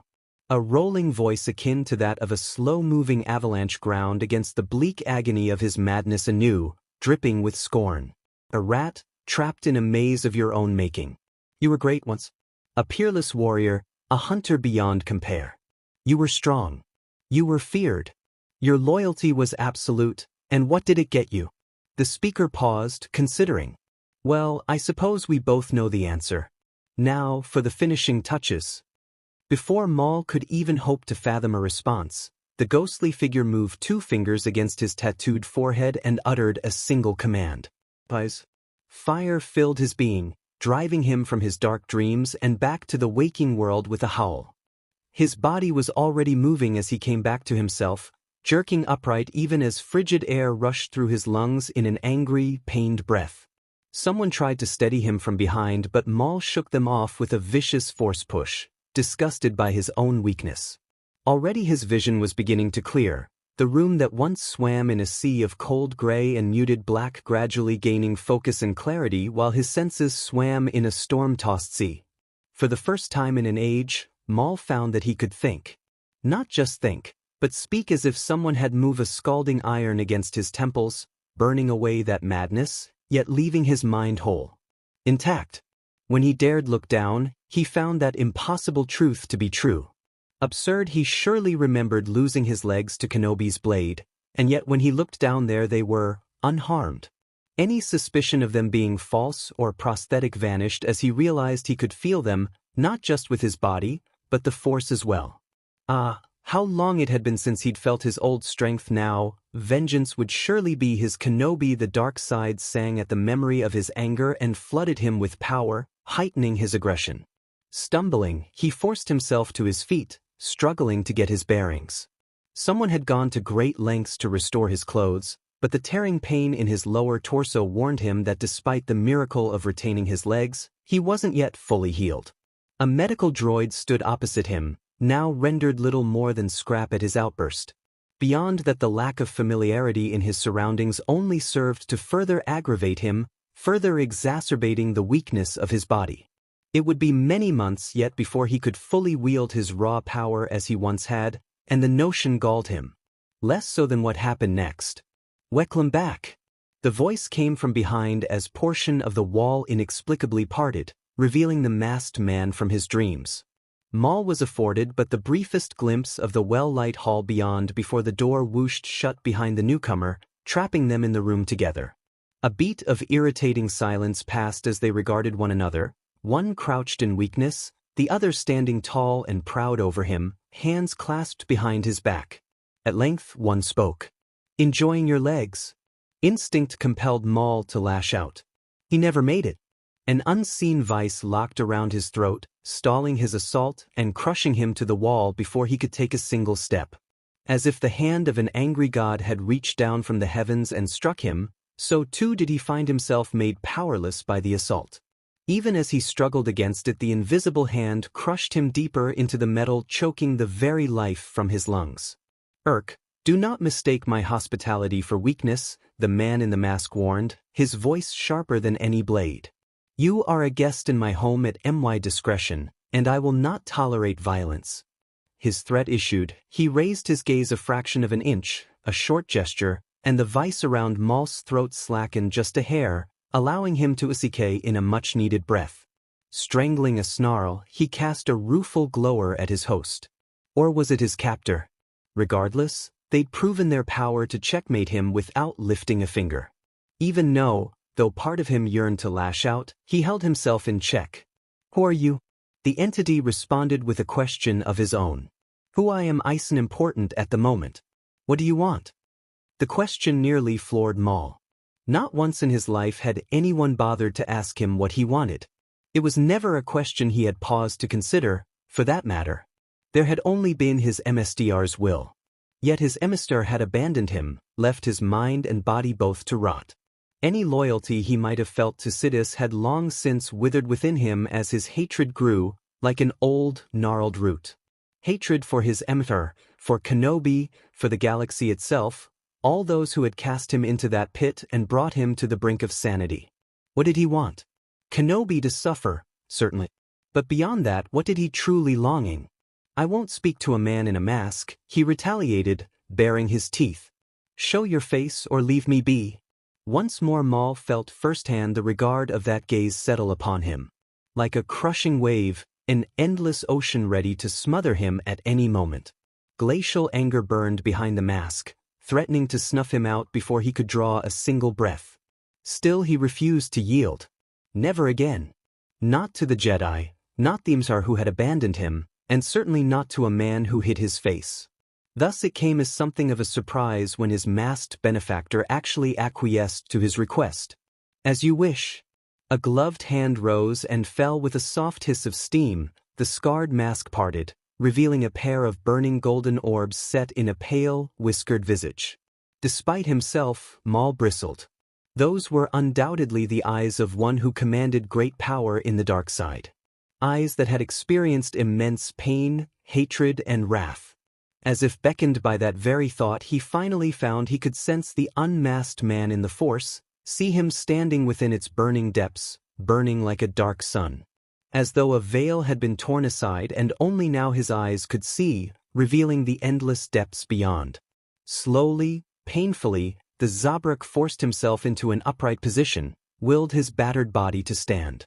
To his credit, his fellow warrior made no move to stop him. Gold met gold and neither moved. "You're a Sith?" Maul knew these words to be true the moment he uttered them. No Jedi would embrace the darkness so utterly. Of a sort. White teeth flashed in a rictus of a grin. "Not the kind you're used to, I imagine. I am Kar. Formerly known as Nano." He paused and bit off the word, shaking his head. "That name has no meaning here. You may call that if you wish. We have much to discuss." Without further ado, the Darth turned and pressed a gloved hand against the wall, creating an opening which he promptly stepped into. Once more Darth Maul was granted a glimpse of the hall beyond. This time, however, the passageway remained open and he found himself facing two armed guards. Each had a crimson lightsaber to his throat before he could draw a breath. Impudence irate, he bared his fangs. It was only Kar's word that stilled them. "That won't be necessary." The Sith's voice echoed from the hall. "Our guest does not require an SEI." Once more, those golden eyes found his. "Walk with me." It was not a request. After a moment's hesitation, Maul followed. It required a physical effort on his part not to limp and favor his right side. Sheer pride prevented him from showing such humiliating weakness. Resolute, he kept his pace firm and matched Kar stride for stride in the face of his pain, refusing to cower. "Not today. Never again. If you think this show of force will intimidate me, force." Kar frowned at him over his shoulder. "No, this isn't a show of force by any means. I saved you because I have need of you and your skills.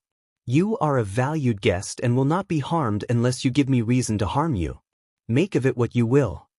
"How so?" "I'll admit you've become something of a curiosity for me these last few months," the Sith Lord confessed with a faint smile, folding his arms across his armored lending himself the vaguest impressions of pride as he effortlessly glided through the hall. "An experiment now successful. I wanted to test the depths of my strength, to see if it were possible to restore your body and mind with my power alone. Turns out I was able to do just that. When I learned about you, I had to see for myself. A man who survived being cut in half, sustained by will alone. What would he be like, I wondered? Imagine my surprise when I found out you hated the Jedi just as much as I do. I think we're going to get along just fine. A beat of silence passed between them, broken only by the faint sound of their boots striking the ground. I have no longing to be your seat. Maul scowled. Take your honeyed words elsewhere. I don't want a SLV. Carr replied eloquently. Rather, I seek an ally. Continue. Happily. But first, why don't you tell me how you survived? I've seen your memories, of course, but I wish to hear it from you. Please enlighten me. My hatred kept my spirit intact even though my body was not. And yet I was lost and became a rabid animal. Maul reiterated, grimacing at the memory as his benefactor led him down a branching corridor. Such was how you found me. Broken. Discarded. He cast a rueful look at the lights above with a hiss, restraining a scowl as his hands twitched behind his back. I've missed so much. The Force feels out of balance. What has transpired in my absence? If he was at all offended by his impudence, Carr did little to show it. Instead, he merely favored him with that strange smile of his and led him to yet another door, which Maul soon realized wasn't a door at all. The gateway parted to reveal a landing pad and lush forest beyond, the beauty of the setting sun all but eclipsed by frenzied activity branches and other personnel going about their work. Countless craft came and went with each passing moment, some discharging their cargo, others being boarded by men and women in gleaming silver armor. Engrossed as they were in the tasks at hand, no one spared so much as a passing glance for the two Sith, nor did Maul give them any consideration until they were nearly past them. And just where do you think you're going? A blur of silver and violet snaked out as they passed one of the dropships, snagging the Dark Lord by the arm and forcefully hauling him backwards. Maul might have missed entirely it had he not been walking beside him, as it were he barely registered the short-lived assault until it was over. It would have been downright worrisome, if not for the strangled squawk Carr made. By then the attacker already had the Sith Lord pinned against a bulkhead and was doing their best to flatten him against it. Hanabi, the Sith Overlord growled, was that really necessary? Entirely, came the sensuous reply. You're late, Narl. Ding, woman, must you insist on using that name? In response, she all but welded herself to him. Missed you? I missed you too. Dragging him into a crushing embrace, the woman gave Carr one final, lasting embrace and stepped away, lending Maul a fleeting glimpse of firm curves encased in a black and violet flight suit. Pale eyes and dark hair. She caught him staring and glowered back at him, those eerie orbs narrowing. They flicked up and down as though assessing his worth. He could sense her strength. Her emotions were open to him, to the world, a sure sign that she didn't give a fig what anyone thought of her. Indeed, that the dark side burned bright in her, fanning the flames of her jealousy to new heights. Clearly, she disliked him already. So, you're the one he's been so fixated on as of late. Stupefied, Maul could only manage the most meager of nods. The wickedly curved saber at her waist told him all he needed to know. Lover. Or perhaps an apprentice. And you are. Better than you in every way, the newcomer replied haughtily, lightning crackling at her fingertips. Care to see for yourself? Hanabi. Carr's voice rose in warning. Could you please refrain from shocking him? The woman deflated somewhat, but the intensity never left her eyes. All right. Have it your way.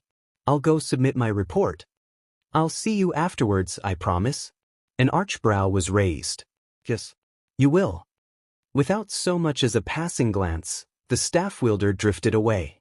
The silence must have been telling, because Carr proved quick to remedy it.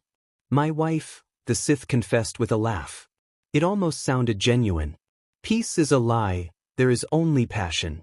I adhere to that doctrine a bit more strictly than others. So it would seem. Do you have family, Maul? Again with the unexpected questioning. I do. He relented after a moment's thought. A brother? I'll have to ask Ventress to pay a visit to Dathomir, then. He should be by your side. When this begins. The Zabrak frowned. You don't know his name. At that, Carr offered another laugh.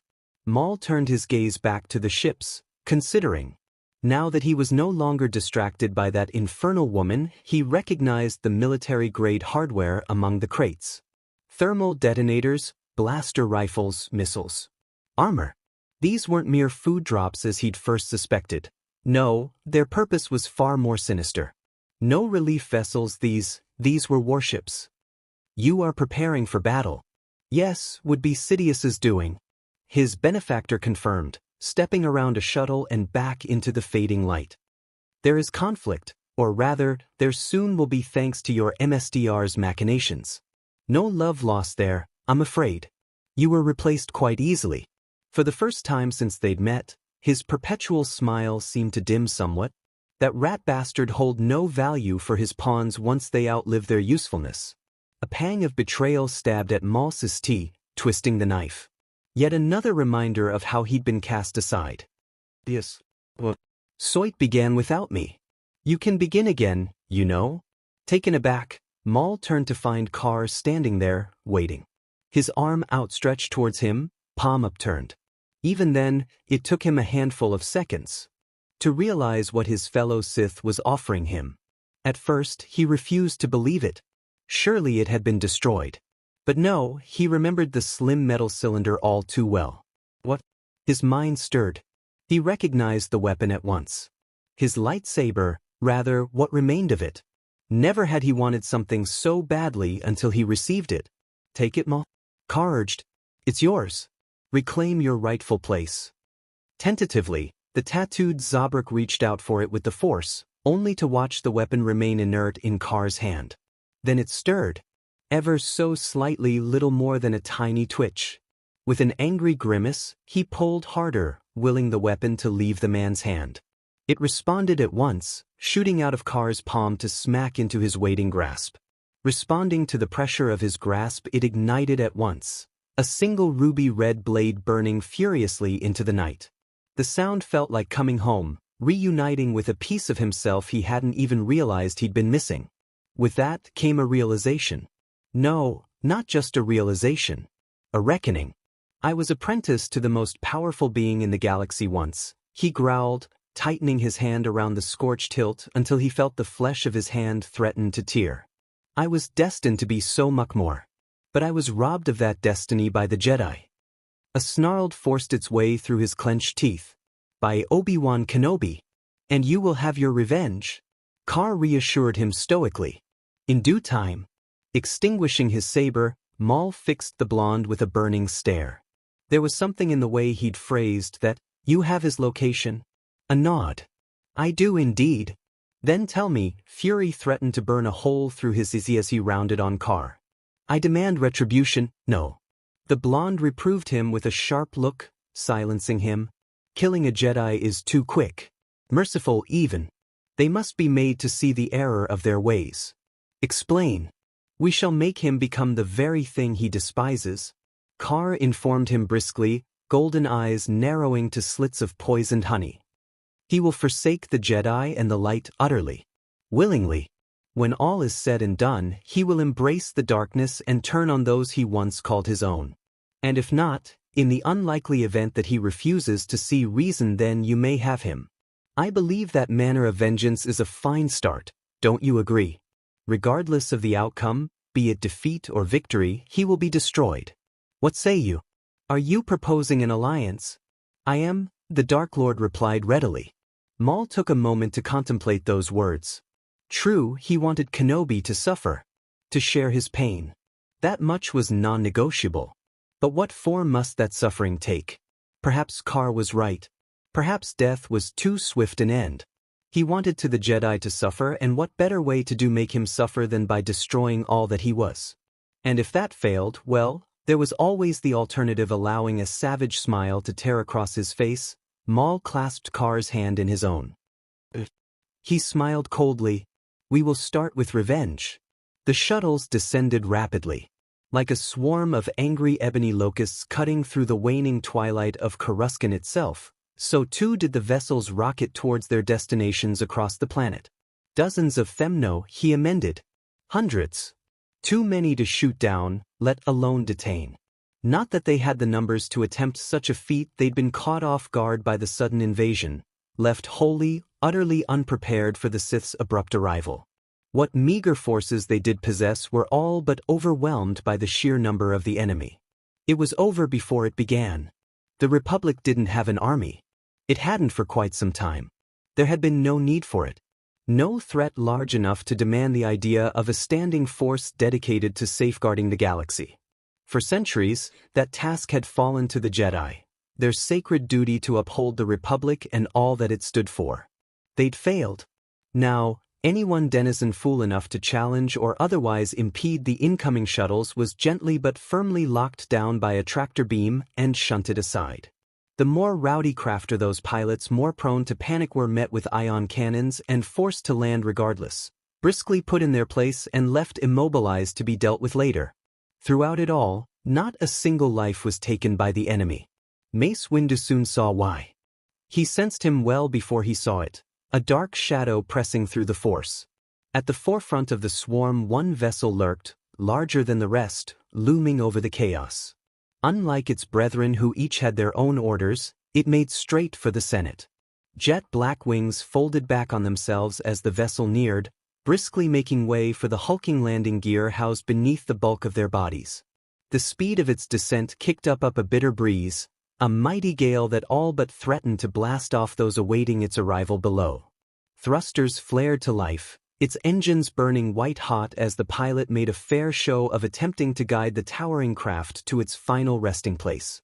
It was, he decided, an ill omen. Worse, there was nothing they could do about it. With the threat of that fully operational battle station, some were already calling it the Death Star, looming overhead, there was nothing anyone could do for fear of imminent retaliation or, worse, complete annihilation.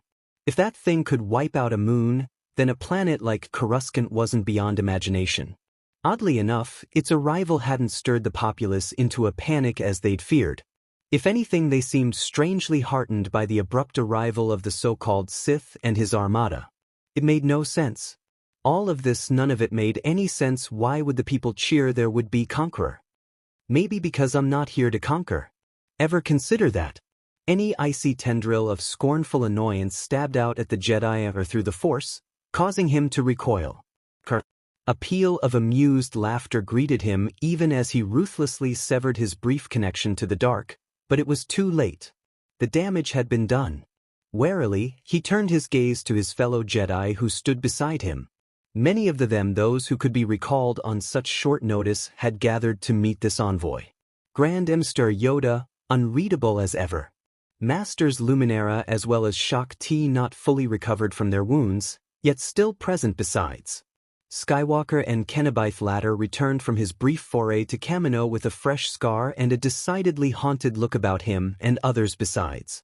He knew in his heart of hearts it wouldn't be enough. Not nearly enough. Against one Sith they would surely triumph. But a lone Sithkar was not. He'd trained others, steeped them in the ways of the dark side, and brought an army to Coruscant's doorstep. It was their darkest hour, with no light in sight. Even so, he wanted to hope. The Sith would be a fool to come in person, surely. As to answer that very question, the lead shuttle performed an abrupt nosedive and dove towards the. With an ear-splitting squeal of metal meeting metal, the vessel slammed into the landing pad and plowed forward, forcing all those assembled to draw back lest they be crushed beneath its oncoming weight. Even our Windu took a swift step backwards, unwilling to risk injury before the true battle could be joined. Likewise, a wave of brown robes retreated in the face the rapidly approaching craft, their owners igniting their lightsabers as they prepared for what would undoubtedly be the greatest fight of their lives. As the rest had. All save one. Yoda. The Grand Master stood his ground before the shuttle, an immutable pillar, an ancient tree that refused to be uprooted. His sole concession to the danger was a slight tilt of the head. The Force blazed to light and the broken shuttle ground itself to an agonizing halt as though seized by a giant hand. Unperturbed by their failure, the vessel's pilot sprang into action. A long ramp extended from the belly of the beast, a gateway to darkness shrouded in fog. After a moment of painstaking silence, a stilted figure resolved itself from within the haze. Windu extended his senses, only to find that he couldn't sense the figure at all. As it stepped into the light, Bingstar saw why. It wasn't even organic. It was a droid. It's raised its arms. "Greetings, Jedi meatbags," 47 Hong Kong dollars boomed, cackling merrily. "It is my sincere pleasure to introduce my—" An awkward pause followed his declaration, followed by a harsh clang. A muffled voice exclaimed within the belly of the shuttle, a thread of exasperation weaving its way into their tone. "I wasn't ready. This is why I don't let you fly shuttles. Dumbass, now look what you did. Went and ruined the entrance. I had a speech prepared and everything and you screwed it up. It was my understand that you wanted to arg. Shut up, just roll with it. It was not, all things considered, what one might expect to hear from a Dark Lord of the Sith. Threats of violence perhaps, or warnings of impending doom. Maiming at the very least. Barring that, an invasion of sorts. Not this back-and-forth banter that utterly robbed the moment of all its tension. Was it Windu's imagination, or had Yoda laughed just now? Whoa. Recovering swiftly from the somewhat unexpected snafu, the owner of that rough cadence emerged from the smoke. "I blow up one moon and suddenly you Jedi are crusading while my Sith are invading. Funny how that works out." Said tension came roaring back as Carr emerged from the wreckage of the shuttle with something of a small army at his back. Faces old and new followed him, some he recognized, others not. There was the towering Kalish in his battle armor, the one who collected the sabers of fallen Jedi. Beside him lurked a devilish-looking Zabrak, the sight of which rendered Kenobi pale with a rare burst of anger. Between them a young woman with eyes the color of lavender, a saber staff gripped tight in her left hand. Further back, shielded by a pair of what he could only assume were unknown apprentices, stood Barriss herself, those bright eyes of hers flicking anxiously over all those present. To his mild dismay, even Senator Amidala was present, though he knew not why. For some reason, Skywalker seemed somewhat distressed at this. All of them were dwarfed by the Dark Lord. Though nowhere near as tall as Grievous, he stood apart from them all regardless. His very presence seemed to drink in the light itself, as though he were a beacon of the dark. And yet he laughed. Windu Carr boomed, spreading his arms wide as though asking for a hug. "Feels like years since we last saw each other. Ya having a good Christmas? Don't worry, still gotcha some presents." A muscle jumped in Mace's jaw. "Your arrogance betrays yous. You were a fool to come here." "I always was a slow learner," the masked man retorted. Well then, gathering himself, the Vapad MST seized control of the situation and strode forward to meet the enemy. For his part, Carr didn't deny him, even when he halted well within arm's length. A single saber slide would be all it took to end it. One swing and the body of the snake would be left without the head. Perhaps sensing this thought, Carr's retinue tensed, only to still at his gesture. Naruto tilted his head. "Chaos, greed, hate, darkness," he muttered to himself. "Hope, wisdom, altruism, light. We all have these within us. What? I wear a coat of many colors and Star Windu," he continued quietly, the words still muffled behind the impenetrable slate of his mask. "Rogue, knight, villain, hero, conqueror, redeemer, sinner, and saint. Call me a madman if you wish, condemn my every act if it truly makes you feel better. But know this madman has done more good for the galaxy in the last decade than your kind has in the last century. Do you hear the people? It's my name they're chanting down there, not yours. What say you to that? And now you insult your guest with silence. Why am I not surprised? Enough, draw your blade or die where you stand." "No." The Sith refuted calmly. Shak Ti uttered a soft sigh. "And here we go. Listen, Windu." Naruto sighed, palming his mask. "I hear what you're saying. Really. I do, and I direction your attention to this." He waved grandly at the empty air between them. "There's nothing there." "Exactly." Carr clapped his hands, producing a sharp pop of sound. "Those are all the F I give. I live by one rule since our Jedi. And that is, if you don't want something taken from you, don't take from others. But today I'm feeling merciful." You, that doesn't make any sense." "Of course it does." With a sharp laugh, the blonde spun away from him and stepped aside, as something or someone moved deep within the bowels of his ship. Several in fact. Each carrying a package. What madness was this? Now, enough with all this gloom and doom talk. I came to celebrate who wants presents. Peace on earth and all that. Let's see, you get a present and Merry Christmas. The training is nothing, the will is everything, the will to act. Do you have that will? Or are you a mindless beast? The choice is yours. Brothers, fragment. A stranger had come to Dathomir. Savage had seldom seen such ships before, only ever from a distance and none like this. The craft descended from on high into their village at speed, a sleek black orb that seemed to pulse with life if one gazed at it overlong. Many of the Night Brothers shied back from it, not out of awe but dread. Even Farrell, his own brother, retreated from it. Savage did not share in his fear, rather he found himself curious. Only a fool would come here without permission, and none had been given by the Night Sisters. A fool or a man without fear. So which was this, then? As he looked on, the craft settled just before the main dwelling. With a hiss of steam, its ramp descended. No one emerged. The Night Brothers looked among themselves. One of them dared to creep forward, only to recoil as the sound of footsteps reached them. Finally, a figure in dark armor disembarked. Off his face young Savage could see nothing, for it lay concealed behind a horrifying mask, but his presence spoke for him. His very being exuded quiet menace, wrath restrained, like some great billowing cloud fit to unleash lightning upon those below. That masked visage craned left, then right on a swivel, considering each of them in turn. At length he spoke. "I seek," Savage oppress. Though muffled by the mask, his voice carried power and strength, subtle yet stern. Anger, but leashed. Controlled. "Who among you can lead me to him?" His gaze settled upon Farrell, and some sixth sense spurred Savage forward.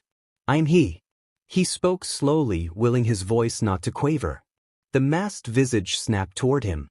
"So you are."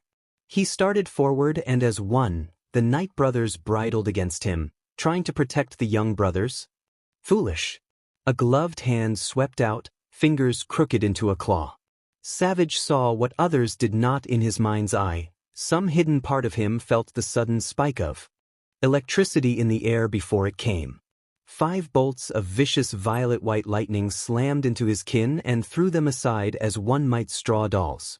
One by one the warriors fell. None rose again. One had but to see the smoking ruin of their cities to know what fate awaited. By some miracle Farrell had been spared.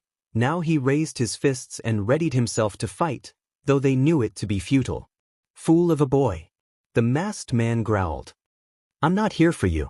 Stand aside or be struck down." Savage moved himself between them. "I'm the one you want. Leave him be, he had the strange, I've been looking for you. You're just as my vision told me, and yet not." He made a noise of approval. "Seems I'm early. You're still a boy.